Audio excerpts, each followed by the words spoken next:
Logan brushes a stray lock of hair away from my face. "I had fun tonight," he says. His husky voice sends a shiver of desire careening down my spine. I love that feeling. The one you get when you're out with someone new and you're really clicking, and you think, yeah, this could actually go somewhere. That's exactly what I'm feeling right now. That little voice inside my head is screaming, "Ding, ding, ding, we have a winner." Me too, I murmur, before shoving the key into the lock of the apartment door. This is going to sound corny as hell, but time stands still as we gaze into each other's eyes. Have I mentioned that Logan has the dreamiest eyes? They're deep and soulful. I can practically feel myself getting lost in them. His eyes were the first thing I noticed. The second? That he's cute. Cute boys have always been a weakness of mine. He's handsome in a frat boy kind of way, with perfectly styled blonde hair and an athletic build that's not overly muscular. I'm a sucker for that look. It should not, however, be confused with the douchey frat boy look. There's a fine line between the two. It takes a bit of effort for me to tamp down my rising excitement. The last thing I want to do is jump the gun. This is only the third time we've hung out together, but so far, it looks extremely promising. Even better than that, it feels like we're both on the same page. I like him, and he seems to return the interest. My fingers are crossed that my roommates have vacated the premises for the evening. If I were a betting woman, I'd say the odds were in my favor. After all, it's almost 10 o'clock on a Friday night. Everyone with a social life at BU knows that's prime party time. That's the only reason I chanced it and invited Logan up. I want to spend time alone with him so we can get to know each other better. Since he lives at the Pi Kappa house, the idea of going over to his place was immediately nixed. I may be a lot of things, but stupid isn't one of them. For the time being, it's my place or making out in his Ford Escape. And since I only live a few blocks from campus, police patrol the area on a regular basis. The last thing I need is a ticket for public indecency. No thank you. I open the door and almost pump my fist at the silence that greets us, but I refrain, wanting to play it cool. Instead, I turn to Logan with an overly bright smile, and he grins in response. See? We are on the same page. I flick on the hallway light and point toward the living area. Make yourself comfortable. Do you want something to drink? I head to the kitchen, which is separated from the living area by a breakfast bar with 3 stools tucked under the faux granite counter. Sure, whatever you have is fine. Rather adorably, he shoves his hands into the pockets of his khakis and surveys the apartment. I can't help but stop and take him in. He really is cute. I'm tempted to do a little happy dance in the kitchen, but I'm afraid he'll catch me. I'll have to content myself to a mental jig until later. This is a really nice place, he says. Thanks. We just moved in a few weeks ago. Our apartment has 3 bedrooms and 2 bathrooms. I was lucky enough to snag the master bedroom, so I have a private bathroom all to myself. The living room has a small dining room connected to it. While the kitchen isn't spacious, it's open to the main living area, which makes it feel bigger. It's perfect for the 3 of us. I grab 2 bottles of water from the refrigerator and head back to where Logan has settled on the couch. He's tall, probably around 6 feet. His legs are stretched out in front of him. I hand over a plastic bottle and sit next to him. Close, but not too close. He twists off the cap and takes a long swallow before leaning forward and setting it on the coffee table. Then he relaxes on the couch and throws an arm across the top of the cushions. His fingers brush against my shoulder, and his mouth lifts into a sexy smile. Mine does the same as my gaze drops to his lips. We've kissed a few times, and Logan is a good kisser. I'm pretty sure that I'm giving him the green light to lean in and plant one on me again. At least I hope I am. Logan raises his other hand to my cheek as the arm around my shoulder pulls me toward him. You're so pretty, he murmurs, gradually moving in for the kill. Anticipation floods my system. Other than Logan, there hasn't been much making out going on. I spent most of the summer with my mother. Best to stop that thought in its tracks. Thinking about Mom will kill the mood, so I'm not going to dwell on her. All my thoughts are on Logan and his very kissable lips that are oh so slowly descending toward mine. My eyes are on the verge of drifting shut when an audible click shatters the silence, and the living room is flooded with bright light. Logan and I leap apart like guilty teenagers who've just been caught having sex in the basement by my parents. My hammering heart is lodged somewhere in my throat. What the? I blink, focusing my attention on the muscular form leaning against the wall with his arms crossed over his broad chest, and hiss out an exacerbated breath. God damn it. I should have known better. Carter fucking Prescott. Or better known as the biggest pain in my ass. What the hell is he doing here? He's supposed to be out getting his drunk on with Noah and holding court with his fan club. I overheard them discussing their plans earlier this afternoon. Was I eavesdropping? Please, as if. What I was doing is a little something called recon. I humph out an irritated breath for all the good it did me. This is precisely the situation I was hoping to avoid.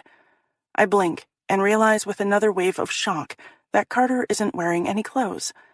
How did I miss that? He casually rests against the wall in a pair of white torso-hugging briefs, stamped with red and black roosters. What the hell? I could seriously die right now. Someone needs to shoot me and put me out of my misery before this gets any worse. Too late. Logan stiffens beside me, and not in the way I was hoping for either. Before I have a chance to blast Carter into next week, he saunters into the room and plops himself down on the ugly, oversized recliner situated across from us.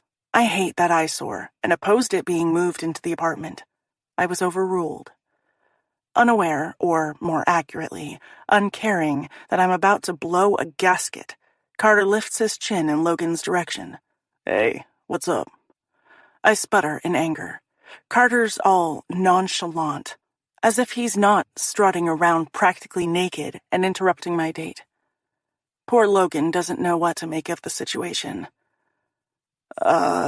He falters and stares wide-eyed, as if Carter is a horrific traffic accident that he's unable to rip his eyes away from. I feel much the same way. We're talking bodies strewn across the pavement and several fatalities. You can bet that once I get my hands on Carter, he's going to be one of them. Carter sits with his legs spread wide. Unfortunately, both Logan and I are treated to an excellent view of his rather impressive package. Crap, did I seriously just think that?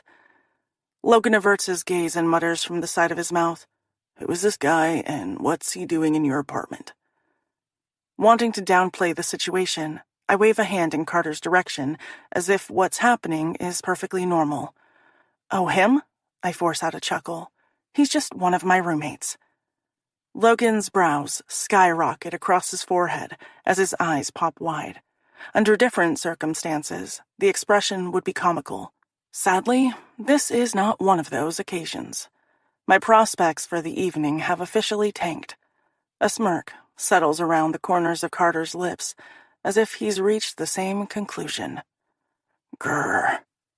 Logan shoots me a confused look. You live with a dude? I bite my lower lip, racking my brain for a plausible explanation that will smooth over the situation and get us back on track. But my mind remains blank. There's nothing but crickets chirping up there.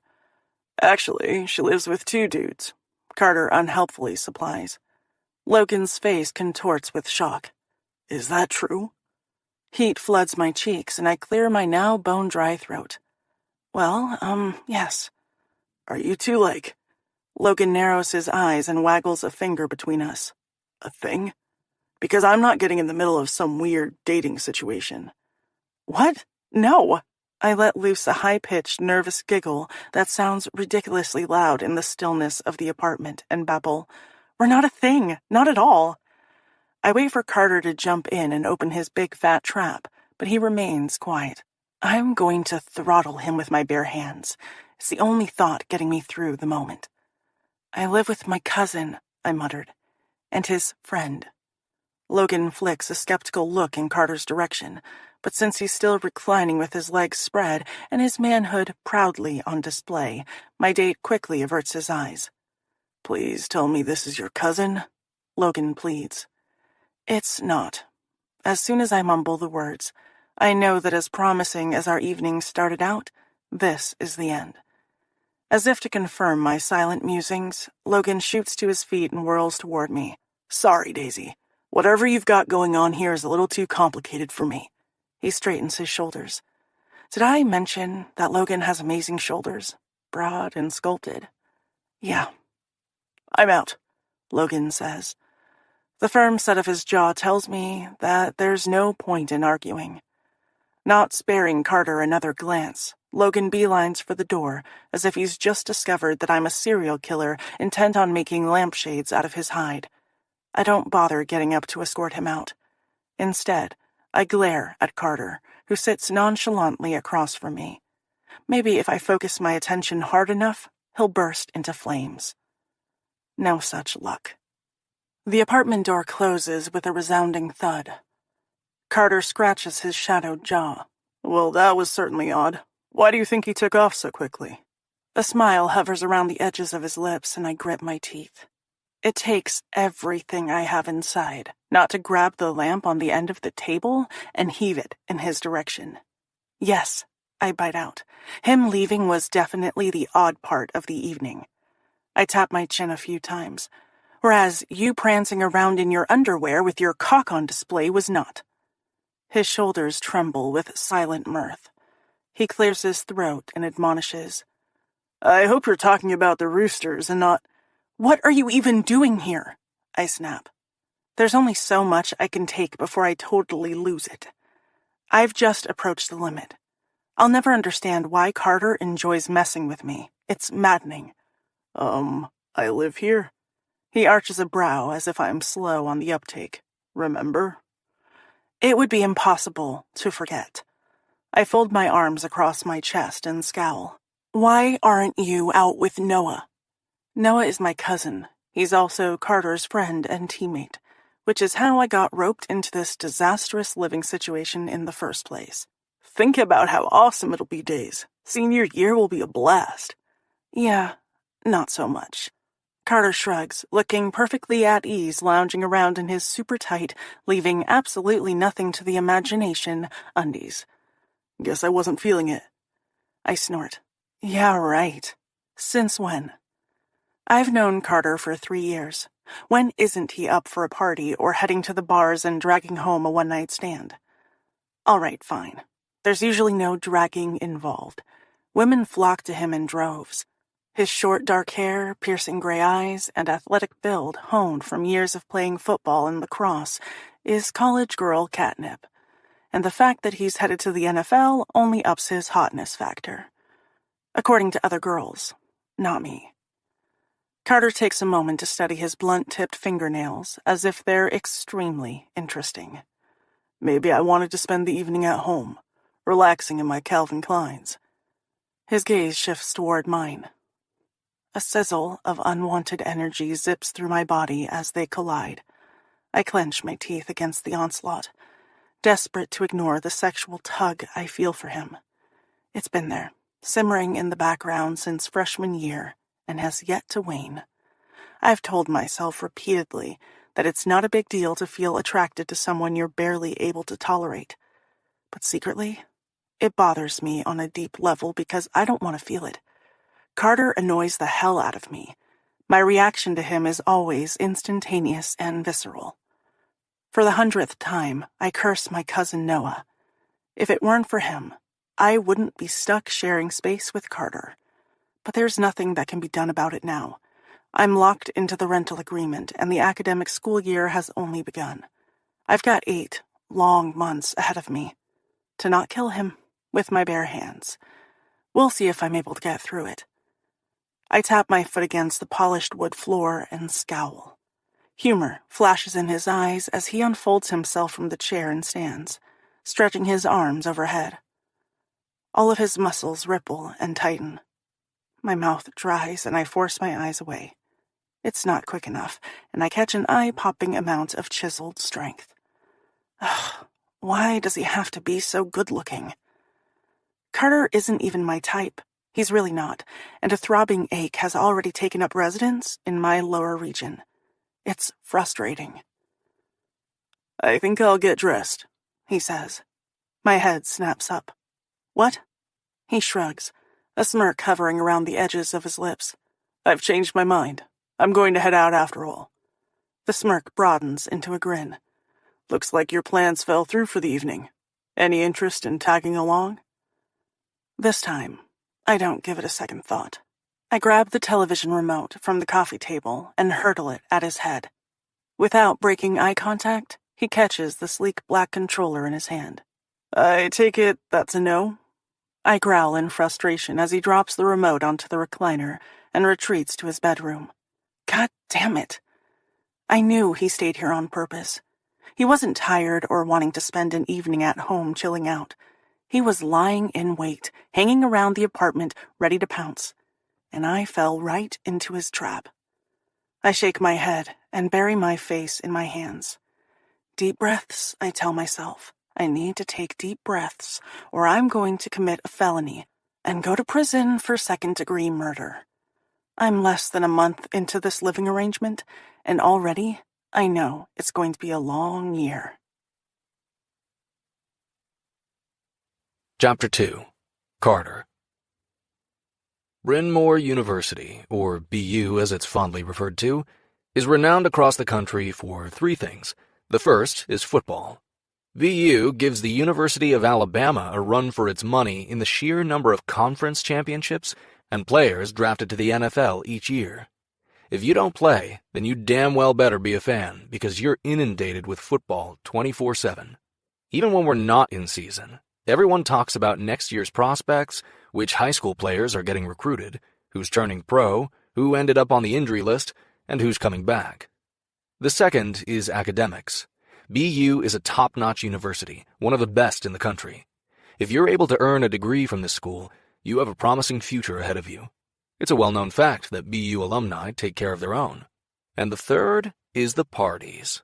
BU consistently ranks as one of the top 5 party schools in the country with a huge Greek system. Trust me, the student body takes that honor seriously. There's always something going on around here. If you want to go out every damn night of the week, you can. But I would strongly advise against it. That's a good way to get your ass thrown out of school. Is it any wonder that students flock here for their post-secondary education? BU has the elusive trifecta going on: academics, football, and parties, and not necessarily in that order either. Even though I was recruited by some of the most elite universities in the United States, it was a foregone conclusion that I would attend BU. It's right in my own backyard, only a 45-minute drive from home. And that was an important requirement. I quickly shoved that thought from my head. The last thing I want to think about is home. No need to ruin my mood on a perfectly good Friday night. Instead, I move through the crowd, searching for Noah. People clap me on the back as I pass by and shout out greetings. "Looking good in practice, Prescott. Can't wait for the home opener. Gonna kick some Alabama ass this season." Female hands reach out and stroke my arms in open invitation. Sexy come-hither smiles are aimed in my direction. It's been like this for as long as I can remember. As soon as I made varsity as a starting tight end freshman year of high school, upper-class girls showed interest. Our school won the state championship that year, and suddenly everyone sat up and took notice. After that, I couldn't go anywhere without being recognized. Offers to select summer camps poured in, and my prospects for Division I college football exploded. While this level of adoration is nice, it isn't anything new. Just another perk of being a top athlete at this school. Although, I'm not going to lie, it's a damn fine perk. One I've taken advantage of on a regular basis throughout the years. If girls are willing to spread their legs for me, who am I to turn them down? Under normal circumstances, I'd be busy scoping out the talent with the assuredness that this evening will end with me getting my rocks off. At least once. More than likely, twice. But I don't think that's going to be the case tonight. I've got one specific girl in my mind. One who shouldn't occupy space there to begin with. If I had any brains, I'd find a willing female and forget all about my roommate. I can have any girl I want on this campus, and trust me, I have. Except for one. Daisy Thompson is strictly off limits. There's no getting around that fact. I'm not even going to try. "Hey, what took you so long?" Being the good friend that he is, Noah offers me a chilled bottle of beer. "I thought you were heading over an hour ago." Tasha and Ava have been looking for you. He gives me a sly smile because everyone knows those two girls are a package deal. Been there, done that, more than a few times. Usually, that kind of information would pique my interest, but not tonight. There's not even a twitch south of the border, which only confirms my previous thoughts. I twist off the cap and take a swig to buy myself some time. Had something to take care of. If he finds my answer evasive, he doesn't comment on it. I can't tell Noah that I was screwing around with his cousin. Figuratively, not literally. That would go over like a ton of bricks. A brick he would then bludgeon me with. I had a sneaking suspicion that Daisy was meeting up with some clown, and I wasn't wrong. As soon as she stepped out of her room wearing a short skirt and curve-hugging shirt with her hair all beach-wavy and makeup perfectly in place, I knew what was going down. I almost wince. Yeah, that was so not going to happen. I made damn sure of it. She may not appreciate that I did her a solid by getting rid of that loser, but too bad. I could tell exactly what was going through that guy's mind. It goes through my head every damn day. You can't be around Daisy and not have those illicit thoughts circulating through your brain. The girl looks like sin on a stick. Sorry, dude, not tonight. For either of us. I lift the bottle to my lips again to cover the grin tugging at the corners. By the time I skedaddled from the apartment, I thought Daisy was going to bust a nut. I probably shouldn't mess with her the way I do, but it's so damn easy to whip her into a frenzy. Is it totally perverse to admit that I derive a certain amount of satisfaction from it? Fine, more like a shit ton of pleasure. I try not to examine the reasons for that too closely. I'm afraid of the answers I might unearth. When it comes to his cousin, Noah has a strict no fraternization policy in place. He's like a junkyard dog guarding a juicy bone. And who can blame him? The girl is gorgeous. She has long, honey-blonde hair and bright blue-green eyes that make my heart thump uncomfortably in my chest every time she glares at me, which is often. She's small in stature, only reaching the middle of my chest.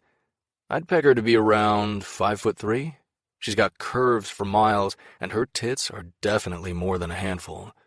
Not that I'll ever find out, although that doesn't stop me from whacking off to thoughts of her. Noah would have my head, both of them, on a platter if he knew that dirty images of his cousin run rampant through my brain. Christ, the mere thought of Daisy is enough to make my dick stiffen up. I don't know what I was thinking when I agreed to this living arrangement. Deep down, I knew it was a bad idea as soon as Noah broached the subject last spring. We haven't been in the apartment for a full month, and already I've been treated to her walking around in tiny sleep shorts that are nothing more than glorified panties and thin tank tops that stretch tantalizingly across her full breasts on a near daily basis. With those images filling my brain, I grumble under my breath. The need to adjust my junk rears its ugly head. Noah glances my way. "What did you say?" "Huh?" Heat fills my cheeks from being caught thinking about her perfect ass showcased in tiny shorts. Thank fuck the lighting is muted in here. "Oh, nothing." I take another pull from my bottle, trying to douse the flames within. Noah surveys the packed off-campus party. Hell, my guess is that half the university has turned up tonight. Most of the guys from the team are here blowing off steam. The season opener is next weekend, and Coach will keep all of us on a shorter leash for the next couple of months. Most of these students have never picked up a football, but when we bring home a championship at the end of the season, it's a win for everyone. Not just the jocks who make up the football team, but every damn person at this university. We win together, and we lose together. And on a Friday night before the season begins, we party together. Well, maybe not everyone. Noah elbows me in the side and repeats, "Did Daisy get back before you took off?" I really need to pull my head out of my ass and get my shit together. Yeah, I think she was. He takes a slug from his bottle. "And she didn't want to come with you?" "Nope." I clear my throat and think about the remote she tried to bean me with. She's got a hell of an arm on her, that's for sure. From what I could tell, she was turning in and calling it a night. "Huh," he mutters. "Her date must not have gone well." "Yeah, I think it turned out to be a bust. There's no two ways about it. Total bust. With the help of yours truly, thank you very much, but I keep that part to myself." Noah shakes his head. That girl runs through guys like I go through underwear. I chuckle. Even though I nudged this crash and burn along, he's right. Daisy is a serial dater. She has a habit of flitting from one guy to the next like a bee in a field of wildflowers, getting into relationships that fizzle out after a few weeks. It's amusing to watch from the sidelines, but the last thing I want is to see her get involved in something serious. That would probably kill me. I drag a hand over my face, needing to purge thoughts of Daisy Thompson from my brain once and for all. Getting laid would probably do the trick. For a while. Luckily, there's more than enough options at this party for me to choose from. I make eye contact, flash a smile, and a girl moves in my direction. I don't realize until it's too late that she's a dead ringer for Daisy, with the same hair color and curvy figure. The semi I've been rocking turns into the full-fledged deal just thinking about banging Daisy. Fuck my life. Chapter 3. Daisy. Hi, Aunt Marnie! I call out, while coming through the front door with Noah and Carter hot on my heels. Noah's mother, Aunt Marnie, stands at the huge black granite island in the center of the kitchen. She's wearing a pretty sundress with her long blonde hair pulled back into a ponytail. It's her go-to hairstyle. Easy and low maintenance, just like her. A warm smile lights up her face as she glances up. Hey, sweetheart. With a big wooden spoon in hand, she mixes together a macaroni salad for the Labor Day barbecue she and my uncle are hosting. Everyone in the neighborhood is invited, as well as all of Noah and Carter's teammates, who turn up en masse. Since they have a kick-ass in-ground pool, there's always an abundance of man candy to gawk at. It's probably one of the only perks to having a cousin who plays in a Division I football program. These guys work out all year long, like it's their job, and have the buff bodies to prove it. Carter bumps into me, muttering something about slowpokes under his breath that makes me bristle in irritation. I'd normally hit back with an equally disparaging remark, but I'm not on speaking terms with him because I'm still pissed that he ruined my date with Logan. I try not to think about the other night too much, because when I do, images of Carter wearing nothing but a pair of tight briefs that hug his sculpted torso dance through my head. It kills me to admit that he has a stunning body. All of his perfectly chiseled muscles pop out in sharp relief whenever he moves. As someone who's into art and enjoys drawing, I can totally appreciate his form. I shove that thought from my head before I start drooling. Simply stepping foot into this house is enough to calm my jacked-up nerves. It's home to me more so than my own ever was. I have so many fond memories of pulling up a stool and pouring my heart out to Aunt Marnie while she prepared dinner at the end of the day. Any problem I was struggling with could always be shared with her. I'm lucky that Noah's parents opened their home to me after my parents divorced when I was 14 years old. It happened during the summer right before freshman year of high school. No one was shocked when my parents decided to call it quits. Everyone who knew them saw it coming like a train collision in slow motion. I think the only reason Mom and Dad hung on for as long as they did was because of me. Divorce sucks, but in some regard it was a big relief for all of us. There were no more bouts of screaming and yelling interlaced with uncomfortable stretches of silence that lasted for days. As soon as the decision was made, their marriage came down like a house of cards. Within months, the paperwork was signed, and my dad uprooted his life and took off for Texas. He's still there, 7 years later. Only now he's married, with 2 kids who are my half-siblings. I've only met them a handful of times, so it's hard to consider them family. The few times I flew out for visits felt awkward, like I was staying with strangers. The last time, I changed my ticket and came back a week early. I haven't been there since. Every couple of months, Dad and I talk on the phone. Sometimes we'll shoot texts back and forth, but the closeness we once shared is long gone. And my mother? I'm not sure how to describe her other than to say that she's currently on her 4th marriage and gallivanting around Europe. Frederic, her husband, has estates across the world, so I never know from one week to the next where they are. I love my mom, but she's a bit of a head case. The last time she blew into town, I overheard Uncle Craig mutter under his breath that she was a flake. And that's putting it nicely. In Lydia Bellamy's world, husbands are dispensable, and marriage doesn't last forever. For 2 months every summer, I pack up and fly to wherever she's currently located. Last year was Monte Carlo. The summer before that was London, and it was Tuscany the year before that. I know. Boo-hoo, poor me. It's not like I can complain. The scenery is always magical, and she takes me shopping, buying me whatever I want. We lunch and fill our days with spa dates. I always come back to school feeling well-rested and pampered. If our relationship is more superficial than intimate, I try not to let it bother me. When she treats me more like a girlfriend she just met yachting in the south of France and confides details I'd prefer not to know about the men in her life, I let it go in one ear and out the other, before it can do any permanent psychological damage. She's been with Frederic for 2 years. I suspect the relationship will reach its expiration date shortly. Even though I really liked husbands number 2 and 3, I don't bother getting attached. Just when I let my guard down, they're headed for the door, and she's moving on to greener pastures, or men with bigger bank accounts. It blows my mind that Marnie and Mom are related, let alone sisters. They couldn't be more different. Unlike my mother, Noah's mom is down-to-earth and sensible. She has a Bachelor of Science in nursing and works in the emergency room at the local hospital. My mother has a degree from a fashion institute and spent a few years employed by a well-known design house before deciding the working life wasn't for her. Last summer break, I cajoled Noah into spending 2 weeks with me in Monte Carlo.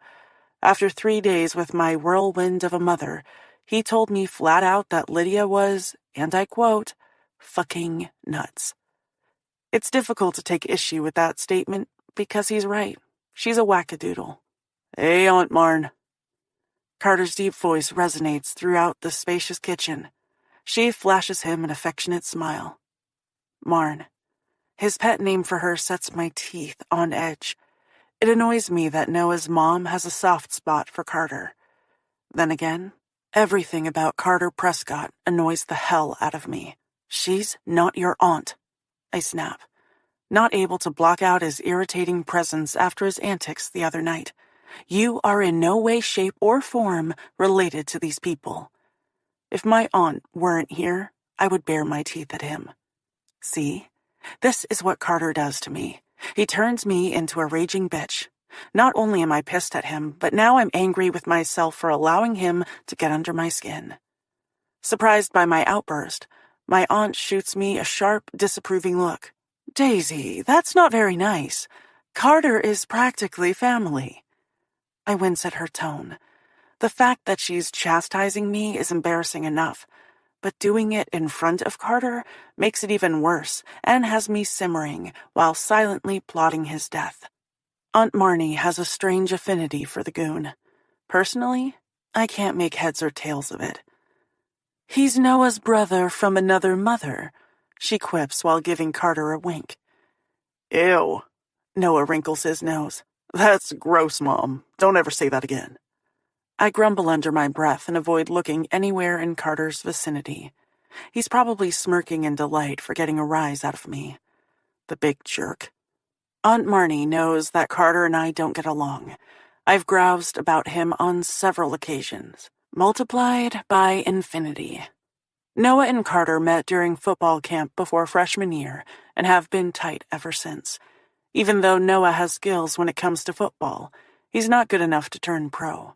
He loves it, but doesn't live and breathe it the way some of the other guys on the team do. Noah has already taken the LSAT and is working on completing his applications for law school. Carter, on the other hand, lives and breathes football. It's his passion, his focus. He and I don't talk about his future, but I hear the gossip floating around campus. Most guys are more than happy to boast about their prospects if they're heading to the NFL. But Carter isn't one of them. He's guarded and private. He doesn't discuss his family or brag about his post-college plans. I may live with the guy, but I know next to nothing about him, which is just fine by me. Thankfully, Aunt Marnie doesn't say anything more on the subject. The last thing I need is to get my butt chewed out in front of Carter. He'd probably pull up a chair, munch on a bag of popcorn, and enjoy the show. The loud, happy voices emanating from the backyard make all four of us turn toward the French doors. It's still early, but there are already about 40 people on the patio and enjoying themselves in the pool. I smile while watching Uncle Craig flip burgers and hot dogs. He's broken out his blue Superman apron and is laughing with one of the neighbors as he takes a swig from his beer bottle. If the entire football team turns out like they did last year, he'll have to man the grill for the entire afternoon. Catching sight of a few teammates, Noah and Carter exit through the glass doors. "Slather on some sunscreen," Aunt Marnie calls after them. When they glance back at her, she points to a couple of yellow bottles on a table near the door. "Safety first." Not following the guys outside, I linger behind in the kitchen, giving my aunt a kiss on the cheek. I love spending time with her. Sometimes I feel guilty for thinking it, but she's the mother I wish I'd been born with. I gesture at the spread in front of us. "Is there anything I can help with?" With a critical eye, she surveys the bowls of salad and pastas on the granite island. Instead of hiring a caterer, like most working women, she always opts to make food for parties herself. By the looks of it, she's going to feed a small army. Or the BU football team. They may not be an army, but they certainly eat like one. "Sure, you can help carry these to the table set up out back in about 15 minutes. I nod. Sounds like a plan. Now that the food has been taken care of, my aunt washes her hands and dries them with a towel. As she does, her gaze lingers on my face. "How's everything going?" Her eyes narrow as she studies me. "Are you doing all right?" Instead of firing off a response, I force myself to inhale a breath and calmly let it out. "Yeah, I'm fine." Now that Carter has joined the party, the agitation buzzing through my system gradually dissipates. Yes, I'm irritated with him for his antics the other night, but there's more to my unease than just that alone. Carter has the uncanny ability of setting me on edge. It's constant, which is exhausting. If her penetrating gaze is anything to go by, Aunt Marnie doesn't believe me. "Classes are going okay?" "So far so good. I'm a graphic art major. Now that all my general education requirements are out of the way, I was able to fill my schedule with art classes. I tacked on a sociology class, which I love, because I'm interested in the subject. Too bad Carter ended up in the same section. We've never had one class together until now. I don't even know what he's majoring in, and yet we somehow got stuck in SOC 210, current social problems. Still eyeing me, she hangs up the towel and tries to suss out the truth. And living with Noah and Carter is working out? I wouldn't go that far, but I can't tell her that. Stalling for time, I grab a carrot stick from the humongous veggie platter and munch on it while shrugging. It's fine. Again, my mind tumbles back to the stunt Carter pulled Friday night. He's lucky he made himself scarce for the rest of that evening, or I don't think I could have been held responsible for my actions. Any further dates with Logan can be kissed goodbye. I texted the blonde frat boy yesterday to see if we could meet up and discuss my living situation in more depth to straighten out any misconceptions he might have. I never heard back from him, which I'm pretty sure means that my initial assumptions were spot on. And you know who I can blame for that? Carter freaking Prescott. Aunt Marnie leans against the counter and crosses her arms over her chest. "How are you and Carter getting along?" "Just as well as we always do," I say with forced brightness. It's not exactly a lie. She sighs and gently asks, "Have you ever considered cutting Carter some slack?" My brows slam together, and I straighten to my full height. Cut him some slack? The guy is a total asshole, and I'm not one to throw that word around lightly. Why would I do that? If she knew even a tenth of what Carter has said or done to me, she wouldn't be so quick to make that suggestion. Aunt Marnie shrugs her slender shoulders, and a strange look flickers in her eyes. Have you ever considered the possibility that if you got to know Carter better, maybe gave him more of a chance, you might find some common ground? My mouth tumbles open. I can say with total honesty that I have never considered that possibility. I'd much rather wallop him upside the head. I'm only sorry that his reflexes are good, and he caught the remote control I threw at him the other night before it could smack him in the forehead. How satisfying would that have been? Maybe Marnie and my mother have more in common than I'd originally suspected. She must be legitimately crazy to offer up that idea. I've learned enough about Carter Prescott to know that I'm not interested in discovering anything else. Give him more of a chance. Never. Friday night wasn't the first time he's ruined one of my dates. The guy enjoys messing with me. It's his favorite pastime. On top of that, he's an arrogant, womanizing, football-playing jerk who likes to get into fights. I haven't personally witnessed him getting into a physical altercation, but I've seen the aftermath on his face the next morning. My eyes fasten on Carter through the window, just in time to see him strip off his graphic tee and toss it onto one of the loungers scattered around the concrete patio. All his sun-kissed muscles ripple as he dives headfirst into the crystal-clear pool. My mouth dries and my heart picks up its tempo. Daisy? Aunt Marnie's voice sounds like it's traveling through a tunnel from a million miles away as she waves a hand in front of my face. Earth to Daisy! My face heats in embarrassment as I yank my gaze from the spot where Carter last stood. Under no circumstances do I want to watch him surface from the water. I'm liable to have a mini orgasm right here in the kitchen. I bite back a groan and try to pull myself together. I don't even like this guy. No, seriously, I don't. My body obviously hasn't received the memo. I really need to work on that. Yeah? I say, trying to remain calm, even though it feels like I'm experiencing a hot flash and my legs have grown shaky. I'd like to slap myself silly for the unwanted attraction zipping through me. Maybe, Aunt Marnie says, picking up the thread of our previous conversation. You should give it a try and see what happens. No, thank you. I'll take a hard pass on that proposal. By the way she arches a brow, I have a feeling that my disgruntled expression conveys my thoughts perfectly. You know, she pauses, her eyes fixed on something or someone beyond the kitchen window. She bites her lip in an unusual show of hesitation, which is odd for her.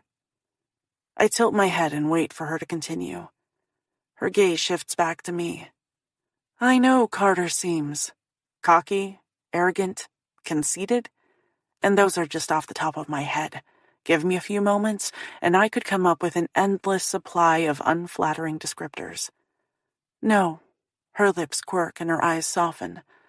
That's not what I was going to say. Huh, I give her a puzzled expression.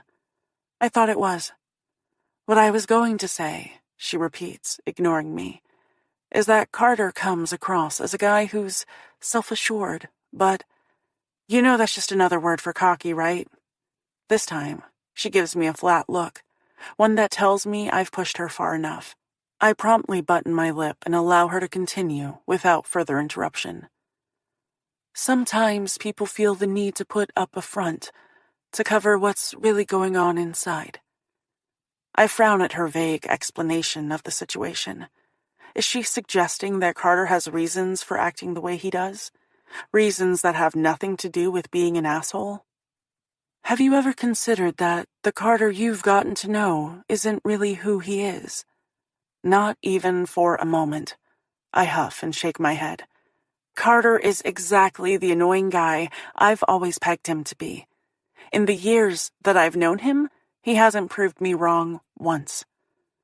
She slides around the counter, looking over the bowls and platters and adding a few finishing touches along the way. You know, Days, sometimes we only see what we want to. We don't take the time to scratch beneath the surface or dig deeper. Sometimes you just need to be patient and give people time to reveal who they really are.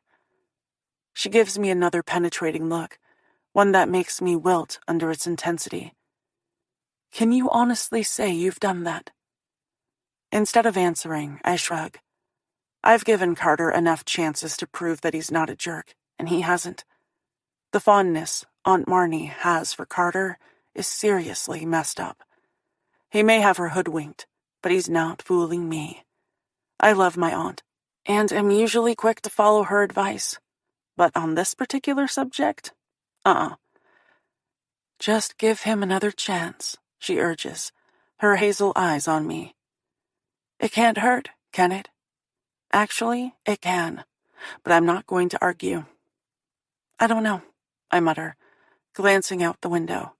My eyes arrow to him like a heat-seeking missile. Electricity slices through me when I realize he's staring right back at me. Chapter 4. Daisy. The party has been underway for 2 hours, and everyone's having a great time. There's plenty of delicious food, and the weather is perfect. While watching a group playing chicken in the pool, I catch a flash of caramel-colored hair from the corner of my eye. Olivia waves as she maneuvers through the crowd. I return the greeting, happy to see her. Olivia is the first real friend I made at BU.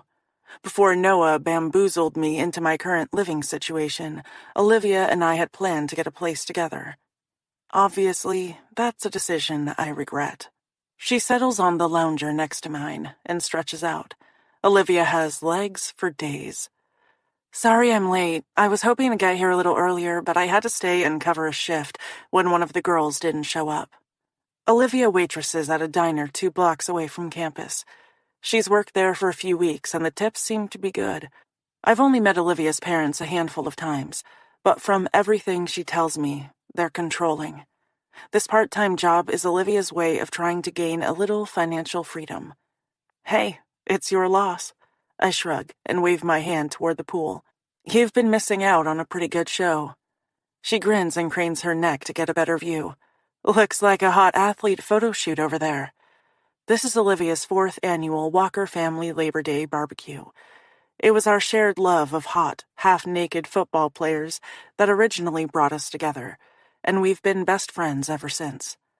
I suspect it was at the first party during freshman year, where she fell head over heels in love with Noah. Aviators cover Olivia's eyes as she takes a moment to appreciate the man candy in various stages of undress. Today's a sun's out, guns out kind of day. Sometimes it's good to be us. Are you finally settled in? I ask. Olivia was lucky enough to land an internship in California this summer. We've spoken and gotten together a handful of times since she's been back, but it's been too busy to really talk in detail. Ignoring the guys, she twists her head my way. Almost. There's been so much to unpack, and not a ton of time with working at the diner. I know she doesn't mind the job, but it's a lot to juggle with her course load. I wish you could have visited me in California during the break. It was so amazing. You would have loved it, Days. She shakes her head as a small smile lifts her lips. They have beaches with seals on them. There's nothing I would have loved more than hanging out with Olivia in California, but I couldn't. I spent most of the summer with my mother. It was the compromise we struck before Mom agreed to let me live with my aunt and uncle after the divorce. It's the only time she and I get to spend together. As flighty as she can be, I do love her. Olivia's attention gets snagged by something, or more like, someone. I don't have to turn my head to know who she's staring at. Part of me had hoped that Olivia would find a guy in California to dull the crush she's been harboring for my cousin. I'd be the happiest person in the world if they got together, but Noah is oblivious to Olivia. He treats her the same way he treats me, which is like a little sister who needs shepherding and protecting. Even though I keep prodding her into making a move, Olivia refuses to put her feelings out there. My guess is that Noah's girlfriend has something to do with it. As we speak, Ashley prances around in front of the football team in a teeny tiny bikini that leaves very little to the imagination. Ashley is a would-be model and stick skinny. Shape-wise, I'm the complete opposite. I've got boobs, hips, and junk in the trunk. I've made my peace with the ever-present possibility that my breasts could make an unannounced appearance at any point when I wear a bathing suit. So I'll roll the dice and take my chances.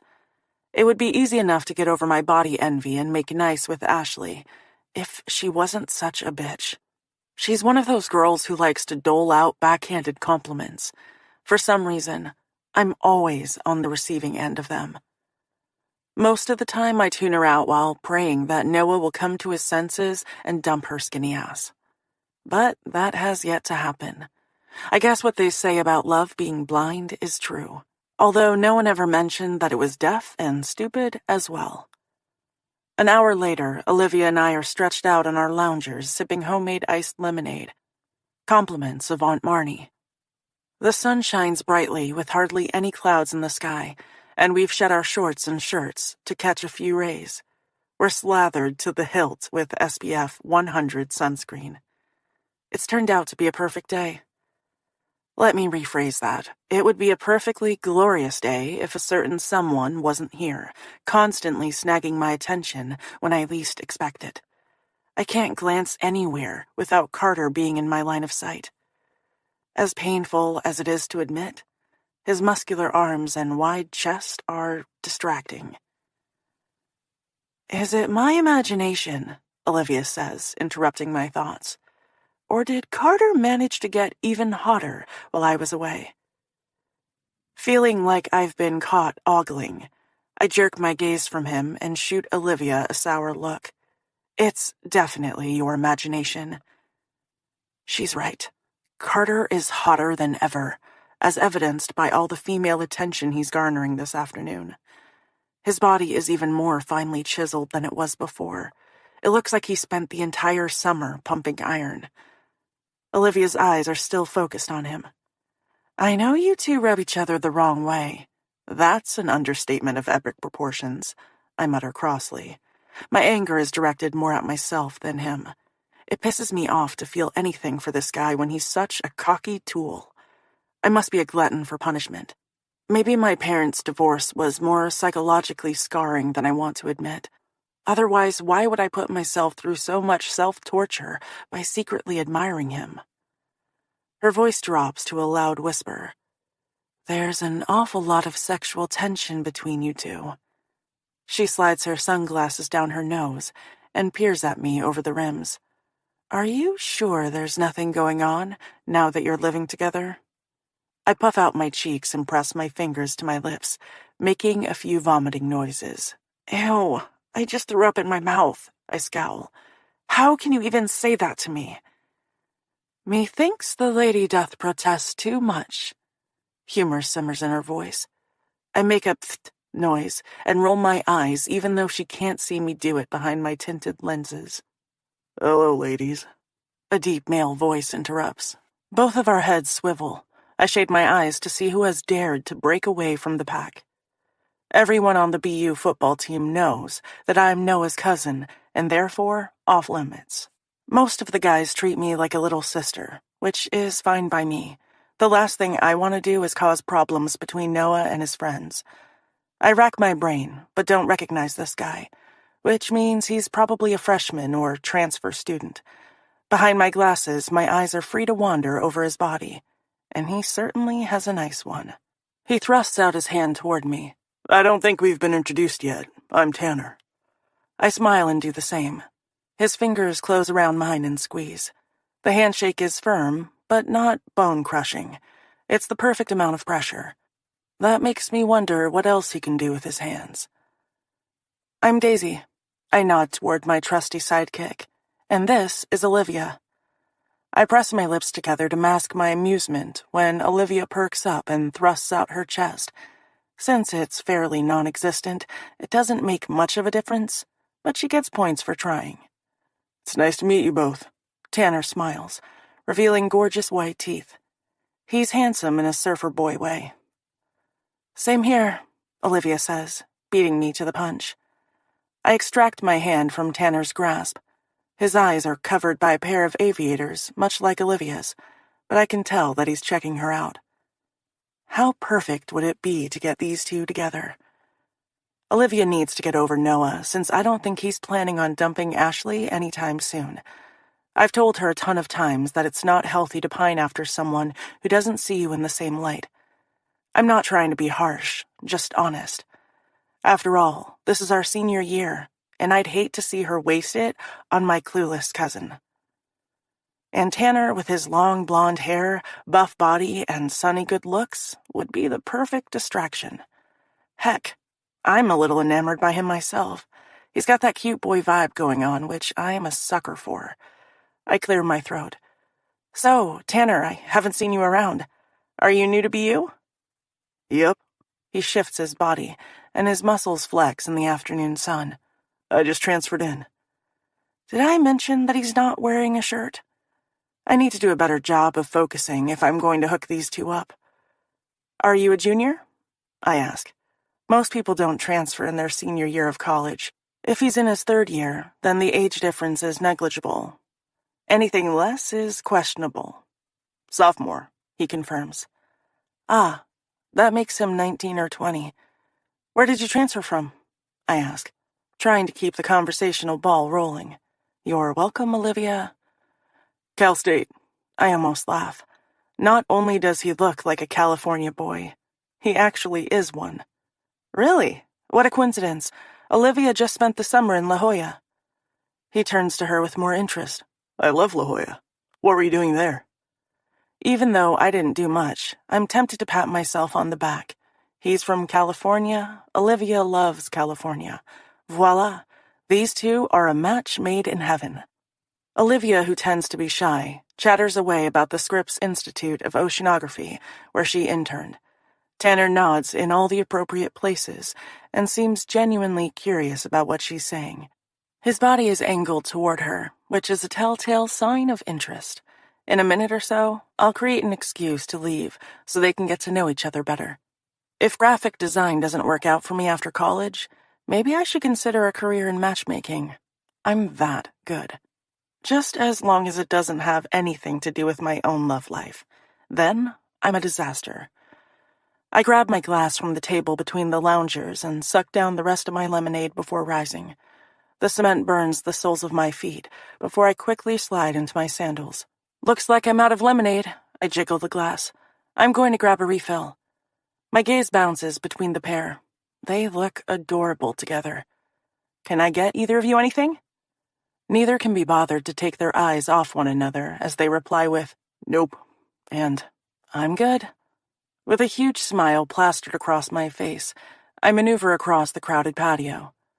Unable to resist, I throw a quick look over my shoulder to make sure Tanner and Olivia are still hitting it off. Yep, they are. Tanner has taken a seat on my lounger.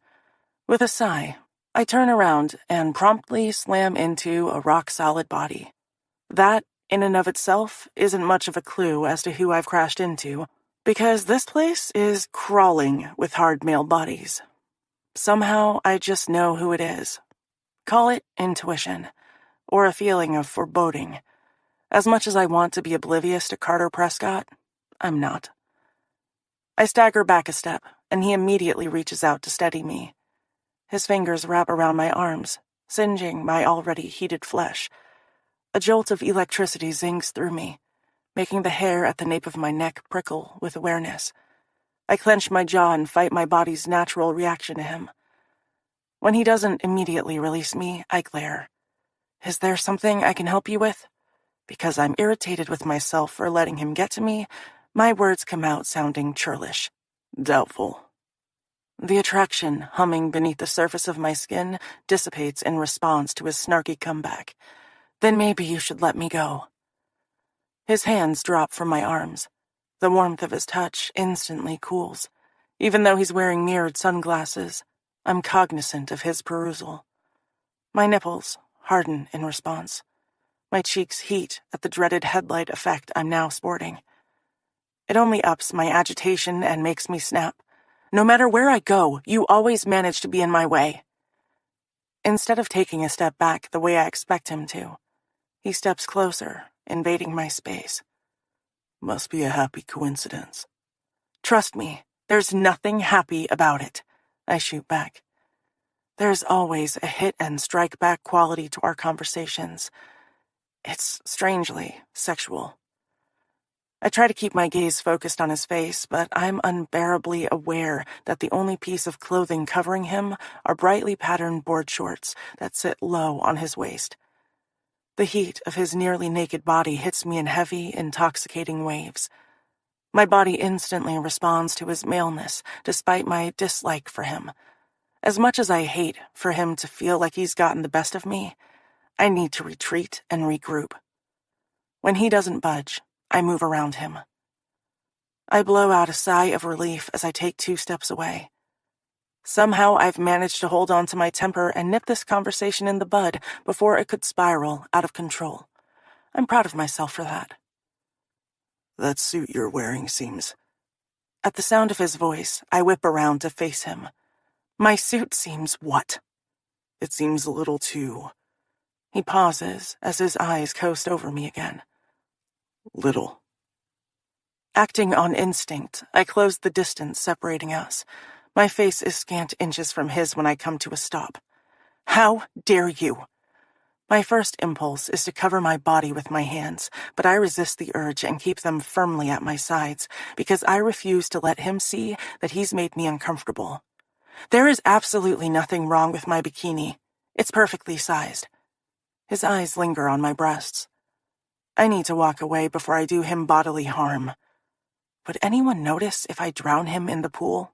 Only the groupies who have been hanging on him all afternoon. Maybe you should consider covering up. He jerks his head toward a bunch of guys in the water who are batting a beach ball back and forth over a net. They're all checking you out. I glance in their direction with narrowed eyes and give Carter another glower. The only one checking me out, I stab a finger into his pec, is you. He snorts. As if he hasn't wounded my pride enough, he finishes the job with, You're the last girl I would check out. I gasp. My palm itches to connect with his smug face. If I had anything left in my glass, I'd throw it at him. I suck in a calming breath and slowly release it back out into the world. But I'm still pissed.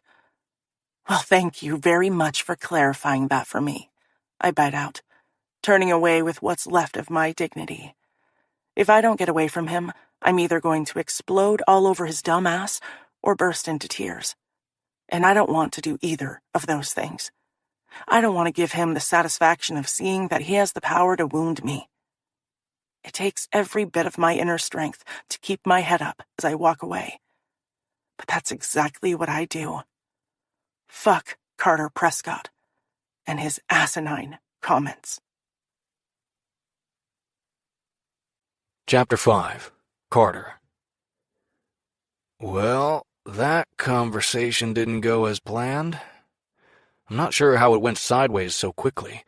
Honestly, all I'd meant to do was encourage Daisy to cover up that delectable little body of hers. Instead, all I've managed to do is piss her off.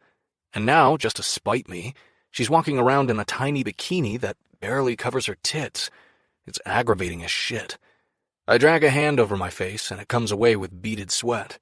It's hot as balls out here. What I need is another dip in the pool, but that would be ill-advised considering I'm rocking some major wood. My eyes narrow on the girl responsible for my current condition. Daisy must feel my gaze drilling into her backside, because she glances over her shoulder and meets my gaze head-on and frowns. Even though she's wearing sunglasses, I feel the burn of them like a physical assault. It's been that way since the day we met. The attraction was instantaneous. The moment I laid eyes on her, I couldn't look away. I didn't even want to. Which sucks. There's no way I would ever mess around with Noah's cousin. He'd chop off my nuts and roast them over an open fire. If I know Noah, he'd probably sing a few campfire songs while doing it. I shift uneasily as that image clouds my head. But it's not nearly enough to kill my chubby. I can't blame Noah for wanting to protect Daisy from guys like me. Hell, all I want is to protect her from guys like me, too. It drives me flipping nuts when I catch other dudes checking her out. When I don't look away, Daisy's scowl intensifies. Unable to resist, I raise the bottle of water I'm holding in a silent toast. Her body tenses, and she whips around again, continuing to talk with a couple of my teammates. I fucking hate the way they're ogling her. Kind of like she's a juicy steak, and they haven't eaten red meat in years. With that little pink and black bikini, I can't blame those assholes for salivating. I'm parked over here drooling like a total hypocrite. Rather than stare at her shapely ass, I search the crowd for Noah. Where the hell is that guy? He should be over there knocking some skulls together and putting a stop to this BS. I'm tempted to put a stop to it myself, but there's not a damn thing I can do about the situation. Daisy's not my cousin, or my girlfriend. As soon as that thought roars through my brain, Noah materializes out of nowhere and drops onto the chair next to me. He gives me a lazy grin and stretches out as if settling in for the next few hours. In this heat, I can't blame him. The only thing we can be thankful for is that we aren't on the field running suicides. "It's hot as balls," are the first words out of his mouth. Right? This is why we're such good friends and clicked from the first day of training camp. It's like we can read each other's minds. Thank God Noah has no idea what's going through my brain when it comes to his cousin, because he sure as hell wouldn't like what he found. Daisy may be a senior like Noah. In fact, she's a few months older than him, but he treats her like the baby sister he never had. Noah props himself up on his elbows as something at the far end of the pool catches his eye. I glance in that direction, hoping that he's caught on to the guys hitting on Daisy. Instead, I find Tanner, one of the football players who just transferred in. He's sitting next to Daisy's friend, Olivia. Tanner grins, and Olivia throws her head back and lets loose a loud peal of laughter, which is odd because she's normally quiet. Her golden brown hair is piled on the top of her head in a messy bun. She's wearing a bikini, much like the one Daisy has on, but it looks entirely different on Olivia since she's slender with fewer curves. Daisy, on the other hand, best not to think about that right now. Not that Noah would notice. Sometimes I think Noah has a thing for Olivia, but he's never said anything about it to me. He's dating Ashley, and although there are guys on the team who enjoy having a girlfriend and a piece of ass on the side, Noah isn't one of them. But still, this seems like the perfect opportunity to test my theory. "Looks like Olivia has made a new friend this afternoon," I comment in a casual tone. As long as Tanner's not getting overly chummy with Daisy, I'm good with it. In fact, I prefer it this way. I would hate to destroy him in practice since he seems like a decent enough guy. All I get is a grunt in acknowledgement. I'm a little disappointed that Noah didn't take the bait. But then again, it's probably for the best, because Ashley, along with a few of her cohorts, saunters over to where we're parked in the shade. "Hey, babe," she greets, settling her bony ass on Noah's lap. One of Ashley's friends gives me a flirty grin, and because I need a distraction and this girl will do rather nicely, I give her a slow smile in return. She takes that as a green light to proceed and sidles up to me. Added bonus, she looks nothing like Daisy. Chapter 6. Daisy. Keeping an eye on Carter's bedroom door from my perch on the kitchen counter, I dig into a heaping bowl of Cap'n Crunch. It's not exactly the breakfast of champions, but I don't particularly care. I need sugar, pronto. My blood still simmers over my run-in with Carter yesterday. First, he told me that I'm the last person he would check out. Then he had the audacity to tell me that my bikini was too small. Every time I think about it, I want to throw something at his head. After that conversation, I steered clear of him for the rest of the day, which wasn't easy considering we were trapped at the same party. More than a handful of times I felt the heat of his gaze on me. It took every ounce of my self-control not to bare my teeth and snap them at him. Carter has the ability to make me feel like a rabid dog. I hate that he holds so much power over me. It shouldn't come as any surprise that the king of hookups brought home a girl at the end of the night. It wasn't even the same chick who'd clung to him like a barnacle for most of the afternoon. Ugh, whatever. It's not like I care. Actually, I couldn't have planned it better myself. As Carter is about to discover, payback is a bitch. I'm not going to get mad. I'm going to get even. What happened yesterday was the straw that broke the proverbial camel's back. It was difficult, But I didn't allow that incident to ruin my day. Instead, I did what I should have done from the very beginning and ignored the cocky jerk. With thoughts of retribution dancing like sugar plums in my head, I grin evilly around a spoonful of peanut butter-flavored cereal and patiently bide my time. I don't have to wait long. 10 minutes later, the door to his bedroom swings open, and the girl he brought home after the party saunters out. Well, someone looks a little worse for the wear. Half of her makeup is caked under her eyes, giving her a raccoonish appearance, and it looks like birds have built a nest in her long, dark hair. Fine, that's a lie. Her hair is tousled in that freshly fucked way, and she has sleepy, come-hither eyes going on that clearly say, "Hey, I'm ready for round 2. Or would that be 3 or 4? Bitch. See what this guy does to me? Within minutes, I'm turning against my own kind." A shirtless Carter trails behind her, as if he's in no rush to leave the bedroom. He stretches, his arms flexing above his head. Everything within me sits up and takes notice. My gaze slides over his muscular chest before I yank it away. A swirl of dark hair arrows down his six-pack abs to the chiseled V that dips beneath the athletic shorts he's barely managed to pull on for the occasion. If the material sank any lower, it would be indecent. I quickly push that last thought from my mind. Unaware of my presence, they stop in the living room. She turns and presses her palms against his sculpted pecs and stares up at him. "I had a really good time last night," she coos. "Yeah, it was definitely fun," Carter replies. Is it me, or does his deep voice sound like it's been roughed up by sandpaper? Its raspy tone shoots straight to my core before exploding like a firework. I squeeze my thighs together to stop the ache from growing into something more. I'm mad at this guy, I remind myself harshly, not attracted to him. Okay, I'm attracted to him. For the love of God, I'm only human, and apparently very weak. Not wanting to find him desirable should count for something, but I don't think it does. Little Miss Hookup leans into him as she purrs. "The Sigma Taus are having a huge bash tonight if you're interested in meeting up for an encore performance." I stare at them and shift slightly, feeling like a perv for watching a private moment unfold between Carter and one of his many conquests. "I'll have to see what's going on," he says evasively, "but maybe I'll see you there." I'm sure Carter wants to keep his options open. The guy is really something else. This girl doesn't realize it, but I'm about to do her a huge favor by outing this player. Moving forward with the plan, I jump down from the counter. At the sound of my feet hitting the floor, they both turn and spot me in the kitchen. Interest flares in Carter's eyes. Getting into character, I plant my hands on my hips and stomp into the living room. Neither of them move. Hookup Girl's eyes widen in surprise. Carter's expression turns to one of curiosity.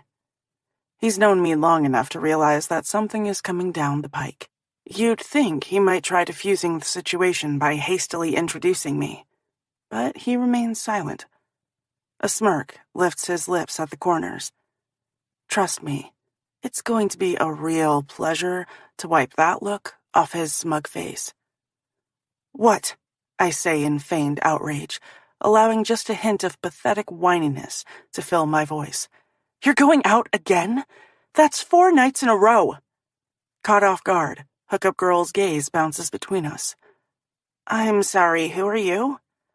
I press a hand against my chest and repeat, "Who am I?" I laugh shrilly, adding just the right amount of bitterness, and jerk my thumb in Carter's direction. "Did lover boy forget to mention that he lives with his girlfriend?" Her mouth drops open. "Girlfriend?" She points at Carter as if there must be a mistake. "You're his girlfriend." I blink until moisture gathers in my eyes. "Unfortunately," my voice wobbles. "Although I'll be honest, he's not much of a boyfriend." I shake my head sadly and swipe at a tear that has yet to fall. "He just can't seem to keep his dick in his pants," I sniffle. "My advice is to get tested right away. He came home with something nasty last month. I don't want to be too graphic, but oozing was involved. Hookup Girl's hands fly to her mouth as she gasps. Anger ignites in her eyes. Is that true? Do you two live together? She doesn't mention the possible STD I've just alluded to. Since she's busy glaring at Carter, I flash him a full wattage grin and wiggle my brows. His gray gaze doesn't waver from mine. Yes, we live together. Even though Hookup Girl didn't ask, he adds, and I'm disease-free. I almost lose it at this point, but somehow manage to keep it together. Adding the piece de resistance, I turn sideways and pooch out my tummy, settling a hand on the forced curve. You're always going out and leaving me and our unborn child home alone. Outrage colors her face, and her eyes round until they look like they're on the verge of falling out of her head. What? She shrieks. You're pregnant? Ignoring her, I stare at Carter with tears shimmering in my eyes and wail. Do you have any idea how much it hurts when you bring your one-night stands home to throw in my face? I rub my belly and add, and what about Junior? He's going to need his daddy around at some point. You can't keep acting like we don't exist. Just as Carter snaps his mouth open to finally deny my accusations, Hookup Girl whips around and slaps his face. The resounding crack fills the charged air. You're a real piece of shit, you know that? She bristles with outrage. How could you do that to the mother of your unborn child? I clap a hand over my mouth and gawk in shock. Sure, I was expecting anger, just not violence. And you can forget about meeting up tonight, she seethes, or any other night for that matter. In fact, I never want to see you again, Carter Prescott. She spins toward me and says in a softer voice, I'm going to give you the number of my dad's firm. He's a lawyer who goes after deadbeat dads. She glares at Carter like he's the scum of the earth while rooting around in her purse and pulling out a crumpled receipt along with a pen. She scrawls on it and shoves the paper into my hands. I have a feeling you're going to need this. Just tell him that you're a friend of Jackie's. I'm still taken aback by how far this prank has spun out of control. I should clear this up and tell her it was nothing more than a joke, but before I have a chance, she storms out of the apartment, slamming the door behind her. I shift from one foot to the other and reluctantly look at Carter. If the air had been charged before, it's all but crackling now. His stoic expression looks like it's been carved from stone. Every muscle in my body tenses as I suck in a breath, waiting for him to lose his temper. I hold up the scrap of paper Hookup Girl shoved in my hand. I'm, just going to throw this away. I clear my throat. Obviously, I won't be needing it. With his lips pressed into a tight line, Carter stalks closer until we stand toe-to-toe and glares down at me. His irises have turned an unnaturally striking silver hue that make it impossible to look away. Self-preservation makes me take a hasty step away. I search his face for the tiniest clue as to what he's thinking, but his expression is closed off. The red stain from the slap has spread across his shadowed cheek, leaving a handprint. When I continue trying to retreat, Carter advances until my back hits the living room's brick wall, and I have nowhere else to go. He places one hand on each side of my head, caging me in. My heart stutters a painful tattoo under my breast as his face looms closer. My breath wedges in my lungs. I'm not sure if it's from his nearness or his barely restrained anger. In all the years I've known Carter, not once has he frightened me. But he does now. I'm half afraid that he's going to wrap his hands around my neck and strangle me. And I wouldn't blame him. Not entirely. I crossed the line this time, by like a mile. I should apologize. It won't change what happened with the girl who just stormed out of here, but maybe it'll diffuse some of the fury flashing in his eyes. The fact that he hasn't lost his temper concerns me. The silence I'm being treated to is way more frightening than getting my ass reamed. My tongue darts out to moisten my parched lips. Nerves dance along my skin when his eyes track the movement. Look, Carter.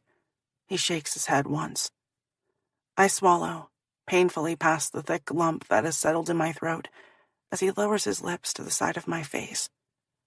My thighs clench as his warm breath feathers across my ear. You want to play? He growls, his bristly cheek sliding against my smoother one.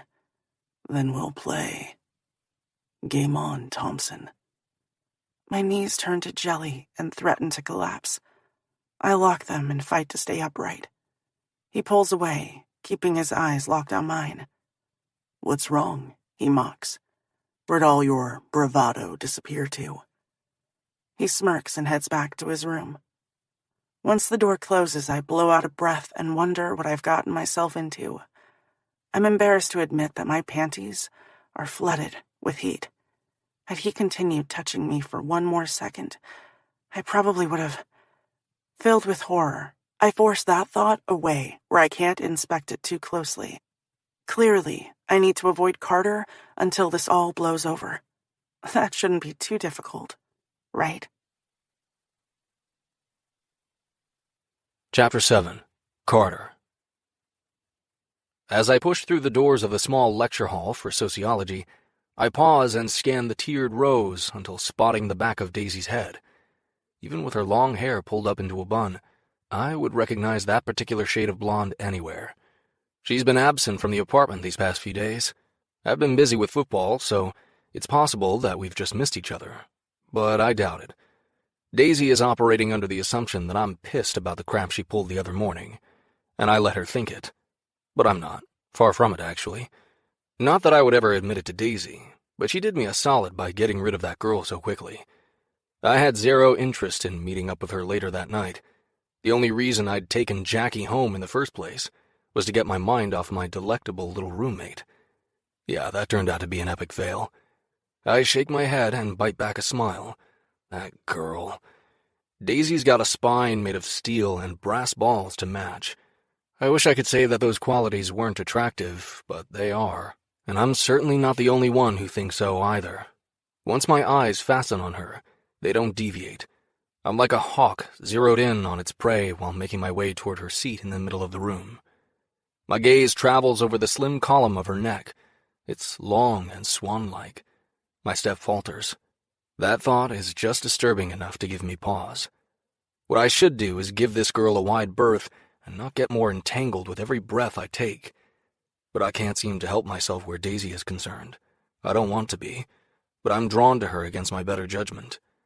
I can't remember a time when I didn't feel this way. Being on the receiving end of her ire is far safer than us being friends. I don't think I could deal with that kind of intimacy.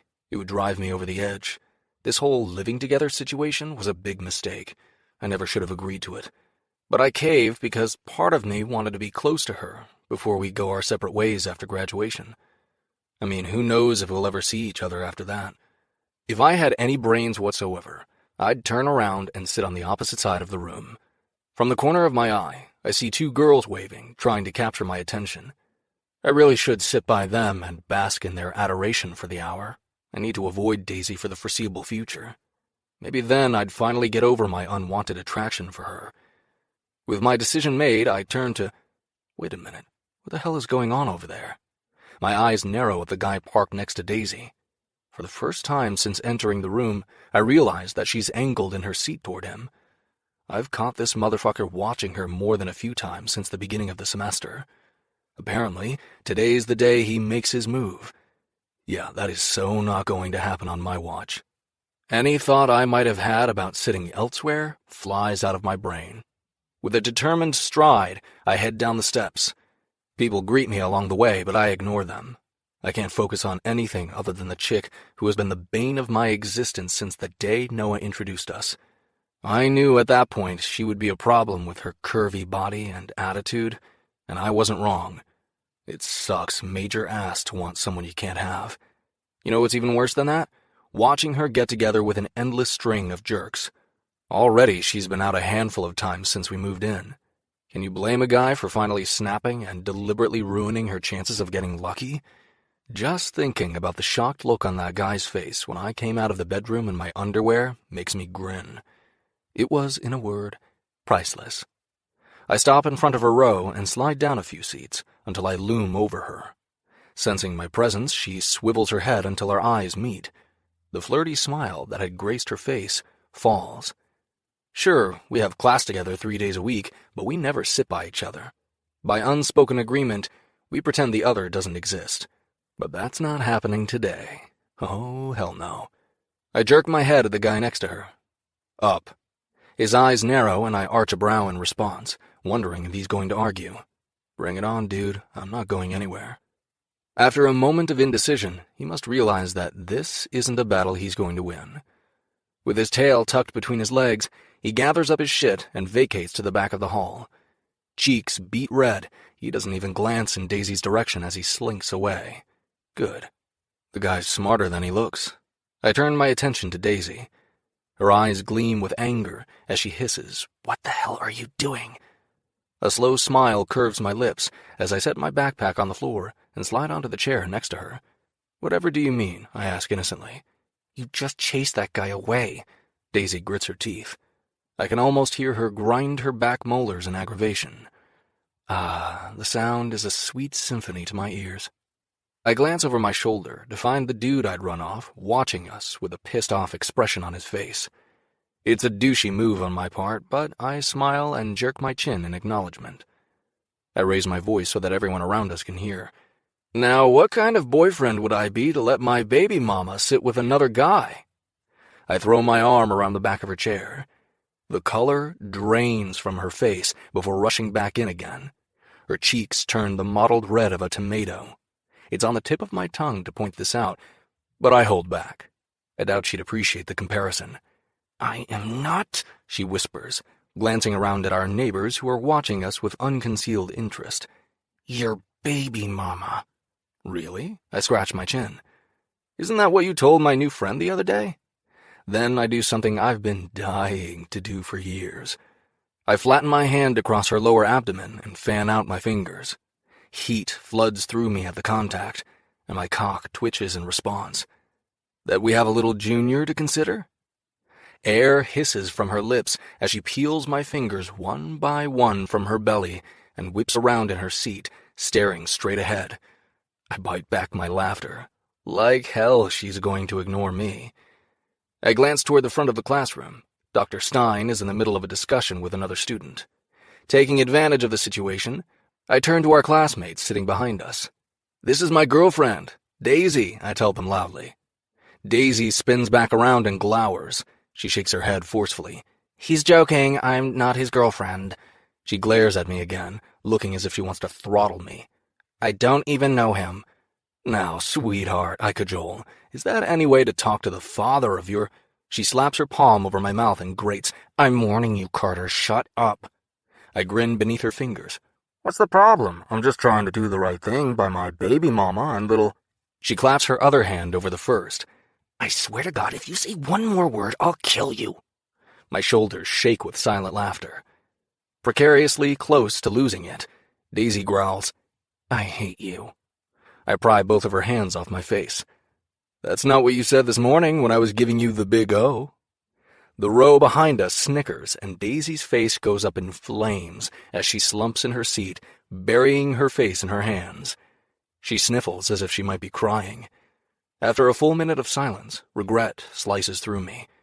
Maybe I should apologize and tell everyone behind us that I was kidding around. No harm, no foul, right? Tentatively, I lay a hand on Daisy's shoulder to get her attention. As soon as I do, she whips around to face me again. Her fingers wrap around the edge of her desk until her knuckles turn bone white. She leans closer until her breath feathers across my lips and snarls, "Sleep with one eye open, Prescott, 'cause I'm coming for you. That's not a threat, it's a promise." I force out a chuckle, but the sound dies a quick death on my lips. Fuck me. Chapter 8. Daisy. "Are you sure this is a good idea?" Olivia asks from where she's parked on the other side of the breakfast bar, while I add eggs and oil to the brownie mix. Is this a good idea? Without question, it's the best damn idea I've ever had. Yep, I proclaim, popping the pea. Olivia hasn't voiced her concerns, but I can tell by her nervous demeanor that she's not 100% on board with this plan. But I don't care. My mind is made up, and I'm moving forward. If Carter thinks he's had the last laugh, he can think again. Olivia gnaws her lower lip. I'm afraid if she keeps this up, it'll end up a bloody mess. I huff out a breath, well acquainted with what she's silently trying to convey. She thinks I'm being rash. Under normal circumstances, I love that Olivia and I balance each other out.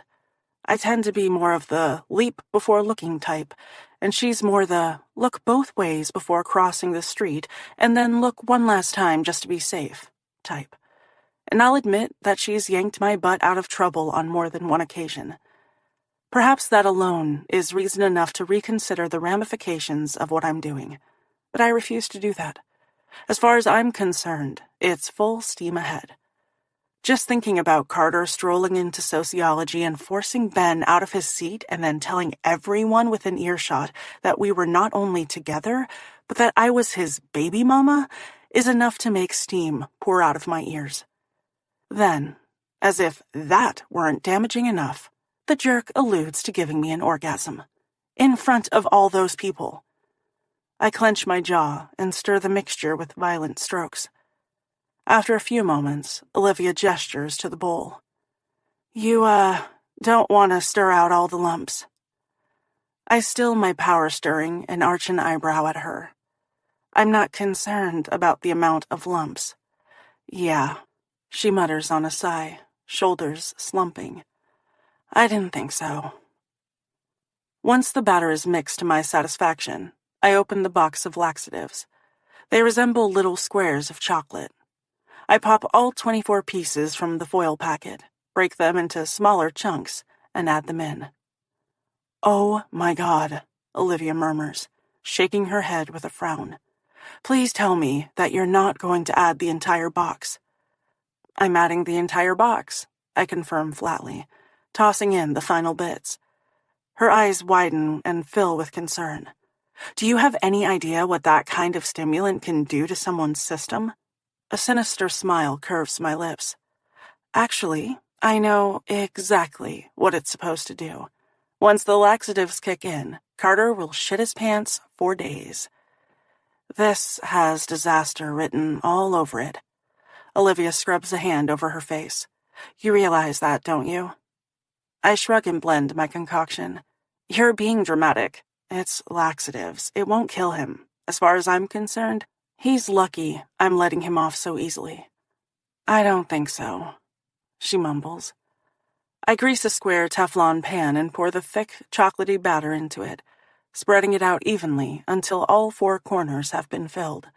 Then I scrape the inside of the glass bowl until it's wiped clean.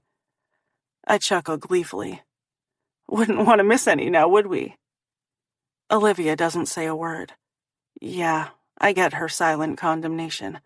Lucky for me, I'm able to easily brush it aside. I place the tray on the middle rack in the oven and set a timer before going back to the counter and picking up the glass bowl and spatula. With a smirk, I glance at Olivia. I'd offer to let you lick the spatula, but I wouldn't recommend it. After pausing a moment, I add, unless you're feeling constipated. The way she shakes her head and throws up a hand as if to ward me off is almost comical. I'll pass. I shrug and set the bowl and utensil in the sink. I wash both and take a seat next to her on the other side of the counter. I feel your judgy eyes watching me. She sighs and scrunches up her face as if solving a difficult math problem. What's with you two? I frown and flick an imaginary piece of lint off my shirt. What do you mean? Just thinking about Carter fills me with irritation. It's always been like this between us, and it's never going to change. She gives me her best, oh please, you're not fooling anyone look.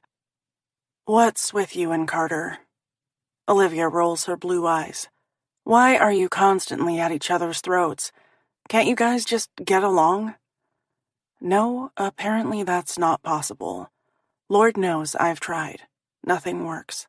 He's a conceited jerk who needs to be put in his place. And this, I nod toward the oven, is going to do the trick. With one elbow resting on the counter, she slides her fingers into her hair and gives me a penetrating stare. You two act like toddlers. Isn't it exhausting to pour so much time and energy into getting back at each other? Her criticism makes me feel defensive. I fold my arms across my chest. Nope, not at all. Plus, it allows me to funnel my creative energies into a constructive outlet. She takes a sip from her bottle of water. You realize this will only escalate the situation, right? What I know, I correct, is that once Carter craps his pants, God willing, out on the football field in front of the entire team, he'll realize that he shouldn't mess with me anymore. Her eyebrows shoot up. Do you seriously think that's how this is going to play out? Yup. How can anything go wrong? This plan is foolproof. What happened between you two? Olivia asks. How did all this start in the first place? My mind tumbles back to freshman year. Even though Noah's parents live close enough for us to commute to school, Marnie and Craig thought it was important that we live on campus to get the full college experience. Noah roomed with Carter, and I would pop over all the time. I didn't have a problem with Carter right off the bat. When we first met, I thought he was sort of good-looking. Fine, I thought he was hot. There, I admitted it. I was a smitten kitten, just like all the other stupid freshman girls on campus. But then he opened his big fat trap, said something jerky, and the lust that had rushed through my veins disappeared. Every time I saw him after that, he would go out of his way to be a dick. Plus, he was a major player, hooking up with different chicks every weekend, one right after the next. The guy is like a carnival ride that never stops punching tickets. Gross. Know what else I noticed? He doesn't treat anyone else the way he treats me. The female population at BU can't get enough of him. Carter Prescott has a huge following on campus. He garners attention no matter where he goes.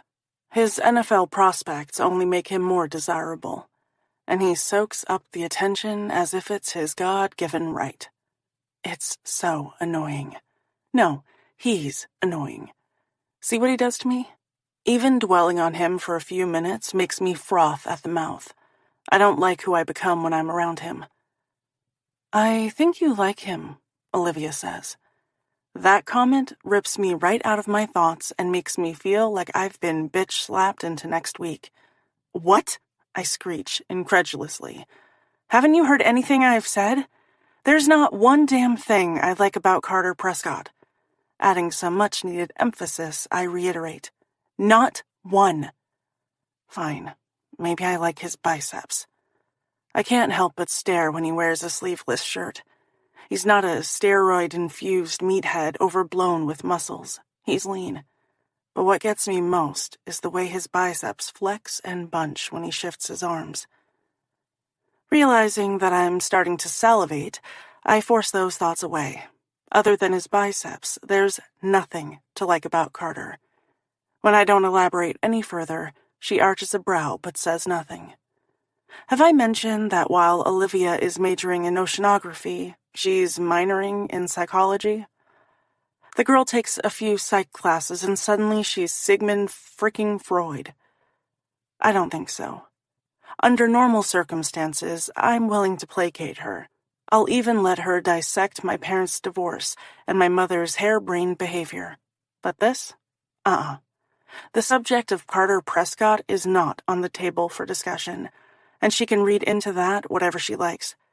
We can just sit here and silently stare at one another until she realizes that I'm not going to fold under her psychological warfare tactics. Please. I've been to therapy. My aunt thought it would be a good idea to help me process some of my feelings after both of my parents took off. She was afraid I would have abandonment issues. Honestly, my parents did me a favor by leaving. So, using silence to get me talking. Yeah, it's not going to work. Huffing in exasperation, Olivia asks, "Are you sure about that?" "Yep, pretty sure." She drums her fingers on the counter and narrows her eyes at me. "Would you like my professional opinion on the matter?" I snort. You are in no way a professional. I'm close enough. No, I shake my head. I don't think you are. She steamrolls me by saying, well, I'm going to give you my 2 cents whether you want it or not. This is one of those situations where I need to nod my head while pretending to agree with her sage advice before steering us into a new conversation that has nothing to do with Carter. I think the reason Carter's behavior bothers you is because deep down you like him. In fact, I suspect that you've liked him since freshman year. After dropping that bomb, Olivia sits back and studies me. Otherwise, you would ignore him and his antics, and you don't. Everything he says and does drives you nuts. It's so classic.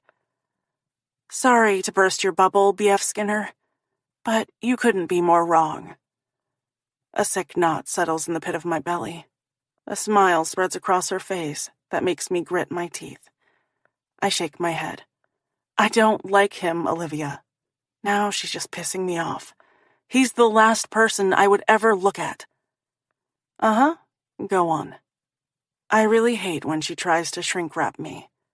Why would I like someone whose sole purpose in life is to annoy me? Does that make any sense? Do you know how masochistic that would be? When she says nothing, perspiration breaks out across my brow as I shift with unease. Plus, he hates me. It feels like I'm grasping at straws. You see the way he treats me. Actually, I don't think he hates you at all. I moisten my lips, wishing we could just drop the subject.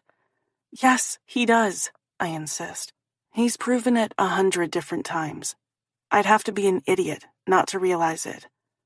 Olivia doesn't pay attention to all the little digs he gets in or the way he constantly baits me into reacting. I open my mouth to tick off the first dozen instances that pop into my head when she says, he watches you. All the words on the cusp of exploding from my lips are replaced with, huh? He watches you, she repeats more slowly, when you're not looking. The agitation swarming around in my belly dissolves. Warmth blooms in its place. I quickly tamp it down and roll my eyes because what she's saying isn't true. That's probably because he's busy plotting his next diabolical plan to drive me over the edge. It wouldn't surprise me if he has a hidden lair with lots of high-tech equipment. A smile simmers around the edges of her lips as she shakes her head. I don't think that's the reason. I'm afraid to ask. I've told you before, she says. There's an awful lot of sexual chemistry between you two. Poor Olivia. She's delusional from lack of sex or something like that. Can you go crazy from remaining a virgin for too long? I'll have to Google it. Sorry, Jean Piaget, but you're wrong about that as well. There's absolutely no sexual chemistry between us. None. That might be something of a lie. There is an unwanted energy that hums between us, but it's completely one-sided, and if I could make it go away, I would. In a heartbeat. Carter's the last person I want to be attracted to. It's like a cruel joke. You have to admit that he's pretty hot, Olivia adds slyly. Oh, for goodness sake. He's okay, I lie. If you're into his brand of handsome, which I'm not, I mumble under my breath. Sure, because who doesn't like tall, dark, and handsome? A dreamy look fills her eyes. Not to mention all those muscles. I squash any jealousy that is trying to fight its way to the surface. Thankfully, Olivia shakes herself free from those thoughts before I have to do something drastic, like slap her silly. Sorry, where was I? I give her the stink eye. You were talking about Carter's muscles and drooling like most of the girls on campus. With a scowl, I plant my hands on my hips. I'm really disappointed in you, Olivia. I thought you were made of sterner stuff than that. What can I say? She shrugs. I'm a sucker for hot men. Whether I want to admit it or not, the guy is smoking hot, and I'm not the only one who thinks so. Well, be forewarned that his bedroom has a revolving door on it, and that, my friend, is not idle gossip. I've witnessed it with my own eyes. She bursts out laughing. I would never hook up with Carter, and you know it. Actually, I do. She's more into... I'm not even going to mention Noah. That girl needs to get over him and move on with her life. The timer dings on the oven, saving me from delving any further into this discussion. I jump off my stool and head back to the stove. Brownies are ready. Grabbing pot holders, I open the oven door and pull out the pan. The aroma of fudgy goodness permeates the air as I set it on the stove to cool. I lean closer and inhale deeply. They look and smell delicious. They look and smell like death. Your death, Olivia emphasizes. It's in Olivia's nature to be overly cautious. Me? Not so much. Yeah, I wave a hand in her direction. Come on, we better head over to the library and get some studying in before it gets too late. Olivia hops off her chair and grabs her backpack. As she slings it over one shoulder, she asks, Is there anything I can say to talk you out of this?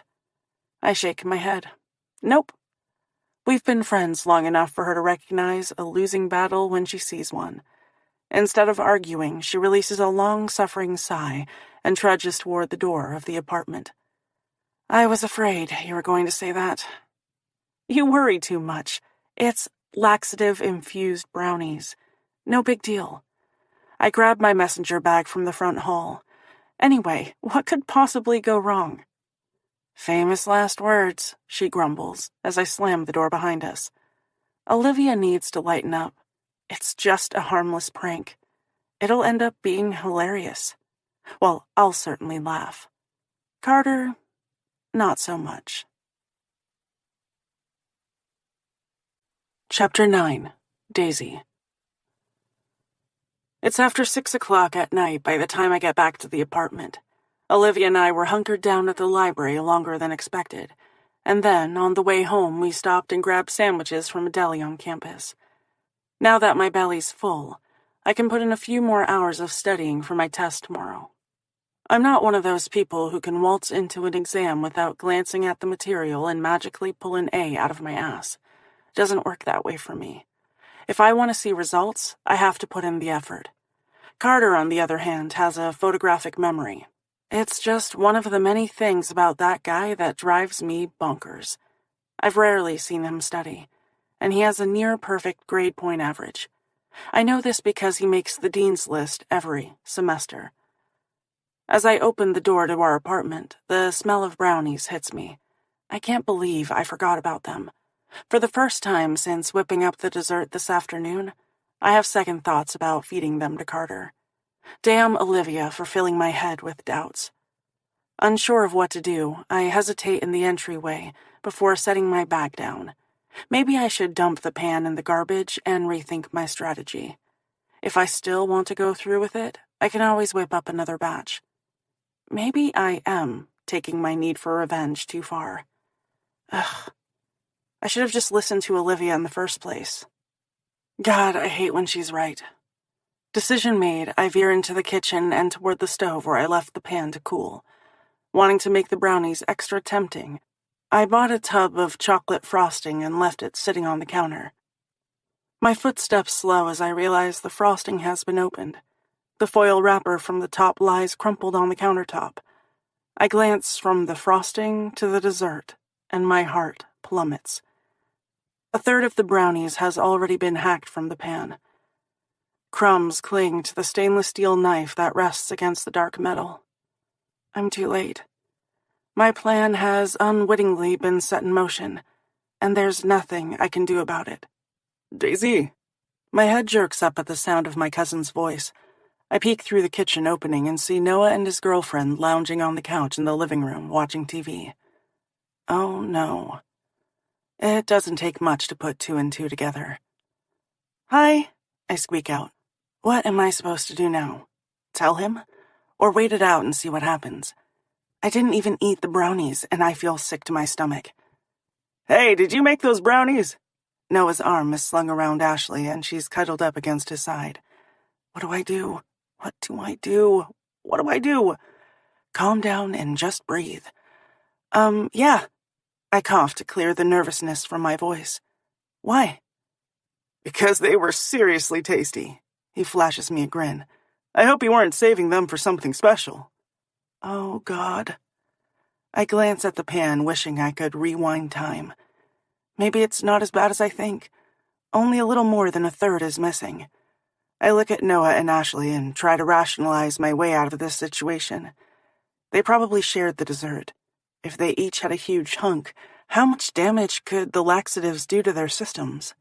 It'll clean out their bowels for sure, but it's not going to kill them, right? Right?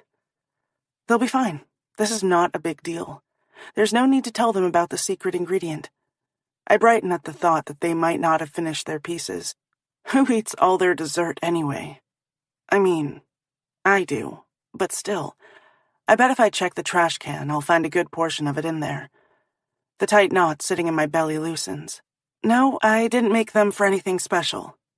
You know what else? I've learned a valuable lesson today, and that lesson would be to think before doing anything drastic, such as whipping up a batch of laxative brownies.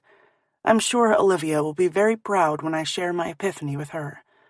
But first, I need to ask one little question. So did you, both enjoy the dessert?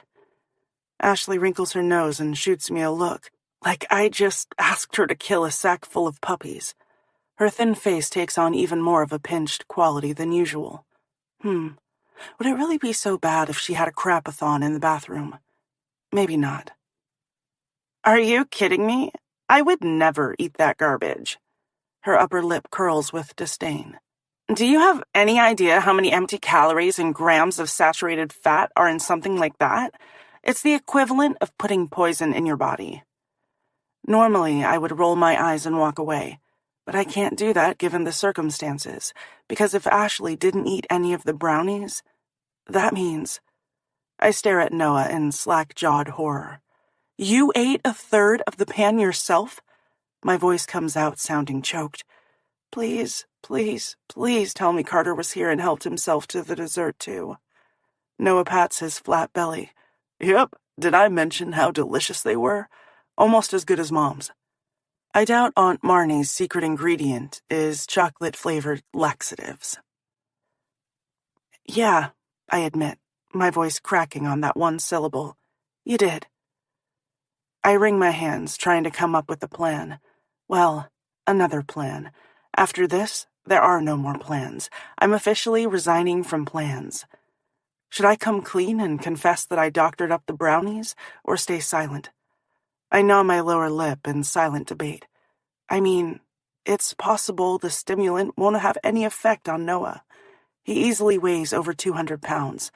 Probably more like 220 or even 230. I narrow my eyes and look him over more carefully. Yeah, he's definitely packed on a few pounds. That should work in my favor. Just as that thought scampers through my mind, Noah shifts on the couch. His brows draw together as he lays a hand on his lower abdomen and rubs it. I think I overdid it on the brownies. Ashley picks up her head from his chest. I told you not to eat so much of them. Your stomach is gurgling. She wrinkles her nose. It's kind of gross, babe. He pulls her back against him and rubs her shoulder. I'm fine, no worries. Did I ever tell you about the time I demolished an entire strawberry rhubarb pie in 10 minutes flat? If that didn't make me sick, nothing will. I've got an iron gut. He glances at me. You remember that days? He shakes his head and smiles. Mom was so pissed. I nod at the memory. Yeah, junior year of high school. I thought Aunt Marnie was going to wring his neck. She picked the rhubarb and strawberries from her garden and had made the pie specifically for a party. He grins, and they go back to watching TV. I jerk my thumb toward the kitchen, even though neither of them are paying me the least bit of attention. I'm going to... I don't bother finishing the sentence. Instead, I back into the kitchen to hide. I'm tempted to pick up my bag and duck out for the rest of the evening, but I can't do that to Noah. I need to make sure he's all right. Whatever happens is my fault, even if he doesn't realize it yet. "Hey, Days, would you mind getting me a ginger ale from the fridge?" he asks. "My stomach feels funky." Yeah, I call back. "No problem." I grab a bottle of soda and head into the living room. Is it my imagination, or does Noah look pale? Maybe a little sweaty? And he's shifting around as if he's sitting on pins and needles and trying to get comfortable. "Are you okay?" I pass him the bottle. He turns to Ashley and says, "Babe, would you mind moving over and giving me some room?" Ashley scoots a couple of feet away, and Noah sits more upright. With his elbows perched on his knees, he twists off the cap from the ginger ale and takes a small swig. "I must have eaten something that doesn't agree with me." Noah's stomach lets loose a long gurgle of distress. "I feel terrible." Ashley folds her arm against her chest. "It's the brownies. I told you not to eat so much. Your body's rebelling against all the sugar." She glances at her phone and then at him. "We're supposed to meet Katie and Harper at the movie theater in an hour." "I'll be fine," he assures her. But he looks far from fine. The door to the apartment opens, and Carter strolls in with a duffel bag hoisted over his shoulder. Pausing in the living room, he stares at us one by one. "What's going on?" "Oh, I stutter, studying the seams in the floorboards. "Noah's not feeling well," Ashley pipes up. Carter takes a closer look at his friend. "You okay, man?" He takes a few steps in Noah's direction. "Anything I can do?" My cousin drags a hand over his face and shakes his head. "No, my stomach is just a little unsettled." His intestines rumble more loudly than before. Carter drops his bag and goes to the kitchen. Grabbing a glass from the cupboard, he fills it from the tap and takes a long drink. "Hey, who made brownies?" The brownies." I sprint to the kitchen. As I turn the corner, Carter has the knife poised above the pan and is on the verge of cutting into the dessert. I grab a corner, jerking it from the counter and out of his reach. "Hey," he frowns. "I was just about to have a piece." "No, you're not. I'm throwing them away," I babble. "They aren't any good." He holds the knife in the air as I open the cabinet under the sink where the garbage is located and dump the entire thing, pan and all, into the trash bin. Carter's eyes widen as he stares at me like I'm a complete psycho. "What the hell is wrong with you?" Noah isn't the only one sweating bullets. Perspiration beads the back of my shirt and the crevice between my breasts. My palms are so slick that I wipe them on my jeans. "Nothing," I mumble, staring over his shoulder. Carter sets the knife down and leans against the counter before folding his arms against his chest.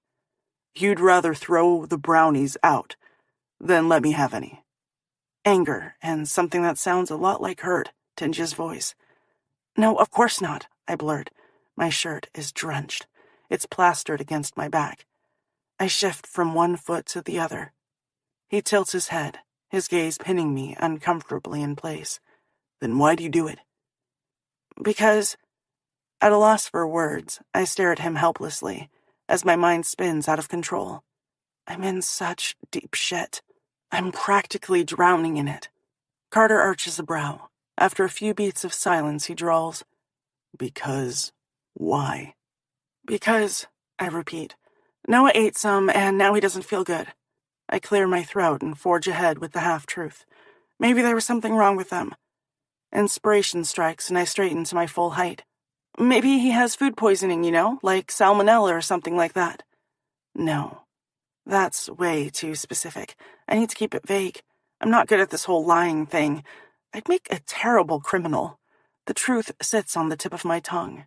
Any moment, it's going to burst free and put me out of my misery. "What?" Noah shouts from the other room. "You think I have salmonella?" "I don't know," I mutter. Talk about a tangled web of lies and deceit. Every time I open my mouth, it only gets worse. "Who knows? It's possible, right?" "I don't think so," Ashley chimes in. "From everything I've learned in my nutrition classes, you have to consume raw eggs or chicken to contract salmonella." I glare at Ashley from the kitchen. She's not helping the situation. Leave it to her to throw up unintentional roadblocks to my lies. Noah bends over, rocking back and forth. "Oh God, I really don't feel well." He bolts off the couch and into the bathroom, slamming the door shut behind him. Carter and I step further into the living room and stare at the closed bathroom door. Noah moans. A second later, an explosion echoes off the walls. I bite my lip, hoping he at least made it to the toilet. Ashley hops off the couch and grabs her purse. I don't think Noah's going to make it to the movie. Tell him that if he feels better, he can meet up with us at the theater. Even though this is all my fault, I can't help but frown at Ashley. Aren't you going to stay and take care of your boyfriend? I wish I could, but I have plans that can't be broken. She glances at the bathroom and shrugs. Plus, I don't think Noah would want me to miss the movie. I've been dying to see it for weeks. She turns on her heel and heads to the front door, leaving without even saying goodbye. I'm just about to say something scathing when Noah lets out another groan. Call my mom, Daisy, he moans. I think I'm dying. I glance at Carter and find him watching me with narrowed eyes. I can almost see the gears turning in his head. What the hell did you do? He growls, wincing as Noah whimpers. To avoid fessing up, I run for my phone. Chapter 10. Carter. Both Daisy and I have taken up sentinel outside the bathroom door. The sounds that are coming from inside, I grimace. At this rate, Noah is going to lose a solid 5 pounds, maybe more. I scrub a hand over my face in disbelief. What's occurring in there could have just as easily happened to me. If I'd come home earlier, I'm the one who would be crapping my intestines out right now. Another wave of anger rolls through me, and I spin toward Daisy with a glare. I can't believe you added laxatives to the brownies, and you were totally going to let me eat them if Noah hadn't gotten to them first. I shake my head. What the hell is wrong with you? For once in her life, Daisy has the good grace to drop her eyes and keep her mouth shut. I shouldn't have done it, she admits quietly after almost a minute of silence, a guilty flush stealing across her creamy complexion. I throw my hands in the air. What were you thinking? Payback, she mutters under her breath before clearing her throat. I wanted to get you back for telling everyone in class that I was your baby mama. She sighs and adds, along with the other things you've done lately. Seemed like that backfired now, didn't it? I snipe. Noah lets loose another long string of flatulence, accompanied by a guttural groan. After a moment of blessed silence, he whimpers, Is my mom here yet? Daisy moves closer to the door. She'll be here any minute, Noah. She was going to stop at the pharmacy and pick up some stuff to help your stomach. She covers her nose and mouth with her hand and takes a few steps away from the bathroom. She doesn't mention the stench, but it's hard to miss. I don't know whose brilliant idea it was to put the bathroom right off the living room, but it seems like poor planning on the part of the architect. Maybe you should light a candle in there, she suggests. I'm not concerned about lighting a damn candle, Noah snaps. I'm worried that my intestines are falling out of my ass.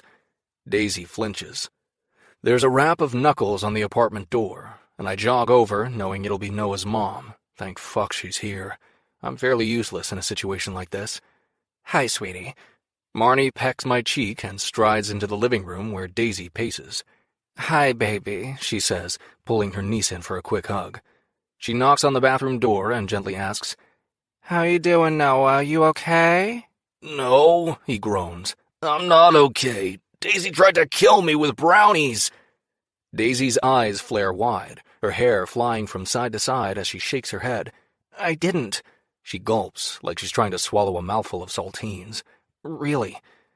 Pity flickers in me, and I quickly snuff it out, because she doesn't deserve it. She did this to herself. Brownies? Marnie's brows pull together as she turns to her niece. What's he talking about, Daisy? You don't even cook. Daisy opens her mouth to explain, but Noah beats her to the punch by yelling, She whipped up a batch of brownies this afternoon and added laxatives to them. Another explosion comes from the bathroom before he flushes the toilet for the 100th time. Noah wasn't supposed to eat them, Daisy whispers, glancing away. As if that makes the situation better. I fold my arms across my chest and scowl, still unable to believe she did this. Apparently, Marnie agrees because she tilts her head to the side as she glares at Daisy. Who are they meant for? You better believe she's got that hairy eyeball parent look down pat. The woman should be used for interrogations. I don't know many people who could withstand one of her disapproving stares without spilling every secret they know. Hell, I'm ready to confess a few of my own, and she's not even looking at me. Daisy sucks her lower lip into her mouth and gnaws it. My gaze is drawn to the movement, and something stirs in my gut. Actually, the stirring is much lower. Unfreaking believable. This is so not the time for that. Marnie's eyes widen, and her mouth falls open as she realizes the dessert was meant for me. You made laxative brownies for Carter? Before Daisy can offer up any explanations, Marnie throws up a hand, cutting her off. You know what, I don't want to hear any excuses right now. There are more pressing matters that need to be taken care of. She points to the couch. Go sit. I'll deal with you two later. Wait just a minute here. Why am I being included? I haven't done anything wrong. I'm the victim in this situation. More explosions rumble from the bathroom. So maybe I'm not the victim per se, but I was the intended victim. That should count for something. I square my shoulders, ready to defend myself. Can I just say, Noah's mom whirls toward me faster than expected, catching me off guard. No, you may not. She stabs a finger toward the couch. Sit. Okay. Wanting to placate her, I hold up my hands in a gesture of surrender. I'm sitting. She gives me an exasperated look, much like the one she gave Daisy, and turns back to the bathroom. Noah, she says softly, I picked up more toilet paper. Thank God, he groans. And some Gatorade to replenish your electrolytes, along with an anti-diarrheal medicine that should help the stomach cramps. She pauses. I'm going to open the door and place the bag inside, okay? Yeah, Noah says on a whimper. Marnie opens the door and stumbles back a step. Sweet baby Jesus, that odor is certainly pungent. With her head turned away, she sets the grocery bag on the floor inside the small, windowless room and slams the door closed again. She staggers back a few paces and sucks in a deep breath before exhaling it. Eyes narrowed, her gaze swings toward us. She plants her hands on her hips and says in a no-nonsense tone, Whatever problems you two are having, get them solved now before someone gets hurt. I straighten, as does Daisy. I have been hurt, Noah shouts from the bathroom. I no longer have a colon. Daisy collapses and hangs her head. I'm sorry, Aunt Marnie. This is all my fault. What I did was childish and irresponsible. I wasn't thinking about the repercussions. No, you certainly weren't. Marnie's gaze slides over to me. A blonde brow lifts. Apparently, I won't be getting off scot-free. I'm not even going to try and argue my way out of this one, because deep down, I know I'm partially to blame.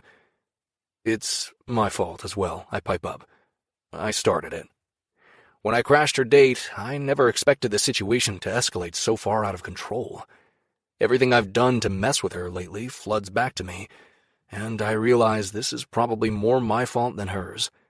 I've screwed with Daisy since the day I met her. Usually, all I get in return is a bit of attitude. Obviously, that wasn't the case this time. Daisy gives me a bit of wide side-eye. I love you both. Aunt Marnie jerks her chin toward the bathroom. And so does Noah. But you two need to figure out how to coexist peacefully without acting like a pair of unruly children. With bright red cheeks, Daisy nods. We will, I promise. Yeah, I add. We'll do better from now on. My need to push Daisy away is what started this ball rolling and ultimately shaped our relationship into what it is now. I did whatever I could to keep her at a safe distance. I guess it's up to me to rectify the situation moving forward. There are 8 months left before we go our separate ways. Surely I can behave that long. Chapter 11. Carter. Dude, that practice sucked ass. Noah drops onto the bench that runs parallel to our lockers. You heading back to the apartment after this? Most of our teammates are busy bitching and moaning about the grueling workout Coach just put us through, but not me. I welcome the suicides and hitting drills. I want my muscles to scream bloody murder when all is said and done. I want to be so freaking tired that when I fall into bed, an exhausted heap, I won't dwell on the girl sleeping 20 feet down the hall from me, or the curve-hugging tank top and short shorts she likes to torment me with. I push those thoughts away and shake my head before they can do further damage. Can't. I focus on the inside of my metal locker. I need to stop at my parents' house. Noah falls silent for a moment and then asks, "Do you want me to come with you?" "Nah," I mutter. That would only make matters worse. Just thinking about what I have to do makes my shoulders tense up. He grabs a t-shirt from his locker and pulls it over his head. "Are you sure that you don't want some company?" Because I pride myself on not being a pussy and confronting matters head-on, I turn and meet his concerned gaze. "Yeah, it'll be fine." "You know I'll come with," he reiterates in a lower voice. "It's not a big deal." It takes a concerted effort to loosen my muscles and slow my heart rate. I appreciate it, but it's not necessary. I fucking hate going home, and Noah knows it. He's one of the few people I trust enough with the truth, which is exactly why Daisy is off limits. The last thing I would ever do is destroy my friendship with Noah. He's like a brother to me. His parents are like my family. And you don't fuck with family. Period. All I have to do is keep my distance from Daisy. It's the only way I'll get through the school year in one piece. But I can't continue pushing her away or being a dick. It's exhausting, and I don't have it in me anymore. Not when all I want to do is tug her close and hold on tight. The last few days have been cordial between us. This morning, we actually made small talk about the unseasonably warm weather we're experiencing. Yeah, the weather. It was the most stilted conversation I'd ever been forced to participate in. After a while, I started babbling about the importance of staying hydrated. Daisy cut me off, saying that she had to meet up with Olivia, and ran out of the apartment like her ass was on fire. She couldn't flee fast enough. I'm not sure I've ever had a female try to escape my company so quickly. Daisy is the first. Not exactly great for the ego. I don't know what's worse, awkward interactions like that, or us sniping back and forth. I hate to admit it, but I kind of enjoy our verbal skirmishes. Daisy has a sharp tongue and a wry sense of humor. With Daisy occupying my brain, Noah and I walk out of the locker room toward the parking lot near the stadium where practice is held. Noah claps me on the shoulder and slips behind the wheel of his Jeep Wrangler. "If you need me, just call, okay?" I nod, even though I have no intention of doing anything of the sort. I don't want anyone else witnessing my family at their worst. It only deepens the humiliation. With those thoughts whirling through my head, I slide onto the leather seat of my Mustang and start the engine. The deep purr it makes as it roars to life is music to my ears, but it's not enough to turn the tide of my darkening mood.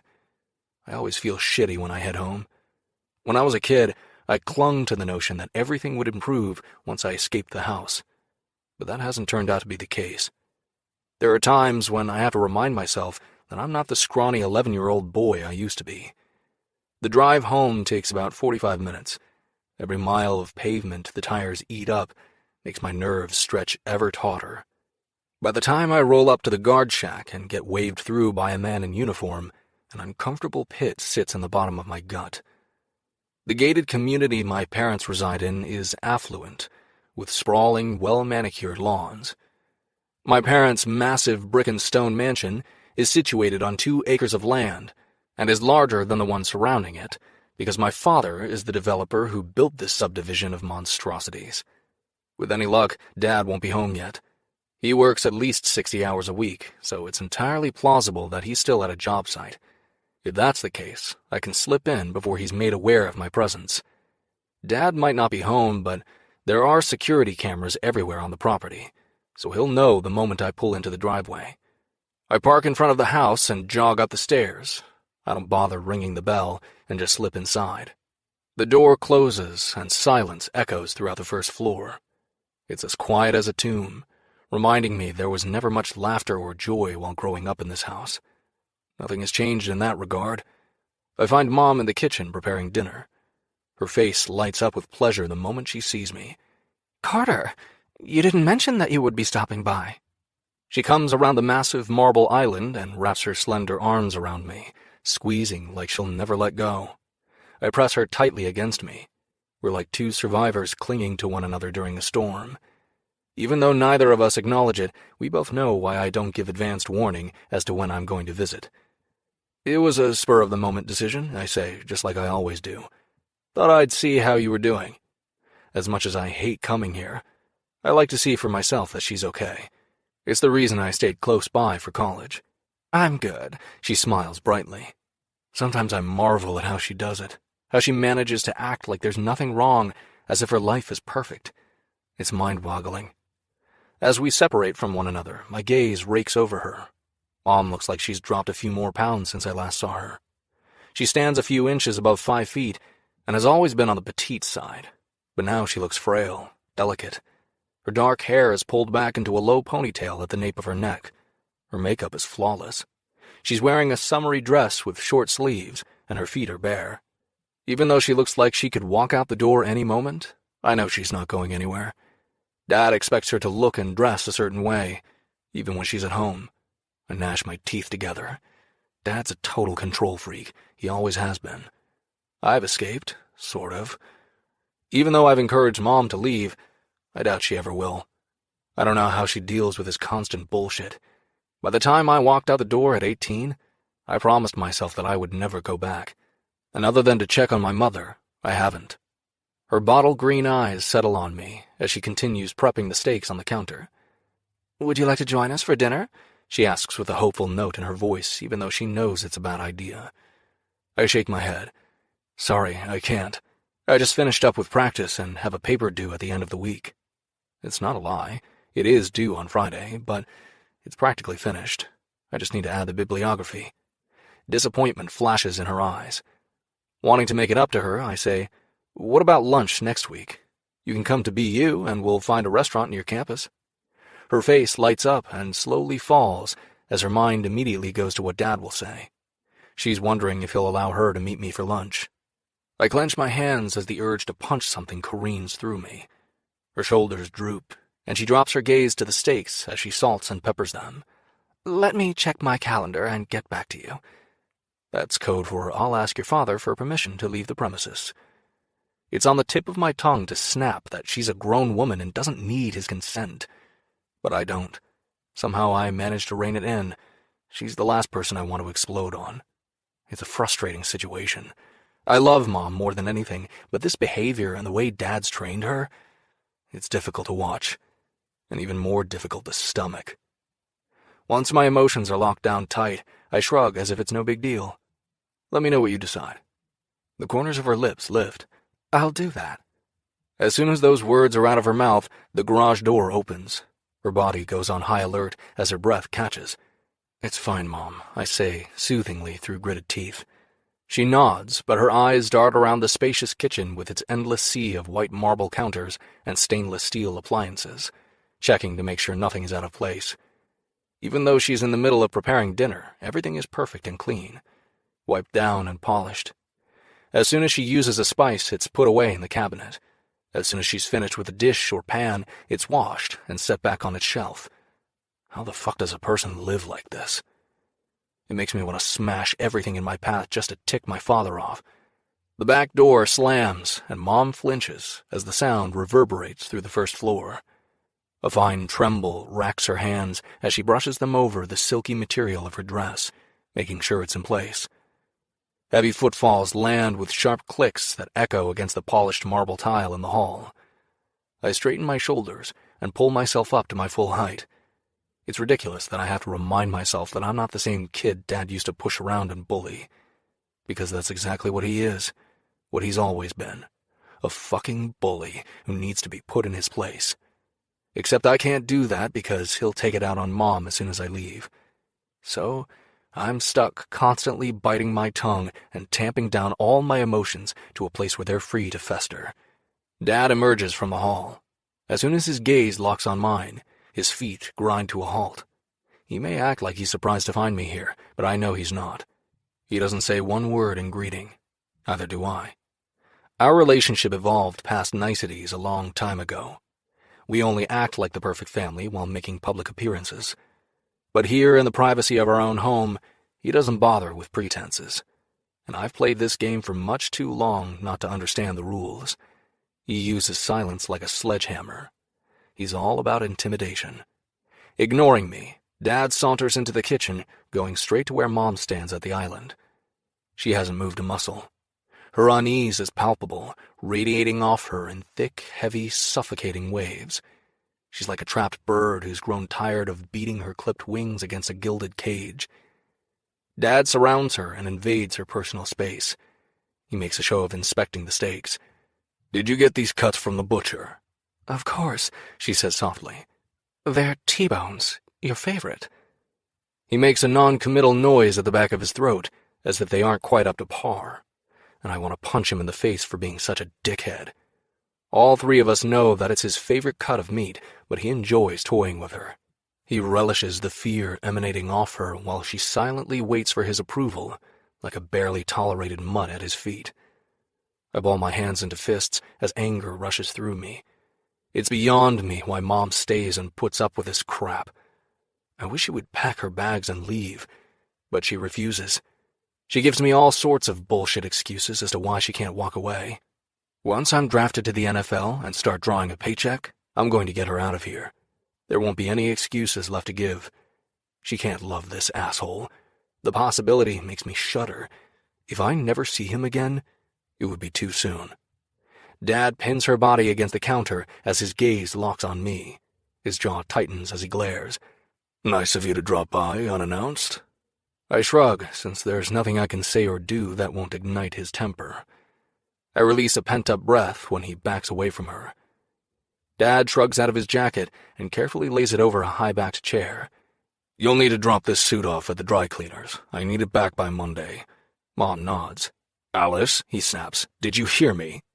Eyes wide, her head jerks up. Sorry, I'll take it over first thing in the morning. His lips thin as he presses them together. It doesn't take much to set him off. He's like a powder keg waiting for an opportunity to explode. I learned early on to gauge his moods and act accordingly. I spent my entire childhood tiptoeing around him. Do you want me to drop it off when I leave, Mom? I offer. I'm going right past the cleaners. It's a little out of the way, but she doesn't need to know that. Before she has a chance to respond, Dad bites out, She'll take care of it in the morning.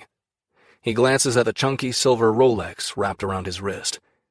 Maybe after dinner, if it ever gets made. I clench my jaw and silently count to 10. It takes everything I have inside not to unleash my fury at his abusive treatment. If I don't get out of here, I'm going to lose it, and I don't want to do that. My purpose in stopping by was to check on Mom, and that's exactly what I did. All right, I say tightly. I've got to take off. Before I can think better of it, I add, let me know if next week works. As soon as the last sentence escapes my mouth, I want to suck it back in again. I almost cringe for being so careless. There's no use hoping that he didn't catch the words. His body stills as his muddy brown eyes sharpen, bouncing between us with interest. What's going on next week? When no one responds, he growls, Alice? Mom flinches. Carter suggested that we meet for lunch. No. The word drops from his lips like a 2-ton brick. My eyes narrow. Why? Even though it's pointless to argue, I can't help myself, because the fact that he has to control her every move pisses me off. Why can't we meet for lunch? For the first time since walking into the kitchen, a thin smile spreads across my father's face. He enjoys denying me something I want. He doesn't have as many opportunities to fuck with me now that I have a full scholarship to play ball at BU. He can't lord money over me the way he used to, and he can't make me jump through an endless series of hoops only to deny me at the end. He crosses his thickly corded arms across his chest as his smile broadens. God, but I fucking hate him. He's a useless son of a bitch. Because I said so, he replies, enunciating each word. That's why. Fury infuses every fiber of my being. She's a grown woman, I remind him tightly. If she wants to meet me for lunch, she can. He arches a brow. Is that so? Yeah. I clench and unclench my hands at my side. His gaze bores into mine as he says, Alice, under no circumstances are you to meet Carter for lunch next week. Are you going to disobey me? With slumped shoulders, my mother stares at the seasoned steaks, not daring to lift her eyes. No. That one word conveys just how broken and beaten she is. A triumphant smile blooms across Dad's smug face. Will there be any further discussions on the subject, Alice? No. God damn it. I need to walk away now. If I don't, I'm going to fucking lose my shit. And I promised myself I wouldn't allow that to happen. Not ever. I won't let him provoke me into being someone I'm not. Him. You're a real asshole, I mutter under my breath, stalking out of the kitchen.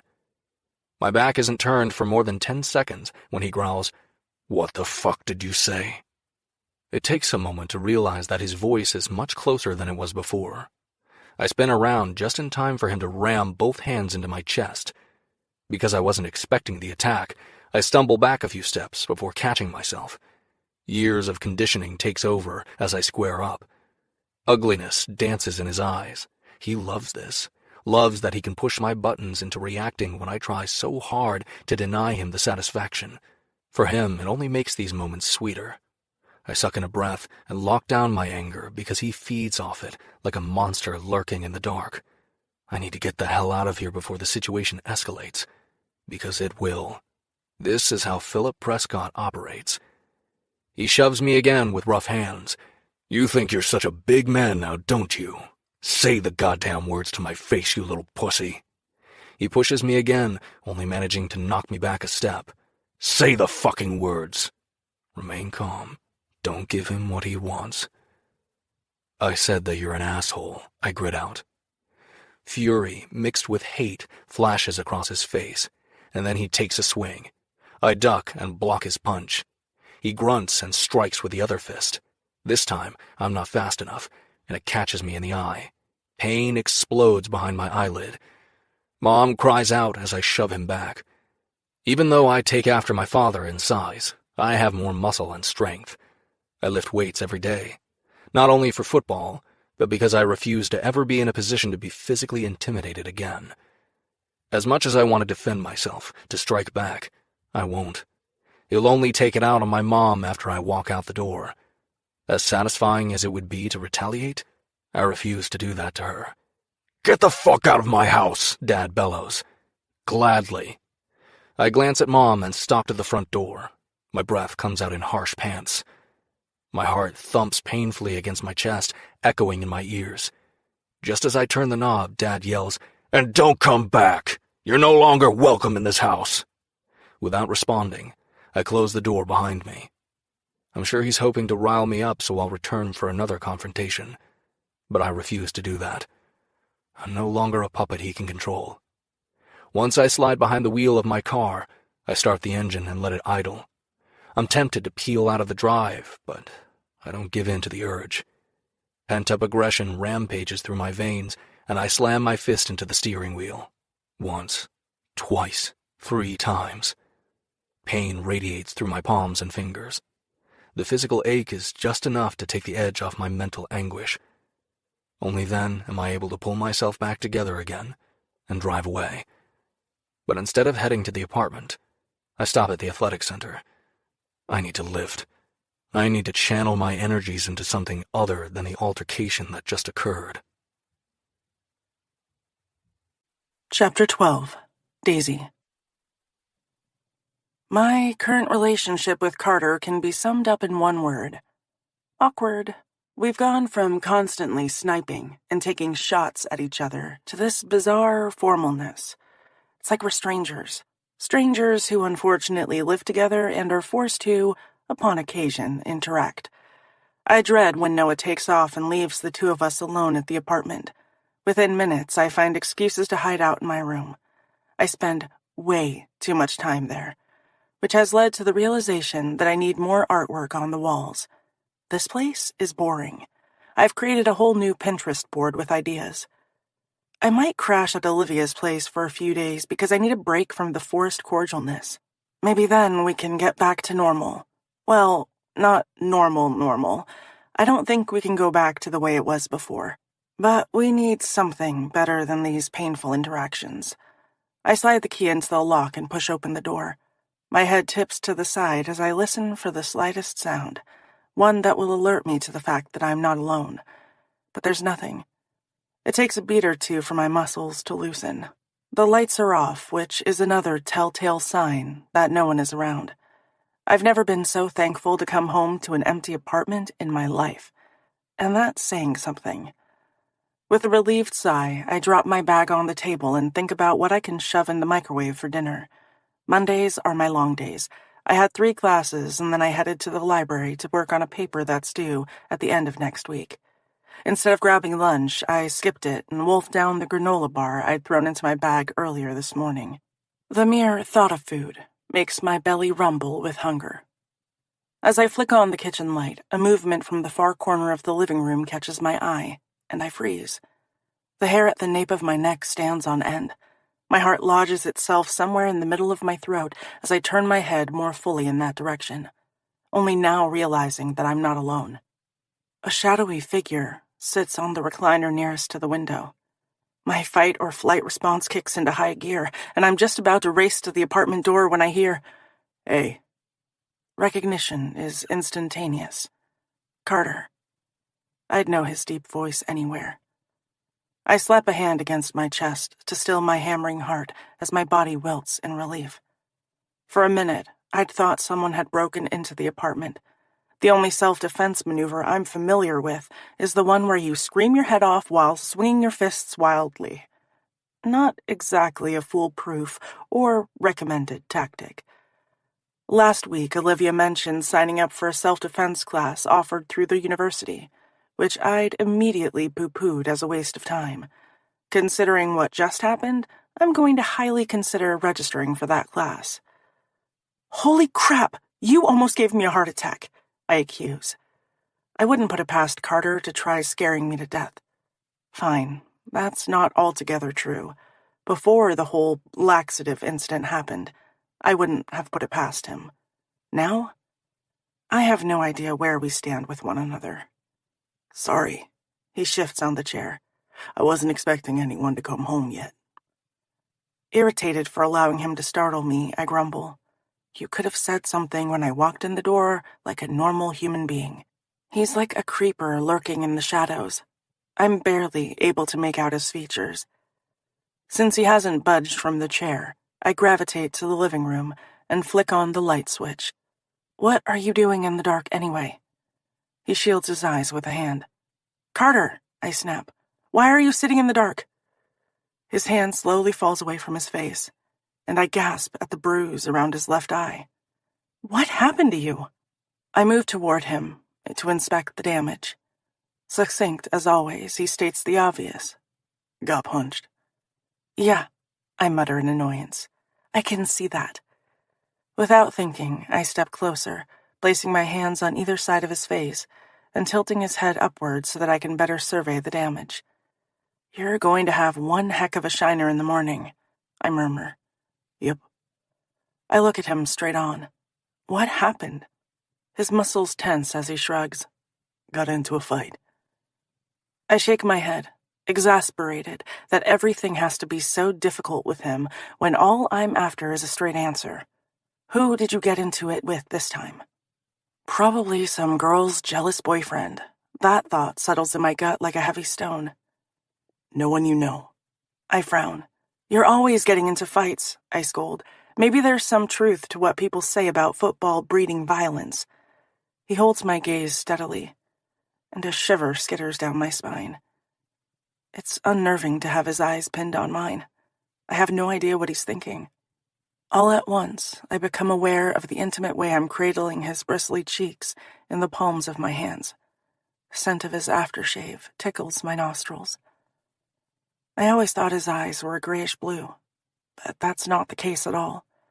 Silvery flecks dance within the flinty irises.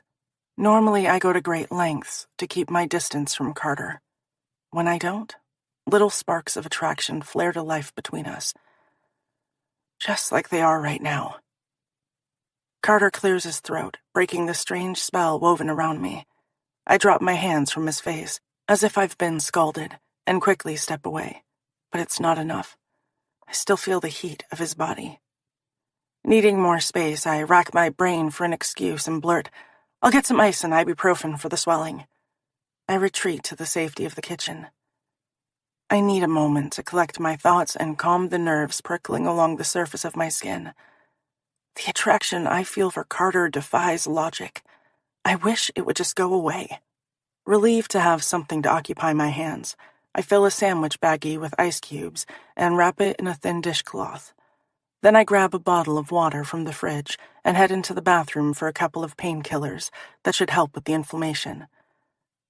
Not wanting our fingers to come into contact, I gingerly hand over the ibuprofen and water. He washes down the pills in one thirsty swig. I give him the bag of ice, which he gently presses against his left eye. A hissing sound escapes from his lips as he settles back in the chair. His good eye drifts shut. With both of his eyes closed, I'm free to look my fill. My gaze roves over his muscular body, sprawled out on the recliner.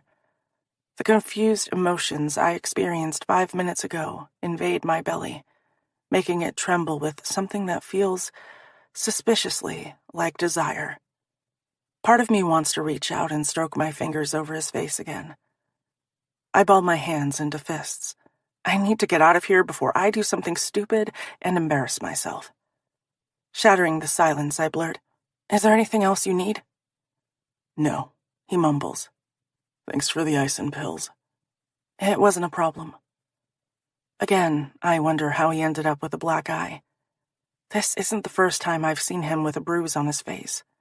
I frown, realizing I've never actually seen Carter lose his temper. But he must, right? What other explanation is there? "You never said how this happened."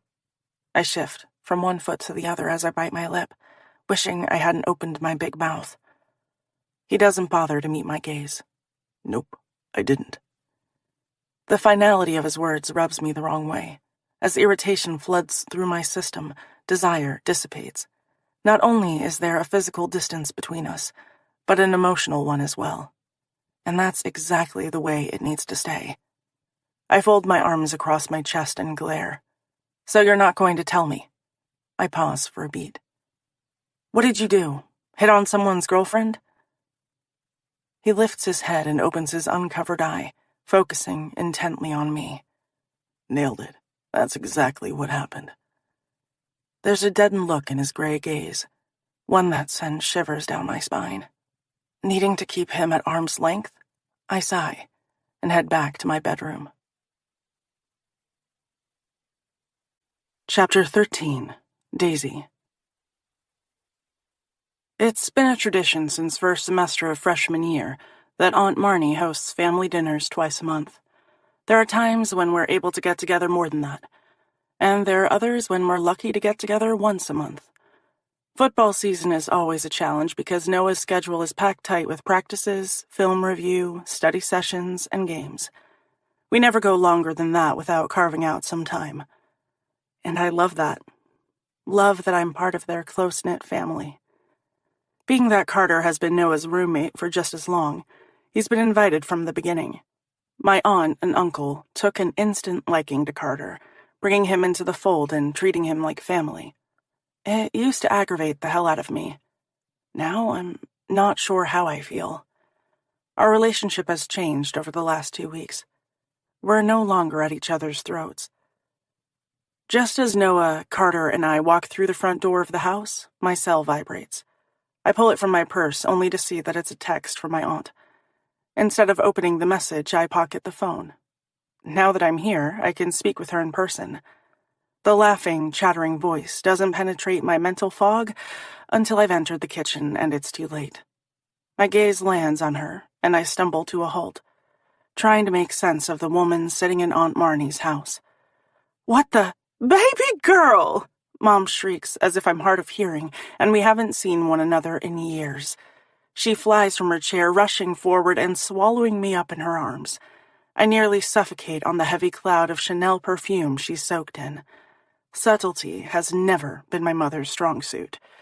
Still in a state of shock, I stare at my aunt over my mom's shoulder in bewilderment. I'm desperate for her to tell me that this is a bad dream. The sympathetic expression painted across her face says that it's not. Only now do I realize that the text she'd recently fired off was a warning to prepare myself. With her hands on my shoulders, Mom leans back so she can look me over. A delighted grin stretches across her Botox-injected face. "Are you surprised?" Surprised. Surprised is an understatement. Shocked. Like I've just been punched in the face for no reason. I love my mother. I really do. but she's a lot to deal with. To say that she's high maintenance is putting it mildly. I need to mentally prepare whenever I'm going to be around her for any length of time. If I don't, our visits end up going sideways, and that's not fun for either of us. She claps her hands together like a child on Christmas morning. Oh, good. You know how much I enjoy a good surprise. Mission accomplished, I say wryly, still trying to wrap my brain around the fact that she's standing in Aunt Marnie's kitchen. She belongs in Europe, not here. It's like stumbling upon an exotic animal on a city street, unexpected and not entirely welcome. Oblivious to my inner turmoil, she loops her arm around mine and drags me to the table to sit down. Her hands immediately go to my face as she takes a long, hard look at me. Her expression transforms into one of seriousness. Oh, my poor baby, she coos dramatically. I'm tempted to roll my eyes, but don't. I know what's coming next. Mom tends to keep to the script, which makes it easier for all of us to play our parts. She turns my face from one side to the other, studying my complexion with a critical eye. You look tired, Daisy. Are you getting enough rest? I've only been in her presence for a handful of minutes, and already she's starting in on me. My brows flatten. Yes, Mom, I grumble, embarrassed to have her attention focused on me in front of everyone. I'm fine. How long has it been since I last saw you? Even though she tosses out the question, she doesn't give me time to respond. A month and a half? Yep. I boarded a plane bound for the States a little more than 6 weeks ago. Your face looks puffy. Her eyes narrow. Tell me about your salt intake. Mom, I groan. In mom speak, puffy means I've gained weight. Too bad Ashley isn't here. These two would hit it off like gangbusters. Thank goodness I arrived just in time for an intervention. We need to plan a spa day ASAP. A seaweed wrap is precisely what's needed in a situation like this. She flicks her gaze toward her sister. You're a nurse, Marnie. Wouldn't you agree with that clinical diagnosis? My aunt shakes her head.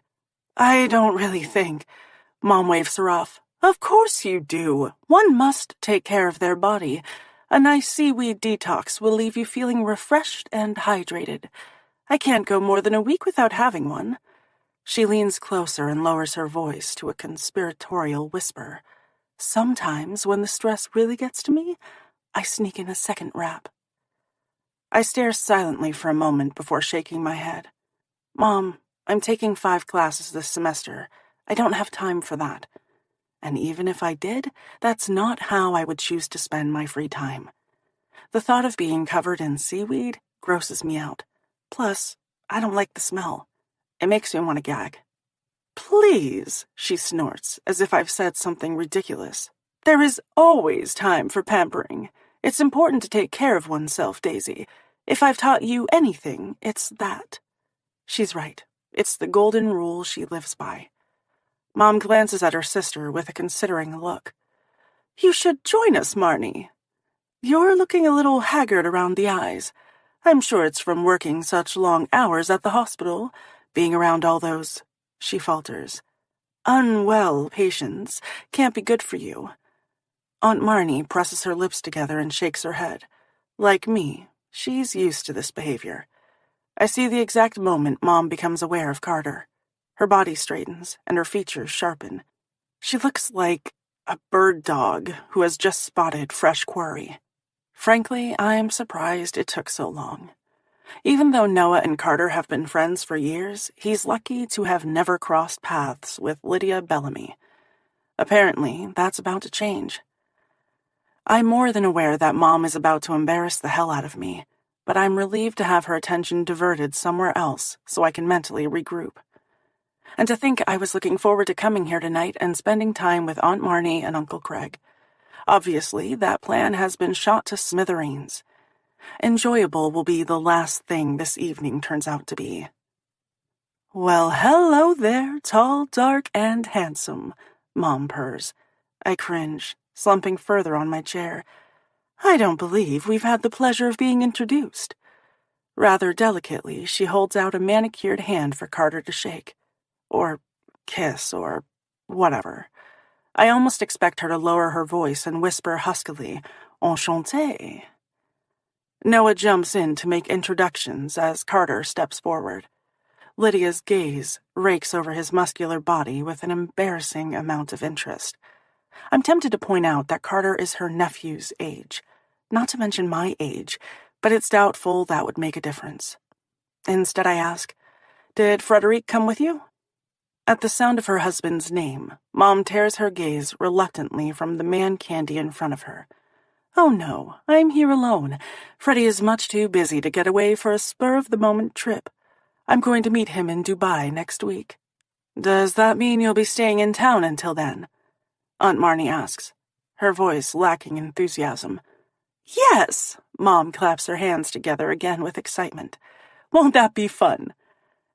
"It would have been," her sister says carefully. "Unfortunately, I have to work." My aunt's gaze encompasses me. "And Daisy is busy with classes." More gently, she adds, "Perhaps if you'd given me some notice, I could have taken some vacation time."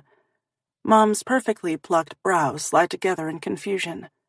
"But that would have ruined the surprise." We stare in silence. Aunt Marnie shrugs as if to say, "Well, I tried. And I get it. Lydia's world revolves around, well, Lydia. Everyone else is a distant planet in her solar system. It's been that way for as long as I can remember. Over the years, I've learned to accept Mom for who she is. If I didn't, our interactions would only leave me feeling angry and frustrated." We're distracted from further conversation when Uncle Craig walks through the back door with his briefcase in hand. The way he stumbles to a halt when he sees my mother has me biting my lower lip to hide my amusement. Mom gives him her most winning smile. "Surprise!" He stares at her for a long moment before his gaze swings to his wife. My uncle has a pretty good poker face, but I know he doesn't enjoy Mom's visits. She can be a disruptive pain in the ass, per Uncle Craig during her last visit. Aunt Marnie's shoulders shake with unconcealed mirth as she turns back to the stove to check dinner. 60 minutes later, and I'm planning my escape. Mom has the tendency to make me feel claustrophobic. While everyone is busy talking after dinner, I quietly excuse myself and sneak out the back door. The sun has just dipped below the horizon as I settle onto a lounger near the pool and stretch my legs out in front of me. I close my eyes and suck in a breath before slowly exhaling. It takes a conscious effort to release the tension from my tightened muscles. Thank God Mom booked a suite at a nearby hotel and isn't staying at the house. I think Uncle Craig would probably pack his bags and vacate the premises if that were the case. The last time Lydia stayed with them, she had Uncle Craig running all over the place. By the 4th day, he was ready to wring her neck. Just as I start to relax on the plush cushion, I catch the sound of the French door opening and closing. I keep my eyes squeezed shut, wanting to block out reality for a moment longer. I suspect Aunt Marnie has noticed my absence and has come to check on me, and probably sneak a smoke. She quit years ago, but Lydia tends to drive her batshit crazy. She keeps a secret stash hidden in the garage for emergencies. A visit from Lydia is most definitely classified as an emergency. When Aunt Marnie drops onto the lounger next to mine, I turn my head and open my eyes, only to find that it isn't my aunt at all. It's Carter. The surprise of finding him a few feet from where I'm sprawled stuns me into silence. We're not ones to seek each other out, ever. What he's doing is unprecedented. He sits facing me. His knees are spread and his elbows rest casually on them. Unsure what to say, I remain silent and wait for him to start the conversation. After everything that's transpired between us these last few weeks, I feel at a loss as to how to act around him. Apparently, I'm not the only one who feels ill at ease, because Carter clears his throat and shifts on the lounger. "Your mom is wondering where you've disappeared to." The breath slowly escapes from my lungs at the notion of heading inside again. I thought it would take her longer to notice my absence. I love being with my aunt and uncle, Not once have I ever considered escaping from their presence. Guilt slides through me that I feel that way about my own mother. I should be thrilled that she carved out time to visit me. Instead, I feel resentful that she's impinging on my time, which only prompts more guilt. I'm not ready to head inside just yet, but there doesn't seem to be a choice in the matter. As I sit up, he says, "Don't worry, I told her that you were in the shitter. Salmonella poisoning from bad brownies. That should buy you some time." My mouth falls open. Is Carter really cracking a joke about the brownie incident that is never to be mentioned in Noah's presence? Because he certainly didn't think it was amusing at the time. I wince at the laxative brownie aftermath. Poor Noah. The chocolatey dessert really did a number on him. Who knew he had such a sensitive system? He wasn't right for days after that. Thankfully, he's forgiven me. It took about 50 apologies and lots of sad puppy dog looks for him to speak with me again. As the edges of my lips reluctantly bow upward, his do the same. My belly flutters at the penetrating look he gives me. I'm not sure we've ever shared a smile. Usually I'm too busy biting his head off or glaring for that to occur. It's kind of surreal to be having this moment with him. We both fall silent. Oddly enough, it's not stifling or uncomfortable. Carter glances at his hands before his gaze pierces mine. A sizzle of electricity zips unwantedly through my body. "So that's your mom, huh?" I collapse on the lounger again and close my eyes. His words send a myriad of emotions crashing through me. Yep, that's her. The woman is a train wreck, albeit a gorgeous, well-put-together train wreck. Most kids at some point want to grow up to be like their parents. Not me. I don't want to be anything like her. The thought of turning into Lydia is a frightening one. I've taken my fair share of psychology classes at BU. I'm well acquainted with the whole nature versus nurture debate. In this instance, I hope nurture crushes nature. When I say nothing more on the topic, he picks up the thread of our conversation. "She seems..." His voice trails off, as if searching for a complimentary adjective to describe the woman he just met. "Interesting." I burst out laughing. Carter has no idea just how interesting Lydia can be. That's an understatement. A slow grin spreads across his face as his eyes take on a teasing glint. My heart stutters for a beat or two. It's a little disconcerting to have all that charm focused solely on me. I'm tempted to blush and play with the ends of my hair, but I resist the urge. Barely. This guy right here, this is the one all the girls fall for. "I was trying to be polite." Now that's funny. Since when? Polite has never been a part of his playbook when dealing with me. Some of the attraction ebbs, making it easier for me to breathe. Carter sighs. His unflinching gaze locks on mine until I find myself trapped within his unrelenting stare. "I don't want to fight anymore, Daisy." His voice drops, becoming deeper. "The situation never should have escalated to the level that it did." I nod in agreement. He's right. It shouldn't have. "Let's call a truce. No more fighting or pranks. We have less than a year under the same roof. Then we'll be graduating and moving on with our lives." His voice softens, becoming almost uncertain. "We can get along for 8 months without trying to poison one another, can't we?" I didn't try to poison you, I say quickly, but my voice lacks conviction. How did we end up in this place? I've never had an issue with anyone. I get along with everyone. Carter has always been the exception. I shake my head, trying to make sense of it all. I've never understood why you have a problem with me. His gaze flickers to something at the far corner of the yard. Time slows, and I wonder if he'll bother with an answer. Is there one? I can't imagine what it could be. "There was never a problem." Avoiding eye contact, he keeps his gaze trained on something in the distance. Disappointment sets in, and I sputter out a laugh. For a moment there, It felt like we were making progress. Guess not. Oh, come on, I mock. You've never liked me. You've always been a prick. My upper lip curls with the memory and the subsequent confusion and hurt that quickly followed in its wake. You never gave me a chance. The longer Carter remains silent, the more restless I grow, wondering if he'll finally give me the real reason for his behavior. Looking distinctly uncomfortable by the forced conversation, he shifts on the lounger. His gaze bounces around the yard, never once landing on me. It was never like that. I jerk upright and swing my legs around to face him. Our knees bump. This time, the contact does nothing for me.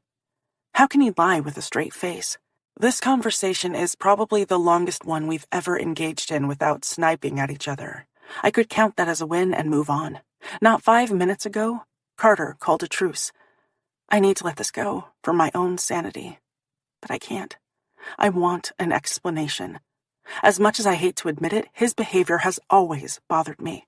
It's like a painful sliver I've never been able to dislodge from beneath my skin. One that's been festering for years. How can I possibly ignore it? I drag in a breath and attempt to settle all the rioting emotion inside me. It's always been like that, and you know it.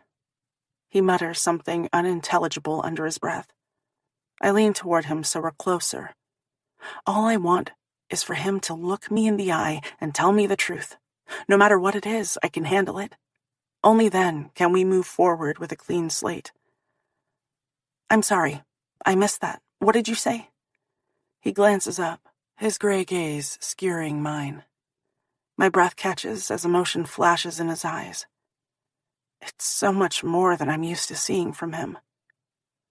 There are times when it feels as if Carter has built a wall around himself, at least where I'm concerned. Although with other people, girls especially, he's relaxed and even gregarious. For some reason, he's always treated me differently. I never meant to come across that way. His voice is painfully uncertain. Can we just forget about it and move on? Even though I want to push for answers, it's doubtful he'll be honest with me. Maybe I just need to let it go and bury the hatchet. Yeah, I guess we can do that. He nods. Relief transforms his expression. Good. His lips lift. My gaze drops unconsciously to the full sexiness of his mouth. An unwelcome rush of desire floods through my body before pooling at my core. What am I doing? It takes effort to shake myself out of the weird mental fog that has fallen over me. I shoot to my feet, needing to put a little distance between us.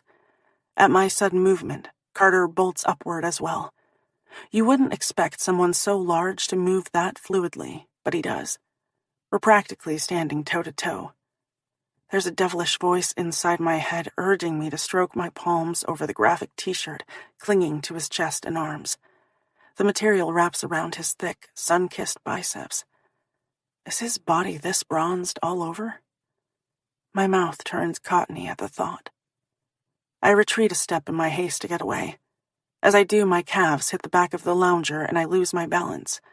Carter's eyes widen as my arms pinwheel.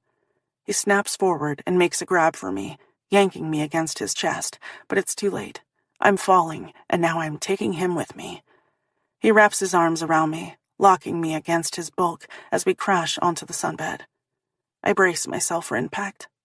He grunts as we land, but I feel nothing. Carter's body absorbs the brunt of our fall. With labored breaths, we lay entwined. My breasts are crushed against his rock-solid chest. Are you okay?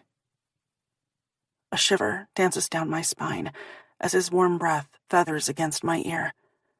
That's all it takes for my nipples to pebble. I send up a silent prayer, hoping that he doesn't feel them poking through the fabric of my shirt. Yeah. I make a concerted effort to clear the huskiness from my throat. Sorry about that. I know I'm in trouble when I have to fight the urge to burrow against his strength. Instead of doing just that, I push against his upper body, trying to separate myself from him as quickly as possible. Our limbs are tangled together. Goosebumps rise across my flesh as my calf slides against the crinkly hair of his leg. I should get back inside. The words come out sounding thick and hazy. My mom. Carter snaps too, immediately releasing his hold, as if I've scalded every part of him. I scramble away and fill my lungs with fresh air. His scent surrounds me, clinging to my skin, making me feel lightheaded and achy. Once I find my footing, my hand rises, nervously fluttering over my shirt and shorts. Carter rolls onto his back and stares up at me with enough heat to singe the hair right off my arms. I blink in bewilderment, and the look disappears, leaving me to wonder if it was ever there to begin with. When I don't move, he growls. Go inside, Daisy. I'll be there in a few minutes. Part of me wants to stay and figure out what just happened, but I have no idea how to do that. Instead, I nod and flee to the house. Who would have ever thought that my mother's presence would feel like safe harbor? Guess there's a first time for everything. Chapter 14. Carter. With my arm thrown over my eyes, I try to shut down the thoughts steamrolling through my head, but it's impossible. I can't stop replaying what happened with Daisy earlier this evening. The look on her face when her gaze dropped to my mouth had my dick surging to life. The temptation of her pliant body crushed against mine only made it worse. I've spent the last 3 years keeping her at a safe distance, and now I've managed to blow all my good intentions to hell with one stupid decision. I've opened the door, and there's nothing I can do to slam it shut again. I keep telling myself that the only reason I want Daisy is because she's the one girl I can't have. Deep down, I know it's a lie. The way I feel about her scares the crap out of me. Maybe calling a truce wasn't such a good idea. If there aren't any barriers sitting between us, how am I supposed to keep her at arm's length? Especially when all I want to do is hold her close. Frustrated with myself for the thoughts that won't stop circling, I throw off the covers and swing my legs over the side of the bed before coming to my feet. I need to shake off the weird feelings that have settled over me and relegate Daisy to the back of my mind where she belongs. Where I've kept her since freshman year. Where she's safe. It's after midnight when I pad through the silent apartment into the kitchen. I drag a hand over my face, knowing that I need to get some sleep. We have a big game tomorrow against Tennessee. I need to be clear-headed when I jog out onto the field. I can't allow this girl to get inside my head and fuck with my mojo. My future is riding on the games I play this season and how I look going into the draft. I need to get my head on straight. If I'm smart, this will be nothing more than a meaningless blip. There's no reason that our truce has to change anything between us. Daisy and I can slide right back to the way things have always been. Minus me messing with her and her subsequently trying to make me shit my brains out. See, now I feel better. This is doable. There's no reason to panic. I just need to distance myself from her. Remain reserved, cool. I've done it before. I can stick it out for the next 8 months. It's not going to be a problem. I grab a glass from the cabinet and fill it from the tap before guzzling down half of it. Then I set the glass in the sink. Planting my palms on the counter, I hang my head between my shoulders and suck in a deep, cleansing breath of air. Everything is going to be fine. That settled, I turn, ready to head back to my room and hopefully, if I'm lucky, not dwell on the golden blonde beauty sleeping down the hall from me. That thought leaves me groaning and my dick stirring with interest before I quickly shove her from my head. One thought is all it takes to get me hard. I swear under my breath. "Excuse me?" The sound of her voice has me jerking to a halt. Even though it's dark in the kitchen, I see the outline of her form hovering in the doorway. My hungry gaze licks over the thin tank top that hugs her curves and tiny sleep shorts that leave her legs bare. Everything I just convinced myself of falls out of my head. Who the fuck was I kidding? Even now, the urge to reach out and take her in my arms pounds through me like that of a steady drumbeat. I've never wanted anyone in my life the way I want her. I clench my hands at my sides so that I don't make yet another disastrous decision. It takes everything I have inside to keep my voice casual. I didn't say anything. Oh, I thought I heard something. Her voice is deep and raspy with sleep. It arrows straight down to my... Nope, I shake my head. Didn't say a word. I'm wondering if there's anything she could do that wouldn't turn me on. Sadly, I don't think there is. She frowns but doesn't argue, which must be a first. Apparently we really have turned a corner. Yeah, I am so screwed, and not in a good way either. All my good intentions disappear. It's late. What are you doing up? I want to stand here and drink in how gorgeous she looks with her disheveled hair tumbling around her bare shoulders. Couldn't sleep? She shifts, and her breasts bounce with the movement. My gaze dips. My breath catches as her nipples stiffen into turgid little points. Look away, jackass. But I can't. I'm mesmerized by the sight. Obviously, noticing my creepy stalker stare, she clears her throat and folds her arms across her breasts, blocking my view. A growl rumbles up from my throat before I quickly choke it back. Seriously, what the hell is wrong with me? I'm playing with fire and can't afford to get burned. I need to get out of here before I cross a line, before I do something that I can't come back from. I force my eyes away. I'll see you in the morning. Okay. Just as I'm about to brush past, she says, Carter? I stop and reluctantly meet her gaze. Yeah? She sucks the fullness of her bottom lip into her mouth before nipping it with her teeth. Desire rushes through me, trying to break free. I'm so close to wrapping my arms around her body and biting that sexy lower lip myself. But I don't. Somehow I manage to keep it together. Barely. When she doesn't say anything more, the desperation finally gets to me, and I snap without meaning to. What, Daisy? Her eyes widen at the sharp tone of my voice, and she takes a quick step in retreat before shaking her head. Nothing. Before I can apologize for acting like an asshole, she withdraws from the kitchen. I close my eyes because the urge to give chase pumps wildly through me. But I can't. I can't do anything but let her go. Chapter 15. Daisy. Noah knocks on my bedroom door and pushes it open enough to stick his head inside. Food's here. I'll be out in a minute, I say, not bothering to glance up from the book I'm reading.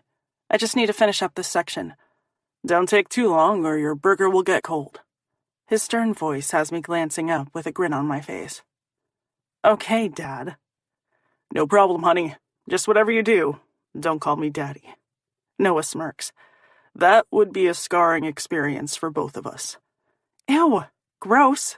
I pick up a pillow from my bed and throw it at him. With a chuckle, he slams the door closed. It takes at least 10 more minutes for me to highlight the passage I was reading. Even though I have a test coming up in sociology, it's not the reason I'm dragging my feet. Carter. I've been doing my best to avoid him since the incident at my aunt's house. Everything has changed between us, and I don't have a firm handle on it yet. Before, when I'd see him, the attraction was always there, humming under the surface, but it was buried deep beneath the aggravation and annoyance. You take away the animosity, and what are you left with? Yeah, just attraction. The kind that buzzes unwantedly through your system before settling uncomfortably in your belly, doing all sorts of disconcerting things to your senses, making you long for things you should definitely not be thinking about. It feels safer to hide out in my room. Daisy! Noah bellows at the top of his voice. Get your ass out here! I huff out a breath and slam my book closed. Apparently, avoidance isn't going to be a possibility with Big Mouth out there. I guess we'll have to go with Plan B, which is hoovering up my food before escaping to my room again. I straighten my shoulders like I'm going to war and head out to the small dining area attached to the living room. We have a breakfast bar with 3 stools, which is where we normally eat our meals. With Ashley joining us, there aren't enough seats, so the bags of food have been spread out on the table. Carter, Ashley, and Noah have already dug into their food. I take my time grabbing a bottle of water from the fridge before lowering myself onto the only available chair, situated between Noah and Carter. My eyes dart to Carter before I can stop them. The attraction humming between us has only grown stronger over the last few days. As much as I try to ignore it, that feels like a Herculean task. Normally I can't wait to dig into a cheeseburger from Devon's, the best burger joint in town. But with Carter sitting beside me, I am a nervous, jittery mess. Even though I'm starving, my appetite has vanished. By this point, I would already have devoured half of my sandwich. That's how good it is. But right now, I don't feel like I can choke down a single bite, which is a shame. I stare glumly at my food, wondering if I can feign a stomachache so I can get out of here. None of this makes sense. I've known Carter for years.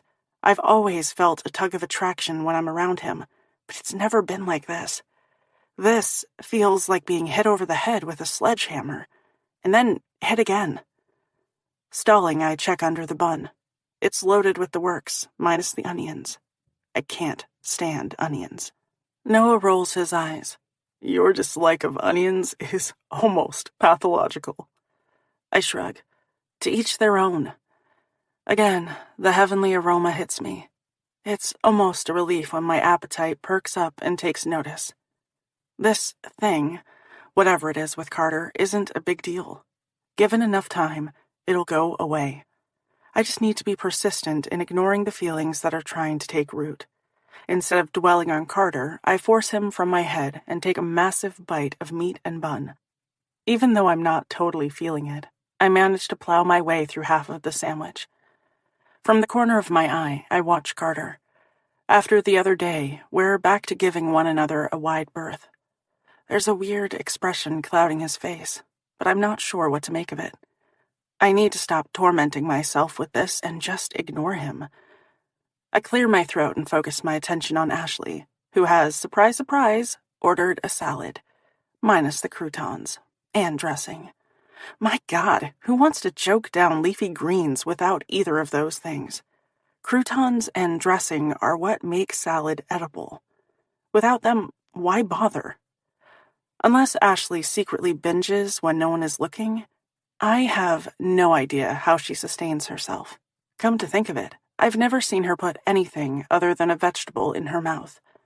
I think we've just solved the riddle as to why she's so cranky all the time. This girl is hangry. Someone needs to force-feed her a burger, fries, and milkshake. The image of pinning Ashley to the ground and stuffing food in her pie hole probably shouldn't give me so much pleasure, but it does. As penance for my nasty thoughts, I try to draw her out.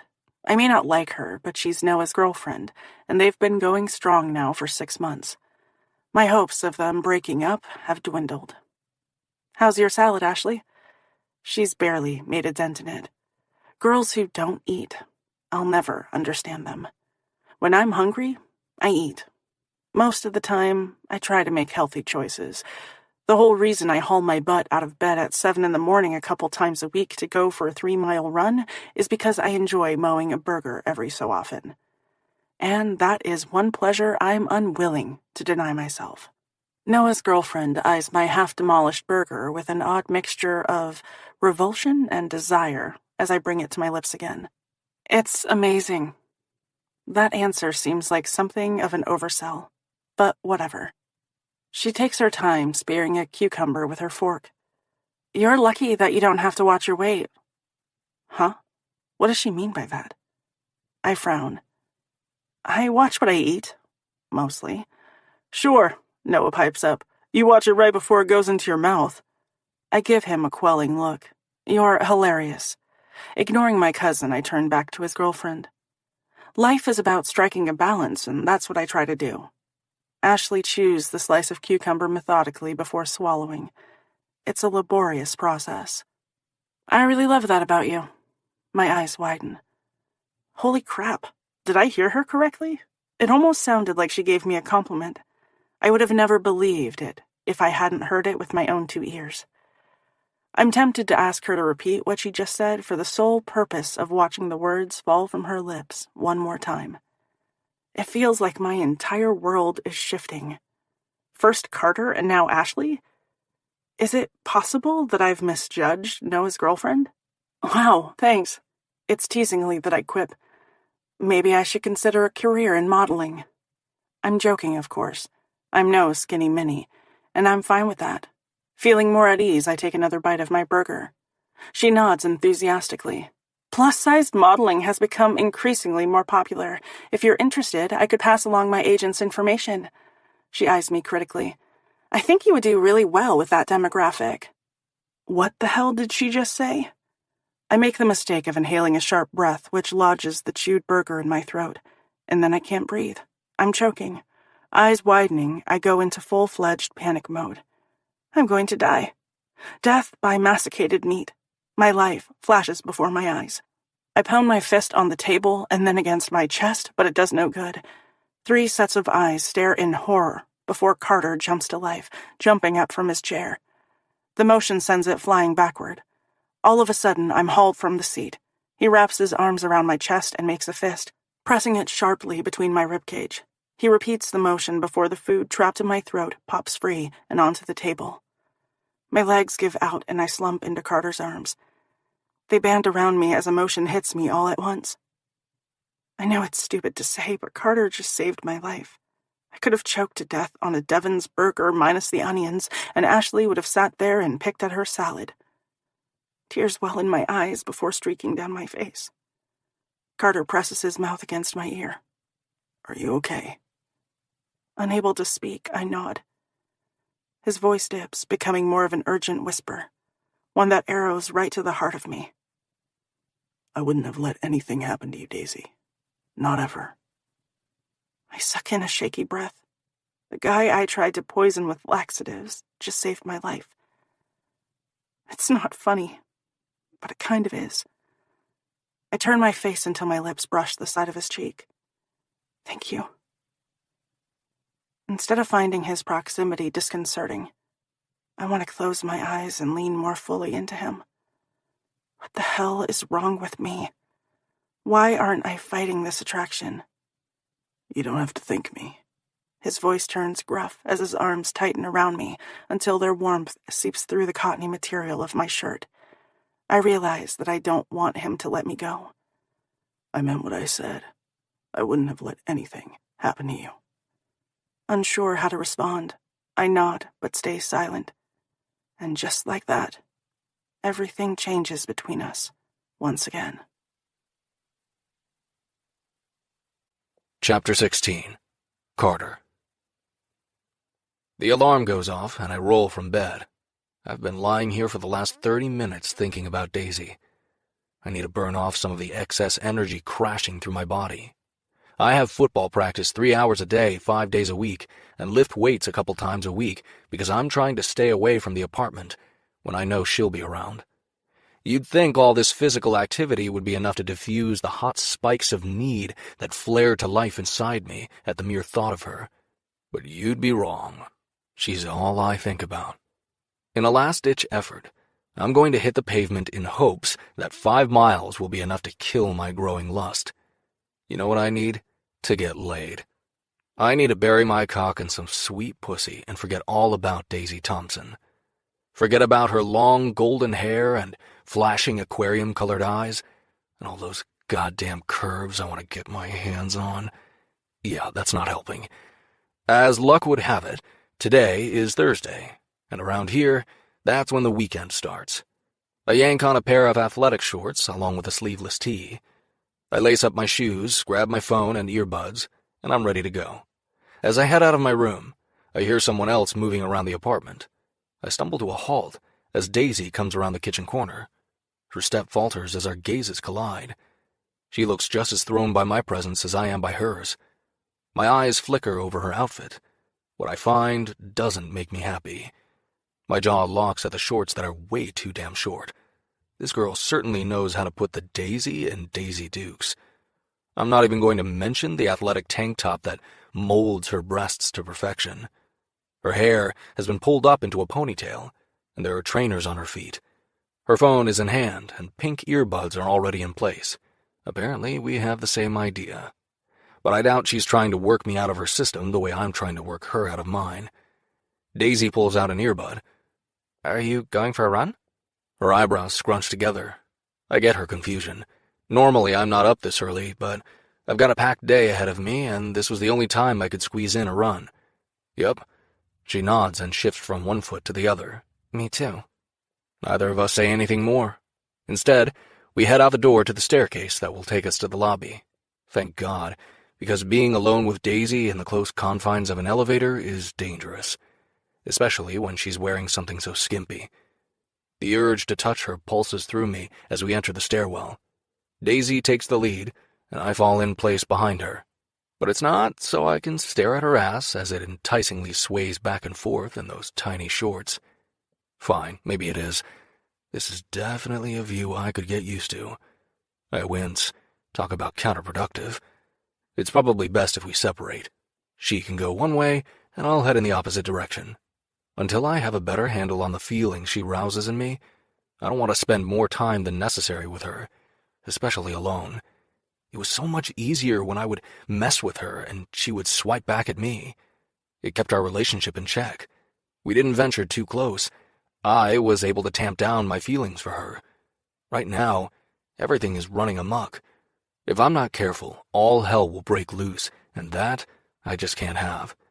Except for the situation with my parents, everything else in my life is controlled and orderly. Just as we're about to part ways, I see two guys who have the same idea as us stretching next to the sidewalk. They both perk up when they get an eyeful of the girl next to me, which isn't surprising. What hot-blooded guy wouldn't notice Daisy? You'd have to be dead not to do a double-take when you see her. Apparently, they all know each other because they both call her name and wave her over.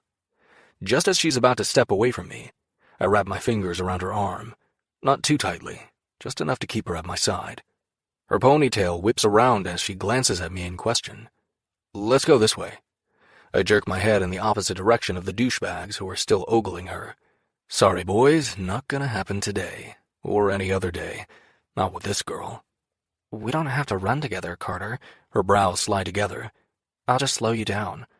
I shake my head. It's fine. I'm not in any hurry.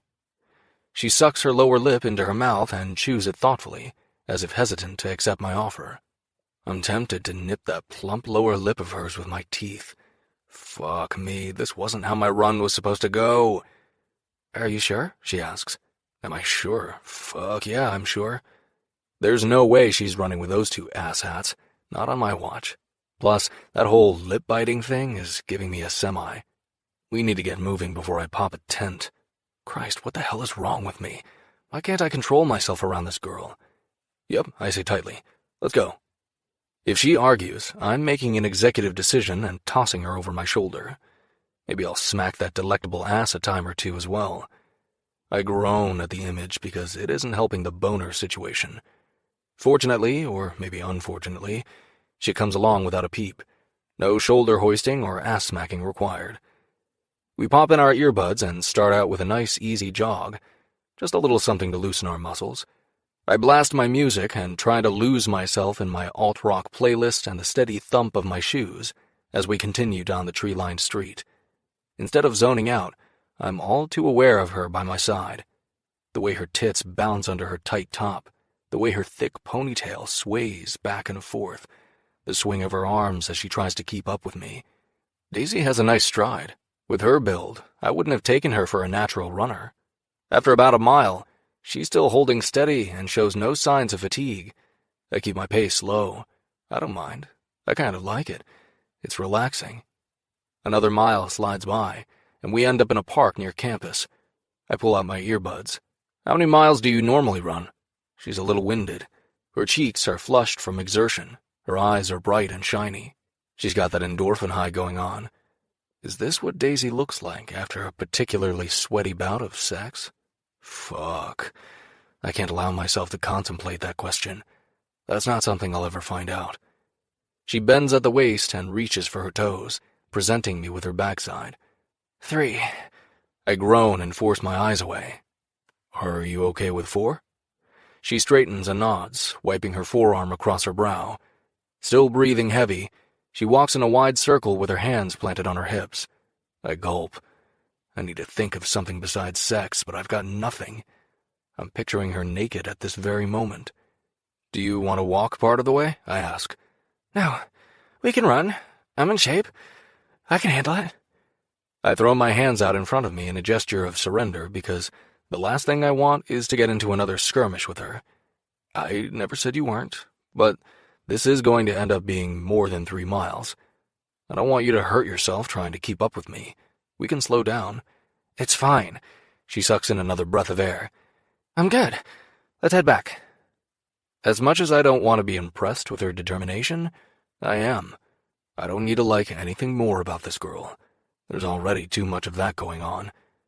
Okay, I shrug. Have it your way. She points a finger. And don't hold back on my account. I can keep up with you, Carter. I raise a brow. Is that so? A smile spreads across her face. Anything you can do, I can do better. I unleash a grin. You sure about that? Yup. She snaps out and sprints away, glancing over her shoulder.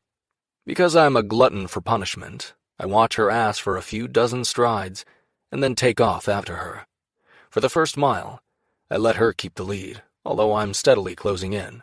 She's lengthened her stride and is pumping her arms faster than before, trying to go full out. I'm pushing myself more than I did on our jog to the park, but that was operating at about 50%.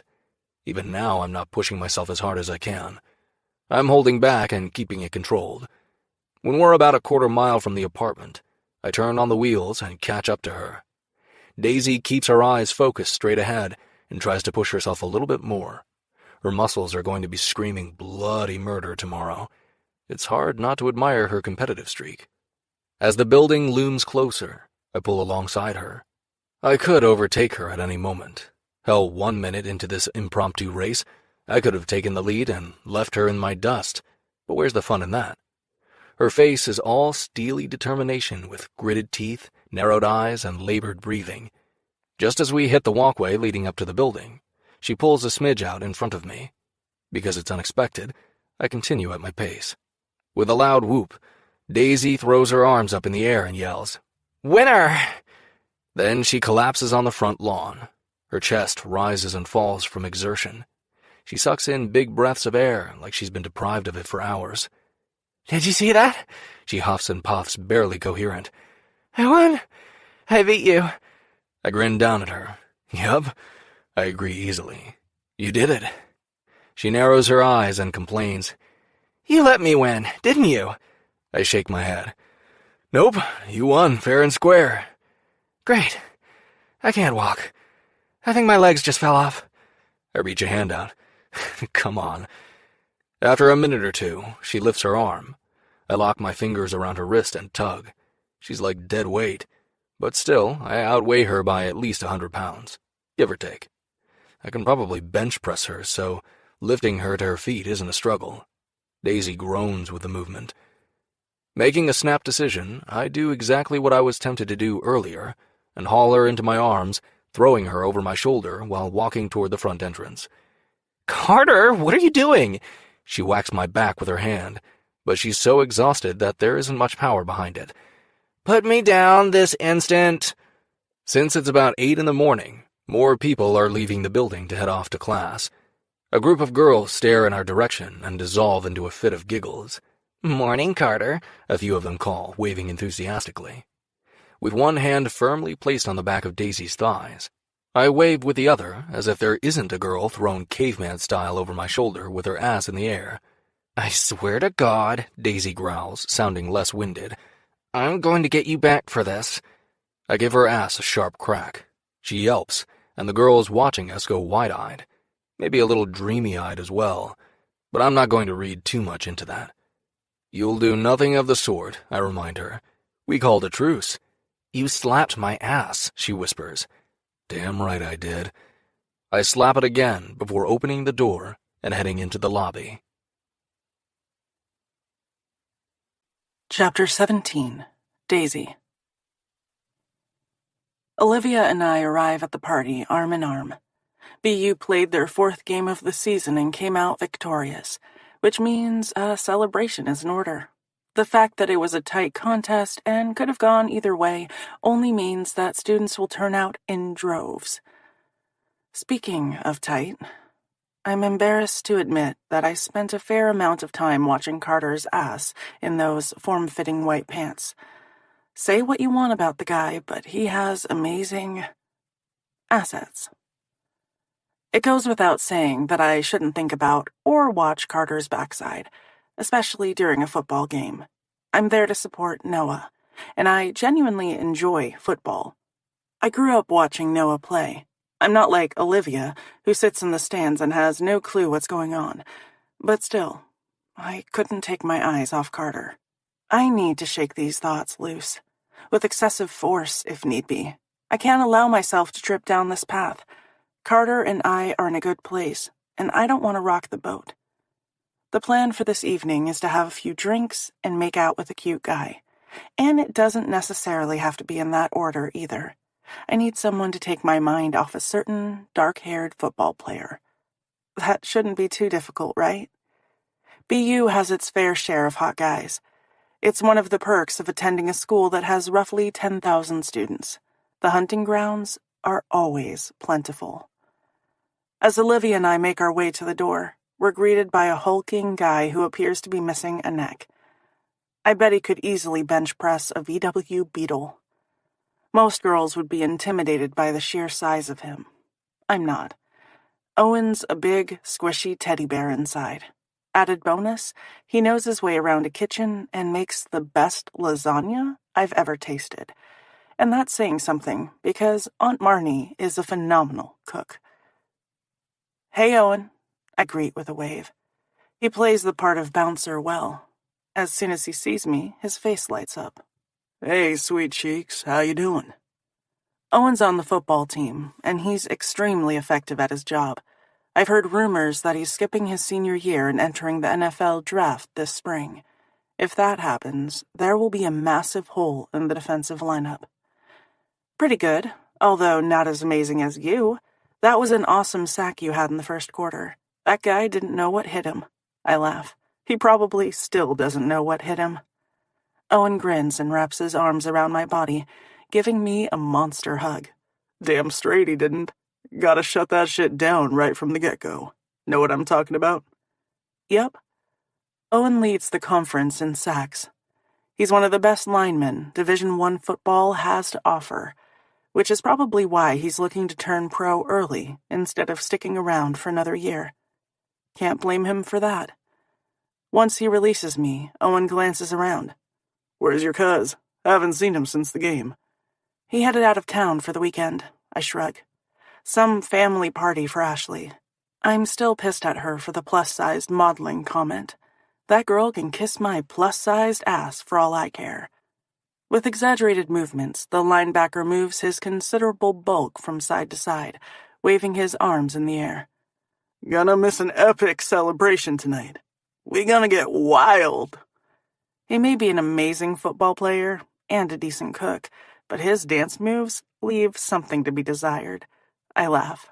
"Tell you what, I'll have a few drinks for Noah, and we'll call it even." Owen shakes his head and chuckles, spearing a thick finger in my direction. "You do that, sweet cheeks, but don't have too many. Walker will have my ass on a platter if anything happens to you." I roll my eyes because we both know that what he said isn't an idle threat. I might be 21 years old, but Noah treats me like I'm in kindergarten and as helpless as a baby bird. It's frustrating. Well, what he doesn't know... I let my voice trail off, hoping that Owen agrees. Then I point to Olivia, who's standing at my side. I really need to loosen her up. She needs a man as bad as I do. Maybe more so. And I'm not alone. My bestie is here with me. We're using the buddy system tonight. I wave a hand in the air.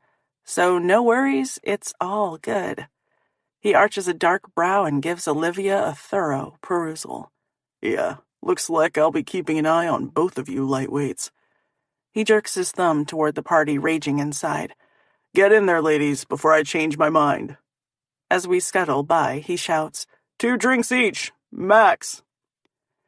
I wave a hand over my shoulder. Sure, I agree, having no intention of following his directive. Noah's gone for the night, and I'm a free woman. I can do whatever I want. The possibilities are endless as I glance around the ensuing madness. Music vibrates off the walls as the bass reverberates deep in my bones. A strobe light flickers overhead. People dance with their arms raised. Laughter and chatter surrounds us. The mood is festive and exuberant. Red plastic cups are the standard accessory this evening because everyone has one. I nod, satisfied with my surroundings. I haven't seen it this crazy since the start of fall semester. I need a distraction, and this will do the job nicely. I grab Olivia's hand and drag her to the kitchen, in search of liquid refreshment. I've been here a ton of times with Noah. A bunch of football players rent this house, and I know all of them. Once we zigzag our way to the kitchen, I catch a glimpse of a freshman football player manning the keg. I push my way to the front of the line, giving him a bright smile. "Hey, Dylan, can we get 2 cups?" He looks up from the glass he's filling and flashes me a grin. Dylan is handsome, with clear green eyes, light brown hair, and an easy smile that lights up his face. He's a player and a shameless flirt. Every time I see him, he has his arm around a different female. "You got it, beautiful." He fills 2 plastic cups and hands them over. "Thanks, Dylan." And then we're off, navigating through the thick crowd. I take a thirsty swig and end up draining half the glass. Olivia sips daintily from her red solo cup, as if she's attending high tea with the Queen of England. I doubt she'll have more than half a glass, but it's good to see her out and loosening up. She needs this, and so do I. I have to put a stop to whatever's going on in my head regarding Carter and move on. Chapter 18. Carter. I take a long pull from my beer bottle as a brunette with purple talons runs her hands up and down my chest. She's gorgeous and obviously interested, but she's not doing a damn thing for me. Nothing stirs south of the border. I came here with the intention of finding a hookup. I need to dip my wick and evict Daisy from my head, where she's renting space. Otherwise, I'm going to crack. Know what the real kicker is? Daisy doesn't have a flipping clue what she does to me or how I feel about her. The girl is oblivious, thank fuck. And that's the way it needs to stay. I catch Owen's eye and give him a chin-lifting greeting. "What's up, man?" Owen's a good guy. If I were sticking around for another season, I'd be worried about him entering the draft. He's a difference maker and a team player. He'll be missed. "Not much." He glances around, searching for someone. The guy might be a brick shithouse, but he gets his fair share of ass. He has 2 championships under his belt, and he'll turn pro at the end of the year. The pussy turns out for a guy in that position. Everyone wants a piece of him, even if it's just for the night. "Have you seen Walker's little cousin around here?" he asks. It's on the tip of my tongue to tell him that Daisy isn't Noah's younger cousin, but that's beside the point. No, everything in me stills as I bark. "Why?" "She showed up about an hour ago, and I haven't seen her since. I'm trying to do Walker a solid by keeping an eye on her." He grimaces. "You know how protective that guy is when it comes to her." Well, fuck me sideways. I had no idea that Daisy was planning to show up tonight. Maybe I should have, since it looks like the entire damn university has turned out to help celebrate. It's complete mayhem with all the dancing, drinking, and games which involve the shedding of one's clothing. Tonight, all bets are off. I drag a hand over my face as a girl wearing nothing more than a skimpy bra and thong saunters past with a shot in each hand. I don't like the idea of Daisy flying solo. These parties tend to turn into total shit shows as the night wears on, and I'd rather her not get caught up in that.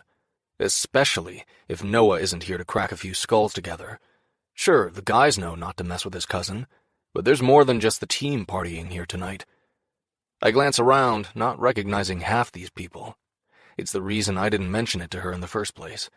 My plan was to find someone to take home and forget all about Daisy Thompson. Guess that plan has been shot to shit. Figures. I glance at the chick wrapped around me like a python. As much as I want to be into her, I'm not. Christ, I can't catch a break where Daisy is concerned. "Is she here alone?" I ask. Owen shakes his head. "Nah, she showed up with a friend." He flashes me a grin. "A real cutie." He must be talking about Olivia. Those two are usually glued together at the hip. Thank God for Olivia. She tends to be the voice of reason, while Daisy drags her from one bad idea to the next. I don't want to contemplate the trouble Daisy could get into if she had a more like-minded friend. "I'll find her," I say, "and make sure she's okay." Owen eyes the female clinging to me and scratches his jaw as a smirk settles over his features.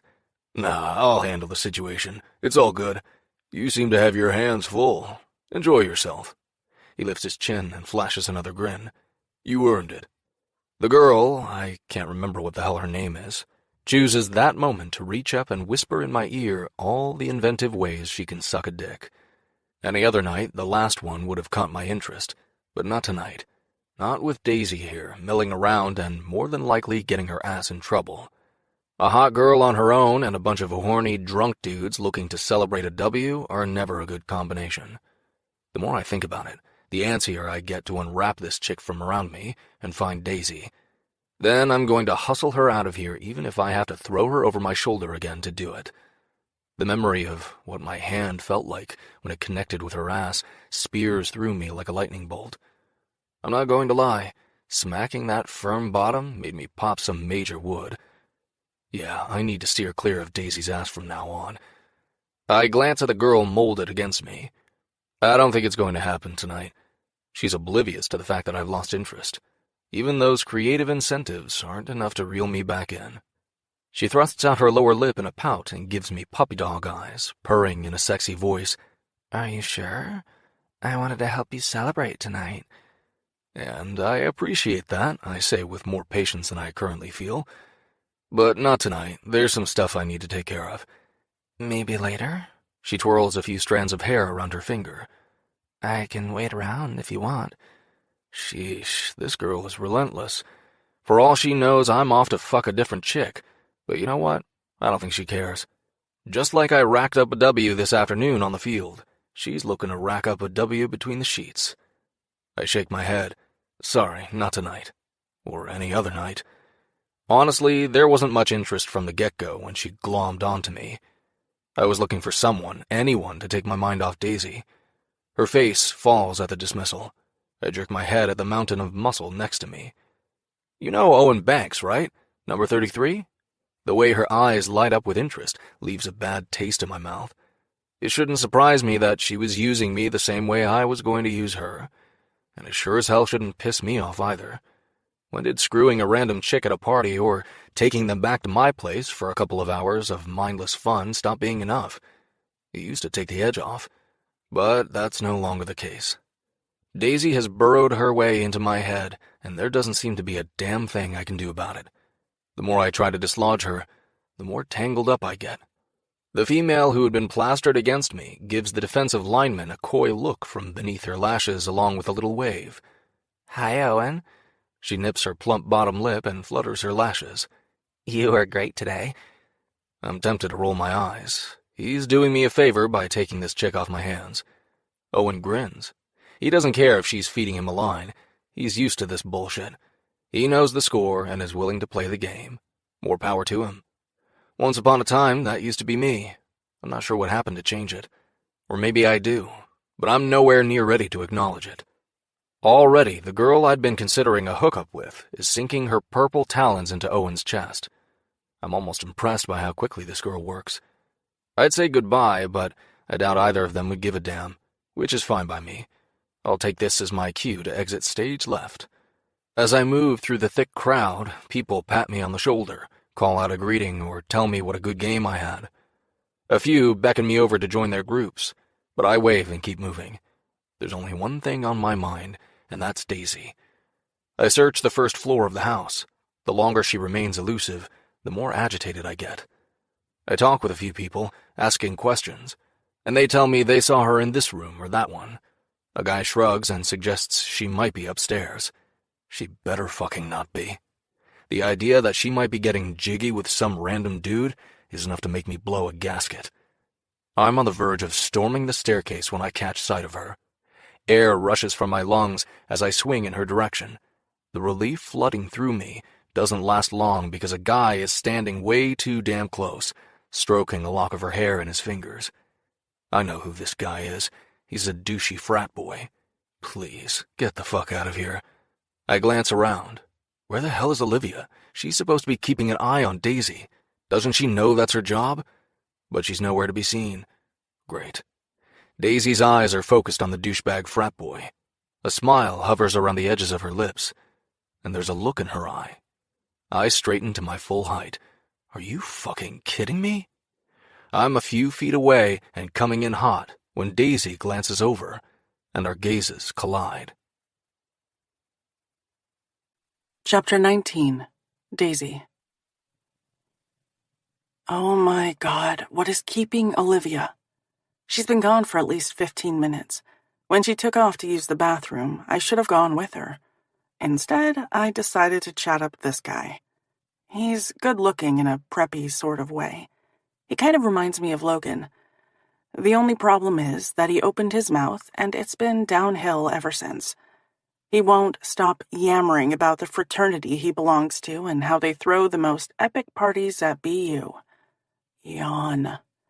If this continues, I'm going to need a Red Bull transfusion to make it through the night. I need to find a way to extract myself from this situation. Slowly backing away isn't an option because he's toying with my hair. It's like he has me on a leash and is intent on holding me captive. Just as I get ready to tug my hair free, I catch sight of Carter. He's heading this way at a brisk pace. The sea of people parts as he moves through them. He's wearing a maroon t-shirt that stretches across his chest and hugs his biceps. My mouth dries at the sight. He's frowning like he's pissed off about something. Any attraction that had been humming through my body dissipates because he's probably mad that I'm out partying and now feels obligated to babysit me. Not necessary, dude. I'm a big girl. I can handle myself. Haven't I already proven that? Kevin, the frat boy wearing a pale pink polo and navy shorts with little embroidered palm trees on them, has switched topics and is now yapping about the business degree he's working on and how his uncle owns the hedge fund company he'll be employed at after graduation. He's so intent on talking about the 6-figure salary he'll rake in that he's oblivious that we're no longer alone. Normally, I'm never happy to see Carter at a party, but it's a relief when he slides an arm around my body and tugs me close. The scent of his aftershave assaults me, tempting me to close my eyes and inhale a big breath of him. It takes everything I have inside to suppress the urge. Neither of us say a word until Kevin realizes that we're no longer alone. The Logan look-alike blinks in confusion. He drawls. Carter gives frat boy a chin lift in greeting. Hey, what's up? I'm acutely aware of how close Carter's thumb is to the curve of my breast. The heat of his fingers sears my flesh through the shirt I'm wearing. I was just having a conversation with... Kevin trails off as his eyes slide to mine, looking for assistance. Yeah, I don't think so. If he can't remember my name, I'm not going to jump in and save him from looking like an even bigger asshat than I originally assumed. Not one to let a pesky detail stand in his way, Kevin clears his throat and barrels onward. Well, anyway, if you don't mind, we were just getting to know one another. Except he can't remember my name. Carter reaches up and tugs my hair from Kevin's fingers. You're gonna need to wrap that up and move it along. You can almost see the moment it dawns on Kevin that whatever he thought was going to happen tonight will not be happening. The expression on his face is almost comical. He narrows his eyes and takes a closer look at Carter. Do I know you? Carter shrugs and his hold on me tightens. Don't know. The blonde Logan look-alike nods and points a finger at him. Yeah, I know you, he smirks. You tried pledging last year and we turned you down. Laughter bubbles from my lips as I shake my head. I don't think so. This is Carter Prescott. There's no recognition in Kevin's eyes. You know, tight end for BU Carter Prescott? I wave a hand around us when his expression remains blank. The reason that we're celebrating tonight, Carter Prescott? At last, Kevin realizes who he's talking to. Are you sure you didn't pledge last year? Pretty sure, Carter says dryly. Huh, Kevin scratches his chin. Are you interested in pledging this year? We throw the best parties. He pumps his fist in the air and makes woofing noises. Carter's expression remains bland. I'll give it some thought and get back to you. Kevin claps him on the shoulder. You do that, man. The guy doesn't acknowledge my presence as he disappears into the crowd. Carter shakes his head. You have terrible taste in men. A chuckle slips free. He's right. I school my features as though I'm annoyed. The way Carter braces himself tells me he expects my anger. And under normal circumstances, that's exactly what he would get. Instead, I say, "Thank you." For what? For intervening before I died of boredom. Let me get this straight. His brows rise. You're actually thanking me for running interference? Yup. A smile creeps across my face. Huh. And here I thought he'd be pissed that I ran off another clown. Not this time. I make a mental note to steer clear of frat boys for the foreseeable future. Well, I guess there's a first time for everything, he says. That's what I was thinking. Because his arm is still around my shoulder, and the urge to lean into his strength pumps through me, I step out of his embrace to force some distance between us. But the clean scent of his aftershave continues to wrap around me. I take 2 more steps away. Well, thanks for helping his sister out. I hitch a thumb over my shoulder as I move further away. I should look for Olivia. She's MIA, and we're supposed to be using the buddy system. She's in the kitchen talking with Bierman. Bierman? I echo. Never heard of the guy. Tanner Bierman, Carter clarifies. Ah, Tanner. Carter spears a finger in my direction. That pissed-off expression returns full force. Your cousin doesn't want you messing around with his teammates. Huh. Where the heck did that come from? I straighten to my full height, which is almost a foot shorter than Carter, and fold my arms across my chest. Why are you telling me this? I'm not interested in Tanner. His expression softens. You're not? No. Tanner and Olivia have a bit of a thing going on, I explain. They've been texting back and forth. I've tried pushing her into making a move, but that's not Olivia's style. What kind of friend do you take me for? Chicks before dicks, I quip. Oh. His shoulders lose some of their rigidity as he shifts his weight. I really need to get away from him, so I smile and say, if we've got everything squared away, I'm going to go. And hopefully find a different guy to hook up with tonight. One who isn't quite so full of himself. Just as I turn, ready to escape into the crowd, fingers wrap around my arm, holding me in place. I frown. What are you doing? Sticking to you like glue, Thompson. One side of his mouth lifts. Where you go, I go. He waggles a finger between us. Don't worry about being abandoned. You've got a new and improved buddy. I won't leave your side. I hiss out a breath. What? No! I'm going to find my buddy right now. 2's a couple, 3's a crowd.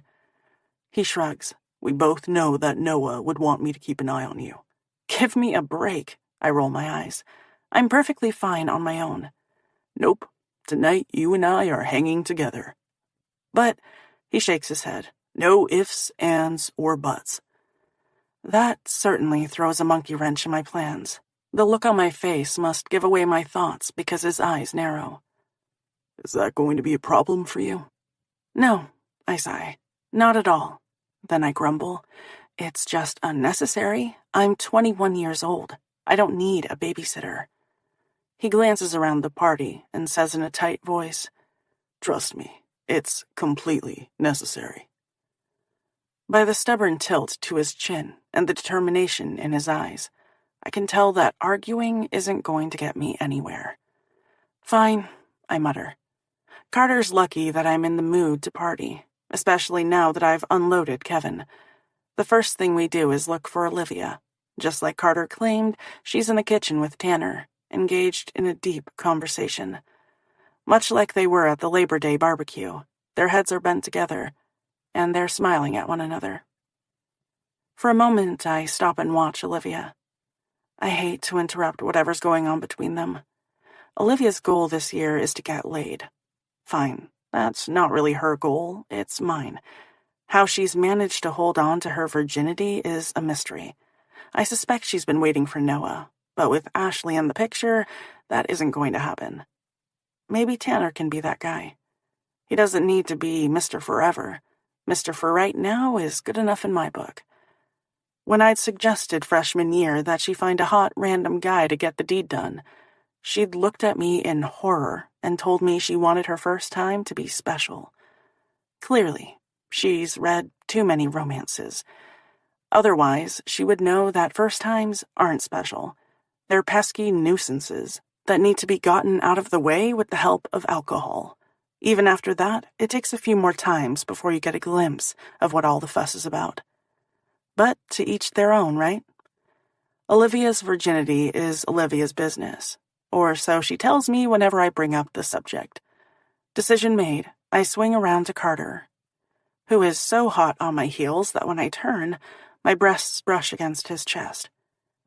It's so embarrassing the way my nipples instantly go on high alert. I take a step back and his hands settle on my shoulders to steady me. He raises a brow. I tamp down the heat filling me and shake my empty cup. Maybe we should get a refill. He frowns and eyes my glass. Exactly how many have you had? Not nearly enough to put up with you for the rest of the night, I mutter. Fine, you can have one more. I roll my eyes. Gee, thanks, Dad. Who died and made Carter my keeper? This level of scrutiny is worse than my cousin's. Usually at some point in the evening, Noah will get preoccupied with Ashley, and then I'm free to do what I want. I have the sneaking suspicion that won't happen with Carter. He's going to take his job as protector a little too seriously. Instead of arguing, we head toward the makeshift bar on the other side of the room where the keg is set up. I survey the table with every kind of hard liquor imaginable and give Carter a bit of side-eye. I'm in the mood for a shot, I declare. As expected, he groans. No shots. Carter isn't much of a drinker. He sticks to beer and never has more than one or two. One shot, I cajole. Shots are never a good idea. Normally, I would agree with his assessment, but I'm not inclined to agree with anything Carter has to say. He's managed to suck all the fun out of my evening. It's going to be awfully difficult to hook up with him in tow. I mean, I could, but that would be weird, and I have the feeling Carter would end up chasing away any guy who got too close. Dylan is still manning the bar. Once Carter grabs Dylan's attention, he glances back at me. What do you want? I study the selection and purse my lips. Fireball. Carter nods and raises a finger. 1 fireball. 2, I cut in. He scowls. You are not doing 2 shots. 1 for you and 1 for me. I give him a look that says, duh. I hate shots, he grumbles. I know. A smile spreads across my face. That's why I want you to do it. If he's going to inconvenience me, I'm more than happy to do the same. Although it's that kind of logic which usually gets me in trouble. Fine. He looks none too happy about the prospect. 2 shots of fireball, but that's it. No more. Sure, whatever you say. I have no intention of stopping at just 1, but I'm smart enough to keep that information to myself. For the time being. Once Dylan fills our glasses, we each grab one. I hold mine up and wait for him to do the same. Should I give a toast? Carter rolls his eyes. Sure, why not? Oh, sweetheart, this is just the beginning. Buckle up, it's going to be a bumpy ride. I hold my shot glass high in the air and clear my throat. We drink to those who love us. We drink to those who don't. We drink to those who fuck us. And fuck the ones who don't. His lips twitch. You couldn't just say bottoms up, huh? I grin. Nope. We clink our plastic glasses and toss back the alcohol. I scrunch my face as the liquid burns a fiery trail down my throat. Delicious, I sputter. A cheer goes up in the other room that catches my attention. I crane my neck to see what's going on. Yay! Beer pong! I love that game. Come on, let's play. Carter is not going to deter my fun. If he wants to sit on the sidelines and watch, that's fine. Just don't get in my way. Seriously? Yup. I give him a wide-eyed look. Feel free to take off any time. No one is forcing you to stick by my side. He shakes his head. That's not happening, Thompson. I shrug and beeline for the table. Carter trails after me, never letting me get more than a few steps ahead of him. Since I recognize a few people playing, I tell them I'll take on the winner, but need a partner. One guy jumps to his feet. I'll be your... Sit your ass back down. Carter snakes an arm around me. She has a partner. A new game starts, and before you know it, Carter and I hit a winning streak. But we're still downing drinks. That's the point of the game, right? Concentrating, I throw the little white ball into the plastic cup. It goes right in, barely rimming the sides. I turn to Carter, jumping up and down with excitement, and hold up my hand for a high five. A smile hovers around the edges of his mouth as he shakes his head. What do? Stay up late at night and practice in your bedroom? Nope. Just have good aim. Yeah, I remember. He smirks. You almost nailed me with the remote. It wasn't funny at the time, but it seems humorous now. I can chuckle about it without wanting to wring his neck. Olivia texted about 30 minutes ago to let me know that she and Tanner were grabbing something to eat. She declined my offer to tag along. From the few interactions I've had with Tanner, he seems like a decent guy. It's good to see her moving on from my cousin. If Noah's too blind to see what's right beneath his nose, then he doesn't deserve her. Maybe Ashley is the right girl for him. God help us if that turns out to be the case. It's after 1 a.m. when Carter suggests we call it a night. By this time, I'm tired and buzzed. Not that I'd ever admit it to Carter, but I had a great time. Beer pong was fun. And here's another shocker. We make a good team. I know. Who would have ever thought it, right? Chapter 20. Carter. As I shove the key in the lock to let us into the apartment, I'm slammed with the realization that Noah won't be home until tomorrow night. Ashley dragged his ass to a wedding or anniversary party. Frankly, I hadn't paid too much attention to the details. I was just glad they didn't involve me. I flick on the lights in the living room as Daisy strolls past. My eyes drop to the sway of her ass, and it hits me again that it's just the two of us, alone. I jerk my gaze away and head to the kitchen for a glass of water to douse the fire burning inside me. I'm slightly buzzed and need to sober up. Daisy's tipsy too, more so than me. She's smiling and humming a song under her breath, something I can't quite make out, probably because it's out of tune. That girl has many talents. Singing isn't one of them. When she beelines for her bedroom, my muscles loosen and I sigh with relief. The best thing I can do is go straight to bed and stay away from her until Noah returns. Night. I roll my shoulders, trying to release some of the pent-up tension that had accumulated while spending the last couple of hours with her. As much as I've loved tonight, it's a fucking killer. I want to claim Daisy for my own and can't. It feels vital that I keep my distance, which sucks. She throws a glance over her shoulder. I wasn't planning to go to bed yet. I'm just changing into my PJs. Oh, well shit. That's not good. Although my cock thinks it's a fucking fantastic idea, because I know exactly what her pajamas consist of. Daisy hits the door to her bedroom to close it, but it doesn't shut all the way. There's a 6-inch gap that allows me to see into her room. As tempted as I am to make my way over there, my ass stays put in the kitchen where it belongs. Instead, I guzzle a glass of water and pace. Spending any more time with Daisy is a disastrous idea. Nothing good will come of it. Not one damn thing. As soon as she returns, I'm going to tell her I'm exhausted and hitting the hay. It's not a lie, I am tired. Spending 3 hours on the field under the blazing sun will zap your energy. Decision made, I spin around when I hear her pad into the living room. I open my mouth, but the only sound that escapes is a groan.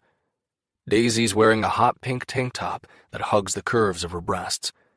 As if that weren't bad enough, she's got on little black shorts that make my dick hard every time I see her in them. Hell, all I have to do is close my eyes and imagine those fucking shorts, and I'm at full mast. Her hair is loose around her shoulders, and her eyes sparkle like the Caribbean Sea. Fuck. I am so screwed. If she's trying to bring me to my knees, she's doing a fine job of it. I avert my eyes because gazing at her is like staring directly at the sun. It's blinding, dizzying. I need to get away from here before I do something stupid. Oblivious to my inner conflict, she plunks down on the couch, grabs the remote, and turns on the television. Want to watch a movie? Hell no, abso-fucking-lutely not. Sure, I say. I'd like to wring my own neck right now. She flashes a smile, and I feel awestruck because I can count on one hand how many times Daisy has given me a genuine smile. Including this time, it would be one. What do you want to watch? She asks. I shrug and gravitate toward her. I don't care. You pick. Okay, she sings songs. Just remember that when we're an hour into some chick flick and you want to off yourself.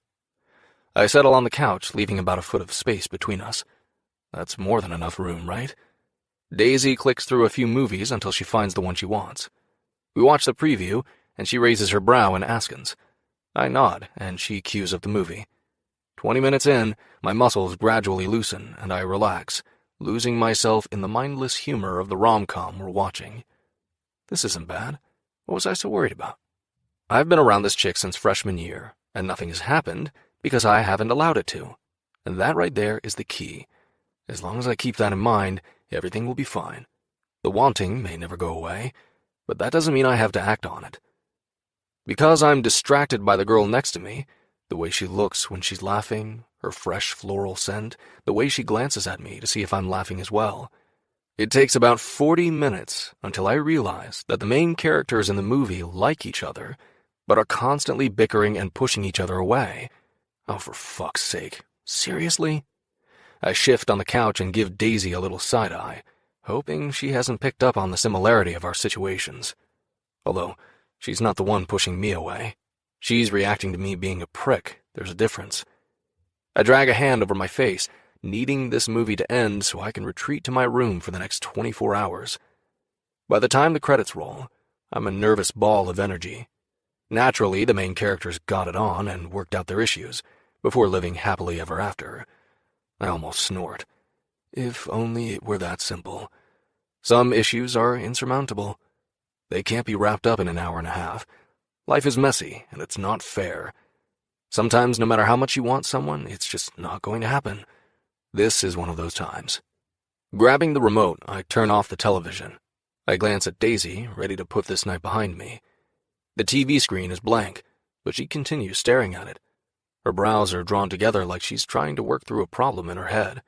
I'm not going to lie, it's a little disconcerting. So, I jerk my thumb toward my room. I'm off to bed. I can't get away from her fast enough. Feeling super-duper tired, I add, in case she didn't hear me the first time. Her gaze slides to mine. I know we agreed to forget about the past and move on, but I can't. I want to know what your problem was with me. She pauses for a beat. I need to know. What? I laugh, but it comes out sounding choked and high-pitched. I told you that it had nothing to do with you. It was all me, okay? I don't wait for a response. Great. Glad that's settled. Now we can go to bed? Daisy shakes her head as her frown intensifies. Her gaze pins me in place. I'm powerless to move, to breathe. Come on, Carter. Just be straight with me. She angles her body toward mine. Whatever it is, I won't be mad. I close my eyes and suck in her breath, but it doesn't do a damn bit of good to calm me. There's nothing to tell. That doesn't make sense, she insists. I don't understand why we can't talk about this like adults. Christ, she's like one of those yappy little dogs with a bone. Let it go, woman. Move on. Just drop it, I snap. I can't. She straightens her shoulders and glares. There has to be a reason why you treated me like crap. I want to know what it was. I press my lips into a tight line. You've always been such a prick. Why? She shakes her head, her hair bouncing around her shoulders. I'm tempted to reach out and... Her tongue darts out to moisten her lips, and the movement all but kills me. Please, just tell me. Her eyes cloud. Your behavior. It's always bothered me. There's nothing I can say to make her understand without revealing too much of myself, and I can't do that.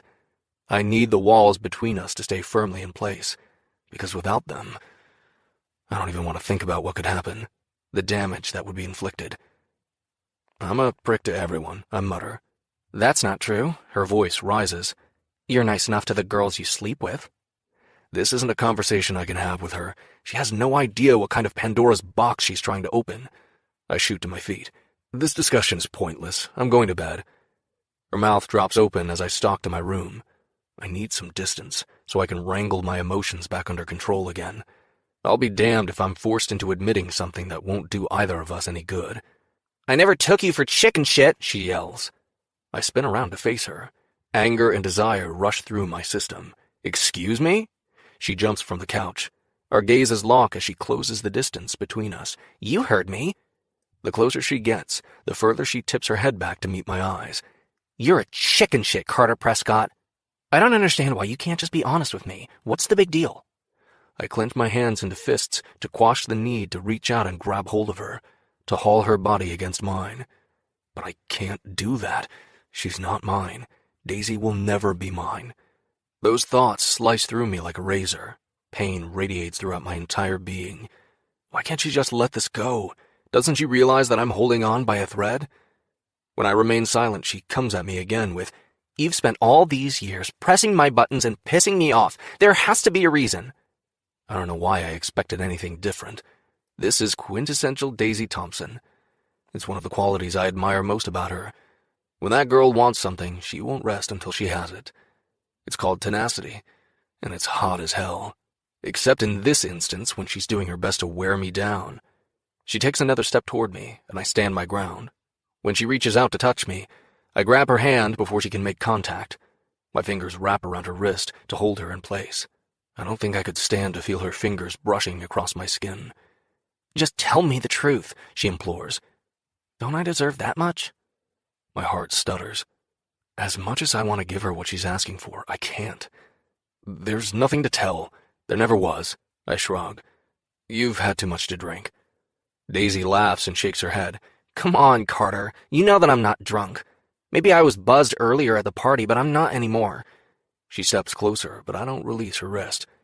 "Go to bed," I plead, "and we can forget this conversation ever happened, okay?" Once I crumble, there won't be any turning back. She takes another step until her breasts press against my chest. "Is that what you want?" Her other hand rises and cups my cheek. "To forget?" God, no. I shake my head as my gaze drops to her mouth. She nips her bottom lip with her teeth. How many times have I dreamed about doing that? Too many times to count. Fuck, I mutter. The walls I've built around myself tumble down more easily than I could have predicted.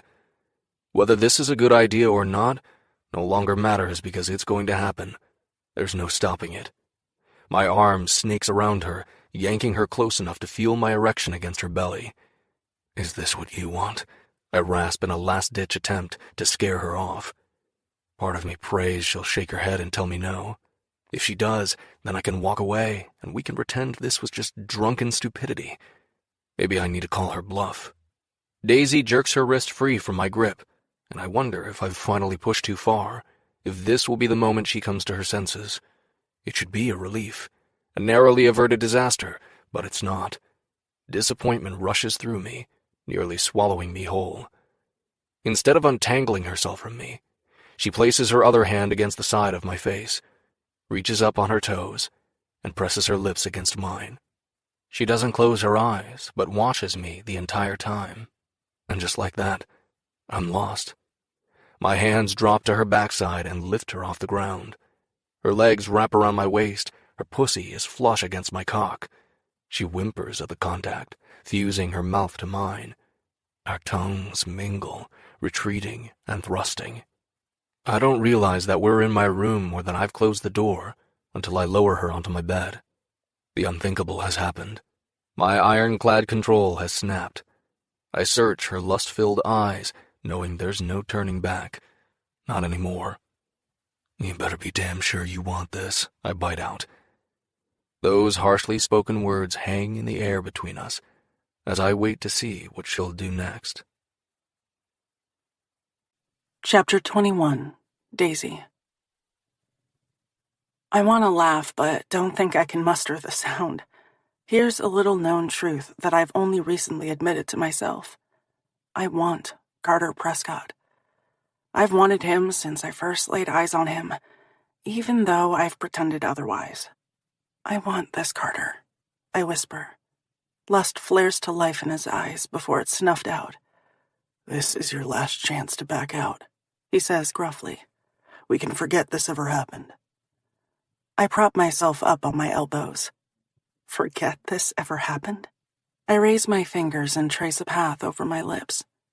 They tingle from the pressure of his mouth pressed against them. Forget about that kiss. I'm not going anywhere. It's scary to admit, but I don't want to hold back. I want you. Doubt and desire flicker across his face. He's struggling with what we both want. It won't take much for him to walk away. I need to up the ante. Not giving myself time to consider the ramifications of my actions, I sit up, grab the hem of my tank top, and whip it over my head before tossing it to the floor. Goosebumps break out along my skin as his gaze licks over me. His jaw locks as his hands tighten into fists. He doesn't move from the end of the bed as I recline against the mattress. A groan rumbles from his chest as I cup my breasts and massage them. I brush the tips of my fingers against the sides and circle the nipples until they pucker into hard points. Fuck, he hisses and yanks off his t-shirt. He curls up my body so that all of his hard lines brush against my softer curves. He settles between my thighs, his weight pressing me into the mattress. I wrap my legs around his waist, cradling his body close to mine. His cock juts against my center. My breasts are flattened against the etched muscles of his chest. Anticipation floods through me as his mouth crashes onto mine. There's nothing gentle about this caress. I want him to devour me, and that's exactly what he does. As soon as my lips part, his tongue delves inside and tangles with my own. He steals all my air until it feels as if we're drifting to the bottom of the ocean. I'm not aware of anything but the feel of his mouth against mine. God, this kiss, it goes on forever. I gasp when he rolls us over and I'm draped across him. With my palms flattened against his chest, I push away so that I can sit astride him. I moan as his calloused thumbs strum my nipples. His hands are big and strong, yet gentle. The way he touches me is unlike the kiss we just shared. There's a reverence in his silvery depths that makes me feel cherished. My eyes nearly cross as he flexes his hips and his hard length grinds against me. Lust pools in my core. I can't remember the last time I felt this turned on. He palms the heavy weight of my breasts, as if learning their contours. You're beautiful, he murmurs. More than I dreamed possible. My eyes feather closed. When I can't stand another moment of this sweet torture, his hands glide over my ribcage. Shock waves reverberate through my body as he takes hold of my hips, locking me in place while he thrusts. His movements are leisure, as if we have all the time in the world. My sleep shorts are already slick with arousal. Do you like that? He rasps. So much. I never want it to end. His hand trails to the V between my thighs and grazes my center. Another round of fireworks explodes in my core. I moan as his thumb settles against the damp material covering my clit and rubs slow circles. I arch and lift myself so that he can caress more of me. I need to feel your pussy, he growls. My eyelids pop open as the pressure against my clit disappears, and I whimper in protest. Carter grabs a fistful of material and drags it down until I'm exposed. Lightning bolts through my body as he caresses me again. I want these off, he mutters, yanking the material down my hips until the elastic band is stretched taut and won't move over my thighs. Taking matters into my own hands, I rise to my feet. As I do, he tugs the material down my legs. I lift one foot, then the other. He pulls the pajama bottoms off and tosses them aside. As I lower myself, his hands wrap around my hips and halt my movement. I glance at him, but his eyes are locked on the V between my legs. Fucking bear, he hisses. My pulse hitches at the way he stares at my exposed center. Desire curls like a wisp of smoke in my belly. I need a taste. He maneuvers me until my pussy hovers over his mouth. I shiver as his breath feathers over me. My thighs widen to give him access to my sensitive flesh. I want to close my eyes and bask in the pleasure of his touch, but I can't. I'm captivated by the way he focuses on me. With sure strokes that make me fight for breath, he wrings my lower lips with his tongue. I widen my eyes, spreading myself more as I hover over him. My body is coiled tight with anticipation, every muscle rigid. My pussy pulses with need. I want to feel him buried deep inside my body. Carter, please, I whimper. I need more. More what? He growls against me. He lifts his head and covers my clit with his lips. A scream builds in my throat as he slides his hands from my hips to my inner thighs and spreads my pussy wide. It takes everything I have inside not to grind against him. When he nibbles at my clit, giving it a light tug, I lose it. The scream wedged inside me is unleashed. His lips curve as he does it again. Please, I plead. I want you inside me. I've never wanted anyone more than I want Carter. It's as though everything else has fallen away and there is only the here and now. Nothing else matters. He releases my clit and spears his tongue deep inside me. He repeats the action until I'm sobbing with need. I'm only a few breaths away from finding my release. Is that what you wanted? He growls against my soaked flesh. Unable to piece together a coherent sentence, I whimper with the chaos he's created inside me. Fuck, you taste like honey. He swipes his tongue from the bottom of my slit to the top. When he reaches my clit, he sucks the tiny bundle of nerves into his mouth and gives it another light tug. I can't stop my hips from moving against him. I could eat you all damn night, he murmurs. The thought is dizzying.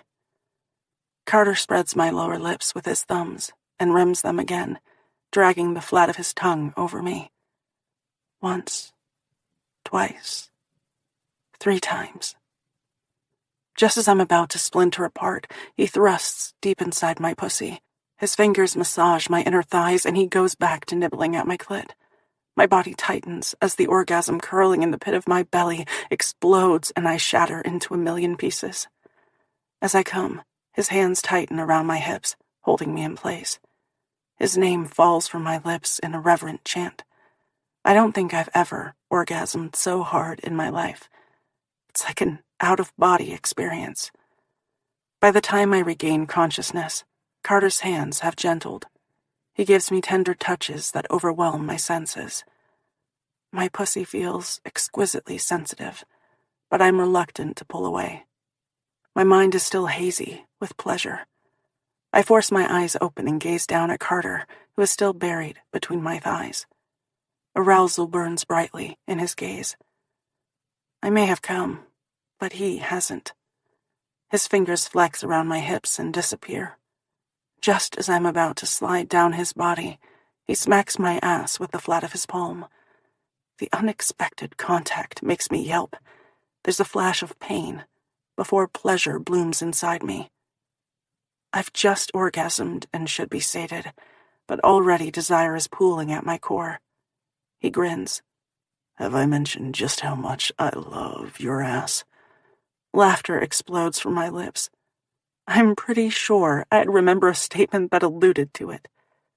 We've spent so much time hating on each other, I didn't think there was anything he liked about me. Before he can swat me again, I crawl down his body until my slick heat is flush against his chest. He arches and groans. I press my mouth to his. Desire swirls through me as he opens, and I taste myself on his lips. Our tongues mingle before I pull away. God, he's beautifully built. His muscles stand out in sharp relief. How can someone be so rock solid? I want to explore every inch of him. Lowering myself, I pause at the khaki shorts and the huge bulge they're covering. Then I stroke my hand over his erection. Is it my imagination, or does he feel bigger than I thought? I nip my lower lip as I flick open the button, intent on finding out. I tug at the thick material and reveal black boxer briefs that hug his hips and thighs. His cock swells under my perusal. I flick a glance upward. Weren't feeling cocky today? The reference isn't lost on him. His lips curve into a sexy grin. Don't need to advertise the merchandise when there's a giant cock inside. Giant cock, I snort. I always thought you were a conceited bastard. Now I know for sure. I don't want to toot my own horn, but he waggles his brows. I haven't heard anything but praise for my package. Oh, really? I laugh and widen my eyes. So freaking arrogant. I'll be the judge of how impressive you are. Did you ever consider that those girls have only seen small dicks, so yours looked well endowed in comparison? His chuckle turns into a groan as I free his boner. I bite back the gasp, not wanting to inflate his already massive ego. Apparently, all the whispered rumors I've heard around campus about Carter are true. He really is massive. Impressed? He asks smugly. Meh, I shrug. I've seen bigger. Total lie. I haven't seen anything nearly the size of this. And just to be clear, I've seen my fair share of dick over the years. I could definitely pick this one out of a lineup. Carter Prescott has a thick, beautiful cock. Who can resist its allure when it stands proudly at attention the way it is right now? Not this girl. Did I also happen to mention that I've just confirmed yet another hushed rumor? His balls and the base of his cock are devoid of hair. I've never seen anything like it before. Well, I have, thanks to naughty gifs on Tumblr, but never in person. I stroke my fingers from the tip of his cock to his smooth balls. You like the manscaping? He asks in a tight voice. I love it. It's like receiving a new toy for Christmas. I want to play with it for hours. Getting up close and personal, I swipe my tongue across the slit and come away with salty goodness. Carter groans and I do it again. Thanks to the ladies first rule, the edge has been taken off my arousal. Carter isn't so lucky. He looks ready to burst out of his skin. I've never made any bones about wanting to torture him, and here's my chance. Although I never imagined it would be sexually. I may not have the vast experience Carter does, but I have a few tricks up my sleeve. I guess we're about to find out just how much pleasure he can withstand. Challenge accepted. Chapter 22. Carter. Fuck me.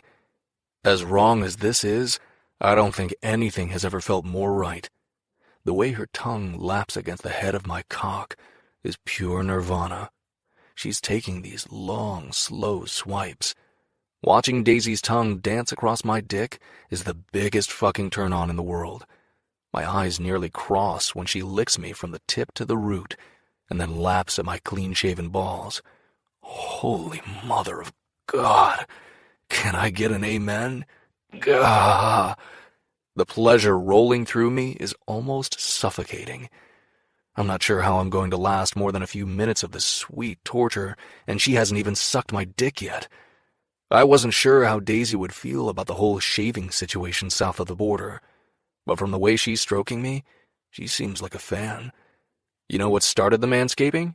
A stupid bet that I lost sophomore year of college. I'll tell you what, it's the best damn thing that ever happened to me. I was pleasantly surprised by the reaction the boys were greeted with the first time I hooked up. Without the jungle of hair, they got a hell of a lot more playtime. So I kept up with the maintenance. Can it be a pain in the ass? Sure, it's time-consuming, but oh, so worth it. And since I enjoy a nice smooth pussy, I totally get it. Hey, I'm not going to ask a girl to do something I'm not willing to do myself. You're welcome. Kneeling between my legs, Daisy lavishes attention on one ball before slowly shifting to the other. I close my eyes and enjoy her talented tongue. I love how smooth they are, she whispers in awe, confirming my suspicions. I'm glad you like it. Because God knows that I'm enjoying the fuck out of what she's doing. I nearly swallow my tongue when she sucks one ball into her mouth and pops it free. Holy hell, who is this girl and where did she learn to do that?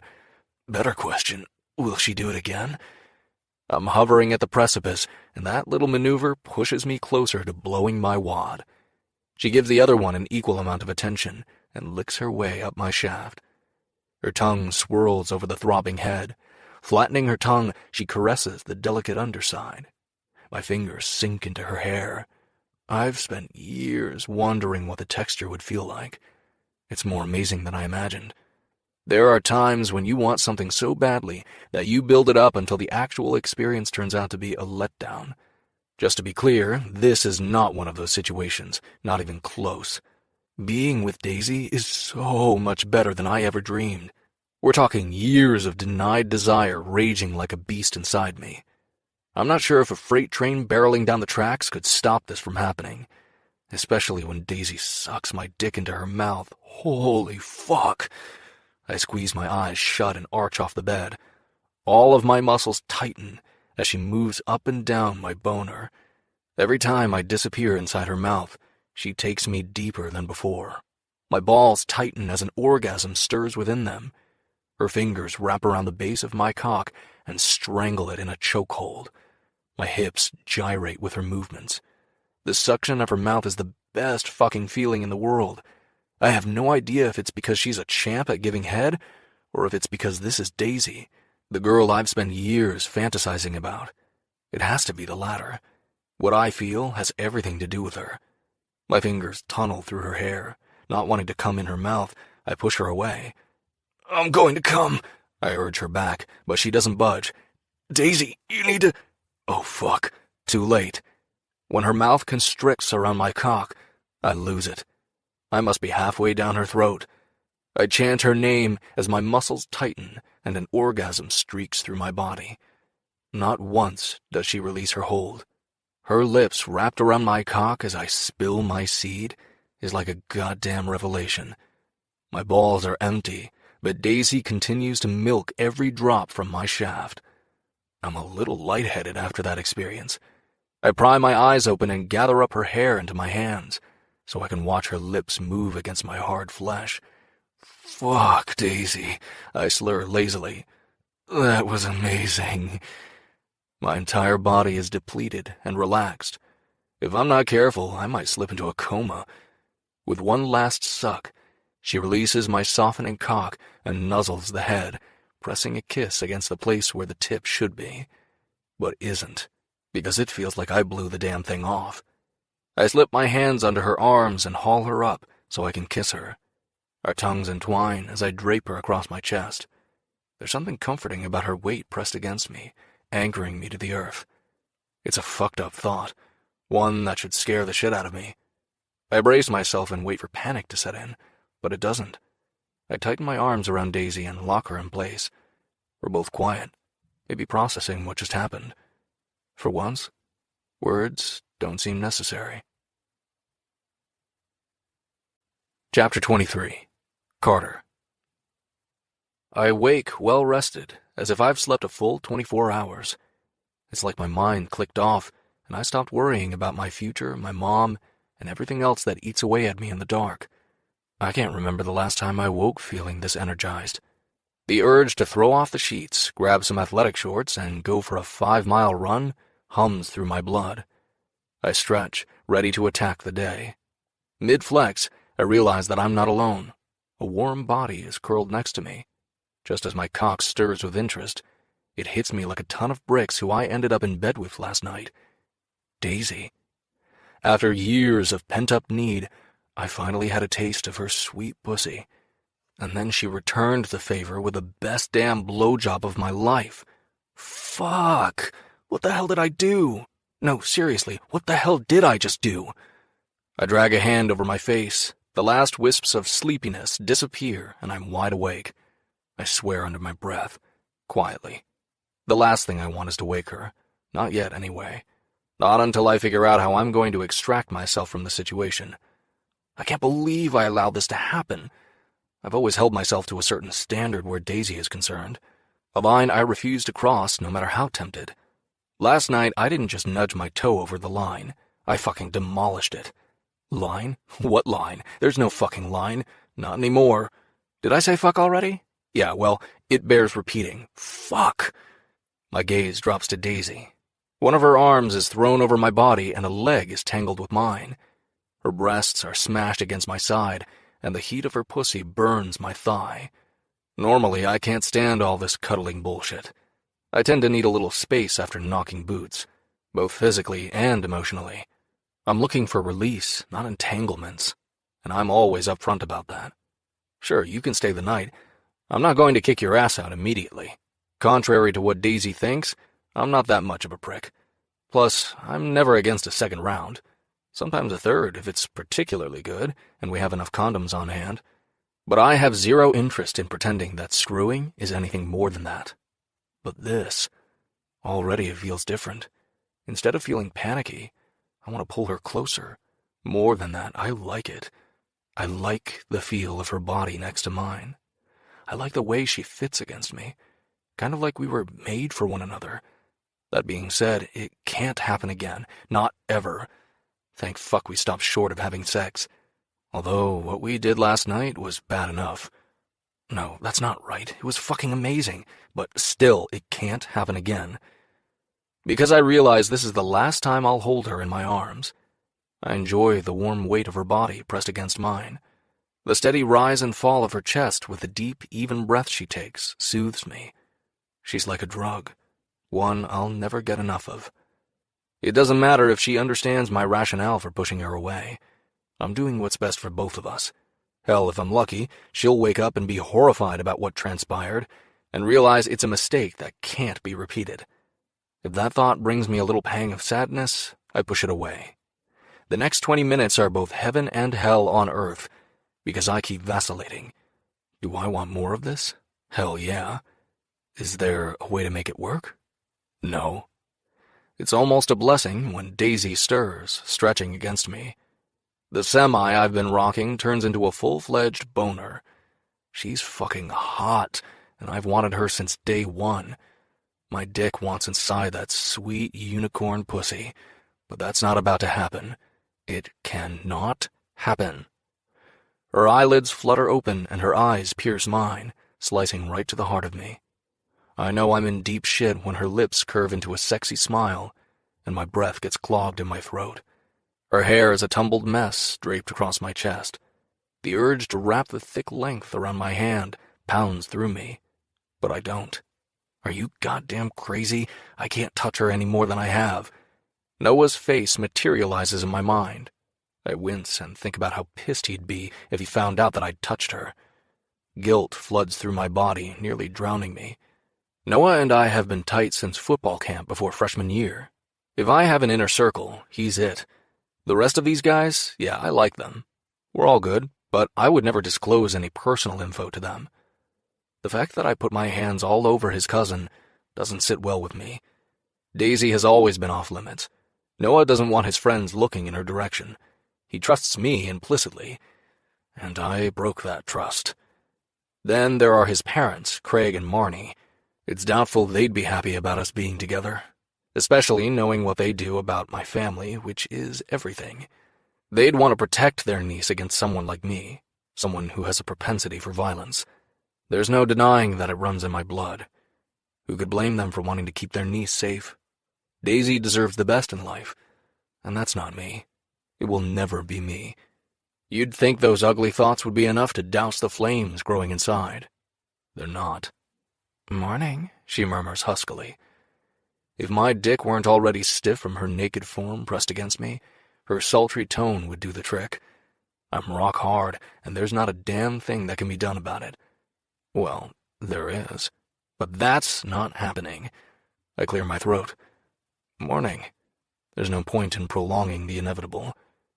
"How'd you sleep?" she asks, and stretches against me like a satisfied cat.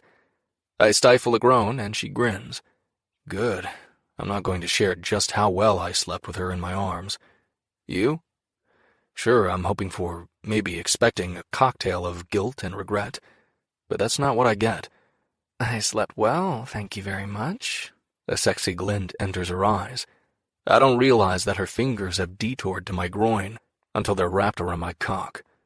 Although this was on my mind quite a bit. My throat goes dry as I tamp down my rising arousal. Everything that needs to be voiced empties from my head. I arch as she strokes my dick, pumping her hand up and down the rigid length. How embarrassing would it be to come all over myself from a simple hand job? I can't remember the last time that happened. Freshman year of high school, maybe? Did I happen to mention last night, she says conversationally as if we're discussing the weather, that I love your shaved balls? Hell yeah, she mentioned it. At least a dozen times. The fact that a clean, close shave is usually a crowd pleaser is exactly why I keep it like this. But the fact that Daisy likes it, fuck. She loosens her grip and her fingers trail down to the base of my cock to play with my sack. As much as I enjoy her stroking my dick, I love this as well. It feels amazing. In a different way. It's more relaxing. Sexy relaxing. Not I want to fall asleep relaxing. There's a difference. A voice inside my head keeps asking what the hell I'm doing, but it's so distant that I can barely make out the words over the blood rushing through my system.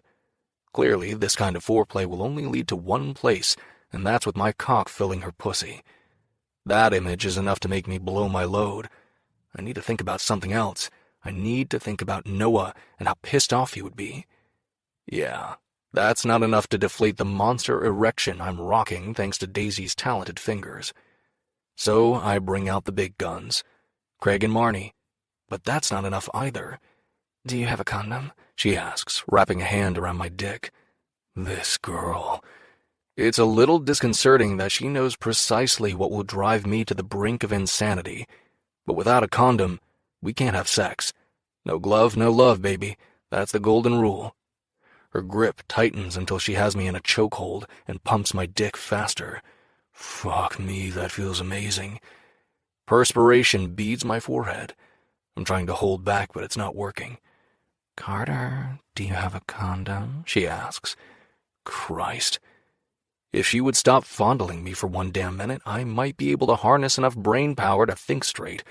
But she doesn't give me a moment of relief. Yeah. And just like that, I fold like a cheap house of cards. I wish I could say that I was disappointed in myself, but all I can think about is the way she's stroking my cock, and how close to blowing my wad I am, and how much I want to be inside her pussy when that happens. The last thought does me in. Bedside drawer, I ground out. Daisy rolls to the side and pulls out a condom from the stash. I like to be prepared, kind of like a Boy Scout. Using one hand and her teeth, which is hot as hell, she tears open the package and yanks back the sheet to straddle my thighs. She's all about taking control, and I can't say that it's not a turn-on. What the hell am I saying? Everything this girl does is a turn-on. Almost worshipfully, she strokes her fingers up and down my erection. God, you're huge, she whispers. That kind of talk certainly isn't going to help deflate this motherfucker. If anything, I grow even harder, almost as if my cock is preening from her praise. A long growl leaves my lips as she continues caressing my length. I need to say something. What kind of douche has sex with a girl and then tells her afterward that it can't happen again?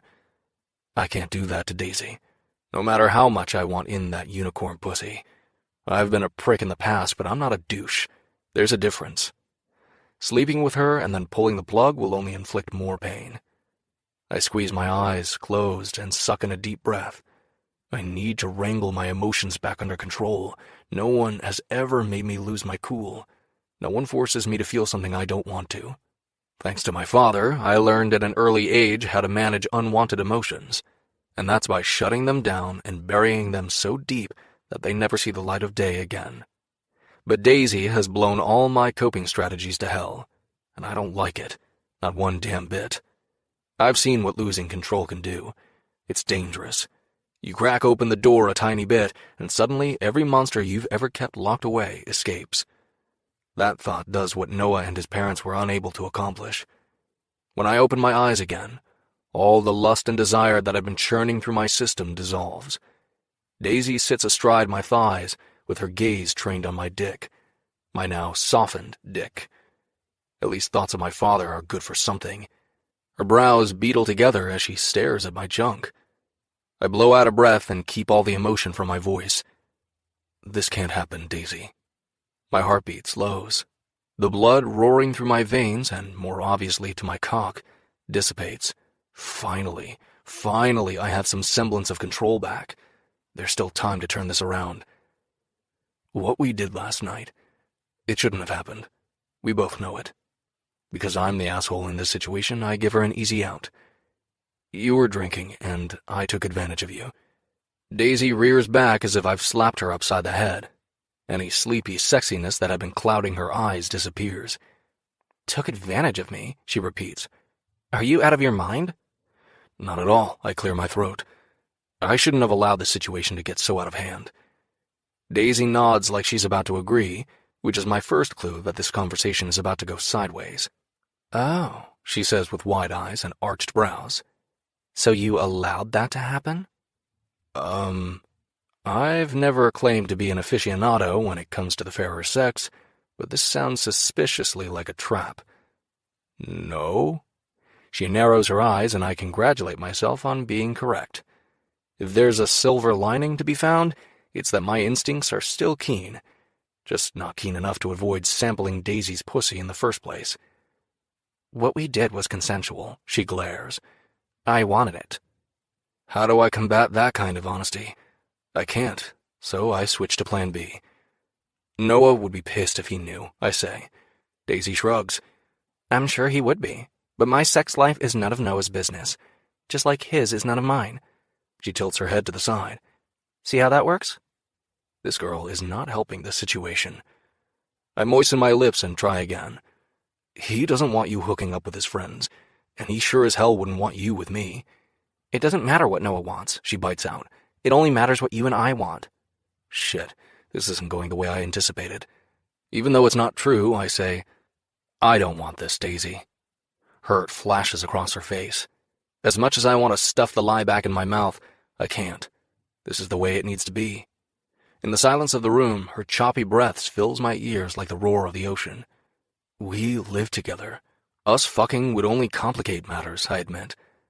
I don't want that, do you? Wow, okay. She releases a breath. I wasn't expecting you to say that. She pauses and adds, Not after last night. We both drank too much, I cut in.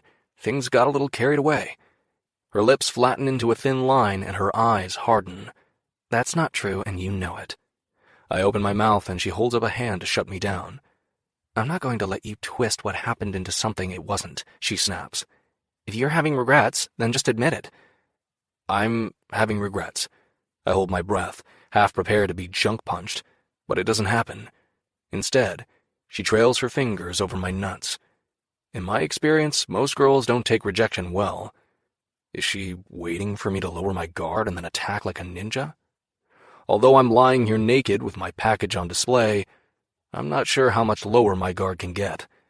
I'm tense as hell waiting for her reaction, but all she does is caress my sensitive flesh and play with my balls before stroking her way up my shaft, which, damn it to hell, grows harder by the second. Apparently, my dick has abandoned the plan. Daisy, I groan. Her eyes lift to mine. Yes? What are you doing? She fists my erection with one hand while using the other to play with my sack. By this point, the mission has been completely aborted. It's full throttle ahead. You're a smart guy, Carter, she whispers. I really thought it would be obvious. We can't do this, I mutter in protest. Not that it's doing me any good. Don't you like it? Her oh-so-talented fingers are relentless. Fuck yeah. You do that any longer, I admit, and I'm going to come all over the place. Her hand is still wrapped around my thick length when she leans down and places a kiss against the tip. I squeeze my eyes tight. If she gives me another blowjob, I'm done for. My eyes fly open as all the warmth surrounding me disappears and Daisy hops naked off the bed. My brows snap together in confusion. A devilish smile curves her lips as she gives me a little wave. Thanks for last night, Carter. And then she's gone, slipping out the door. I drop my head to the pillow and stare up at the ceiling before blowing out a breath. My dick is rock hard and throbbing. Apparently, it won't be getting any of that sweet unicorn pussy after all. Which is for the best. Yeah, that's fucking horseshit, and my dick damn well knows it. Chapter 24. Daisy. I plunk my messenger bag on the floor next to the table Olivia has commandeered at the library and drop onto the chair across from her. Other than a quick text letting me know that she'd made it home safely, we haven't spoken about last night. I'm dying to know if anything happened with Tanner. I pray for her sake that it did. In true Olivia fashion, her books are spread out on the table in neat, orderly piles. Olivia has always been studious. I suspect that she has channeled all her sexual frustration into her classes. When she doesn't immediately launch into the details, I throw my arms wide. Well, don't keep me in suspense. Talk to me about last night. A few people turn and shush me. I lower my brows and shush them right back. Give me a break. It's noon on a Sunday, and these people are already hunkered down at the library. Clearly, they have no lives.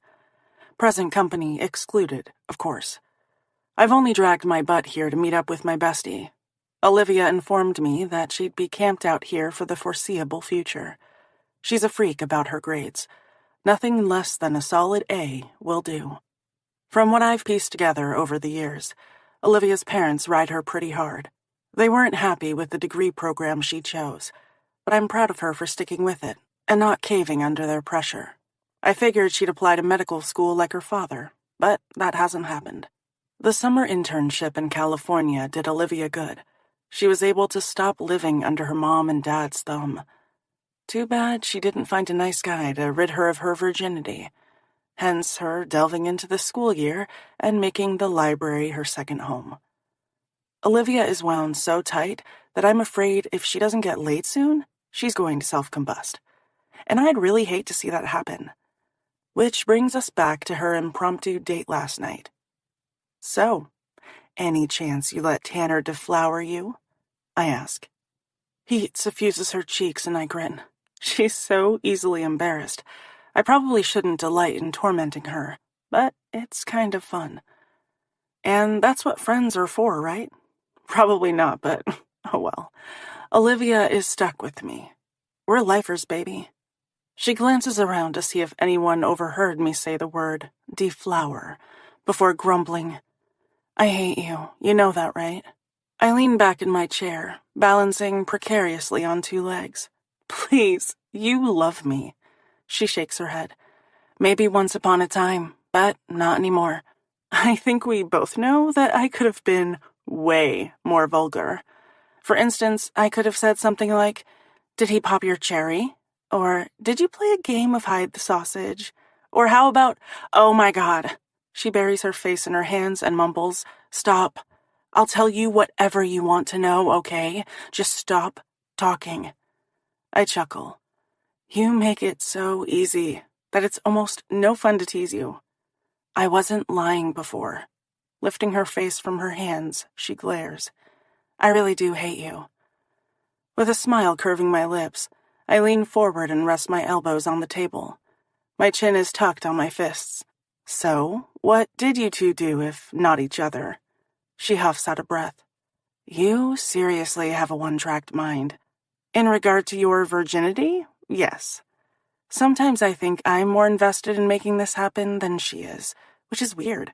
But the sad truth is that if I didn't take the initiative, Olivia wouldn't bother. If it weren't for me, Olivia wouldn't have experienced half the things she did at BU. Like the Halloween party last year where I made her dress up like a sexy devil. She couldn't bend over without flashing her panties. Or when I secured us fake IDs freshman year, so we could hit the bars and dance clubs. Or when we rushed Alpha Sigma Tau sophomore year, got accepted, and then decided we were happier being a sorority of two. Or when I signed us up for intramural kickball. Yeah, those were some good times. And do you know who Olivia has to thank for all those enriching college experiences? Yep, that's right. Me. Come hell or high water, Olivia is losing her virginity by the end of senior year. There is no way I can send her out into the world at age 22 with her hymen still intact. That cannot happen. Breaking eye contact, Olivia glances at the marine biology book splayed open in front of her. Well, we went to the diner off Main Street, the one that serves breakfast all day. I ordered hash browns with cheese and banana stuffed French. I roll my eyes. Olivia loves breakfast so much that she would happily eat it for every meal, which I suppose she could now that she lives on her own, but thankfully doesn't. What I've already discerned is that if the high point of this story is the banana-stuffed French toast and hash browns, she didn't come anywhere close to punching her V-card. How disappointing is that? When I give an exaggerated yawn, she frowns. With my hand in the air, I twirl my wrist in a circle. Can you please get to the good part? Looking offended, she confirms my suspicions. Breakfast was the good part? There wasn't any kissing or making out? When she just stares, I perk up. How about an accidental boob graze? Did that at least happen? This line of questioning is apparently considered offensive because she pokers up in her chair as if someone just shoved a 2x4 up her ass. Of course not. This is the first time we've been out. She folds her hands in front of her and says in a clipped tone, When he kissed me goodnight outside my apartment, I told him I wasn't that kind of girl and needed to take a physical relationship slow. I narrow my eyes, trying to decide if she's screwing with me. Please tell me you didn't say that. Of course I did. So was the plan to never see him again? Because saying something like that will do the trick. Then I don't see him again, she shrugs. I'm not going to be pushed into something I'm not ready for. I drop my chin to my chest and huff out a sigh. You are aware that you're 22 years old, right? Yep. Sounding philosophical, she says. When the time is right, it'll happen. Or you'll just die a virgin, I mutter and throw my hands in the air. No biggie.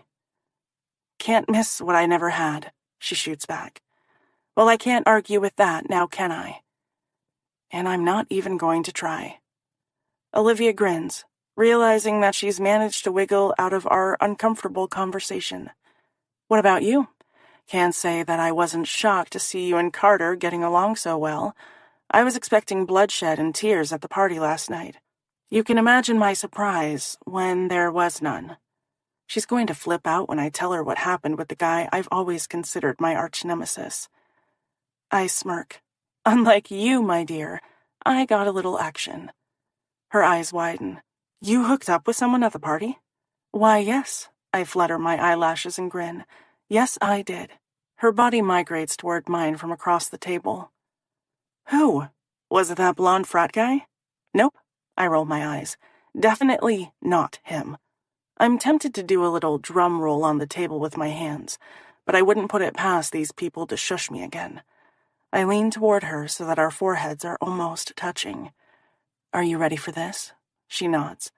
Without further fanfare, I drop his name like a bomb. Carter. Carter who? She blinks and scrunches her face.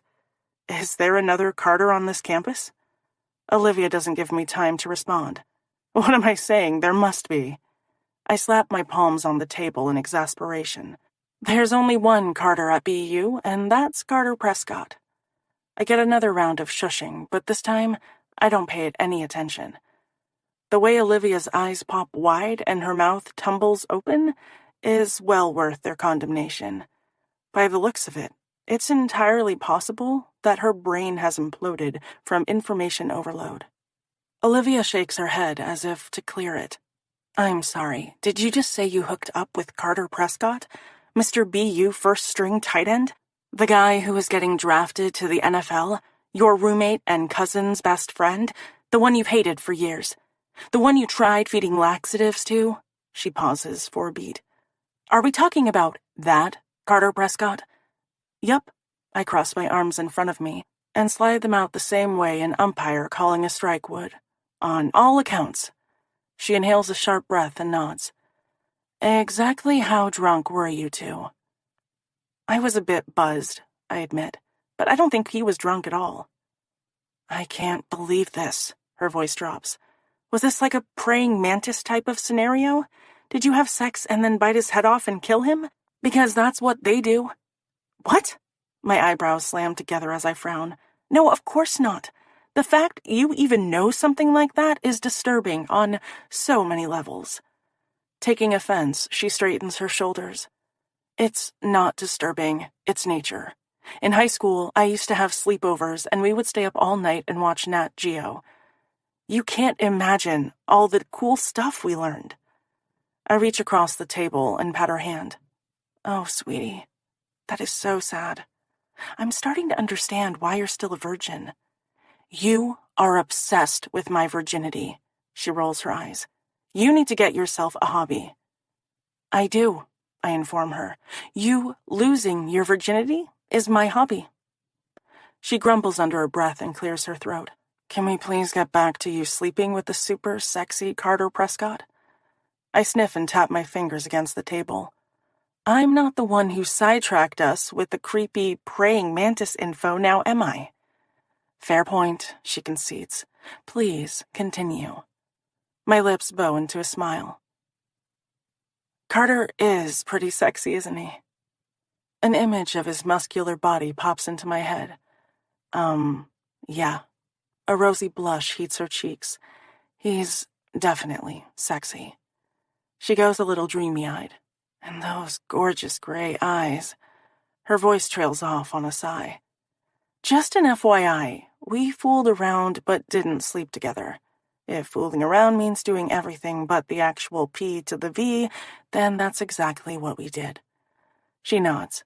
You came to your senses and put the kibosh on coitus? Coitus? I snicker like a fifth grader who's just heard her teacher use the word balls. Nope, he did. Huh. Her eyes flare wide and her brow creases. Well, that's an unexpected turn of events. How come? She's right. It was totally unexpected. I'm still peeved. Not to mention turned on. I don't know. Instead of admitting the truth, I shrug. He gave me some song and dance about taking advantage of my inebriated state, and when I called bullshit, he said that Noah would be pissed. True statement, Olivia nods. So what happens now? Was it just a casual encounter? I don't know. Needing something to focus my attention on, I pick up a pencil from the table and twirl it like a baton with my fingers. I'm not sure what it means. I don't mention that beneath all my ire for Carter lurks something more. Olivia brought it up a few weeks ago, and I immediately shot down her theory. But there was some truth to it. Only now am I coming to terms with it. How stupid would it be to fall for a guy like Carter? That was more of a rhetorical question. As if reading my thoughts, she says, You're better off letting it go and pretending it never happened. You two have to live together. She gives me a look rife with meaning, one that has the breakfast I wolfed down curdling in my belly. And Carter doesn't date, She glances around and lowers her voice. Hooks up. A lot. She's right. That's Carter in a nutshell. One and done. Mr. Hit it and quit it. The thought of Carter bringing chicks back to the apartment makes me nauseous. Everything I did last night and this morning hits me like a ton of bricks. I fooled around with my cousin's best friend, and I have no idea what it meant. According to Carter, it didn't mean anything. Frustrated with myself for not thinking about the repercussions, I lay my forehead on the table. Once again, I've looked without leaping, and Olivia wasn't around to save me from myself. My bestie reaches over and rubs my shoulder. Being a virgin doesn't look so bad now, does it? I snort. She's got me there. Chapter 25. Carter. I'm on the couch, flipping through sports channels, when Daisy saunters through the apartment door. Every nerve ending in my body goes on high alert. Daisy can be something of a wild card. She always has been. Is that part of the attraction? Probably. After she stroked me to the point of coming and then left me hanging, she hopped in the shower and made herself scarce for the rest of the day. Once she was gone, I took care of business, which means that I jacked off. Twice.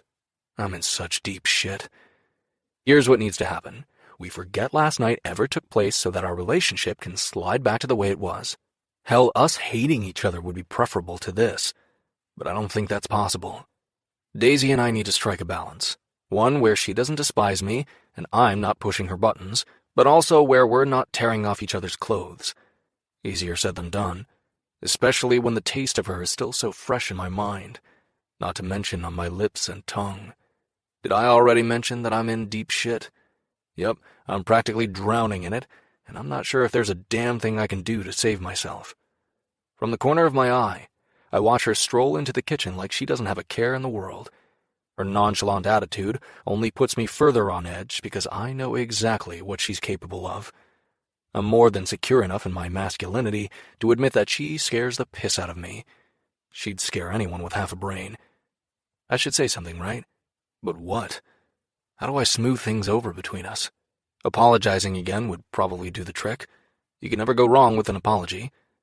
So, do you have a minute to talk? I ask. Again, casual as shit, she walks into the living room and takes a seat across from me on the recliner. Sure, what's up? This girl is cool, calm, and collected, and it's totally throwing me off my game.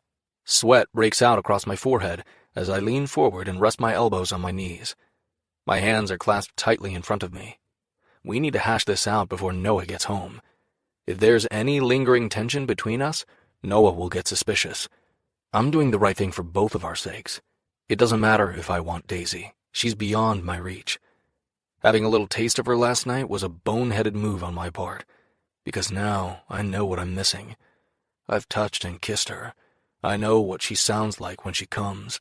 Fuck me.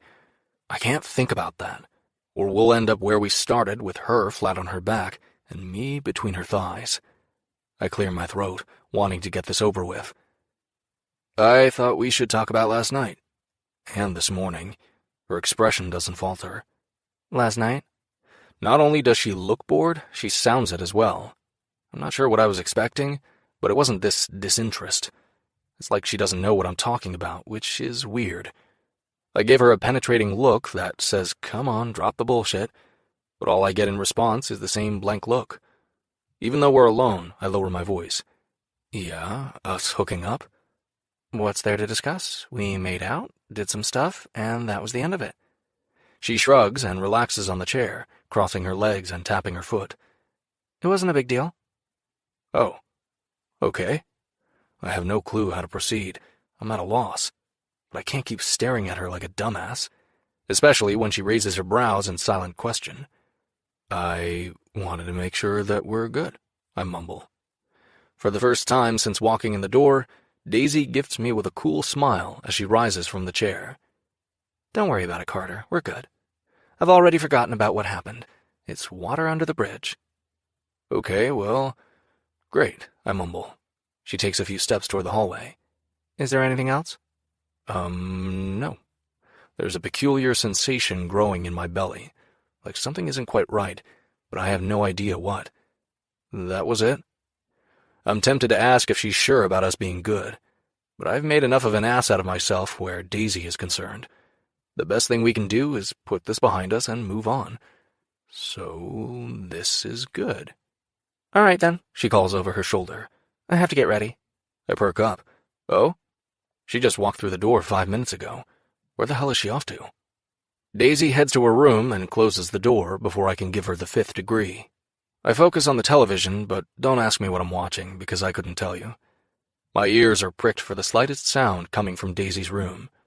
I shift on the couch and click to a different station. We have the super deluxe sports package, so there are a million channels to choose from. Why do I care what Daisy does? I click to another station. I've never cared before. Point and flick. Well, that's not altogether true. Fine, I care. I just don't want to care. Does that make any difference? I suspect it doesn't. Click. My brows snap together as I see a couple making out on the screen. What the hell am I even watching? Flick. Fuck me. I plow my hand through my hair with more agitation than when she first walked in the door. How's that possible? I was afraid she'd be hurt or pissed off, and she was neither of those things. She didn't give one single fuck about what happened between us. She was totally nonchalant about the situation, And damn if that doesn't chafe my ass. Which is ridiculous. This is precisely the outcome I was shooting for. And yet, by the time Daisy opens her bedroom door and walks out again, I've worked myself up into a fine lather. I'm practically frothing at the mouth. What the hell has this girl done to me? I pride myself on being able to remain detached from most situations, especially ones that involve chicks. And yet Daisy has managed to flip a switch inside me. She's totally messed up my narrative. Whatever I was about to say dies on my lips as my gaze rakes over her. Short skirt that bears way too much of her legs, tight top that hugs her curves that I had my hands all over last night, and heels that give her more height. I narrow my eyes knowing exactly what this outfit signifies. Why the hell is she wearing one of her date night outfits? I've seen enough variations to know a I'm hoping to get laid outfit when I see one. I sit up straight as my voice sharpens. Where did you say you were going? She throws a look my way as if she can barely tolerate the sight of me. Seriously? It takes everything I have inside not to jump off the couch and remind her exactly whose arms she spent the night wrapped in. But I don't. Somehow I manage to keep my shit together. I didn't. She grabs her purse off the table. I gnash my teeth together and count to 10, trying to rein in my temper. The fact that I shouldn't give a damn about where she goes, what she does, or who she does it with isn't lost on me. Are you going out on a date? I congratulate myself for keeping my voice neutral. Yep. Her coolness is like nails slowly scraping across a chalkboard. For Christ's sake, I should be rejoicing that she's moved on so quickly. Instead, and you're wearing that? My brows lower. Daisy glances at her ensemble. That was the plan. Why, is there something wrong with it? I make a conscious effort to unlock my jaw. Don't you think that skirt is a bit short? She smooths a hand over the fabric. Not that there's much of it.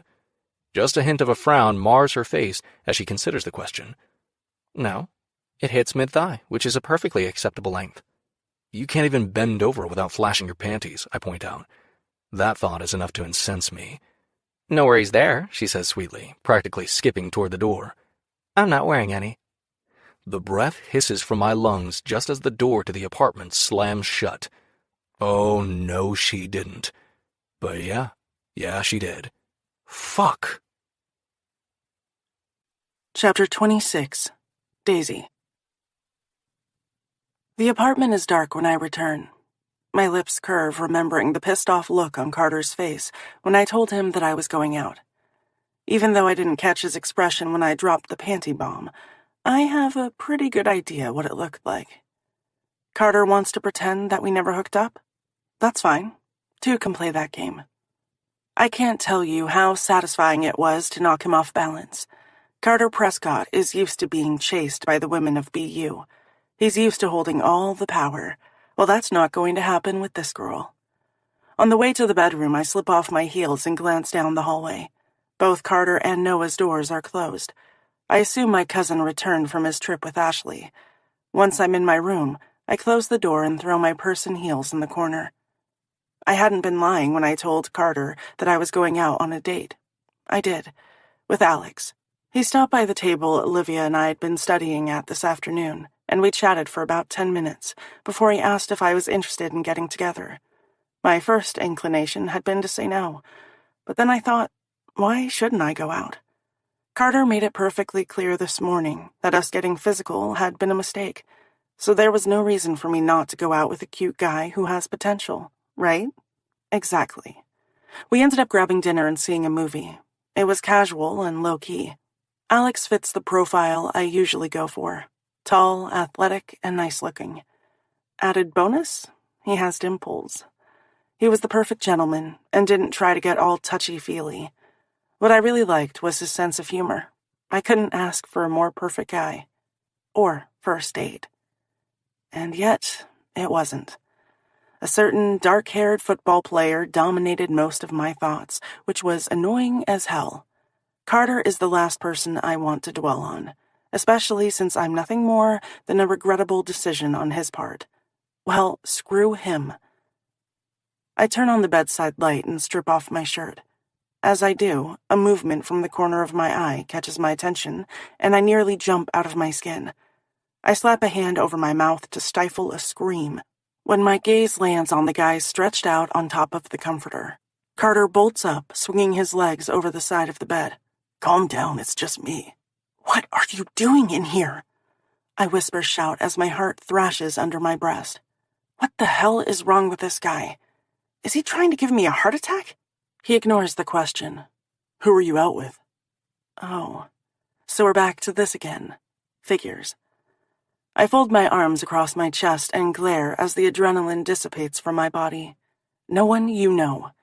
Before he's able to fire off any other questions, I add, and more importantly, it's none of your business. Carter rises to his feet and towers over me. What are you doing, Daisy? His eyes narrow. Is this some sort of game you're playing? My mouth falls open. A game? Seriously? Excuse me? You were very clear about your feelings this morning. What did you think was going to happen when you told me you weren't interested? That I was going to sit around and mope? Maybe pine away for you? I shake my head and press my lips together before adding, you know me better than that. He slides both hands into his hair and spins away so his back is turned toward me. Fuck, he mutters under his breath. Why do you have to make this so difficult? I'm not doing anything. He swings around again. His big body moves with the fluid grace of an athlete, but it's the way his eyes spark with heat that holds me captive.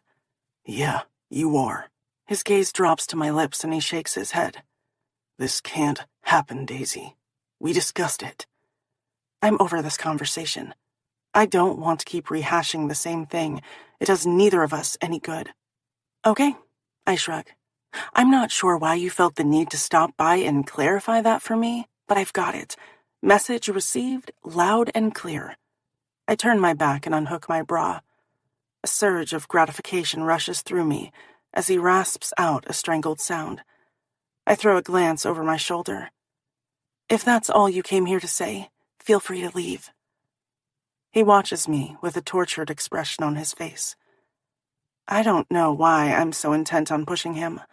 I can't seem to help myself. I unsnap the button of my skirt and lower the zipper before sliding it down my thighs. I bend over so that he's able to get a good look at my ass, and the thong covering it. Contrary to what I said earlier, I didn't go out sans underwear. Please, what do you take me for? I'll save something like that for the 5th or 6th date. Carter hisses out a breath. As much as I want to turn and gloat, I open the top drawer of my dresser and pull out a comfy tank top that's seen better days and sleep shorts that barely cover my behind. Why are you doing this? He groans. What? I pause, getting ready for bed. I throw another careless look over my shoulder and meet his eyes. Because I didn't get a ton of sleep last night and I'm tired. This is such a bad fucking idea. It's the desperation in his voice that makes me turn toward him. As I do, his eyes roam over my body. Other than a thong, I'm naked. Even though I'm tempted to cover myself, I don't. I keep my hands at my sides and let him look his fill. So you keep saying, I respond calmly. The heat of his gaze singes my flesh. I've never felt anything like it. Christ, Daisy, what are you trying to do to me? I take a step toward him, then another. I move cautiously, as if approaching a skittish animal, one that could bolt at any moment. I didn't seek you out, I remind him. You were waiting for me in my bedroom. He rips his gaze from my body, and I instantly feel the loss of it. I shouldn't have, he mumbles. It was a shit decision on my part. Wow. I point to the door. I won't beg anyone for their time or attention. I've been down that road before with my parents. In the end, it never works out. Carter can have any girl he wants, and he has. I've seen it play out hundreds of times before. All he has to do is crook a finger, and they come running en masse. But that's not me. I have zero interest in being a jersey-chasing groupie. Then you should leave before you make any more decisions you'll end up regretting. It takes effort to keep the hurt from seeping into my voice. Carter sucks in a breath and nods. You're right. Disappointment surges through me. His gaze stays pinned to mine. It feels like we're locked in a silent battle of wills. I expect him to head for the door, but that's not what happens. Instead, he eats up the distance between us in 2 strides and yanks me against him before his arms slide around my body. The way his erection juts into my belly sends shivers scampering down my spine. Heat pools in my core, and my knees weaken as I breathe him in. His scent is a mixture of masculinity and beachy sunshine, something that is distinctly Carter. I don't like what you do to me, he growls. His mouth hovers over mine, never quite making contact. I don't like what you make me feel, he adds. I part my lips, willing his to lower. A sigh escapes from me in a rush of breath. What the hell am I going to do about you, Daisy? I have several interesting ideas that are worth exploring, but I have the feeling those would be classified as mistakes. Do you know how much I want to fuck you? He asks. My breath stalls, and I grow lightheaded from lack of oxygen. His lips crash onto mine. Needing to feel the slide of his tongue, I open willingly. He slips inside my mouth and takes me under. I have no idea how long we stay entwined, our hands coasting over each other's bodies, our mouths fused with need. Carter walks us until the back of his knees hit the mattress and he falls onto the bed. With a soft grunt, I land sprawled on top of him. Between hungry kisses, he mutters, "As stupid as this is, I can't stop it from happening." I make some sort of noise in agreement. So stupid, but I don't care. His shirt and shorts need to go. I want him naked, so I can feel his hard male strength against me. The thought of it is enough to dampen the scrap of material between my thighs. Carter rolls us over so that his weight presses me into the mattress. I wrap my legs around his waist, grinding against his thick length. His breath comes out in heavy pants as he rests his forehead against mine. I just want to fuck you. Then do it, I urge. Fuck me. Are you sure? His jaw tightens. I want this, Carter. Haven't I made that clear? I'm not the one having regrets, I remind him. You are. I know. He groans. The sound of his walls tumbling down is a beautiful thing. I glance at my purse on the floor next to my shoes. There's a condom in my bag. He thrusts against me before rolling to the side and flopping onto his back where he throws a thick arm over his eyes. Part of me expects him to hop off the bed and bolt for the door. I pad over to my purse and rifle through the contents, looking for the condom I always keep with me. I'm a safety girl. I'd rather be prepared than get caught up in a situation where I'm not thinking clearly. Once I have the foil packet in hand, I crawl onto the bed and on top of Carter. He's bare-chested. The athletic shorts that cover him rest low on his hips, showing off the sexy V that dips beneath them. Taking control of the situation, I grab the elastic band and ease them down his waist. A little thrill shoots through me at the realization that he's completely bare beneath the shorts. No boxer briefs in sight. He lifts his hips, and I slide the material down his thighs before tossing them to the floor. I take a moment to admire the utter perfection that is Carter Prescott.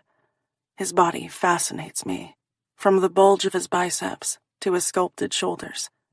His chiseled chest, narrow waist, and thick, muscular thighs. And then there's the manscaping. So damn sexy. I run my fingers over his balls and along the thick ridge of his cock. Everything is soft.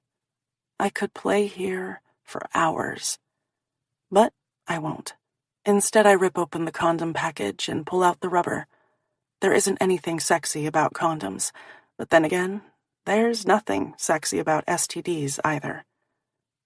I stroke Carter's erection a few more times and slip the latex over him. I know I've said it before, but he's just so big. It's not that I'm afraid he'll split me in two. That's just ridiculous, but it's going to be a tight fit. Once the rubber reaches the base, I kneel above him, aligning the tip of his erection with my entrance before carefully lowering myself down. The way his girth stretches my inner muscles makes me moan. Yes, there's a bite of pain, but it can't dull the pleasure radiating through me as I take him into my body. When he's about halfway in, Carter groans. Fuck, that feels so good. He holds his body still, allowing me to set the pace. Once I'm fully seated, I sit upright with our bodies joined. I've slept with my fair share of guys, but this is something altogether different. Carter's cock pulses inside my warmth. Even through the latex, I feel it. With his gaze holding mine, he rolls his hips. It's a gentle movement. When his thickness slides in an inch further, my head falls back and I whimper. The way our smooth skin slides against one another is dizzying. Pleasure radiates through my entire being. It's like throwing a stone in a calm pool of water and watching the ripples fan outward. Carter bites his lip and quickens the pace. His dick slides further out before thrusting home again. His hands settle on my hips, holding me in place. With every movement, he pushes me closer to shattering. As much as I want this to last, even 5 more minutes, that's not going to happen. The moment that thought flits through my brain, my body splinters apart. My inner muscles clench his cock. Carter grits his teeth and arches his back, groaning out his release. With my body limp and sated, I collapse on top of him in an exhausted heap. The side of my face rests against his chest. I close my eyes and listen to the thumping of his heart. It doesn't make sense that I would find the sound comforting, but I do. And when he wraps his arms around my body and holds me close, I realize another truth. This isn't going to be a one-time thing, is it? I whisper. No, He sighs. I don't think so. Good. Relief rushes through me. This has only begun. I'm not ready for it to be over just yet. Chapter 27. Carter. What the hell kind of play was that? I grumble, jumping from the chair and throwing my hands in the air. I glance at Noah, who sits next to Ashley. Daisy is perched on the couch next to them. I wave my hand toward the big screen TV and collapse onto my favorite recliner where I've taken up Sentinel for the game. Did you see that? Noah shakes his head and mutters something under his breath regarding the turnover that has given possession to the other team. It's Sunday afternoon, and we're camped out at the apartment watching the Tennessee game. It's a tradition during football season for the 3 of us. I'm on my game day recliner because it's good luck. Am I superstitious? Hell yeah. I've also got on my lucky socks and boxers. Both have been turned inside out for the occasion. It's halftime, and the Titans are up by 7. Although with that turnover, who the hell knows what's going to happen. Normally, I'm 100% focused on the game. But Daisy's wearing a curve-hugging navy V-neck shirt with a silver T stamped across the front. It's sexy as fuck. Like I need any more excuses to ogle her breasts. And the tiny white shorts she's wearing? Every time she jumps up to grab a snack or a drink from the kitchen, my eyes gravitate to the rhythmic sway of her hips. I shift on the chair, trying to inconspicuously ease the boner I've been sporting for the last hour and a half. She's always had this kind of effect on me. But now that I've had a taste of her, it's more intense. There's not one damn moment that goes by when I don't want to lay my hands on her. You know it's bad when you're midway through a 3-hour practice, sweating your ass off, and out of nowhere, you're struck with a memory of what it feels like to be buried balls deep in her slick heat. That's when the whole damn practice goes to hell in a handbasket. For the time being, we've agreed to keep our relationship on the down low. It's just sex, and lots of it. Neither of us have attempted to slap a label on this. In my experience, most girls want to pin you down. Sure, at the onset, they say they're cool with a hookup situation, but you're quickly made aware after the deed has been done that they don't necessarily believe the line of crap they spoon-fed you. Been there, done that. I do my best to weed out needy females, but some are better at camouflaging it than others. It's a crapshoot as far as I'm concerned. I kind of expected that with Daisy, and yet she hasn't said one damn word about wanting to specify what this is. But Daisy isn't like the girls I usually take home. so I'm not sure why I thought she would be in this regard. It's probably best if this remains casual in nature. There's too much standing in our way. I can't be with anyone right now, especially her. My gaze settles on my best friend. He has no idea what's going on beneath his nose. I wince thinking about what he'd do if he discovered our secret. I wouldn't blame him one bit for beating the crap out of me. I shouldn't have touched Daisy in the first place, but it's too late for regrets. So, all of us being together in the same place at the same time is a little unnerving. Unless we're alone in the apartment, Daisy and I have to pretend we're nothing more than friends. Last week, while walking to class, I almost reached out and nabbed her fingers with my own. The urge was there, and for a moment, I forgot we couldn't do it. If anyone caught us holding hands or with my arms slung across her shoulders, it would spread across campus like wildfire. It would only be a matter of time before Noah caught wind of it. He's the one person I don't want to hurt. The guy has always been there for me. His family is like my own. I rip my gaze from Noah and refocus my attention on the game, although I have no idea what's going on. Once again, Daisy is dominating my every waking thought. Guess it's not just my socks and underwear that have been turned inside out. I jerk when Daisy jumps to her feet and throws her hands in the air. Oh, come on! What the hell kind of call was that? He clearly had the ball when he was knocked out of bounds. Yeah, that's another thing. The girl likes football. Actually, she loves it. She understands the finer nuances of the game. Daisy isn't pretending to enjoy football because I play it. Hell, she'd have the game on even if Noah and I weren't home to watch it with her. And that, my friends, is probably the sexiest thing of all. Which is precisely why I'm screwed 7 different ways to Sunday. There's not a damn thing I don't like about her. Believe me, I've tried racking my brain for something to latch onto, but I can't. She's fucking perfect.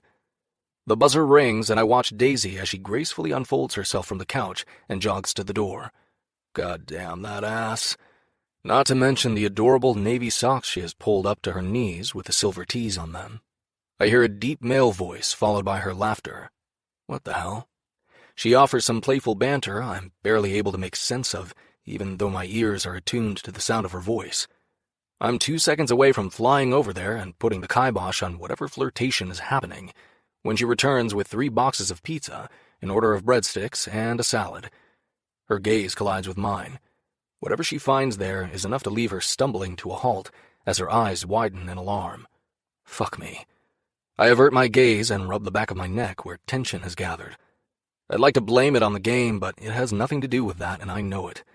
What the hell am I doing? Better question, what the hell am I going to do about it?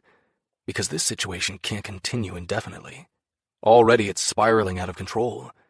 I'd secretly hoped that I would grow tired of banging Daisy. Not to sound like a prick, but I usually screw someone a couple of times and get bored. It's been 2 weeks, and instead of feeling that, I can't get enough of her. The more I have, the more I want. I'm insatiable. Daisy sets the boxes on the peninsula that separates the kitchen from the living room. She doesn't glance my way again, but I can tell she's affected by what she saw on my face. Her fingers flutter as she grabs the plates and napkins. Always ready for his next meal, Noah is off the couch before she has a chance to set the paper products down. He opens the first box and helps himself to 4 pieces. Ashley wanders over and stares at him. Noah holds out the overloaded plate to her. Here, you want this? Her face scrunches with disgust. You know I don't eat carbs and fat. She glares at the pizza. God, it's practically swimming in oil. My arteries are getting clogged just looking at it. Noah shoves half a slice into his mouth. Apparently he doesn't feel that way because he proceeds to wolf down the entire piece like he hasn't eaten in months. Ashley stares in horror, looking a little green around the gills. Between bites, he says, Yeah, I know, babe. It was a joke. Chill out. Your rabbit food is on the counter. He reaches for the second slice. A few carbs might do you some good. She glowers and heads to the counter where her salad awaits inspection. She doesn't open the clear plastic container, just peers at it. Why are there croutons? Didn't you ask for them on the side? Noah sucks in a breath and releases it, as if trying to hold on to his patience. He's a better man than I am, that's for damn sure. I would have thrown in the towel a long time ago. Actually, I wouldn't have gotten involved in this situation in the first place. You heard me on the phone, babe. I asked for them on the side. He rolls his eyes. Honestly, it's not that big of a deal. They're just croutons. Pick them out. I glance at Daisy with a raised brow. Even though she's never admitted it to me, I don't think she cares for Noah's girlfriend. As far as I'm concerned, Ashley is a huge pain in the ass. Daisy returns the look and grabs a plate, taking a seat at the table to watch the show. And by that, I mean the Ashley-Noah drama that's about to unfold and not the football game. It's like a horrific car accident you can't look away from. Ashley huffs and returns to the couch, where she scowls at the television screen. Noah glances at me with a frown, as if he doesn't understand what just happened. I shrug and shake my head. Sure, I get what's going on, but I'm not touching this with a 10-foot pole. I have enough of my own shit going on to get involved in his issues. Noah studies his girlfriend. You can almost see the gears turning in his head as he tries to piece together this puzzle. So, you're not going to eat your salad because there are a few croutons on it? He asks. Ashley jerks her head into a tight nod. I ordered it without croutons and they messed up. Even if I picked them out, there would be crumbs mixed in with the lettuce. I shift my body and silently munch my pizza. I'm genuinely curious as to how Noah is going to play this one, because I could see it going one of two ways. He shrugs, not looking bothered by her tantrum. Suit yourself. That's actually not how I saw this going. What we're witnessing here today, folks, is unprecedented. I'm not the only one who thinks so, because Daisy snorts before attempting to cover it with a cough. It wasn't all that long ago that Noah would have grabbed the keys and hustled his ass out the door to do her bidding. Times, they be a-changing. Ashley's mouth falls open when she realizes it. Well? She drops the word like an atom bomb. The aftershock can be felt for miles. Noah stuffs another enormous bite into his mouth. Once he swallows it, he says, "Well, what?" She folds her arms across her chest. Aren't you going to return this salad and get me a new one? There's a whole lot of incredulous packed into her tone. Noah's brows skyrocket across his forehead, and he gives her an "you're out of your mind" look before shaking his head. No, I wasn't planning on it. He points to the untouched salad on the counter. Pick the croutons off or don't eat it. The choice is yours. And the game is back on, so... His voice trails off as if no further explanation is necessary. Which it's not, it's the fucking Titans. It takes everything I have inside not to stand up and applaud him for finally growing a pair of balls. I don't have to glance at Daisy to know that she wants to cheer him on. A rush of color floods into Ashley's cheeks. You're seriously not going to run out and get me another salad? With his plate in hand, Noah settles on the couch next to her. His eyes are glued to the television. The third quarter is about to get underway, and the game is tight, which is precisely why Daisy was pissed at the end of the second quarter. God damn, but I love that girl. I inhale sharply. No, I don't love Daisy, but I like her. A lot. This situation is so much worse than I originally suspected. Nope, Noah says. Have a slice of pizza. It'll probably make you feel better. It's not like I claim to understand the inner workings of the female brain, but even I know when to keep my trap shut. The situation goes from bad to worse. Although it's not my situation, so I'm not about to let it ruin my meal. I grab another slice of pizza and settle on the chair next to Daisy. I give her another disbelieving look. The edges of her lips lift, but she doesn't say a word. Our attention bounces between the game and the Noah/Ashley drama. Not that I need to add anything more to the growing what I like about Daisy list, but the girl likes to eat. She doesn't allow herself to get all hangry like a certain someone else who shall remain nameless. Yeah, I hear her bitching and moaning about her weight, but she eats when she's hungry and exercises a couple times a week to balance it out. Daisy will never be stick thin, and I wouldn't want her that way. I love her curves. They're sexy as hell. I shake myself out of those thoughts. This friends with benefits thing we've got going on can't last forever. It shouldn't have even lasted this long. Ashley makes a strangled noise in her throat and jumps off the couch. She swings toward Noah with her hands planted on her non-existent hips. If you're going to ignore me, then I'm leaving, she hisses before pausing dramatically. Noah's eyes bounce from the game to her. Ashley presses her lips together when he doesn't respond. And I'm not coming back. His gaze wanders to the game. I'll text you in a couple hours after you've had a chance to calm down. She screeches out a high-pitched response, but it's nothing I can decipher, and makes a production about grabbing her purse before stalking through the apartment. Don't bother! We all wince as the door slams. I glance at Daisy for the umpteenth time in the last 10 minutes. Even though Noah doesn't look away from the TV screen, he says, "I see you two making eyes at each other. What the hell is up with that?" That question makes me choke on my piece of pizza. Noah glances at his cousin before spearing me with a penetrating stare. Daisy shrugs. What? We can't call a truce for a couple of hours to enjoy the Titans game? It's been more like a few weeks, but who's keeping track? Noah's eyes narrow and bounce between the two of us. I'm still working on swallowing the cheese and crust mixture, but it's lodged uncomfortably in my esophagus. It's actually nice being around you guys when you're not at each other's throats, he admits. We've turned over a new leaf. Daisy smiles sweetly and glances my way. Isn't that right, Carter? Fuck, why is she putting me on the spot like this? Unable to speak, I nod. Her eyes sparkle with mischief. In fact, Carter was just saying how we should spend more time together now that we're getting along so well. Noah turns to me with interest. Is that so? He shakes his head. I never thought this day would come. Pigs must be flying out of someone's ass. Nah, Daisy says all casual-like. He's finally realized what an awesome person I am. The ball of pizza wedged in my throat finally makes its way past my windpipe. I grab my Gatorade and guzzle it, trying to buy myself some time. I'm sweating bullets. Yup, that's right. Daisy is amazing. It only took him 3 years to figure that out, but better late than never, she says with a wink. This girl is unbelievable. I force my lips into a tight smile. Daisy's going to get it when I get my hands on her tonight, and she's going to get it good. Not to mention hard. God damn it, I can't go 5 minutes without thinking about being inside her. I'm just about to respond when my phone dings with an incoming message. Thankful for the distraction, I look at my cell. It's my mom. The muscles in my stomach tighten into a painful knot.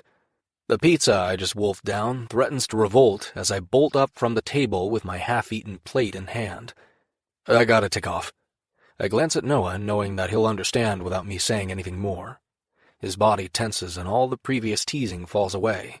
He doesn't ask any questions, just nods in acknowledgement. I can't get into any of this bullshit with Daisy here. She's the last person I want knowing about my family. Sensing the abrupt change in atmosphere, Daisy's brows snap together. Wait, you're leaving now? She gestures toward the TV. But the game's not over yet. When I remain silent, she moistens her lips and adds, And it's tight. We're only up by 3 points. As much as I would rather stay with her and Noah, that's not possible. Unable to meet her inquisitive stare, I keep my eyes averted. Yeah, sorry, I'll catch you both later. I dump my plate in the trash and grab the keys to my car before heading for the door. Once I'm in the hallway, I stop and lean against the wall, squeezing my eyes shut. Maybe for a while, I was able to pretend all this other bullshit didn't exist. But it does, and it's not going anywhere. Whatever this is between Daisy and I needs to end. I can't risk my friendship with Noah, and I sure as shit don't want her to find out about my family situation. I don't need that humiliation. The best thing I can do at this point is back away. I'm just not sure if I'm strong enough to pull the plug. Chapter 28. Daisy. At a loss, I watch Carter head for the door without a second glance, all within 2 minutes of receiving a text. Who the hell was it from? I've never seen him jump like that. I look at my cousin and try to get a read on his thoughts, but his gaze remains fixed on the television screen. The three of us watching the game on a Sunday afternoon is our thing. We've been doing it since freshman year. Even when I couldn't stand to be in the same room with Carter, it was still what we did. Doesn't Noah think Carter's behavior was strange? We're in the middle of the game, and he just got up and took off. But Noah hasn't commented on it. I clear my throat and jerk my thumb toward the apartment door. What's up with that? Noah glances at me and then goes back to watching the screen. How should I know? I nibble my lip, not wanting to ask. I'm able to hold the question in for about 2 minutes before it bursts free. Who do you think the text is from? Dunno. He shrugs. I'm tempted to throw something at his head. This is like pulling teeth. Actually, that would probably be easier. With my foot bouncing, I stare at the screen, but the game no longer holds my interest. A possible explanation flits into my head. Once it does, there's no dismissing it. Carter must be seeing someone. Maybe it's not a bona fide girlfriend, since I've never seen him get serious with anyone, but it's entirely possible that he has a piece on the side. I mean, it's not like we sat down and defined our relationship, and yes, I'm using that term loosely, but I'm certainly not going to sleep with a guy who's screwing around with other girls. Obviously, I didn't make that clear from the onset. What else could have him moving like that? My mind remains frustratingly blank. I blurt, "Is Carter seeing someone? Is that why he took off?" "Hell no." Noah snorts like I just asked the stupidest question ever. Why would he do something like that before heading off to the NFL? That guy has zero interest in being tied down, and who can blame him? He gets more pussy than anyone else I know. His words are like a physical blow to my gut. Pain like I've never experienced explodes through my body. The breath catches at the back of my throat as I stare sightlessly at the TV. "Carter's a player," he continues, unaware of my mental anguish. "He's always been a player. That's not going to change anytime soon." Noah takes a swig from his water bottle. My eyes remain glued to the action on the screen, but I couldn't tell you if the Titans have held on to their lead. It takes a moment to realize that if I didn't care about Carter on some level, I wouldn't be this upset. Noah isn't telling me anything I didn't already know. Carter is a player. He's been a man-whore since I've known him. I've seen a fair number of girls traipse from his room in the morning, looking well-sated. Why did I think sleeping with him was a good idea? "Daisy?" I blink and focus on my cousin, who is staring at me with narrowed eyes. "Yeah?" I make a concerted effort to wipe the misery from my expression. The last thing I need is for Noah to ferret out the truth. His attention shifts to me. "What's going on?" A moment ago, that's exactly what I wanted. Now, not so much. "What do you mean?" I swallow past the lump in my throat and push all the emotion down where I can't focus on it. "You have a strange look on your face." He pauses, as if picking through my expression with more care. Noah knows me better than almost anyone. "Like you're going to be sick or something." I shake my head and flatten a hand over my tummy. "The pizza's not sitting well, that's all. I ate too much." He grunts. I hold my breath and wait to see if he'll ask any more questions. After about 30 seconds of scrutiny, his gaze bounces back to the game. A timeout has been called and programming has switched to a commercial. "Can I ask you a serious question?" His voice drops as he shifts on the couch. "And I want you to be honest with me."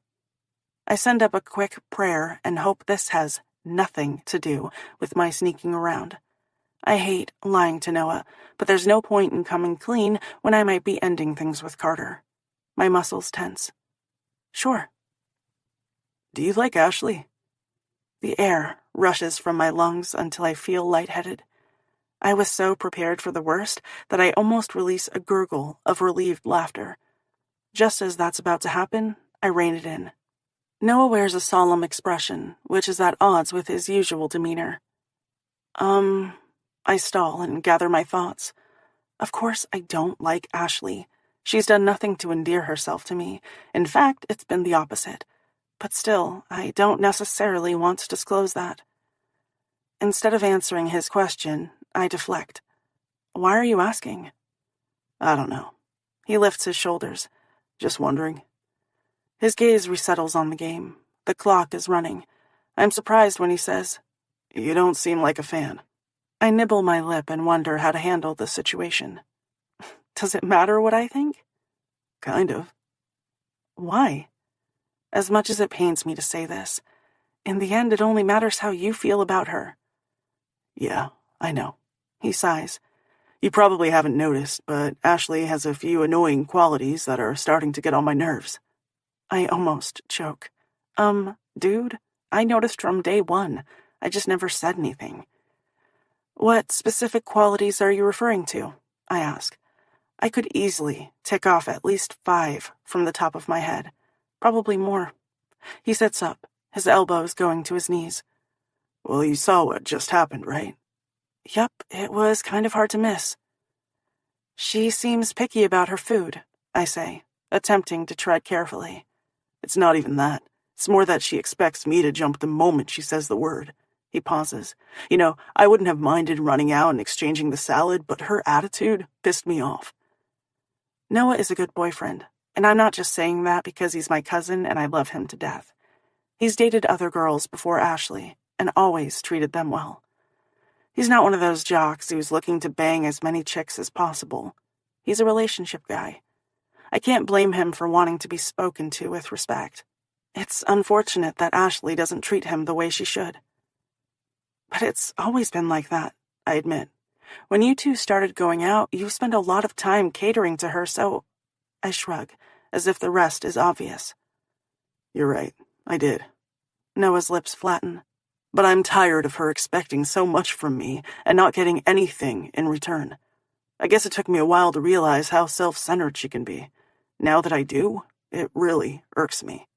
This probably makes me a bad person, but part of me wants to leap off the chair and do a victory dance that Noah has finally opened his eyes to his girlfriend's behavior. As difficult as it is, I refrain. He might be bothered that Ashley stormed out of here, but that doesn't mean they'll break up anytime soon.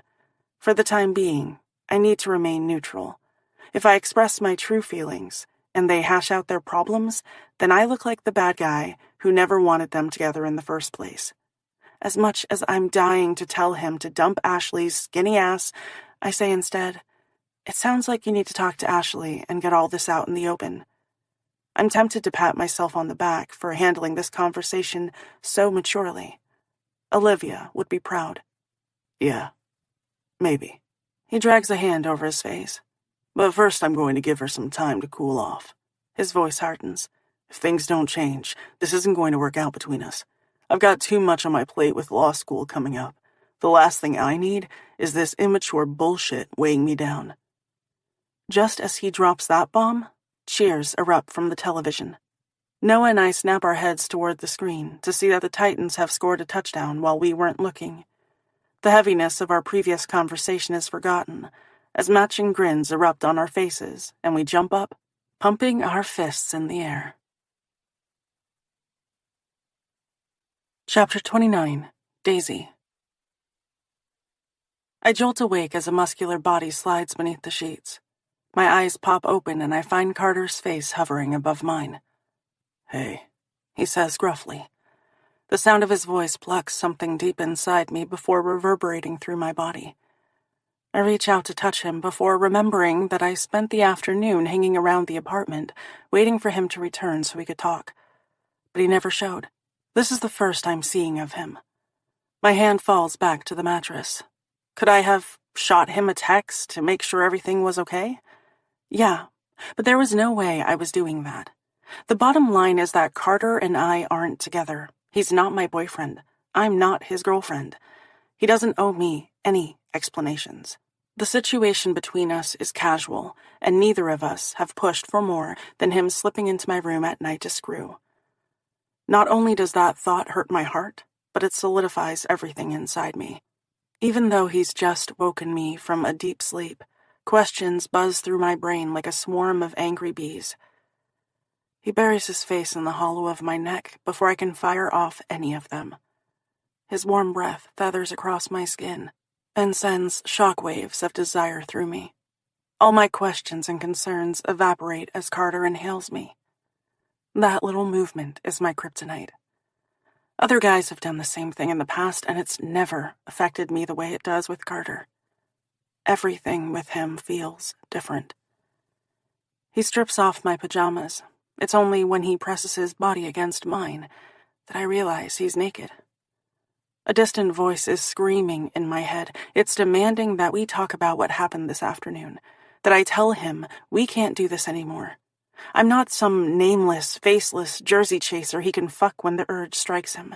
If this is going to continue, a set of ground rules needs to be put in place. Number 1 on that list is there are no more girls. Only me. When he aligns his body with mine, it becomes more and more difficult to hang on to rational thought. What was I going to say? He lowers his face to my collarbone and kisses his way across my chest. Almost feverishly, his tongue darts out and sweeps across my nipple before sucking it greedily into his mouth. I moan and arch my back, wanting to get closer. Less than 2 minutes ago, he woke me from a dead sleep, and already my core is pulsing with need. He moves to the other stiff peak, lavishing it with attention before licking a hot trail down my body. When he reaches my pubic bone, he shoulders his way between my thighs. I lift up so that I can see his dark head. Another wave of desire crashes through me as I spread my legs wider. Our gazes lock, and I'm powerless to look away when he presses his lips against my clit. A groan slips free as soon as he makes contact. I want to close my eyes and sink into the pleasure coursing through me, but I don't. When he sucks that tiny bundle of nerves in his mouth, I nearly lose it. No one has ever brought me so quickly to orgasm. Carter may be talented on the football field, but he's equally talented in the bedroom. Again, thoughts of where he took off to this afternoon force their way into my brain. This time, the voice is louder, more insistent. I thread my fingers through his tousled hair. Lord knows I can't have this conversation with his face buried between my thighs. As soon as I attempt to shove him away, he spears a finger inside me and continues to nibble. The plan may have been to push him away, but I end up tugging him closer as I explode. My toes curl and my back arches as an orgasm streaks through my body. I bite my lip to keep from screaming his name as he licks and kisses my sensitive flesh. I wish this euphoric feeling could last a bit longer, but it doesn't. All my concerns crash down on me with the force of a brick wall. Oh my God, what have I done? I want to kick my own ass for giving in to him so easily. I loosen my grip on his hair and shove at his shoulders, needing distance. 5 minutes ago, I couldn't pull him close enough. Now, I can't push him far enough away. After his behavior this afternoon, I feel vulnerable and exposed. And really stupid for allowing him to use my body. I'm no different than any of the other girls Carter sleeps with. It's almost laughable that I ever thought I was in control of the situation when it's so obvious that I was the one being played. Carter crawls up my body and tries to press his lips against mine, but I halt his descent by flattening my palms against his chest. His brows draw together in surprise. "Where have you been?" I snap, sounding like a jealous girlfriend. We both know that I don't have any real claim on him, but if he's boning some other girl on the sly, I deserve to know about it.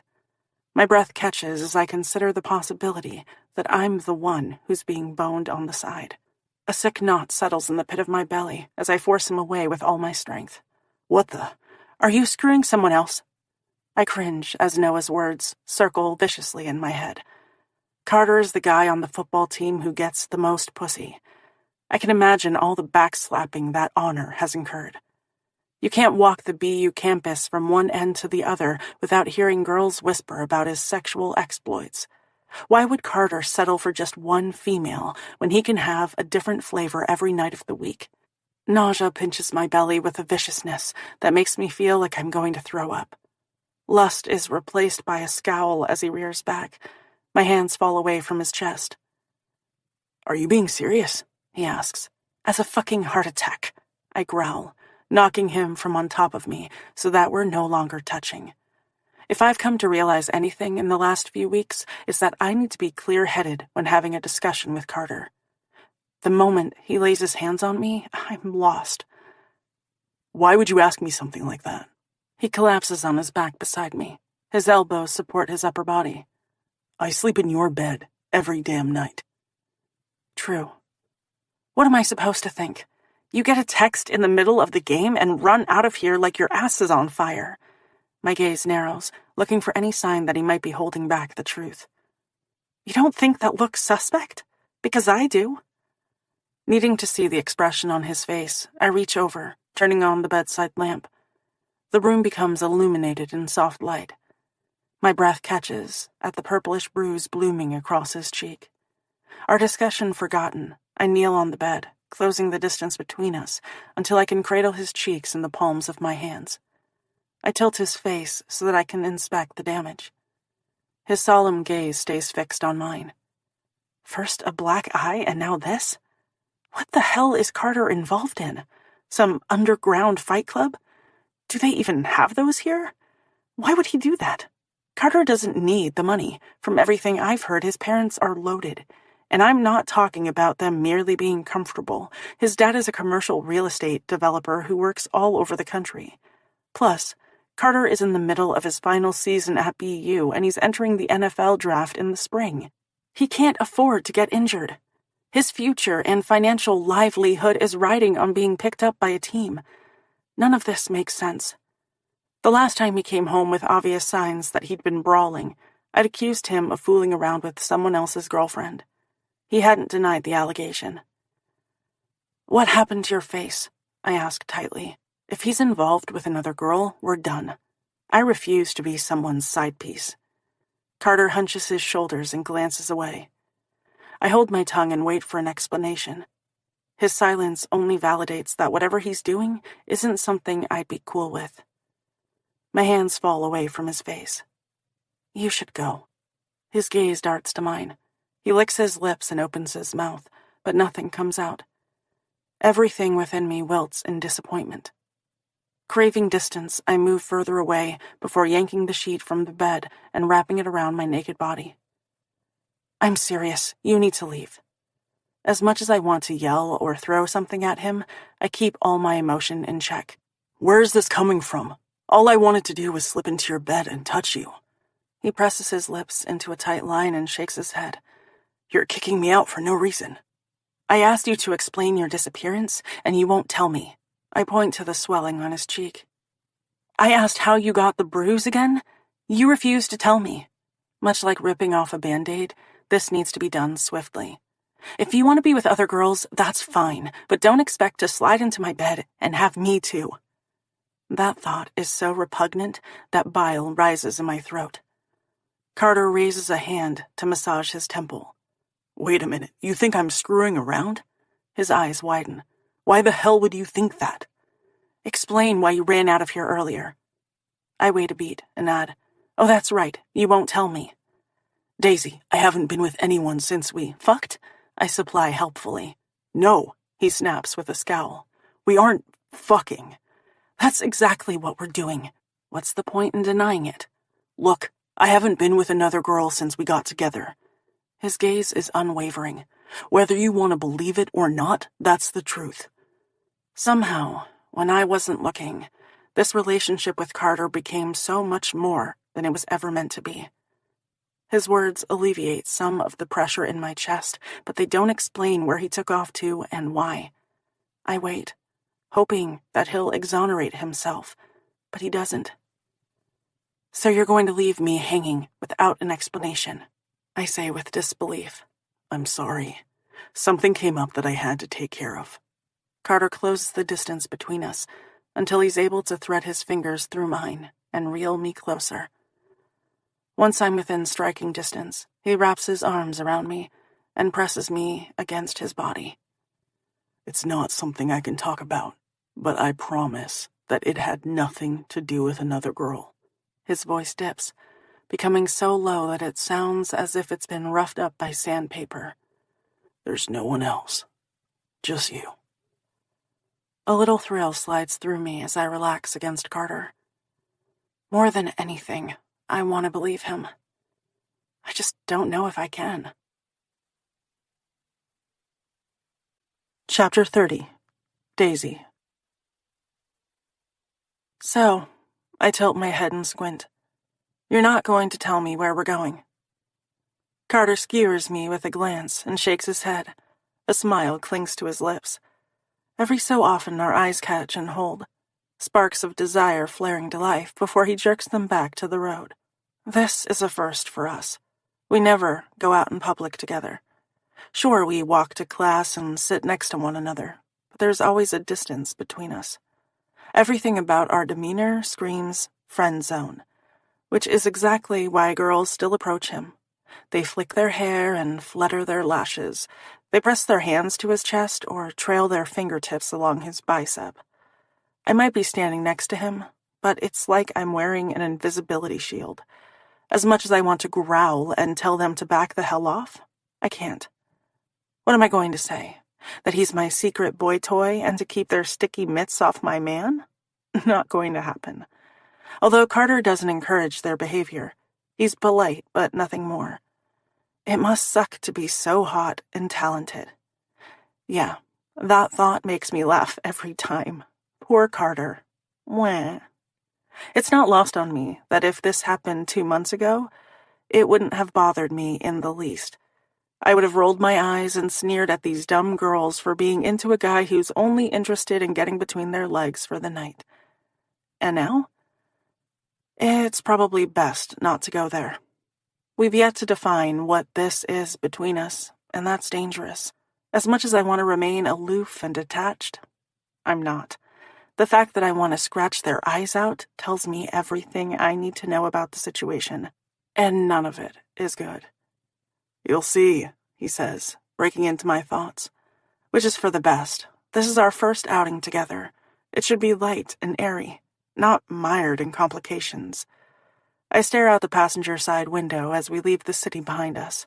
Houses set in the middle of postage stamp-sized lawns on city blocks give way to fields and patches of woods that dot the picture-perfect landscape. Trees are in the middle of changing colors, and the sky is a deep cornflower blue. White clouds that look like cotton candy float by. I close my eyes and tilt my face toward the sun, enjoying the feeling of it stroking my cheeks. My aunt and uncle live on the southern tip of the city. We're traveling north on a 2-lane country road. After about 15 miles, we hit a small town. It takes a few minutes to travel through it, and then we're picking up speed, continuing north. A pit settles in the bottom of my gut, as I realize that wherever we're going, we won't have to worry about being seen together. I haven't mentioned it to Carter, but I'm no longer comfortable sneaking around. I don't like keeping secrets from Noah, but most of all, I'm not interested in being someone's dirty little secret. Maybe at first it was fun and exciting, but now it just feels wrong. In the back of my mind, I know that I need to end this fling. That's all it is and all it will ever be. I don't see us riding off into the sunset together. That thought brings a pang of sadness to my heart as I sneak a glance at Carter. My belly flutters as my gaze settles on him. It's shocking to realize that I actually like Carter as a person. He's funny and sweet, not to mention smart. God, he's so smart that it's annoying. How's that for a kick in the pants? But the fact that he's taking me more than an hour away from campus so we can be together without the fear of exposure dampens any joy I'd felt at the prospect of going out together.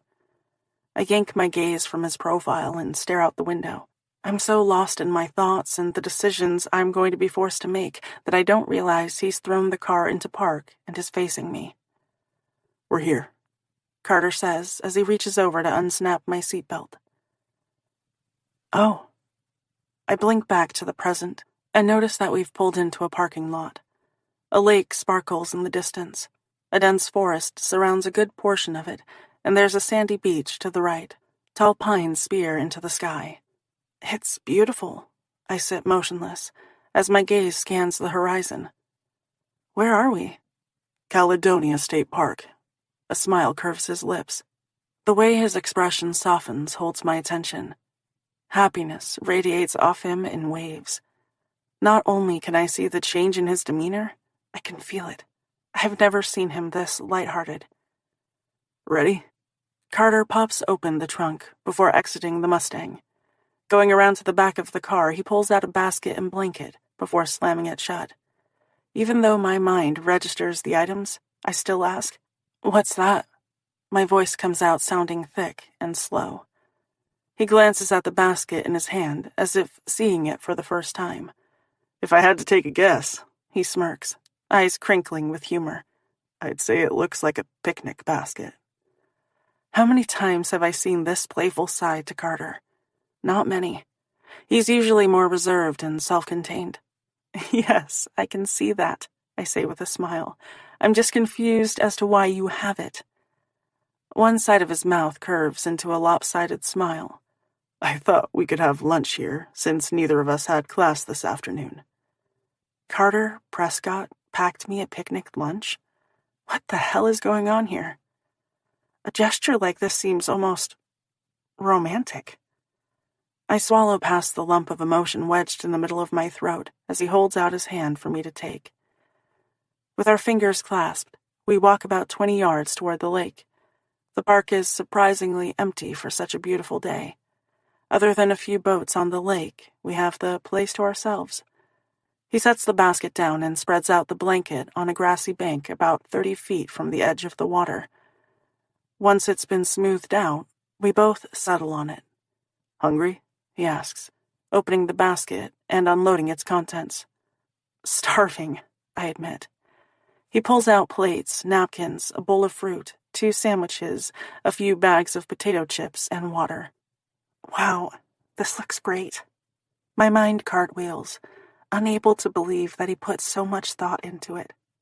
Silently, we unwrap our sandwiches and bite into them. My gaze cruises over the scenery. This place is gorgeous and peaceful, but it doesn't stop my previous thoughts from buzzing around in my head. The last time I asked questions and demanded answers, he refused to give them.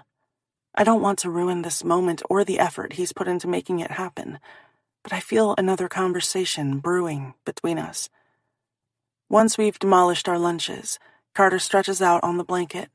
He folds his arms behind him and rests his head on stacked hands.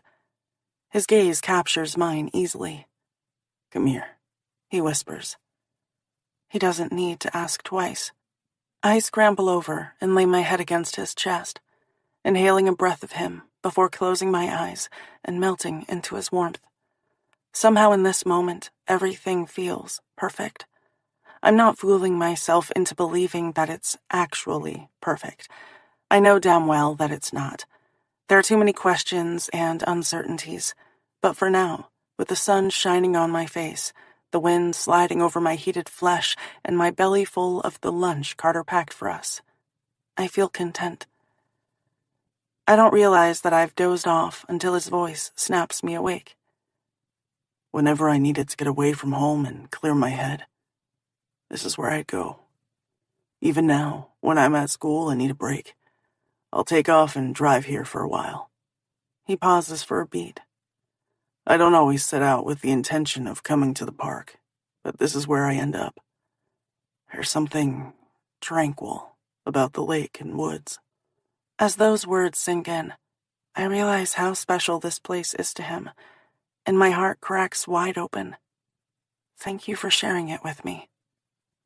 He stares up at the cotton candy-like clouds as they float past. "I've never brought anyone else here." He glances at me and then yanks his eyes away. "I've never wanted to." Instead of staying curled up in the crook of his arm, I roll toward him until I'm draped across his chest. "But you wanted to bring me?" My gaze fastens onto his, searching it. "Yeah," he whispers. We might be the only 2 people in the park, but we keep our voices pitched low, as if we're telling secrets. Why? My heart quickens its pace, and I feel the heavy thud of it against my ribcage. Whatever he's about to say feels important. Carter's gaze slides from mine, and he shrugs, studying the sky as if it holds all the answers. "I like you, Daisy." He pauses and admits. "A lot." My breath stalls. "I like you too," I confess before losing my nerve. Owning up to my feelings are both scary and exhilarating all at the same time. This relationship was supposed to be strictly sex, but it no longer feels that way. Maybe I was fooling myself from the very beginning, and it was always more than I allowed myself to believe. "I think we should tell Noah," he says. His words stun me into silence. Carter doesn't date girls. He fucks them and moves on to the next. So what does this mean? Is that really what you want? I ask. He rolls to his side so that I'm cradled in his arms. Our faces are so close that when his warm breath feathers across my lips, it makes me dizzy. Or maybe it's the unexpected words coming out of his mouth. "I'm tired of hiding this. When we're walking across campus, I want to hold your hand. I want people to know that we're together." He pauses for a beat. "You want that too, right?" A smile blooms across my face as I nod. This relationship has come out of nowhere, but I want it more than anything. Good. His expression softens, and he grins before brushing a kiss across my lips. You belong to me, Daisy Thompson. I have no idea how long we lay wrapped in each other's arms, talking and watching the clouds as they pass overhead. I don't think I've ever felt more contented in my life. As excited as I am to share the news with Noah, I don't want to burst the fragile bubble we've created for ourselves. It seems almost crazy that Carter feels the same way I do. He wants to be with me just as much as I want to be with him. That thought fills me with so much happiness that I want to laugh and scream. Instead, I slip my hand under his shirt and trail my fingers over the grooved contours of his chest. As soon as I do, need pools between my thighs. That feels good, baby, he groans. I glance around and notice that the park is still empty. It must be at least 3 in the afternoon, and we haven't seen a single person since we arrived.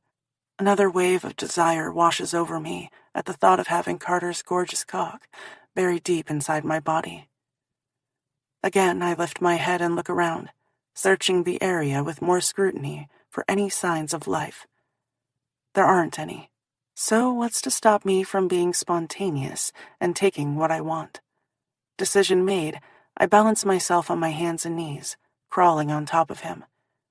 He blinks the sleepiness away as his eyes spark with heat. A surprised smile lifts the corners of his lips. What do you think you're doing? I arch a brow and rub my pussy against his growing erection. Isn't that obvious? He rips his gaze from mine and searches the park. Uncertainty wars with desire. I'm not sure this is a good idea. You only live once, right?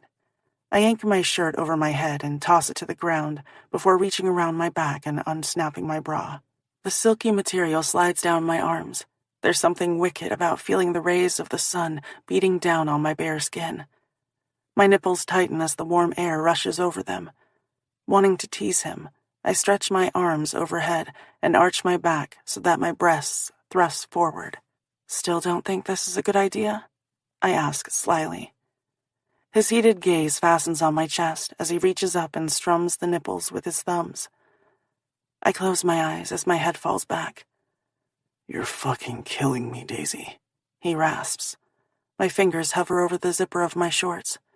I'm ready to take this to the next level when a sharp voice cuts through the silence of the park and shatters the moment. Hey, what are you two doing over there? My eyes pop open in shock as I screech and grab my breasts with my hands, trying to cover them from the guy stalking toward us from the other end of the park. Oh my God. It registers that he's wearing a tan park ranger uniform. He might not be a police officer, but this is still bad. Coming alive, I roll off Carter and land on the blanket with a soft oomph. If you're not dressed and out of here in exactly 2 minutes, he shouts, coming closer. You're both getting tickets for public indecency. I grab my shirt and jerk it over my head with more haste than I yanked it off with. This is one of the most humiliating moments of my life. Thankfully, I didn't get a chance to divest Carter of his clothing. He's busy throwing everything into the picnic basket. I don't bother. I'm willing to leave it behind.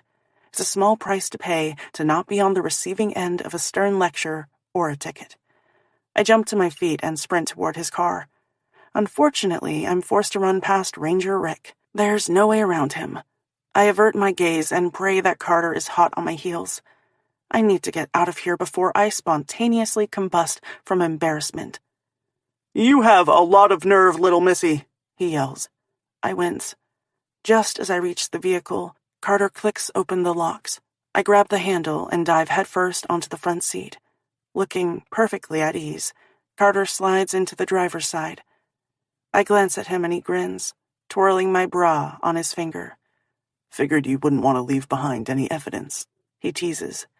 My face heats as I yank the undergarment from his fingers and collapse on my seat. Just drive, he chuckles and starts the engine. Chapter 31. Carter. As I pull out of the state park, my phone dings with an incoming message. I don't bother checking it. I'm not ready for reality to rear its ugly head. Instead, I glance at Daisy. She's still slumped on her seat with one hand shielding her face from view. I laugh, and she lowers her hand enough to glare. There's nothing funny about what just happened. I've never been more humiliated in my life, she grumbles. Well, had he stumbled upon us 5 minutes later, I interject, I think this moment wouldn't have felt so bad. Daisy groans and buries her face in both hands. I'll never be able to show my face there again. I doubt it's your face that he'll remember. That comment earns me a whack on the chest. Ow! I laugh and rub the spot with my fingers. It doesn't hurt all that much. I take a worse beating out on the field every day. But I have the feeling that she'll hit me again if she doesn't think I've been properly chastised. I blame you for this, she declares. A shit-eating grin lights up my face. I'm curious as to how you arrived at that conclusion, since it wasn't my idea to start stripping. Her scowl intensifies. If it were possible to smite me on the spot with a single look, that one would do the trick. I'll tell you what, she's adorable when she's all heated up like this. I'm tempted to pull the car over and take her in my arms. I'd like to do a hell of a lot more than that, but obviously, considering what just happened, I'm not about to take any chances on getting busted for making out. Plus, I'm pretty sure that overzealous park ranger killed the mood. You're too damn sexy for your own good, she mutters. Excuse me? I perk up. You think I'm sexy? A silly grin tugs at the corners of my mouth. Duh, she rolls her eyes. The entire female population at BU thinks you're sexy. The smile fades. I don't care what anyone else thinks, just you. I hold her gaze for a moment. You realize that, right? She shrugs, looking uncertain. There's just you. I reach over and nab her fingers, squeezing them tight with my own. Her gaze drops to our clasped hands. I'm sure you're aware of all the options you have. I don't need options, I reiterate. Just you. For years I yearned for this kind of physical and emotional closeness with Daisy. And now I have it. With the passing of each day, she becomes more and more important to me. The last thing I want is for her to doubt my feelings. For the first time since we've left the park, her lips lift into a smile. Thank you. For what? For the picnic, she says softly. It's one of the nicest things anyone has ever done for me. I'm glad you liked it. A rush of pleasure zips through me and explodes like a firework.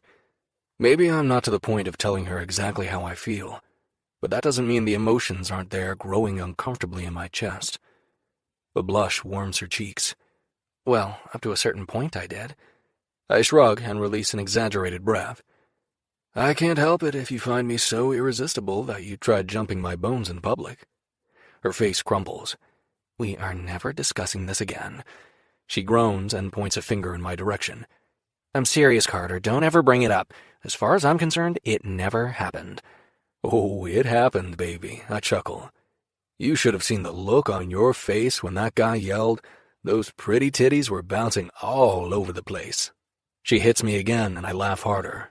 My phone dings with another text, and I ignore it. When it goes off for a third time, my heart sinks. She tenses, and her eyes narrow. Seems like someone is trying to get a hold of you. It sucks that Daisy doesn't trust me. Whatever it is can wait. I just want a little more time with her. It takes a few minutes for the doubt clouding her face to fade. After a beat of silence, she asks, Are you serious about telling Noah? Because we don't have to say anything if you're not ready. I glance at her, but she's turned away, staring out the passenger side window. Longing and desire rush through me, filling me unexpectedly to the brim. What I feel for Daisy isn't just physical. There are so many unexpected layers, ones that beg to be explored. I've spent years trying to keep this girl at a firm distance. It didn't work, and I can't do it any longer. I want her, and I refuse to hide this relationship as if I'm ashamed of it. I want everyone to know that Daisy Thompson is with me. I want this out in the open, I say. You deserve better than us sneaking around. Her lips curve as she sucks in a shaky breath and pushes it out again. Okay. A comfortable silence settles over us. I keep her fingers ensconced in mine, never wanting to let them go. That feeling, it's new as well. But I wouldn't trade it for anything. My cell rings, jolting me out of my thoughts. A couple of texts I can ignore, A phone call? I can't. I'm almost afraid to look at the screen. One glance confirms my suspicions and sends my heart plummeting. I answer the call. Hey! Even though I'm doing everything in my power to keep my voice casual, it comes out sounding whipcord tight. Anxiety bubbles beneath the surface, ready to break through at any moment. My eyes stay locked on the stretch of country road. What's going on? I ask. Mom cries on the other end. I can't make out the specific words because they're all jumbled together, but deciphering them isn't necessary. I know what the problem is. Calm down and tell me what happened. I shoot Daisy an uneasy glance, unable to pretend that she isn't sitting next to me, listening to every word. Her gaze is locked on mine. The heat of her eyes burns a hole in my flesh. My shoulders fall. There's no avoiding the inevitable. I'll be there as soon as I can, I sigh, and disconnect the call. I gnaw my lower lip and contemplate my options. I need to get home ASAP, but I don't want to take Daisy with me. The thought of her being anywhere near my dad makes me sick to my stomach. I want to drop her off at campus and then head to my parents' house, but that will tack on more than an hour and a half. Fuck, what am I supposed to do? I chance another look in her direction. Daisy has fallen silent. I expected to be bombarded with questions, but she hasn't fired off one. I shift uneasily, knowing that I need to say something. Not the truth, but something that will explain what she heard from my end of the conversation. I'm relieved that she isn't giving me the 5th degree, but her silence is unnerving. Sorry about the interruption, I force myself to say. It's fine, Carter, but it sounds like there's an issue. Her voice rises at the end of the sentence, making it more of a question. I blow out a breath, latching onto her generic statement like a lifeline. Yes, I parrot in relief. An issue. My father is nothing if not a problem. My grip tightens around the steering wheel until my knuckles turn bone white. What the hell is he doing at the house? He isn't supposed to be there. Mom filed for divorce along with a restraining order. He was served both last week, which pissed him off to no end. I went with her myself to the local police station to file the restraining order. He's a piece of shit that needs to disappear from our lives. As the tires eat up the pavement and bring us closer to school, Daisy remains quiet. Every so often, I feel the weight of her gaze resting on me. When she reaches out and threads her fingers through mine, it takes everything I have inside to tamp down the truth. I want to keep her as far from this dysfunction as I can. I'm embarrassed by the situation. Embarrassed that this is what I come from. That this is who I am. More than that, I fucking hate that there's the slightest chance I could turn out to be anything like my father. It makes me sick to my stomach to know that the very same DNA that makes Philip Prescott a monster courses through my veins as well. It's those thoughts that keep me up at night. It's the reason why I keep such a tight rein on my temper. Why I don't allow myself to get out of control. On the football field, rage is not the driving force. It's teamwork and strategy. Everything about the game is precision and control. If the sport of football were about violence, I wouldn't play. The sudden peal of my cell phone jars the silence and startles us both. I didn't think it was possible, but my heart sinks further. I don't have to glance at the screen to know it's Mom and that she's frightened because Dad is at the house and refuses to leave. I take a deep breath and hit the green button. Mom's frantic voice makes me realize that there isn't time to drop Daisy off and backtrack to my parents' house. It'll take too damn long. If I head over now, I can be there in less than 10 minutes. In the end, there isn't a decision to be made. Do you mind if we stop by my parents' house? It shouldn't take long, I add, hoping it's the truth. I watch as she tries to puzzle together all the pieces laid out in front of her. Again, I brace myself for questions, but she surprises me by remaining quiet. She has no idea how grateful I am for her silence. I press my foot down on the accelerator and the Mustang picks up speed. Less than 8 minutes later and we pull into the drive. This is where you live? Shock and awe thread its way through her voice as she gapes at the house. Yeah. I'm tempted to tell her that looks are deceiving, but most people don't believe that. They see a huge-ass mansion and the high-end cars parked in the 5-stall garage and assume your life is perfect. But there's not enough money in the fucking world to make the situation with my father bearable. I cut the engine and turn to Daisy. I need you to wait in the car, okay? Hurt flashes in her eyes. You don't want me to come inside? I hate that I'm causing her to doubt us or my feelings for her. But still, I shake my head. I can't have her there with me. I have no idea what kind of shitstorm I'm walking into. and I want her as far from it as possible. Please, I say, desperation filling my voice, just sit tight and wait for me. With a bit of luck, I'll be able to talk some sense into Dad and convince him to leave before we have to have him physically removed from the property for violating the restraining order. I cringe at the idea of that happening and Daisy witnessing it. With her eyes locked on the stone structure, she whispers, "You don't want me to meet your family?" "It'll have to be some other time." I force myself to remain calm, even though I'm antsy to get inside and get the situation sorted out. Now isn't good. She gives a tight shrug and relents. "Okay." The breath whooshes from my lungs. "Don't leave the car." It's a relief when Daisy jerks her head into a nod. She's one less thing for me to worry about in a situation where I have zero control over anything. With a final look in her direction, I jog toward the house and slip inside the front door. As soon as I do, Dad's booming voice echoes throughout the first floor. How the hell did he even get in here? The first thing we did after serving him the paperwork was call a locksmith to change the locks. We also upgraded the security system. I follow the raised voices that are coming from the kitchen. It takes a moment to realize that Dad is slurring his words. He's not a man who gets wasted and then turns into a mean drunk. He's an asshole all the time. Drinking just makes it 10 times worse. "You worthless fucking whore!" he bellows. The sound of glass shattering makes me flinch as I step into the kitchen. "How dare you throw me out of my own house? The house I bought and paid for!" He thumps his chest with his fist. "Me!" Mom's wide eyes lock on mine. She's never been one for confrontation. Being controlled and beaten down over the last 20 years has only made it worse. She's a shell of the former woman she used to be. It breaks my heart to see her like this, reduced to a mouse when she used to be a lion.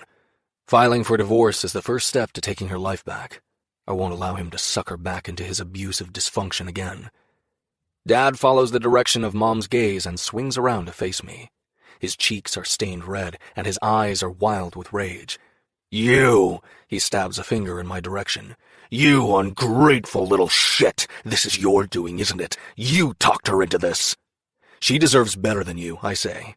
His lips peel away from his teeth into a feral snarl as he emits a low growl and charges at me. I brace for impact. 5 strides are all it takes to eat up the distance between us. Both hands hit my chest and knock me back a step. "I should have kicked your ass out a long time ago," he sneers, emphasizing the sentiment by shoving me again. "You think you're so fucking special just because you're being drafted by the NFL? Well, let me set you straight. You're nothing, and you will always be nothing." He throws an irate look at his wife. "Just like your useless cunt of a mother." The ugliness of his words makes me see red. I don't give a crap what he says about me. He can call me every goddamn name in the book. Hell, he already has. But to call her that? "I'd like to know what team will pick you up with 2 broken arms." Just as he bites out the words, he lunges and grabs my left arm, giving it a vicious twist. What the fuck is wrong with this guy? Most fathers would be filled with pride if their kid had the prospects that I do, but not him. Before he can do any real damage, I twist away and slip out of his grasp.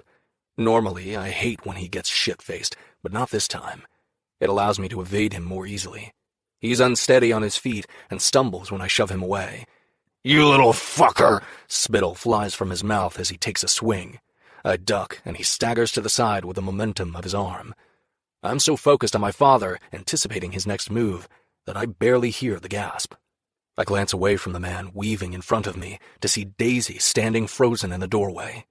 Her eyes are wide with horror, and both hands are pressed against her mouth as she watches the scene unfold. Any color filling her cheeks has been leached away. The moment our eyes collide, everything around me ceases to exist. I don't want her anywhere near this miserable excuse for a human being. Just as I step in her direction, Dad's fist connects with my jaw. The impact sends me staggering back a step. Both Daisy and Mom scream. As much as I want to remove Daisy from the situation, I can't. Instead of throwing a punch at my father, I close the distance and wrap my arms around his body in a bear hug.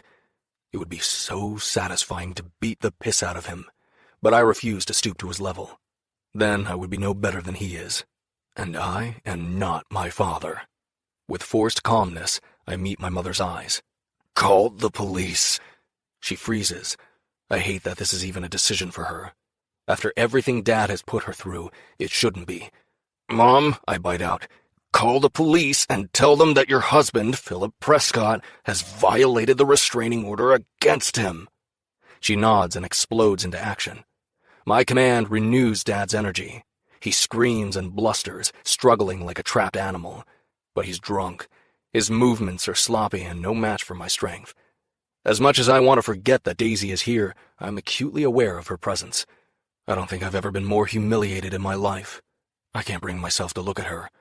I'm about to order her back to the car when I catch a movement from the corner of my eye. I turn my head and watch as Daisy lays a hand on Mom's arm, gently pulling her in for a hug. My heart cracks wide open as my mom clings to Daisy. The words perched on my lips die as I watch the two women who mean everything to me embrace. Chapter 32. Daisy. The drive back to campus is a quiet one. The air is heavy with unspoken words and emotion. Even though I want to discuss what I just witnessed, I'm not sure how to broach the subject. And Carter hasn't said a word. His eyes are pinned to the road in front of him. Everything about his demeanor is closed off and shut down. My brain whirls anxiously, trying to come up with something that will smooth this over. But I keep coming up empty. Nothing I say will make it better. From the corner of my eye, I glance at his hand resting on his thigh. Every so often, he flexes his fingers. There's so much pent-up agitation in that movement. My heart feels like it's going to burst with unspoken emotion. I want him to know he isn't alone, that he has me. But there's a yawning distance between us, one that feels insurmountable. Even though it feels like a risk, I reach out and thread my fingers through his. Carter's gaze cuts to mine. So much is conveyed without either of us speaking a word. He squeezes my fingers, and some of the distance falls away. As our eyes lock, I'm slammed with a realization that knocks the breath from my lungs. All the times I've seen Carter sporting a blackened eye, a bruise on his cheek, or a split lip come crashing back to me. He wasn't involved in some underground fight club or messing around with another guy's girlfriend. His own father was laying hands on him. I blink away the wetness that has gathered in my eyes as my mind flips through all the times I looked at him, saw the damage, and shook my head in disgust, thinking that he was nothing more than a hot-headed jerk. How could I have been so blind? Why didn't I ask more questions? This is the reason why Carter is so guarded with his privacy and keeps everyone at a distance. He has one of the most recognizable faces at BU. College football has thrusted him into the limelight. Everywhere he goes, people want to talk with him. They want to have a brush with greatness. Carter is going places that most of us can't dream of, and everyone wants a piece of that, of him. They want to know Carter Prescott, the football player, the guy destined for the NFL, but they don't. They only see what Carter allows them to. A handsome athlete with prowess both on and off the field. A guy who will graduate at the top of his class and comes from a wealthy, privileged family. He doesn't allow them to glimpse behind the carefully crafted facade. I've known Carter for years. He's Noah's best friend, and still, I was oblivious. I never suspected a thing. I fell into the same trap as everyone else.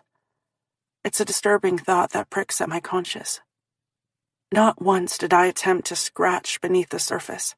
I was content to believe the paper-thin version he presented me with, and promptly dismissed him as not being worthy of my time or energy. Carter squeezes my fingers, drawing me back to the present. "Hey, are you all right?" The sound of his voice is like a gunshot in the silence. Laughter bubbles up in my throat and aches for release. The question seems absurd. I'm the one who should be asking if he's okay, not the other way around. I'm fine. Our gazes collide. So much emotion swirls in his gray eyes, so much more than what I'm used to seeing from him. What about you? He sucks in a breath before slowly expelling it from his lungs. His chest rises and falls with the movement. I'm okay. He shifts on the seat, and his voice dips. I'm just sorry you had to see that. A dull redness creeps over his cheeks, and my heart constricts. It kills me that Carter is embarrassed about this. He falls silent, and I can tell by the way he clenches his jaw that he's getting lost in the turmoil of his thoughts. I squeeze his fingers to pull him back to me. I don't want him going there. You have nothing to be embarrassed about. When he remains silent, I continue. None of this is your fault. I chew my lower lip before blurting, Your dad is a jerk. He's the one who should be embarrassed. He's not. His voice is flat, stripped of emotion. Hopefully now that the police have intervened, he'll take the restraining order seriously. He flicks another glance in my direction.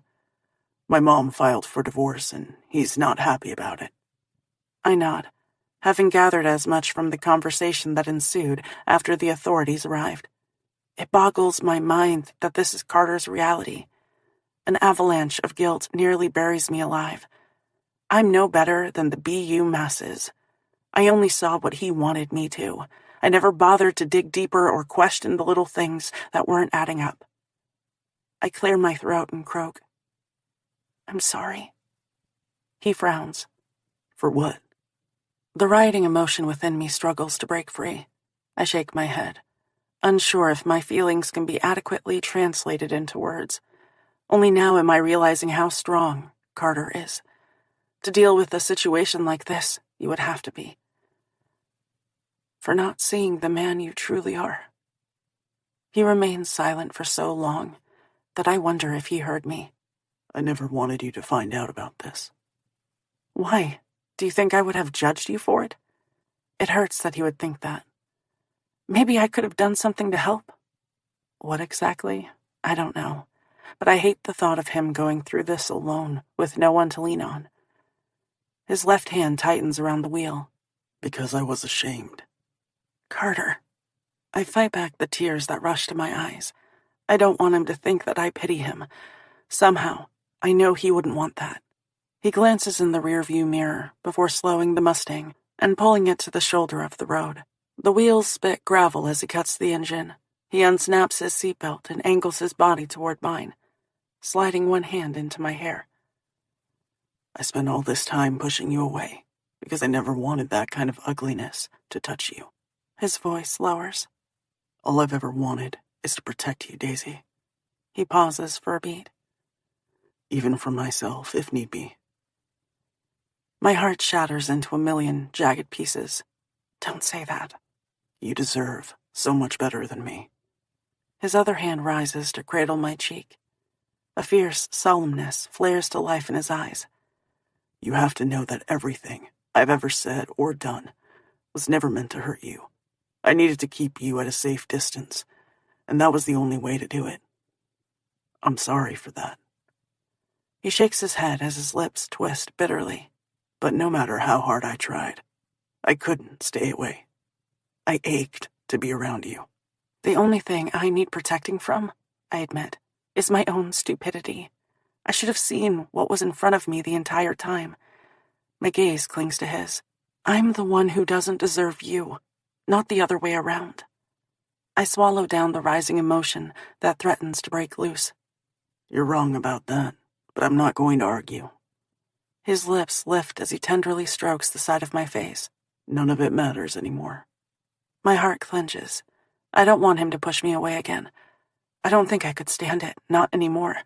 Not knowing everything that I do. Instead, he says, Because you're mine now. The breath rushes from my lungs as I sink into his touch. When his lips feather over mine, I open, needing the contact, needing to reaffirm that this really is happening, that he's mine and I'm his. When he pulls away, a determined look fills his eyes. Let's get out of here. We got one more thing to take care of before I hustle your sweet ass off to bed. Right, I expel a breath.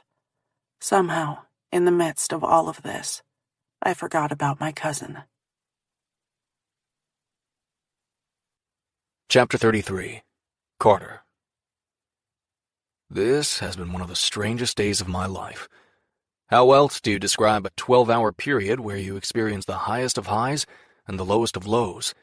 Throughout the whole damn thing, Daisy has been unwaveringly at my side. Somehow that made the worst of it a little easier to bear. The situation with my family has always been a dirty secret that I've gone to great lengths to hide.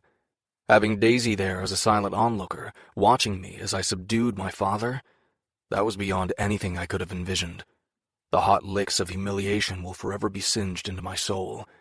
And yet now that she knows the truth, it's like a crushing weight has been lifted from my shoulders. After all these years, I can finally suck in a full breath of air. Daisy's hand is secured in mine as we ride the elevator to the 3rd floor. Today is a turning point, and I want to get the rest of it over with. I want everyone to know that Daisy is mine, and that means sharing the news with Noah. I straighten my shoulders and mentally prepare myself for the impending shitstorm that is sure to follow. Noah isn't going to be happy about this. He's made it his life's mission to protect Daisy from guys like me. It's difficult to imagine the two of us being on opposite sides of a situation. That's never happened before. We've always had each other's backs. If there's one person I can count on, it's Noah Walker, and vice versa. As much as the thought of damaging our friendship pains me, there's nothing I can do about it. After years of wanting Daisy, she's finally mine, and I can't let her go. I won't let her go. Not even for Noah. As we reach the apartment door, I tug Daisy into my arms and brush my lips across hers. She immediately opens, and my tongue sweeps inside her mouth. Everything rioting inside me calms. I never imagined there was anything or anyone who could do that, but she does. She's a balm for my soul. After a handful of moments, I pull back. My gaze locks on hers and searches for signs of doubt. Are you ready for this? 'Cause after we let the cat out of the bag, there'll be no turning back. I pause and give her time to reconsider. Now that a decision has been made, I'm ready to move forward. But Daisy needs to be just as certain about her feelings as I am. When she doesn't immediately answer, nerves prickle to life at the bottom of my gut. My throat constricts, and it becomes harder to breathe. Has she changed her mind? Maybe now that she's taken a good look at what I come from, she'll want nothing to do with me. Could I really blame her for that? Fuck no. But that doesn't mean it won't kill me. Daisy? It takes everything I have inside to keep the fear from entering my voice. Her eyes snap to mine. There's nothing but steely determination shining brightly in them. The relief that floods through me is enough to weaken my knees. I'm ready, Carter. Her brows slide together. But are you? She tilts her head and studies me carefully. I'm not the one who is filled with doubts, she reminds. You were. I tug until her body is flush against mine and then kiss the crown of her head. You're right, I was.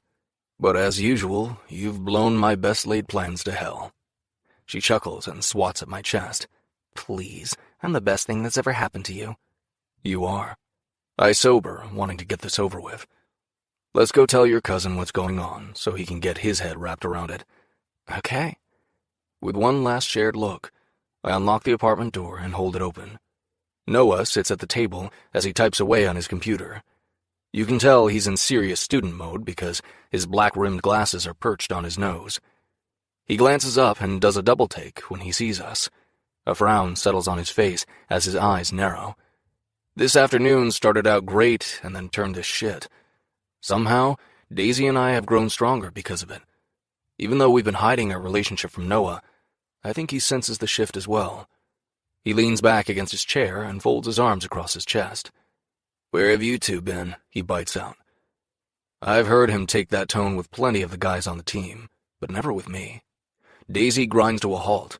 Her muscles freeze as she spears me with a look as if to ask if I'm sure about going through with this. I almost shake my head in exasperation. How can she doubt me after everything we've been through today? I grab Daisy's hand and thread my fingers through hers, locking us together in a show of solidarity. Noah inhales a sharp breath. What the hell? Daisy and I have been seeing each other. I brace myself for the fallout, aware that I've broken bro code. The longer he remains silent, the more jacked up I get. My nerves have already been shot to hell from dealing with my parents, but Daisy is worth it. I straighten to my full height as my resolve strengthens. Instead of losing his temper, Noah slaps his thigh and stabs a finger in my direction. Holy shit! For a moment there, you almost had me. I give Daisy a bit of side-eye. She shrugs as if to say, I don't know what to make of this either. Dude, I'm serious.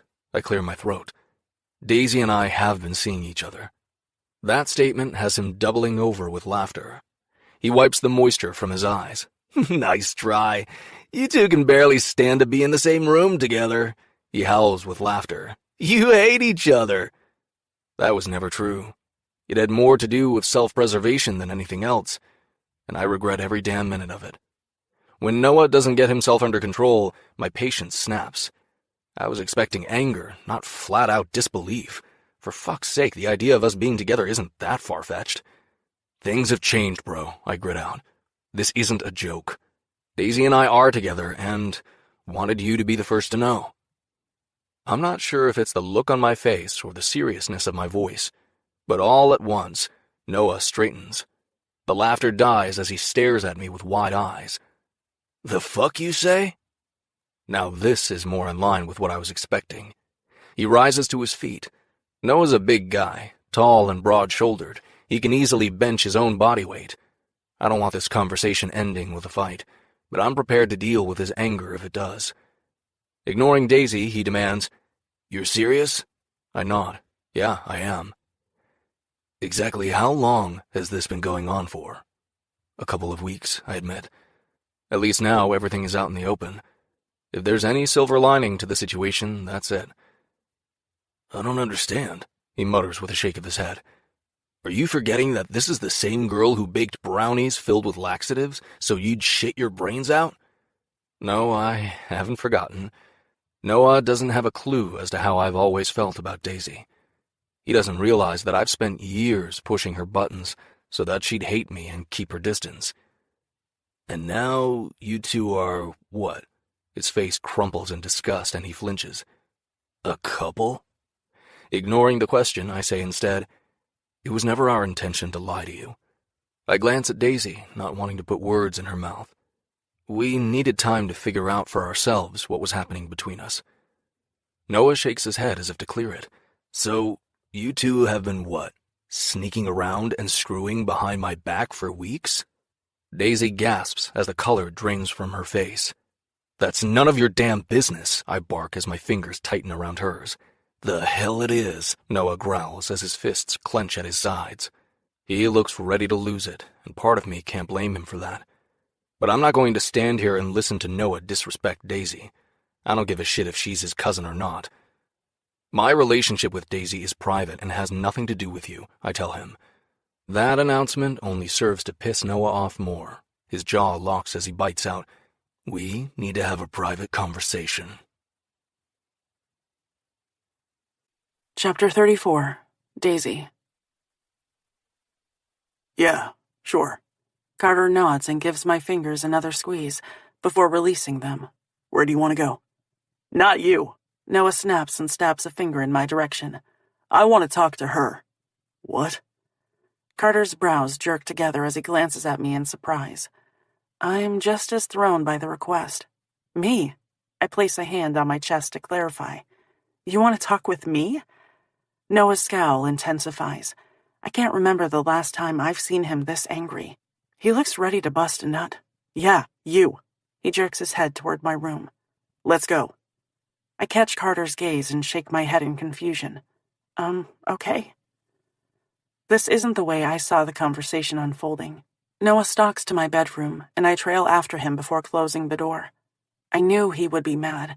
My cousin has always gotten bent out of shape when his friends or teammates looked at me sideways. So this reaction was to be expected. Although I'd assumed he would want to have it out with Carter, not me. But maybe this is for the best. Maybe I can diffuse the situation so that it doesn't continue to spiral out of control. The last thing I want is for Carter and Noah to be at odds with one another. I'm sorry about keeping this from you, I say.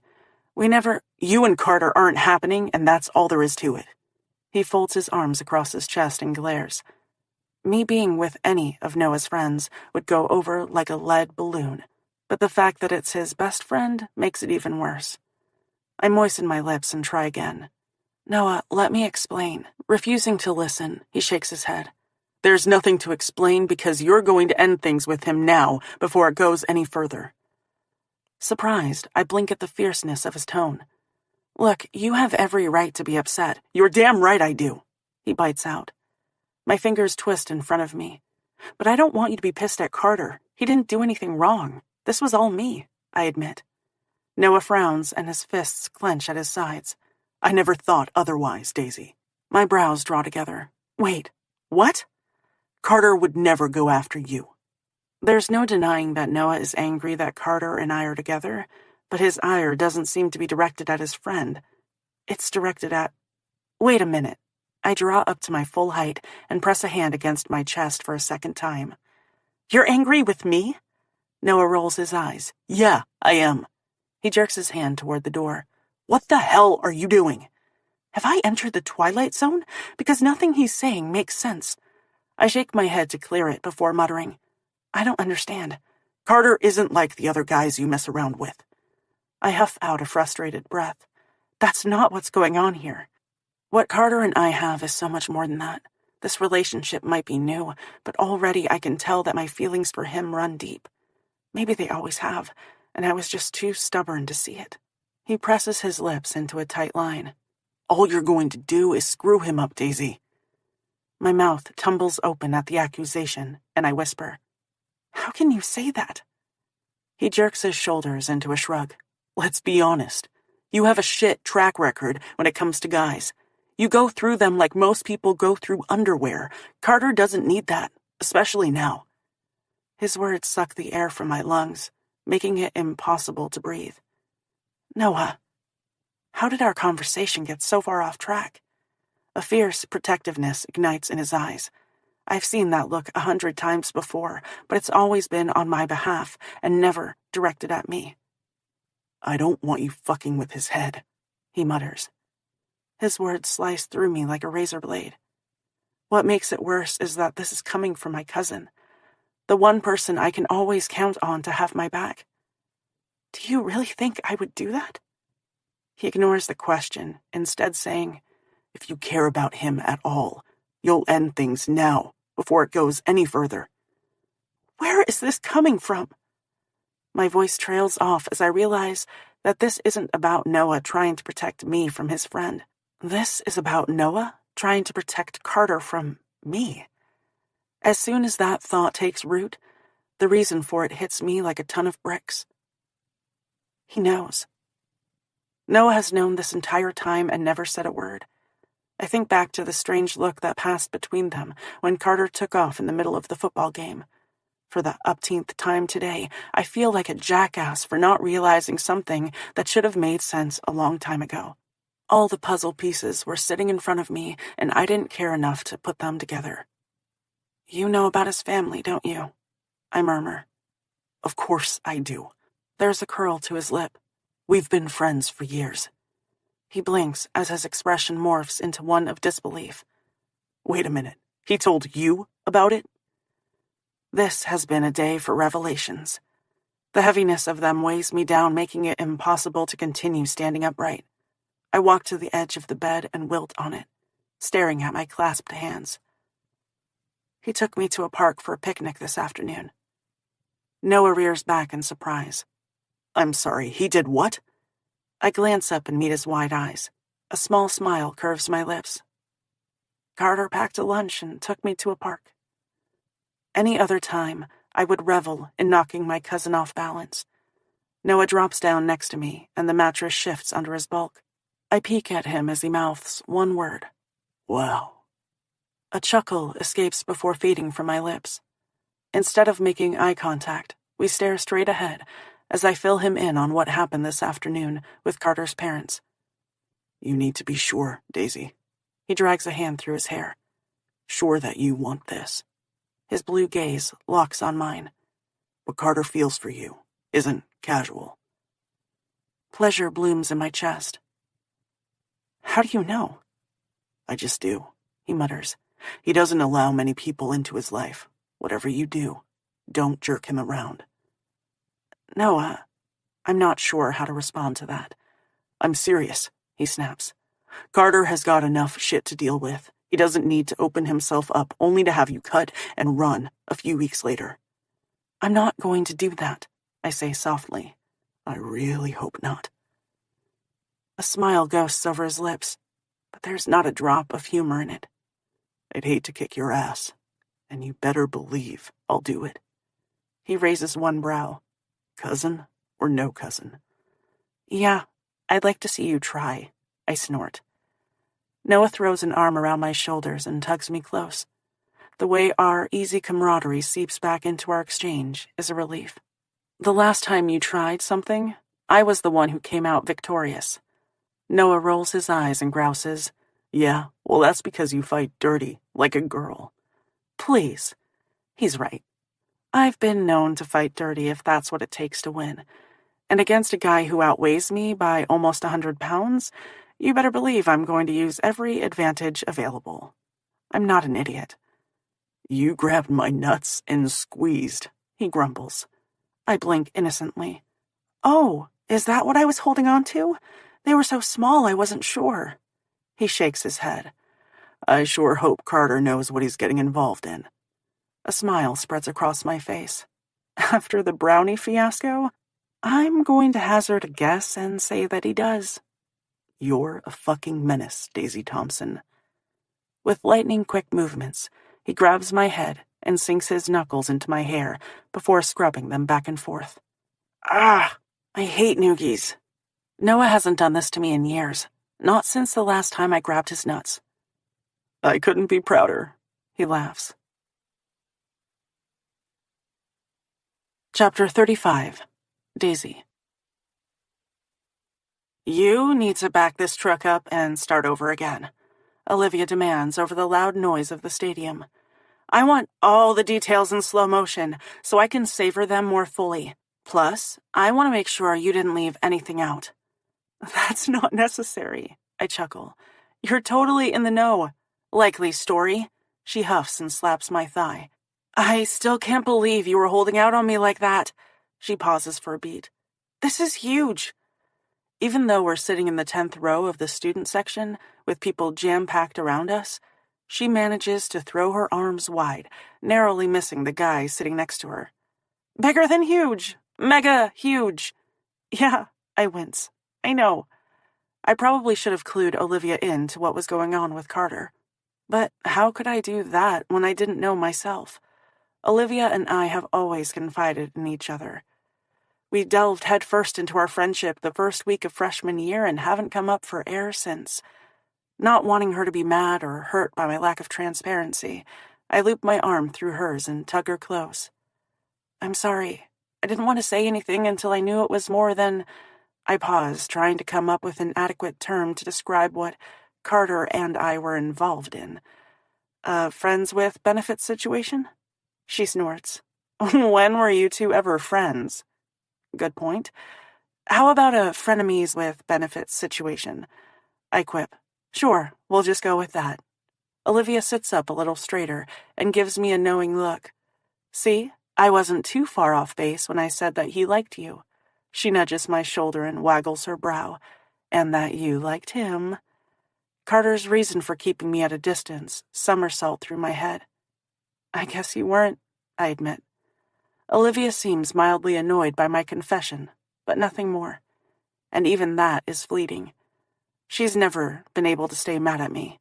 You know I live vicariously through you, she says. I roll my eyes. Please, you make me censor all the good parts. I'm more into the romance of it, not the graphic details. Do you have any idea how difficult it is to look some of these guys in the face when you've mimicked what they sound like when they're... Her words trail off, and she raises her eyebrows in place of coming. I bite my lip to suppress the laughter bubbling up in my throat as I wave a hand. Oh, I never did that. Actually, I did. Once. No, twice. But you should have heard them. I can't even think about it without chuckling. Yes, you did. Twice. That's 2 guys I have to avoid on campus, and one of them ended up in my stats class last semester and kept trying to talk to me. Do you have any idea how awkward that was? Poor Olivia. I can only imagine. Fine, I did, but that's beside the point, because I won't be handing over any details this time. I add primly. Well, well, well, Olivia sing-songs with a grin. Isn't this an interesting turn of events? I bump my shoulder into hers as my face heats. This is the first time I've ever wanted to keep the intimate details to myself. Olivia does a double take and her eyes widen. Oh my God, you're blushing. I didn't think that was possible. I am not blushing, I grumble, wishing that she would stop looking at me and making a big deal out of this. Yes, you are, she makes loud, kissy noises. Aw, isn't that sweet? Oh, be quiet, I mutter. Years of merciless teasing have come back to bite me in the ass. Olivia is finally getting her revenge. My friend chuckles, clearly enjoying the change in our predicaments. I'm still trying to wrap my brain around the fact that you and Carter are an item. That makes 2 of us. This entire relationship has taken me by surprise, but in the best way possible. When Carter decided we were done keeping our situation under wraps, he wasn't kidding.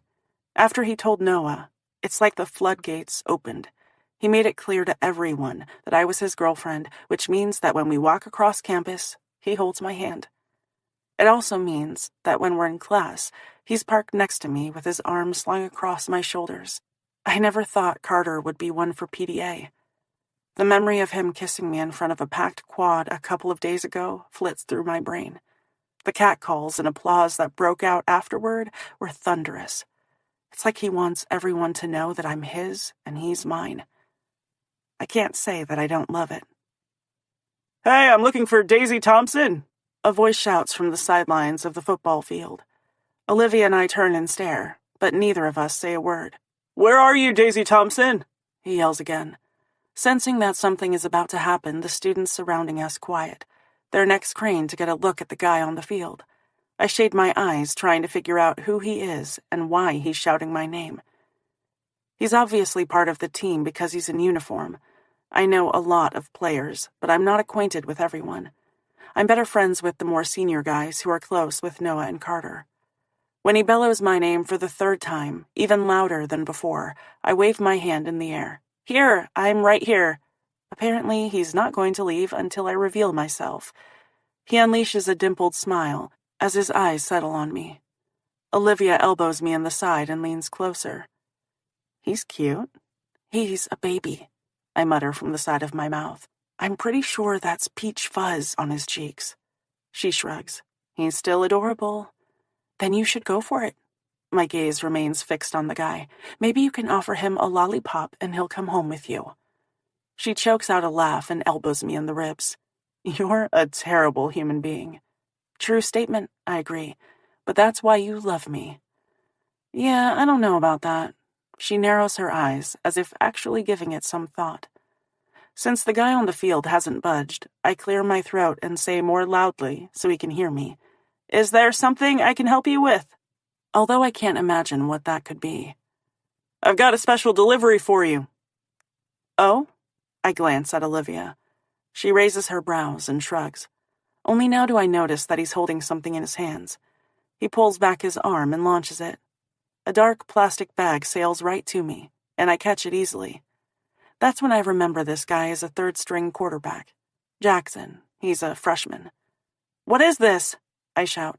Open it up and find out, he encourages with a smile. Olivia's right. He's adorable.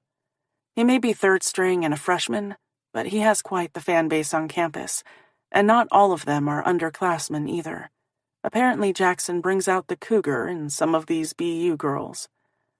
I untie the plastic handles and peek inside, before pulling out a thick, neatly folded square of material. I hold it up to get a better look. It's a jersey. On the front is the number 42.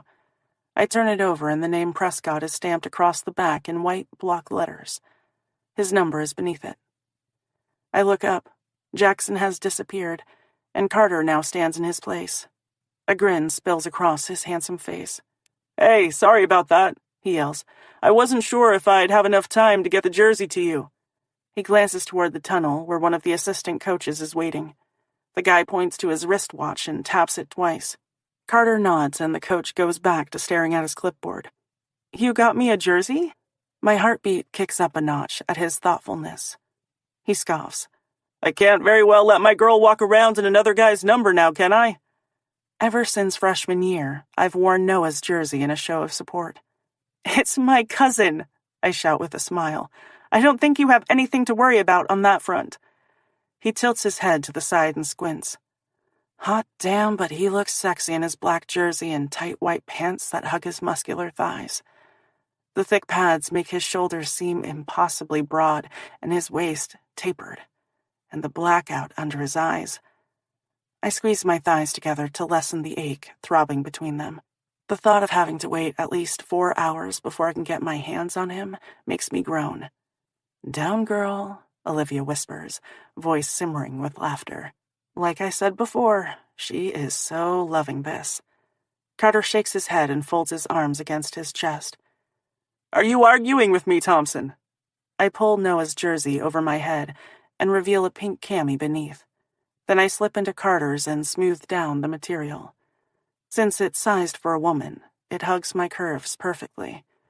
I hold my arms out wide for his perusal and shout, "How do you like me now, Prescott?" Heat leaps in his eyes as they lick over me. "You look hot." He winks as he jogs backward. "See you after the game." He gives me one last wave before being swallowed up by the tunnel.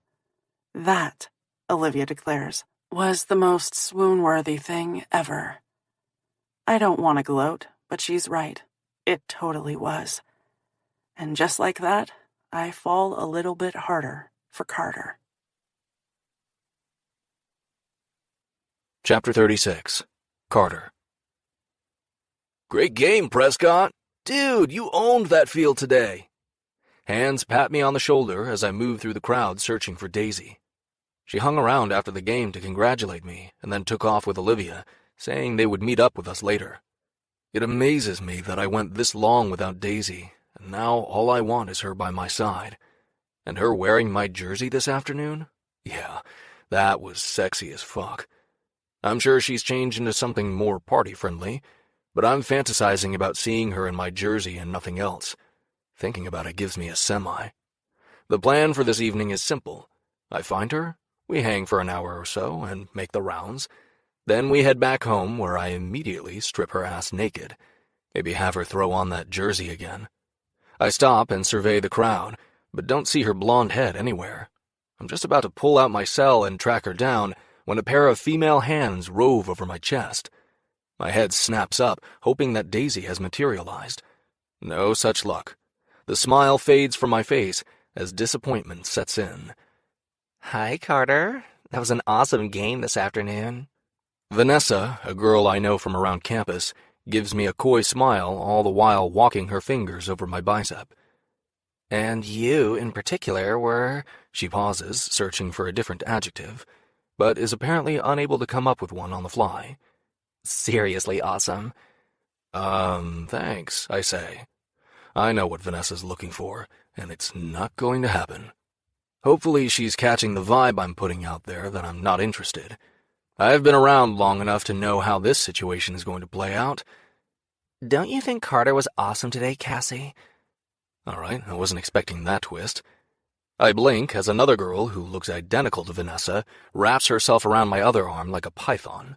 If the way she's staring is any indication, she's hungry and wants to devour me whole. The second chick presses her breasts against my bare arm. I shift at the feel of her stiff nipples poking me through her shirt. Even though I've done nothing to invite their behavior, this whole situation feels wrong. The only nips I'm interested in belong to someone else. So awesome, she purrs and flutters her lashes. I'm not going to lie, these girls are gorgeous. They look like blow-up dolls with blonde hair and pouty lips. Their breasts are so big and firm, they could smother a man within minutes. I hate to admit it, but before Daisy, I would have slipped an arm around each of them, and we would have found somewhere private to enjoy ourselves for a couple of hours. The boner I've been sporting just thinking about my girl shrivels as they stroke me in tandem. Vanessa leans closer. It's a little disconcerting the way her lips glisten with sparkly pink gloss. So, she flicks a conspiratorial look at Cassie. We were hoping to congratulate you privately for doing so. Awesome. I wince as the word slips from my mouth. Yeah, go on and say it. I'm a dick. Guess what? I don't give a shit. My sarcasm goes right over her head. Instead of being offended, her smile widens as she presses her tits against me. I'm hemmed in on both sides by boobs. It's not the first time this has happened, but it's the first time I'm searching for an escape route. Absolutely. You're always awesome on the field. Vanessa gives me a sly look. But I hear that you're even more awesome in bed, and we want to find out for ourselves. They continue to pet the hell out of my chest, and that needs to stop. It's gently that I pull their clinging hands from me. Neither of them look to weigh more than $120 soaking wet, but I'll tell you what, they're stronger than they appear. It takes effort to pry them away. As much fun as that sounds, I say with a grunt, holding their hands away from me. I'm afraid that I have another commitment for the evening. Vanessa thrusts her bottom lip out. Someone else got to you first? We'd be happy to join you, her friend chirps. The more the merrier, right? They press against me as if all that soft, supple flesh will change my mind. Geez, what do these girls think? That 2 sets of voluptuous tits can get a man to do whatever they want? All right, fine. Most of the time, that's exactly what happens. It goes without saying that most men love titties. End of story. Women know this and use it against us anytime they can. I don't think so. It's doubtful my girlfriend would appreciate that. But thanks for the offer, I add, hoping there aren't any hurt feelings. Or outbursts. I hold my breath, waiting to see which way this will go. Vanessa bats her lashes. Are you sure she wouldn't mind us joining in on the fun? Trying to imagine Daisy being anywhere near cool with this situation is hilarious. The corners of my lips tug upward. Nah, she's not the sharing type. They offer up more pouts. That's too bad. It's more than time for me to extract myself from their hungry clutches. Well, ladies, it was great running into you, but I've got to go. Okay, They say in unison. I take a few steps away when one of them yells, If anything changes, come find us. We'll be around. I wave a hand over my shoulder, not bothering to turn and meet their gazes. That is so not going to happen. I catch a glimpse of Noah across the room talking with a few of the guys from the team. Since there's safety in numbers, I join them. The Sharks are always circling after a win. The last thing I need is for Daisy to find me in a precarious situation. Not that she's the jealous sort, but I know how I'd feel if there were guys hanging all over her. Everyone is still talking about the play in the middle of the third quarter that turned the tide for us. As soon as we made that touchdown, the other team lost its steam, and we were able to widen our lead. After about 10 minutes, a few of the guys head to the kitchen for refills. Noah and I hang back. Where's Ashley? I ask. Normally those two are joined at the hip, although now that I think about it, I haven't seen her hanging around the apartment lately. I've been so wrapped up in Daisy that a bomb could go off and I wouldn't notice. He shrugs and takes a pull from his beer. An immediate answer doesn't seem forthcoming, which is odd. Obviously, he doesn't want to discuss it, and I can respect that. So, moving on. We're taking a break, he mumbles. Oh, sorry to hear that. His gaze sharpens as he straightens. Are you? Something tells me to proceed with caution, and I'm wise enough to follow my instincts. Sure, I don't have a problem with Ashley. I glance around for Daisy. Where the hell is that girl? If you're bummed about it, then I'm sorry. His shoulders droop, and he jerks his head into a tight nod before taking another drink. Thanks, he says. I told her that we needed some space. He pauses for a beat. You might not have noticed, but she can be kind of a pain in the ass. The beer goes down the wrong pipe, and I sputter, thumping my chest a couple of times as my eyes water. There's no way I'm touching that statement. Odds are they'll get back together in a few days. Nope, never noticed. He nods. Yeah, Ashley definitely has her moments. I'm not saying that she's a bad person or anything, but I'm just not sure if we're good together. His eyes narrow. That whole thing with the salad? That was BS, right? Does he seriously need confirmation? Yeah. It was complete crap. Plus, I don't like the way she treats Daisy. Guess what, girl? Just because you sweeten some nasty words with a smile doesn't make them any less nasty. Yeah, that's what I thought too. We fall silent again until Noah clears his throat. So, you and Daisy, huh? This conversation has just gone from bad to worse. We haven't discussed the Daisy situation. I mean, what's there to say? We're dudes. We're not about to sit around and have a Dr. Phil moment where we open up and share our feelings using I statements. When you screw my cousin, I feel... The thought of that is enough to make me queasy, but the fact remains that Noah is a good friend. The best, actually. I don't want my relationship with his cousin to sit between us. So I guess if he needs to hash it out and come to a resolution, that's what we're gonna do. Right here, in the middle of this party. My gaze flicks to his. Yeah, I shift from one foot to the other, wishing I were anywhere but here. You're cool with it, right? He arches a brow and drawls, "Would it matter if I wasn't?" Ignoring the question, I say instead, I never set out with any intention of this happening. I've always steered clear. You know that, right? Yeah, he grumbles, looking just as uncomfortable as I am. I do. But I like her. Even though there's a party raging around us and no one is paying us the least bit of attention, I lower my voice. I would never do anything to hurt her. I know that as well. He sighs and looks away before his gaze arrows back to mine. I'm not going to lie. It's a little weird seeing you two together. He scrunches his face and circles his hand a few times. Like that? I grimace and think about it from his perspective. Yeah, I guess it would be. Which is exactly why it shocks the hell out of me when he admits, but if Daisy is going to be with anyone, I'm glad it's you. Thanks. Something loosens in my chest. That means a lot. Actually, it means everything. Maybe we're going to have that Dr. Phil moment after all. Noah straightens to his full height and spears a finger at me. If you break her heart, I'll kick your fucking ass. Or maybe not. I can't blame him for having her back. I would expect nothing less from Noah. I'll be careful with her, I say. He takes another pull from his bottle. I guess that's all I can ask for. I voice another truth, even though it's not something I want to think about. You know she's the one who will end up breaking my heart, right? You knew that going in, man. He shrugs and tips his bottle toward me. Eyes wide open. He's right. I did. Are we good? Because I need us to be good. I need Noah on my side just like he's always been. His lips curl into a smile. Yeah, we're good. I nod, feeling like a huge weight has been lifted from my shoulders. Hey, Noah cranes his head. I just saw Daisy and her trusty sidekick. Following his line of sight, I scan the room. As soon as my gaze lands on her, everything else falls away. How is it possible that this girl has come to mean so much to me in such a short amount of time? It's crazy, and yet I wouldn't have it any other way.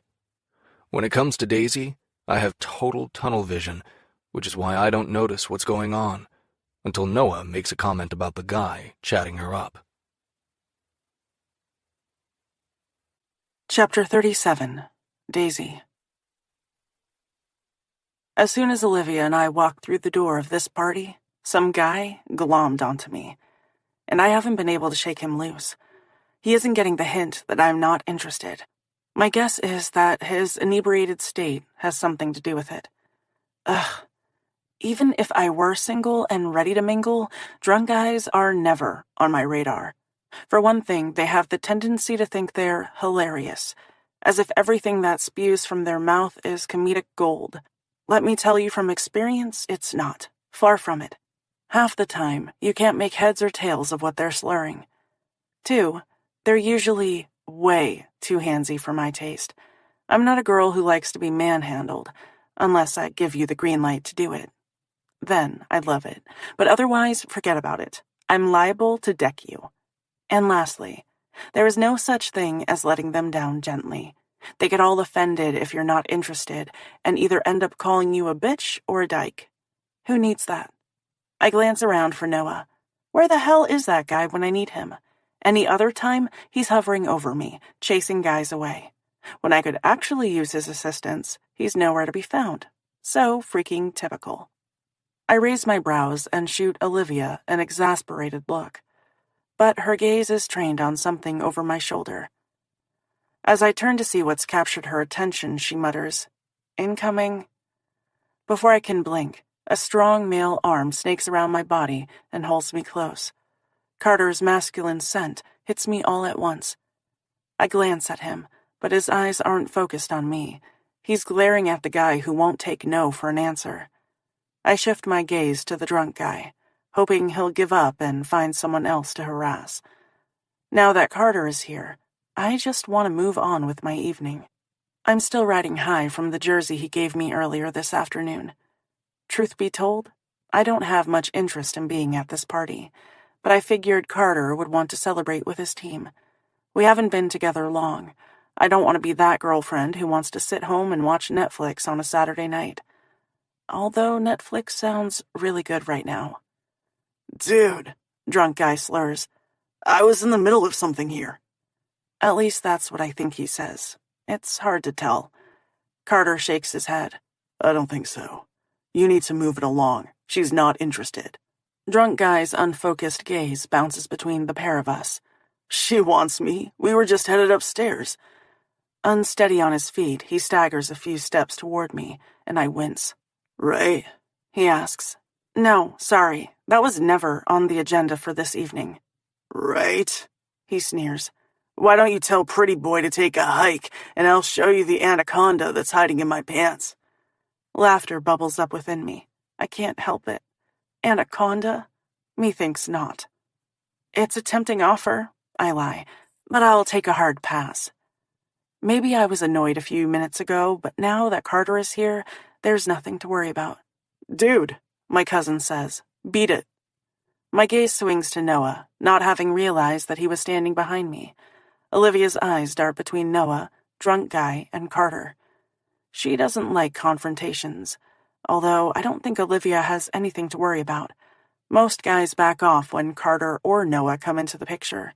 These two are well known around campus, and most people don't want to mess with them. I've given this guy more than enough of my time. If he can't understand that he's unwanted, then that's his problem, not mine. Ignoring him, I glance at Carter. Want to get out of here? His muscles loosen as he nods, and a smile touches his lips. Sure. As we turn to leave, fingers tangle in my hair and jerk me back a few steps. My scalp stings as I cry out in surprise. My hands rise to the back of my head, wanting to dislodge the hold. What the hell? Hey, I wasn't done talking to you, drunk guy yells. I blink, and chaos breaks out.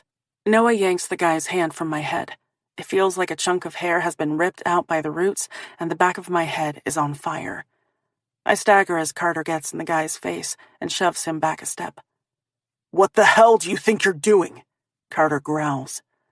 Olivia and I get shoved behind Carter and Noah. I can't see what's going on, but the conversations around us stop as people turn and stare.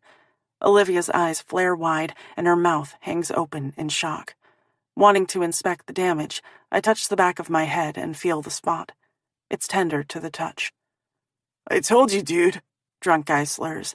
That bitch is with me. Oh, crap. Carter takes a step toward him and pulls back his arm. I grab his bicep and scream, Carter, no! He blinks and focuses on me before sucking in a breath. His arm falls back to his side, as if in slow motion. Noah yells at a couple of guys to get drunk guy out of here before he gets his ass beat. Carter remains silent, looking like he's in a daze. When I reach my hand out to touch him, he flinches and takes a step away in retreat. He drags a hand over his face and stares around him, as if only now coming back to his senses. I've never seen Carter look so shaken. My heart constricts. I want to comfort him, but he won't let me. Carter, I say softly, trying to get his attention. I'm not sure what's going through his head, or why he's acting like this. When he remains unresponsive, I try to pull him back to me. This time he raises his hands in a motion for me to stop. I'm sorry, he says hoarsely.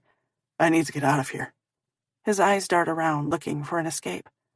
I'm slammed with the realization that he's unsettled by what transpired with that drunk asshat. Yeah, sure, I agree. Let's go. I never wanted to be here in the first place. We can head back to the apartment and chill for the rest of the night. Maybe watch some Netflix and snuggle. No. He shakes his head. I want to be alone. What? A wave of hurt crashes over me. But I'm sorry, he snaps, plowing both hands through his hair. Whatever attention had been drawn to us when the drunk guy grabbed my hair has dissipated, especially since a fight never broke out. Everyone has moved on with their evening, and I want to do the same. I need to be alone, okay? Carter says. As I try to formulate a response, he mumbles something about seeing me tomorrow under his breath and pushes through the crowd. He's already out the door before I can consider going after him. Chapter 38. Carter. I sit on the grassy bank, staring across the lake. There's not much of a breeze tonight, so the water is calm and serene, which is a direct contrast to everything that riots inside me. It's been more than an hour since I hauled ass from that party, and still panic crashes through my veins, making it difficult to breathe. I toss the mangled blade of grass I've been twisting in my fingers. If I'd thought a little time and distance would make me feel better about what happened, what almost happened, it doesn't. The pit that has taken up residence in the bottom of my gut continues to churn. I snap off another blade of grass as the situation plays in my head on a constant loop. I'm furious with myself for allowing this to happen. The knowledge that I almost hit someone is enough to knock the breath from my lungs. I was moments away from plowing my fist into that asshole's face. If Daisy hadn't caught my attention, I would have done it without thinking twice. The way he grabbed her, yanked her head back, I lost it. My temper went from 0 to 60 in less than 2 seconds flat. That never happens, because I don't allow it to. Outside of football, I've never hit anyone. A cold sweat pops out across my brow as I drag a hand over my face. I refuse to be anything like my father. I refuse to allow my emotions to get the better of me. To have that much rage pumping through my system, that's not who I am.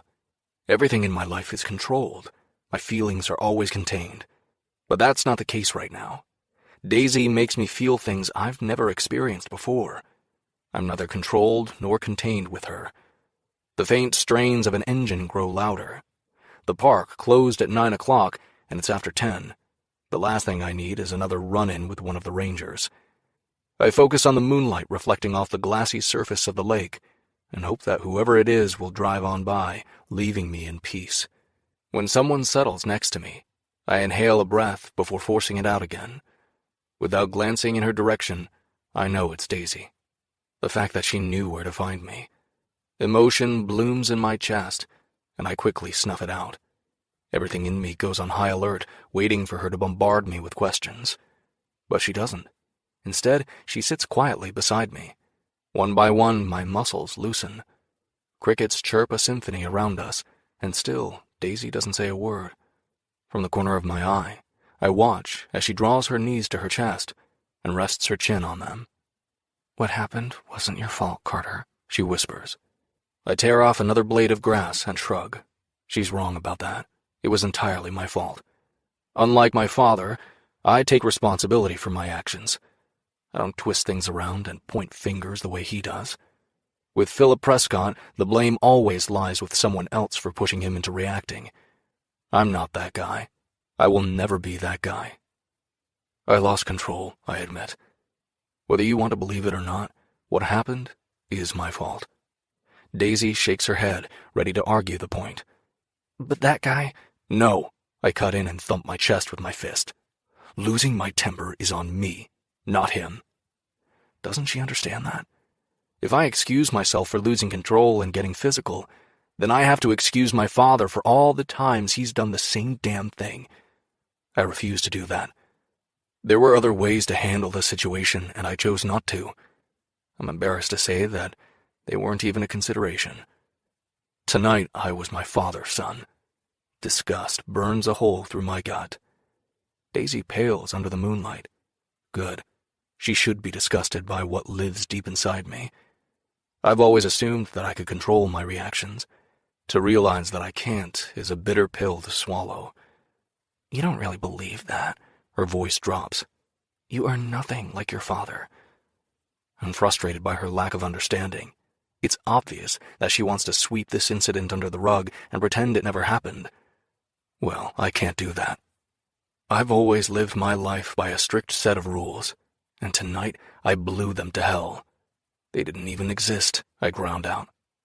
In the blink of an eye, my life has spun so far out of control that I barely recognize it. Who am I if I can't hold myself in check, I ask. What makes me any different than my father?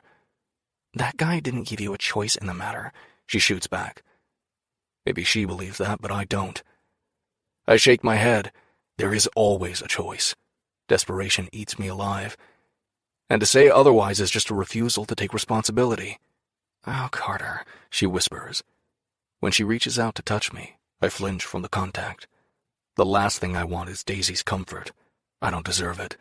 Her eyes fill with unshed tears as she retracts her hand, tucking it back around her knees. I don't know how to make this better, she admits, her voice thick with emotion.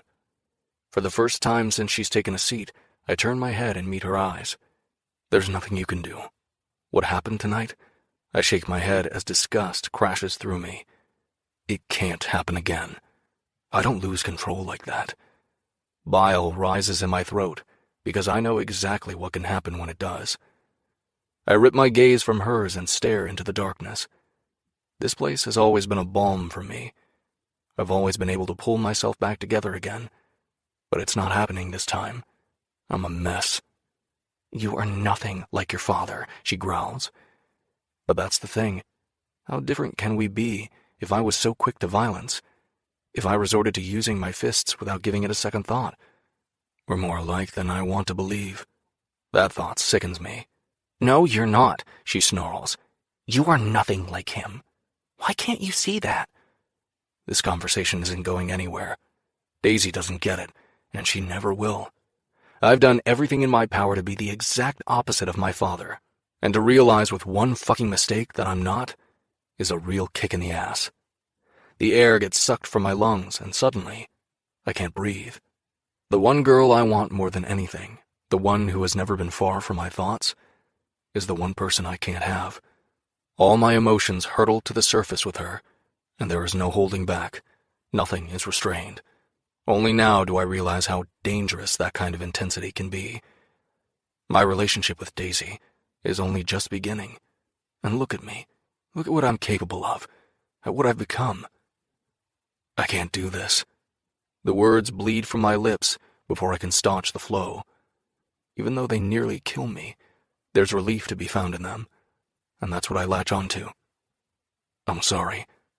Her eyes widen and she whispers, Are you serious? Yeah, I rasp. I can't do this. Daisy's mouth falls open. Carter, please, just think about it. No, I bite out as I shake my head. This is the way it has to be. I'm sorry. She sucks in a breath. For a moment, it seems like she'll argue. My body tenses as I wait for the onslaught. Instead, she snaps her mouth closed and jerks her head into a tight nod. If that's what you want. What I want? No, this isn't what I want at all. But it's what I need, and I'm smart enough to realize the difference. It is.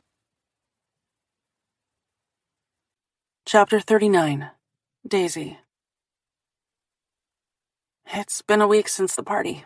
I'd hoped that after a few days, Carter would calm down and realize that he isn't to blame for losing his cool. Then we could sit down and hash out the situation. But neither of those things have happened. I wouldn't have thought it possible, but Carter has disappeared from my life. He no longer sleeps at the apartment. When I asked Noah, he informed me that Carter has been crashing at one of the houses that a bunch of the football players rent off campus. It's difficult to wrap my head around everything that has transpired. It's like I blinked and our relationship fell apart. Not only does Carter not live here anymore, but he's avoiding all interaction with me. He only stops by when I'm not home. I've peeked in his room, and his books are no longer neatly stacked on his desk. His duffel bag has disappeared from the corner. His toothbrush and other personal items have been removed from the bathroom counter. Exasperated by the situation, I broke down and texted, but he has yet to respond. I've officially been ghosted. He's still around, but no longer a part of my life. I'm at my wit's end. I don't know what to do.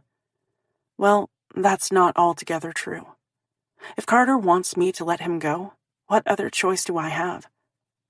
I'm still leaning against the doorframe of Carter's room when I hear a key in the lock. My heart leaps in hopes that it's him, that he's taken enough time to sort everything out in his head.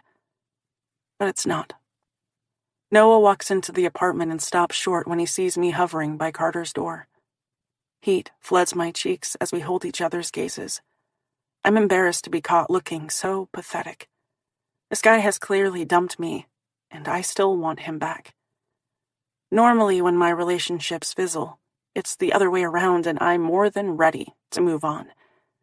Guess there's a first time for everything. Maybe that's why this stings so much, although somehow, I don't think that's the reason. Noah clears his throat and throws his backpack onto the small table. You doing okay? I nod.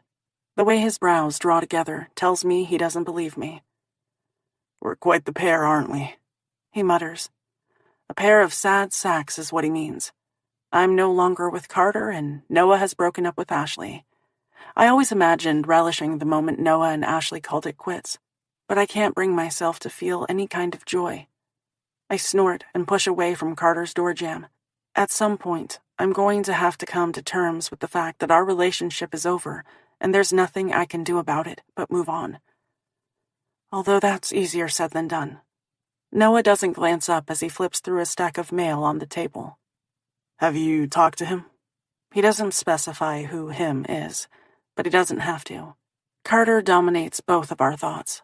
I may have lost my boyfriend, but Noah lost his best friend. No, I shake my head. He won't return my texts. I bite my lip, not wanting to ask. If I were smart, I'd drop the subject and move on. At least pretend to move on. Fake it until you make it, right? Have you?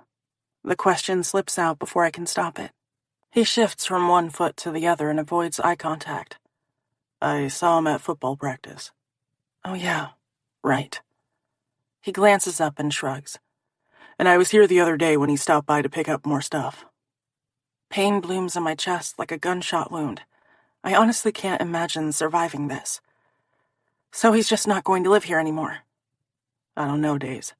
I told him he didn't have to stay there. Noah's lip curls. He's sleeping on Owen's couch, and there's a shit ton of people coming and going at all hours. Does he hate me that much? The thought is so painful that it's a miracle I'm still standing upright. He doesn't hate you, he's just... Noah shakes his head. I don't know what the hell he's doing. It's like something snapped inside him. He's got it in his head that he's just like his dad and nothing could be further from the truth. I've tried talking sense into him, but he won't listen to me.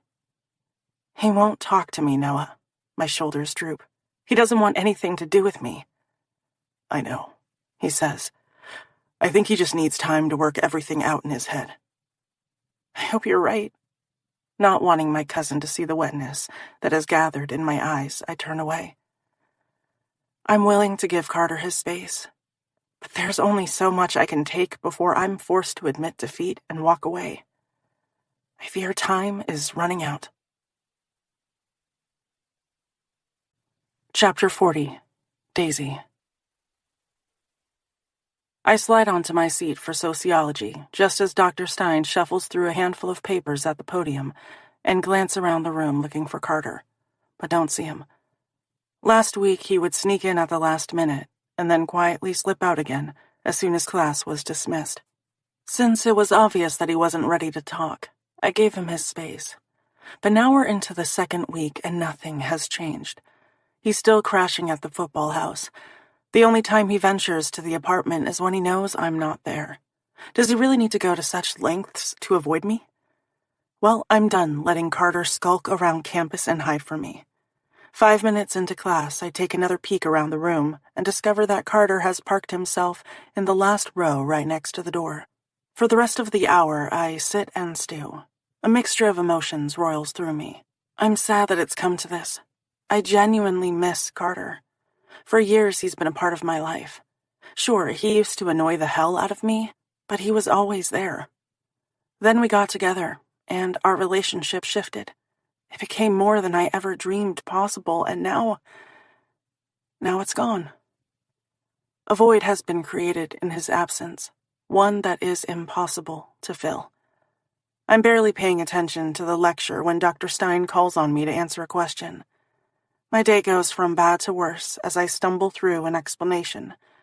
The more I grasp at straws, the more Dr. Stein's brows slide together. By the time I'm done rambling, I want to sink through my chair and vanish. 5 minutes prior to class ending, I pack up my bag and wait impatiently for her to release us. The moment our professor signals the end of class, I jump from my seat, ready to fly out of the room so that I can catch Carter before he disappears. It doesn't take super sleuthing skills to realize that he intends to ditch me. Again.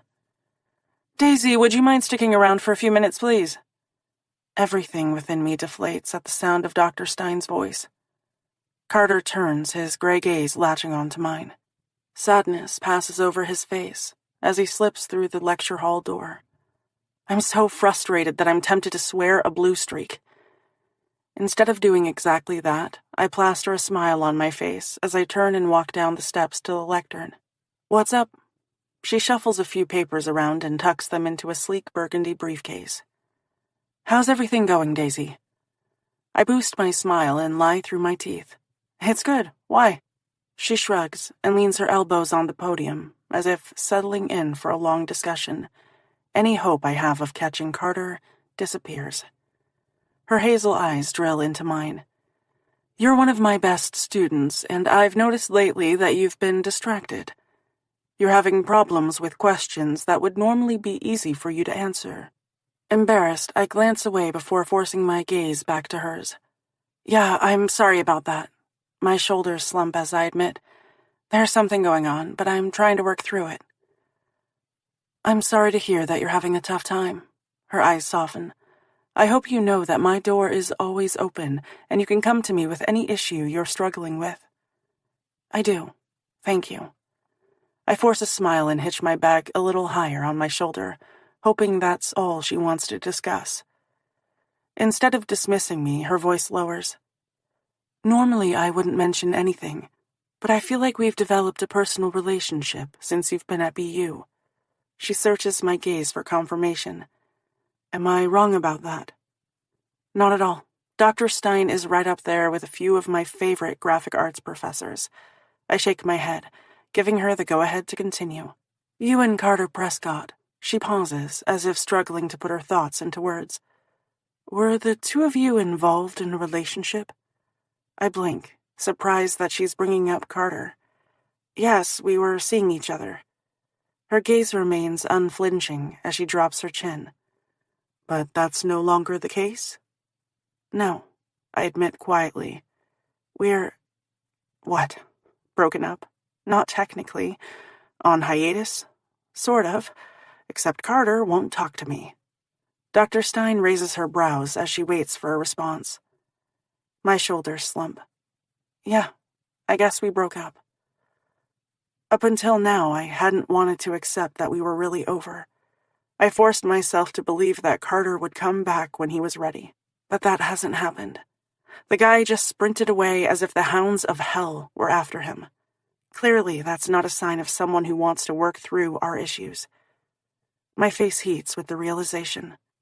"I'm sorry to hear that," she says.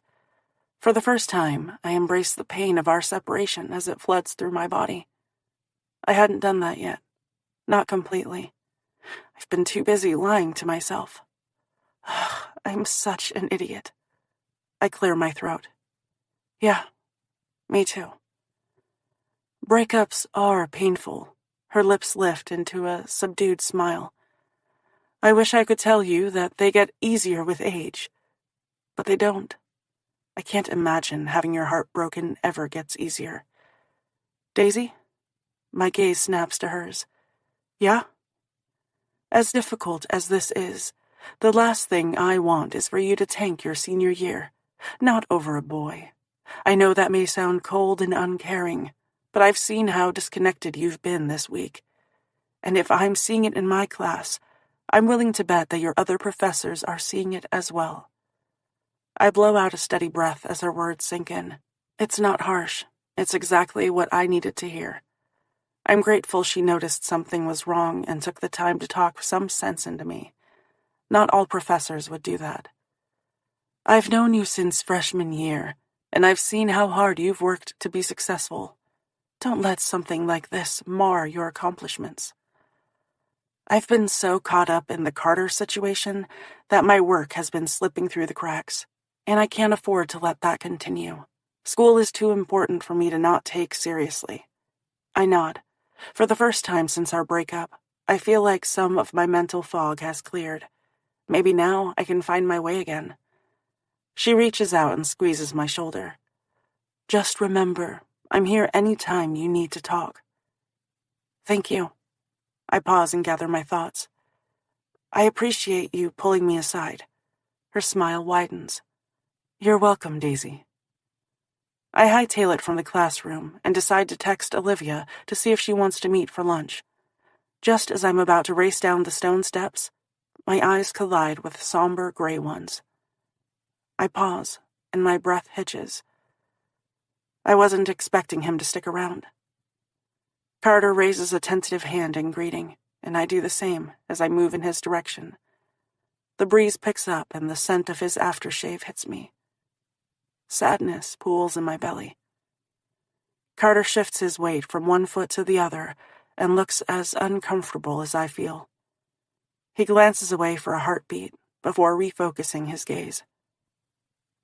I long to reach out and bridge the distance. But it's not just physical. It's emotional as well. He squints against the autumn sunlight. Do you have a few moments to talk? Sure. For 2 weeks, all I've wanted is to have a conversation with him, and now that I'm being given the opportunity, I don't know what to say. Good. His shoulders tense as he points to a couple of picnic tables spread out across the grassy knoll. Should we sit over there? I nod as we fall in line next to one another. Already this interaction feels painful and awkward. So many times I remember him reaching out and grabbing my fingers, giving me a sweetly crooked smile. He doesn't do that now. His hands are tightened fists that hang at his sides. Not once does he glance my way as we walk to the table that is furthest from the path and the other students who are either working or eating lunch. I drop my bag onto the bench, and we take seats on opposite sides. He clears his throat. How have you been? This forced dialogue sucks. It was never like this between us, not even when we were sniping back and forth at one another. Fine, I say. There's no way I can tell him the truth, that I haven't been fine at all. I feel like a big enough loser. The whole conversation with Dr. Stein has slammed that home, which I'm grateful for. Maybe now I can stop chasing after a guy who doesn't want me. Taking me at my word, he nods and looks away. I force myself to ask, "What about you?" He shrugs. I've been better. Emotion flickers across his face before being tamped down. I wait to see if he'll elaborate, but he doesn't. I'm beginning to wonder why he asked me here in the first place. He glances at his hands, which twist together on the table. I'm sorry about what happened. None of it was your fault. It's mine. What exactly was your fault? He shakes his head. All of it. I lean forward and rest my elbows on the table. Are you talking about almost hitting that guy? He flinches. Just everything. It's pretty clear that I can't be involved in a relationship. I knew that going in, and I ignored my better judgment. The way his eyes plead with mine for understanding nearly breaks my heart in two. But he needs to hear the truth, whether he wants to or not. What happened wasn't your fault, I say. That guy wouldn't leave me alone. I told him politely more than once that I wasn't interested. He should have walked away, and he didn't. I almost hit him. His voice breaks, and his gaze drops to his clenched fists again. I know. I reach out and lay my hands over his. I'm surprised when he doesn't pull them away. The physical connection feels good. When I saw him yank your hair. He shakes his head as if he doesn't want to relive the memory again. I lost it, he rasps. No one blames you for that. Not wanting him to get tripped up in the memories, I squeeze his fingers. I blame myself. He swallows and his face loses some of its sun-kissed color. Throwing a punch because I'm angry is exactly how my father would have reacted. You stopped yourself from doing it, Carter. That's something your father never would have done, I remind him. He bites his lip as hope and doubt flicker across his face. For a moment, I wonder if maybe we're making headway. But his next words prove just how wrong I am. I can't be in a relationship right now. His gaze locks on mine, arrowing right to the heart of me. I can't be with you. What he's saying rips all my hope to shreds. My first impulse is to reason with him. But I can talk until I'm blue in the face, and that won't change his mind. Carter believes that he and his father are cut from the same cloth. Nothing I say will change that. It saddens me because nothing could be further from the truth. There's a viciousness to Philip Prescott that Carter could never possess. I'm not only heartbroken for myself, but for Carter as well, because he's cheating himself out of something wonderful. He's unwilling to open himself up and take a chance. The years he spent sleeping around and avoiding relationships now makes so much sense. Again, I'd assumed he was like a lot of guys around here, wanting to screw as many girls as possible. But that's not the case. His issues lie so much deeper than that, perhaps too deep for me to battle on my own. Okay, I sigh. Okay. His eyes widen. What do you want me to say? I shrug, as a calmness steals over me that I didn't think was possible. Do you want me to argue with you? To try and convince you that we should be together? Slowly, he shakes his head. No. There is a wealth of sadness in that word. Carter twists his hands until they're able to clasp mine. The fist that had been clenching my heart for the last 2 weeks loosens, just a bit. Just enough for me to breathe again. This isn't the way I wanted our relationship to end, but it's for the best. I care about you, Carter. More than I've cared for anyone else. I keep my gaze trained on his, wanting him to accept the sincerity of my words. I hope you realize that. Before he can formulate a response, I add, but I won't beg you to be with me. With our hands clasped, I close the distance until I can press my lips against his. He opens willingly, surprising me again. My tongue slips inside his mouth to mingle and dance. This is goodbye. When I pull away, the sorrow filling his eyes tells me he understands that as well.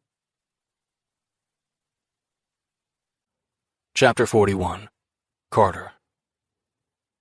As I lay on the bench in the gym and raised the bar before lowering it to my chest again, everything Daisy said the other day circles through my head. There's a part of me that's relieved by her acceptance of the situation, and then there's a part that fucking hates it and doesn't want to let her walk away. But what can I do? This is the way it needs to be, and yet I can't get her out of my head. She's persistent as fuck. That's always been the problem when it comes to Daisy. At some point, I have to reconcile myself to the fact that the emotions she stirs in me aren't going to disappear overnight, no matter how much I might wish otherwise. She's always meant more, which is precisely why I need to proceed with caution. I can't take one step back and expect it to be enough. I need to take 10, maybe 20. Irritated with myself for getting sucked into another Daisy loop, I refocus my attention and slowly lift the weights above my chest. When I hit the 20th rep, I place the bar back on the stand and use my forearm to wipe the sweat from my brow. My muscles are fatigued, which is exactly what I want. I'm here so that I'll stop thinking about the blonde bombshell, but it's not working.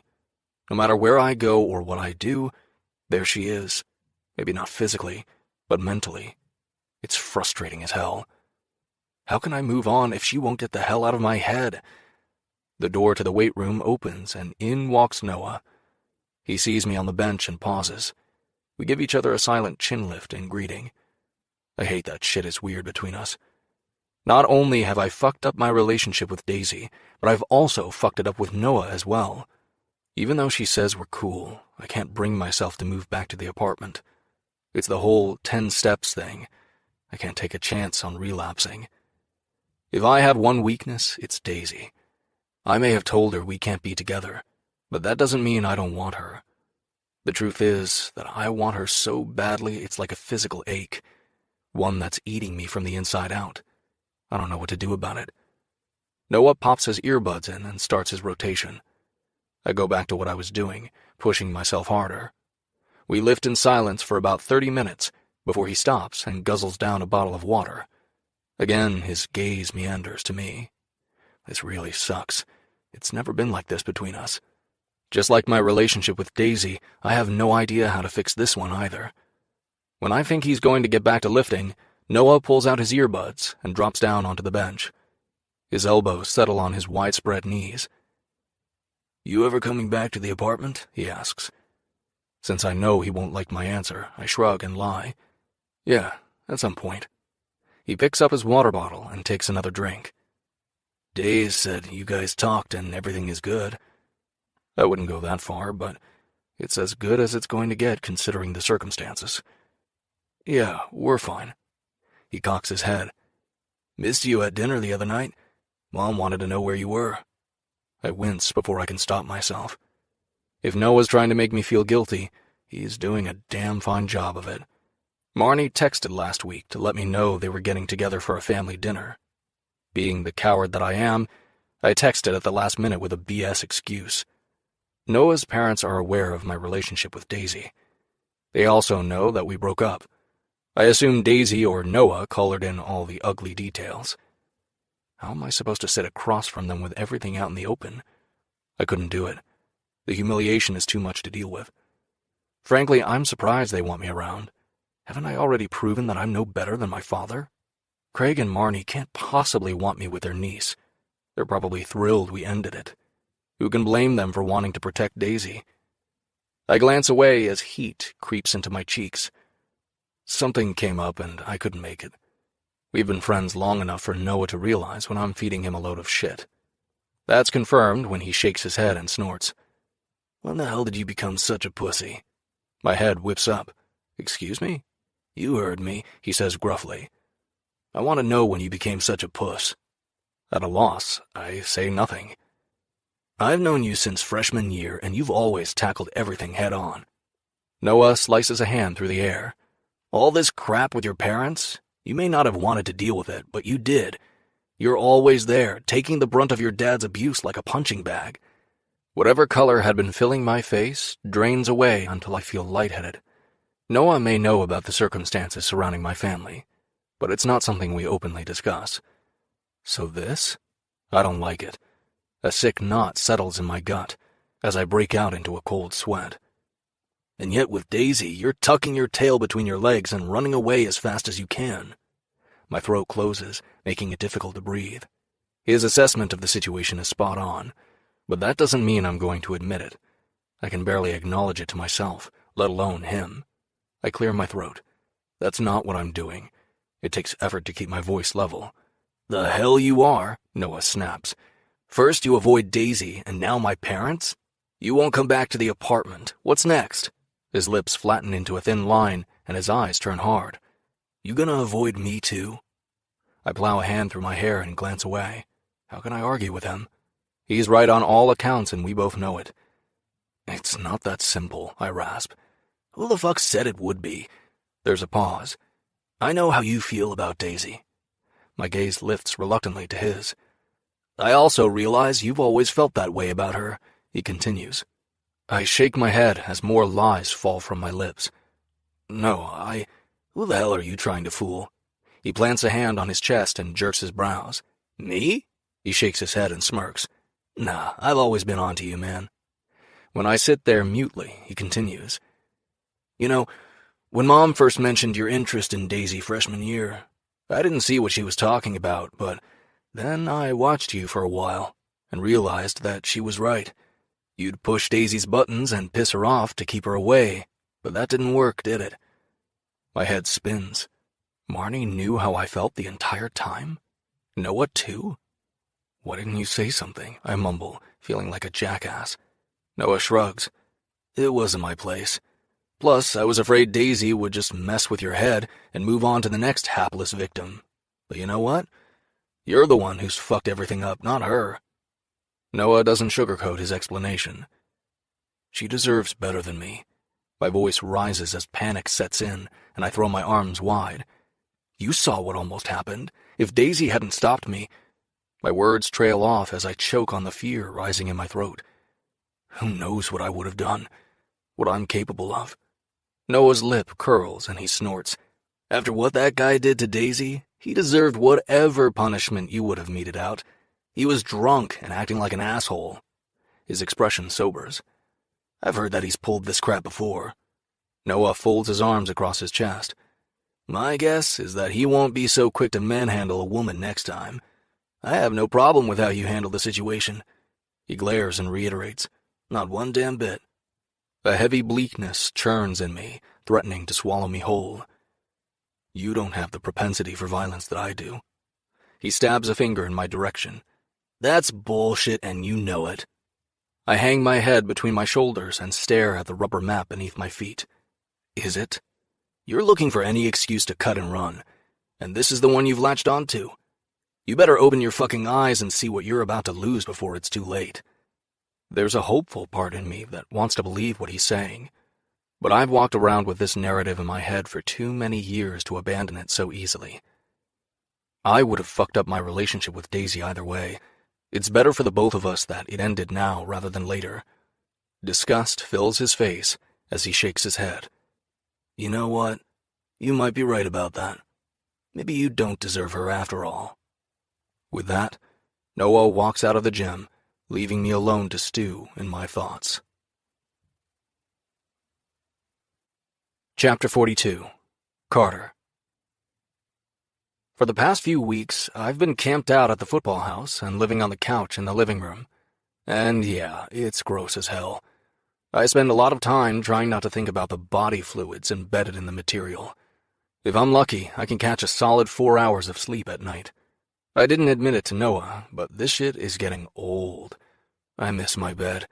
I miss having Daisy wrapped in my arms. It's the best damn feeling in the world. This place is worse than a frat house. There are 6 guys who live here, but I swear there's at least quadruple that coming and going at all hours. We're in the middle of the season, and these guys are cracking open cold ones every damn night of the week. Sure, I'll have a few on the weekends, but I'm not one to get shit-faced. Being out of control leaves a bad taste in my mouth. If I need to blow off steam, I'd much rather find a willing female to fuck. At least, that was my MO in the past. Daisy and I might not be together, but touching another girl feels like cheating.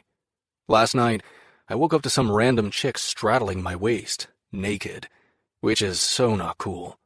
Just because I've got a penis doesn't mean I don't get to choose when I use it. This isn't a damn carnival ride you can hop on and off of. Alright, maybe it was in the past, but not anymore. Now it's more like a monastery. A sharp rap on the front door knocks me from my thoughts. Most people don't bother with such formality. They throw open the door and saunter in. So right there, I'm curious as to who it could be. Owen must feel the same because his brows jerk together as he lumbers into the entryway. He opens the door and his deep voice rumbles out. Can I help you? There's a pause. I certainly hope so. The moment I hear her voice, I shoot off the couch and fly to the door. Shit. I wrap my fingers around the wood and yank it all the way open. Hi. Marnie Walker's eyes soften when she sees me. If I was expecting anger or disgust, there is none. She takes a moment, allowing her gaze to run over my length, as if cataloging that everything is the way it should be. Owen narrows his eyes, taking in her blue scrubs, as he points a beefy finger in her direction. You're not from the health department, are you? Marnie peers around him until she can look inside the house. Whatever she sees is enough to draw a firm conclusion. No, but I can understand why you might be worried. I jab my elbow into Owen's side, although it's doubtful he feels anything. Owen is a big motherfucker. He's muscle on top of muscle, on top of even more muscle. Think King Kong swatting at one of those pesky planes. That's Owen in a nutshell. Dude, I roll my eyes. This is Marnie Walker, Noah's mom. His stance visibly relaxes. Oh, right. He scratches his chin as a smile spreads across his face. Sorry, Mrs. W. The scrubs threw me for a moment.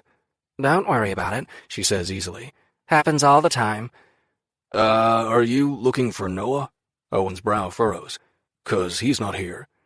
No, I'm actually here to speak with Carter. She clears her throat as her gaze falls on me.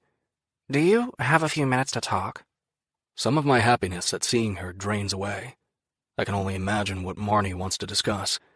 Maybe she wants to reconfirm that Daisy and I aren't getting back together. As much as I dread this conversation, I give her a tight nod. Sure. I glance behind me at the living room and contemplate the options. There are beer cans strewn across the coffee table. Wait a minute, what the hell is that? I narrow my eyes. Is that a thong on the chair? Shit, that's definitely a thong. Nope, I can't invite her inside. Plus, it's highly doubtful she'd want to sit on the furniture. Most of the time, I feel like I need to hose myself off with Lysol after I get up. Decision made, I slip through the door past Owen onto the porch. There's a park about a block away. Do you want to go there? The edges of her lips curl up as if she knows why I'm making the suggestion. Sure, that works. I glance at Owen. If he thinks it's odd that I'm taking off with Noah's mother, he doesn't say a word, which is for the best. Owen might outweigh me by a good 50 pounds, but I'll kick his ass if he makes one inappropriate comment about Marnie Walker. This woman can do no wrong as far as I'm concerned. Noah and Daisy are lucky to have her, and before all this, I was lucky to have her in my life as well. That thought is like a kick in the gut. I stuff my hands into the pockets of my jeans as we head down the street to the small park nearby. There's not much to it, just a slide, swing set, and monkey bars, but it's good for what we need. Privacy. There's a bench on the other side of the equipment. Once we're settled, Marnie angles her body toward me. There is no beating around the bush with Noah's mom. For as long as I've known her, she's taken a no-nonsense approach to life. It can be a little disconcerting and entirely too forthright. Most of the time, I appreciate it. At this moment, though, not so much. Noah tells me that you've moved out of the apartment, she says. I shrug and stare straight ahead. Not officially, I mumble. Is there a reason why you can't stay at your place? She pauses for a beat. The one you pay rent for?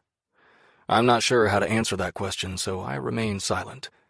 Maybe I am a pussy, just like Noah accused.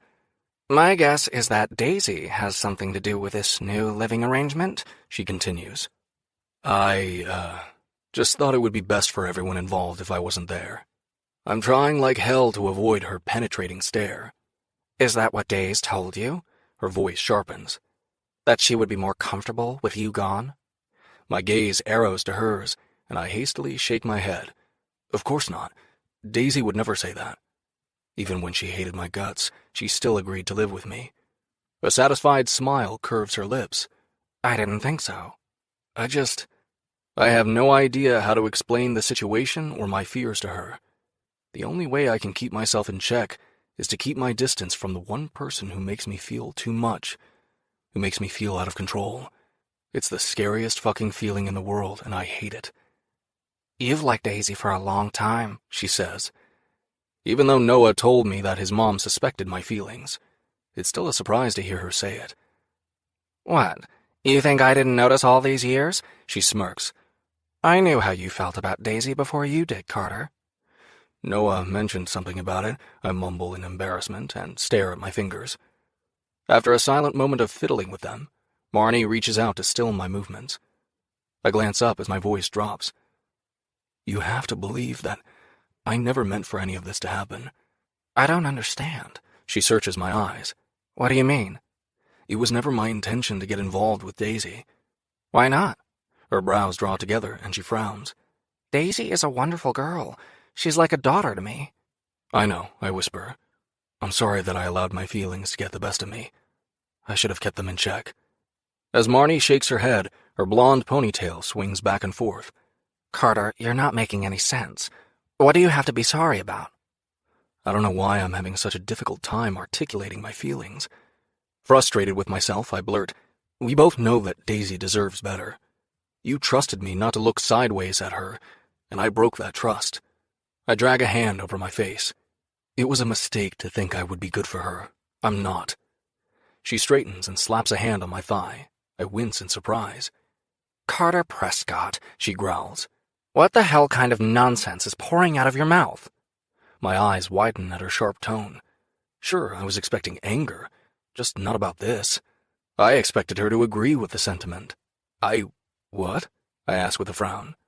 Her expression turns thunderous as she grabs the sides of my face with her fingers and squeezes until it's just shy of painful. All right, it's painful. If she's trying to get my attention, the woman has it. You need to listen carefully to what I'm about to say, she bites out. Do you understand? Her brows rise as she waits for me to answer in the affirmative, which I do by giving a tight nod. Good. She drags my face closer, which makes my jaw ache. I love you, Carter. I love you as much as if you were my own. The first time my son brought you home, I knew there was something special about you, and I was right. You may not be a Walker by name, but you are in all the ways that matter. You're part of this family, and that will never change. She pauses. No matter what. Moisture fills my eyes. But it's not tears. It's allergies. I think we can both agree that you were dealt a crap hand when it comes to your father. And it would have been easy for you to learn from his example and turn out to be exactly like him. But that's not what you've done. You are 100 times the man Philip Prescott will ever be. Her fingers bite into my cheeks. I've watched you mature over the years, and I'm proud of the man you've grown into. I trust you with my son. She pauses. And more than that, I trust you with my niece. We're lucky to count you as one of our own. Her expression softens. And just so you know, nothing thrilled me more than finding out that you and Daisy had finally gotten together. She smiles. Do you have any idea how long I've waited for the two of you to stop dancing around one another? I'd shake my head, but she still has a firm grip on my face. But you are not your father. The way she cuts to the heart of the matter knocks me off balance. How could you think otherwise? You are the sweetest, kindest, most thoughtful man. Why wouldn't I want my niece with someone like that? My shoulders slump, because there's no arguing with this woman, and I'm smart enough to realize it. But still, everything she's saying, it's difficult to accept. Not when I've spent years telling myself the complete opposite. Daisy deserves to be loved the way you love her, she adds. Who said anything about love? Even as I bluff my way through the question, heat fills my face. Clearly not fooled, she rolls her eyes and asks point blank, Am I wrong? I huff out a breath as I hem and haw. Shoulders slumping. I give up the ruse and grumble. No. Even though I'm embarrassed, I force myself to meet her gaze. Although we both know Daisy deserves better. I don't tack on "than me," but we both hear the unspoken words. She yanks me closer and grinds out, You are not him, Carter. You could never be anything like him. You don't know. Actually, I do. She cuts in swiftly, stealing the wind from my sails. Do you know how? She doesn't wait for a response. Because I know you. I've watched you for years. You're not capable of that kind of physical violence. You're just not. You need to get this out of your head right now. She releases my cheeks, and I massage the ache in my jaw. I know what happened to that party, she says. Noah filled me in. My eyes dart to hers in surprise. I'm glad you were there to protect Daisy. Not that she can't take care of herself, Marnie adds. But some guys have a hard time taking no for an answer, and he was obviously one of them. Everything within me deflates. I don't want to be anything like my dad. Oh, sweetheart. Unshed tears shimmer in her eyes. Why can't you get it through your thick head that you are nothing like him? All you were trying to do was protect Daisy, and there's nothing wrong with that. It doesn't feel that way.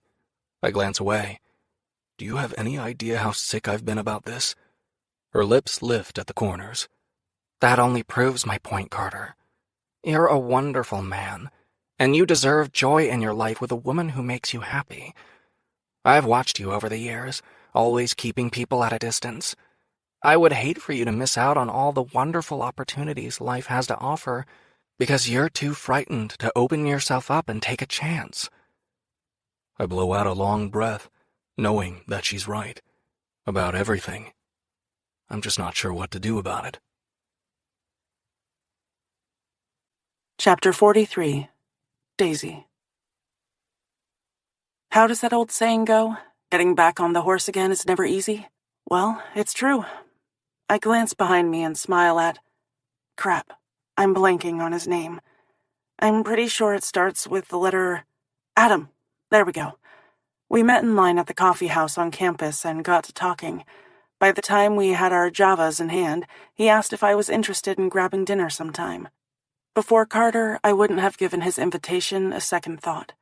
He's cute, with messy chestnut-colored curls and has a few tattoos. What's not to like? And yet I went back and forth about meeting up with him. Believe it or not, it was Olivia who pushed me into going on this date. And she was right. There's no reason for me to sit home alone pining for someone who doesn't want me. It's time to move on. And Adam is the perfect one to do that with, I think. He made a few odd comments while we were out, but I brushed them aside. If nothing else, he's a good rebound guy, someone I can practice on. I shove my key in the lock and push open the door to the apartment before walking in. Adam is hot on my heels. I frown when his hands settle on my hips. This isn't the first time he's touched me this evening. Maybe I'm making too much of it, but the contact feels too intimate for a first date with a stranger. He needs to back off. I hasten my pace and slip out of his grip. Normally, I'd hope that Noah wasn't home to spoil my evening, but that's not the case this time. The further we move into the apartment, the more I realize that I've made a tactical error in judgment. Inviting Adam up was a mistake. I should have ended the evening when he dropped me off. The apartment is dark, which means that Noah is out for the night. Ever since he broke up with Ashley, he's become more of a homebody. It's nice. We've been spending quality cousin bonding time together. We buy quarts of ice cream and lament our single status as we binge-watch Netflix. I head into the kitchen to put a little distance between us and hit the lights. Can I get you something to drink? Sure. He shoves his hands in the pockets of his khakis and glances around the apartment. Got any vodka? I almost snort. Yeah, that is so not happening. The last thing I need on my hands is another drunk asshole. Instead I say, Nope, fresh out. How about a water or Gatorade? He shrugs and positions himself in the middle of the couch. Gatorade's fine. He passed the spot next to him an invitation. Why don't you get your sexy self in here? Sexy self? Seriously. It takes everything I have inside not to burst out laughing. Poor Adam. He's going to be disappointed by the way tonight turns out. I grab a bottle of water for myself and a Gatorade for my unwanted guest and head back into the living room. I toss him the bottle as I bypass the couch, heading to the recliner, which is on the other side of the coffee table. Hopefully, he'll get the hint that my sexy self isn't interested. Apparently, he doesn't understand what social cueing is because he sends me his version of a smoldering look. It falls flat. My lips tremble and I press them together in order not to smile. You're so far away, he cricks his finger. Come, sit over here. I have now received official confirmation that this was a terrible idea. What the hell was I thinking? I bite my lip, wondering if I should point-blank ask him to leave. Stalling for time, I unscrew the cap from my water and take a drink from the bottle. His gaze drops to my lips. You seem like a champ at swallowing. I'd love to find out for myself if it's true. Water goes down the wrong pipe and I sputter, spraying liquid everywhere. I wipe the droplets from my mouth and chin. There's no damn way that he just said that. My eyes turn glassy with tears as I croak, I'm sorry, what did you say? A lazy grin curves his lips. Apparently, I did hear correctly. What an asshole. All right, that does it. He's definitely getting booted. Adam opens his mouth and I wince, mentally preparing myself for what's going to pop out next. But there's nothing. Instead, he snaps his mouth shut. His eyes widen as he stares past me. I'm about to turn and see what has caught his attention when a deep voice says, "I believe what your date meant to say was that it's time for you to take off." The voice sharpens. "Isn't that right?" I bolt out of the recliner and swing around to face Carter. The first shock is that he's here at the apartment. The second is that he's wearing the tight, leave nothing to the imagination rooster underwear, and nothing else. I slap a hand over my mouth as my eyes lick over him. Forgetting about Adam, I whisper, "What are you doing here?" Carter shrugs and casually leans against the doorframe. His muscles ripple with the movement. That's all it takes for my panties to flood with heat. I'm like one of Pavlov's well-trained dogs. When it comes to Carter, I can't help myself. "I was hoping we could talk," he murmurs, and his eyes soften. I wave a hand at his practically naked state. "Like that?" A lopsided smile curves his lips. "You seem to go all mushy when I'm naked, so I thought it was worth a shot." He jerks his head toward Adam. "Plus, I heard we had a guest." He raises a brow. "So I figured appropriate attire was mandatory." I spin toward Adam, only now remembering that Carter and I aren't alone. My date for the evening frowns and shoots to his feet. He spears a finger in Carter's direction. "Who's this guy?" He pauses for a beat. "And where the hell are his clothes?" The last time this scenario played out, I was pissed as hell. This time, I couldn't be more thrilled. A smile tugs at the corners of my lips. "Oh, him?" I blink innocently. "He's one of my roommates." "Actually, I'm the boyfriend." My widened gaze collides with his. I wasn't expecting him to say that. He clears his throat as if suddenly unsure. "If you'll have me back, that is." Everything in me melts into a gooey puddle as I nod. He's right. His nakedness does make me go all mushy inside. Sure, I could play games and tell him that I needed some time to think it over, but I'm not going to do that. As much as Carter's rejection hurt, I understand his rationale for pushing me away. "You know," a disgruntled Adam says, "I paid for dinner. I deserve a little compensation in return." Does a kick in the nuts from yours truly qualify as compensation? Because that's exactly what he's going to get if he doesn't shut his mouth. I plant my hands on my hips. "Excuse me, but you used a buy one, get one free dinner coupon," I remind him. I hadn't mentioned anything at the time, but come on. That's not something you do on a first date. "Frugal is where it's at, baby," he says defensively. I roll my eyes. Not only is he going to get that kick in the nuts, but he's going to get tossed out on his ear. That can be my 2-for-1 special. Carter pats his hips as if searching for his non-existent pockets. Then he does the same to his ass cheeks. I bite my lip to keep from laughing at how ridiculous he looks. Not to mention hot and sexy. "Guess I forgot my wallet," he quips. Adam narrows his eyes. "Well, this night has turned out to be a bust." I shrug. Sorry to disappoint. When I say nothing more, he grunts and stalks to the entryway. There's no goodbye, just the door rattling on its hinges as he slams it. Now that we're alone, Carter and I stare at each other in silence. The air shifts around us, becoming more charged. "You have the worst taste in guys," he murmurs, pushing away from the doorframe. My heart picks up its tempo as he stalks closer. "Present company excluded?" I ask. "The jury's still out on that one, but I hope so." Once he's close enough, he reaches out and cradles my cheeks in the palms of his hands. His smile falters as he sobers. "I'm sorry, Daisy." He brushes his lips against mine. It's been so long since he's kissed me. All I want is to sink into the soft caress, but he doesn't allow me to do that before pulling back. "I'm sorry for pushing you away," he whispers, stroking my mouth with a light caress. "You deserve the absolute best, and I needed time to figure out if I could be that for you." The sincerity of his words makes my heart ache. My eyes widen as I shake my head. How could you ever think you weren't good enough? He jerks his shoulders into a shrug. The thought of being anything like my father scares the shit out of me. His gaze darts away and then resettles on me. Losing control like that freaked me out, and I needed time to think about what I was doing. He leans forward until his forehead gently rests against mine, and his breath feathers across my lips. I never meant to hurt you or cause you pain. I stroke my fingers across his shadowed jaw. I know, and I was willing to give you that time because you mean everything to me. He hauls me closer until his arms can snake around my body. How is it possible that everything feels so much better when I'm wrapped up in his arms like this? As if reading my thoughts, he whispers, "You know that I'm never going to let you go, right?" He presses his lips against my forehead. "You're mine now." My heart swells with happiness. I lift my head so that I can meet his gaze. So much emotion swims in his eyes.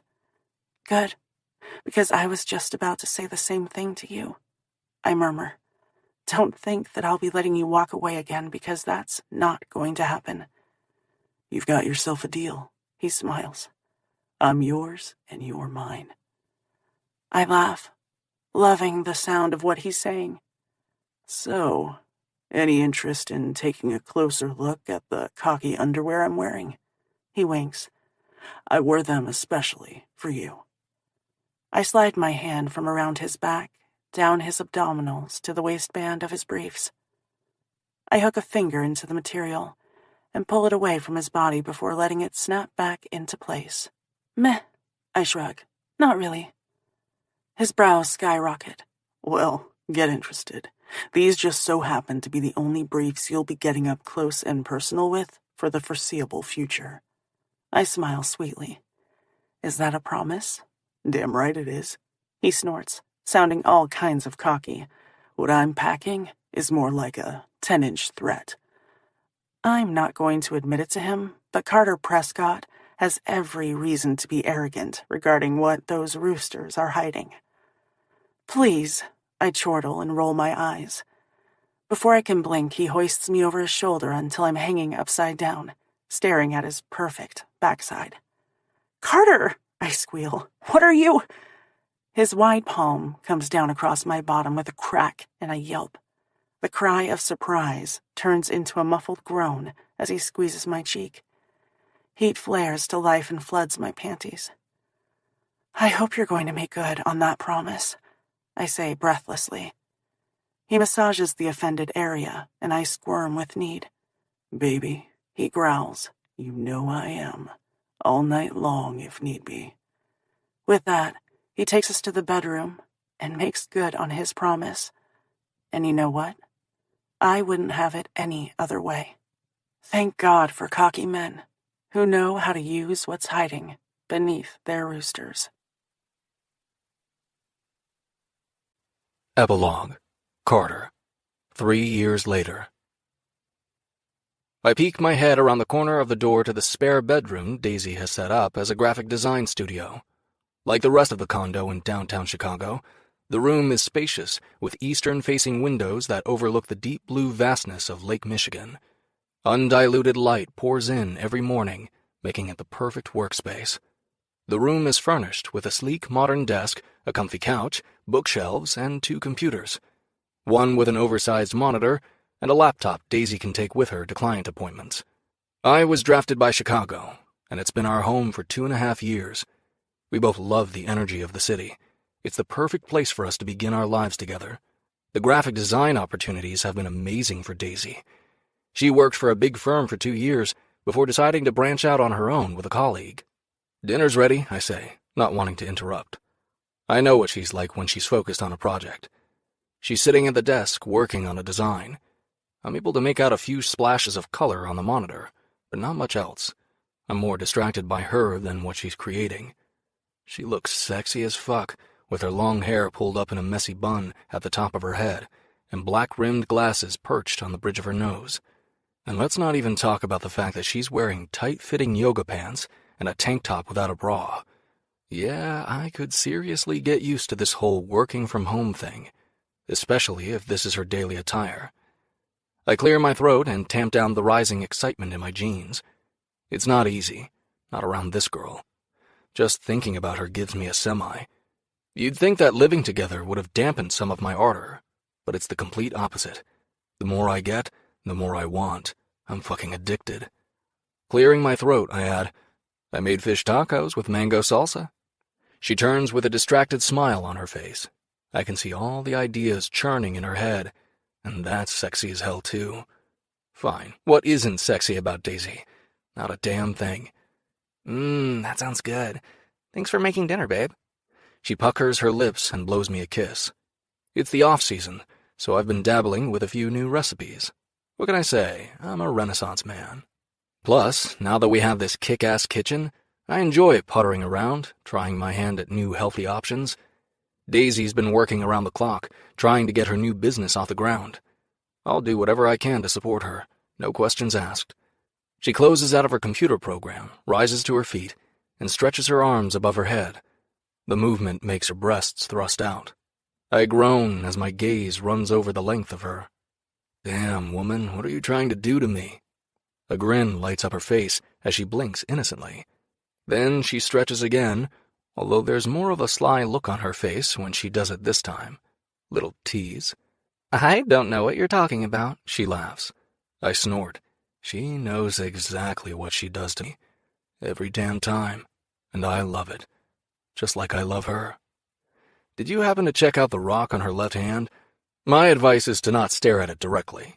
It's like the sun. It'll burn the damn retinas right out of your head. You better believe I put a ring on her finger. Daisy Thompson is the best thing that ever happened to me. She's the girl I didn't think I could have, but never stopped wanting. Now she's mine.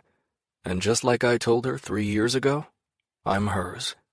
No matter what happens in our lives, that will never change. The end.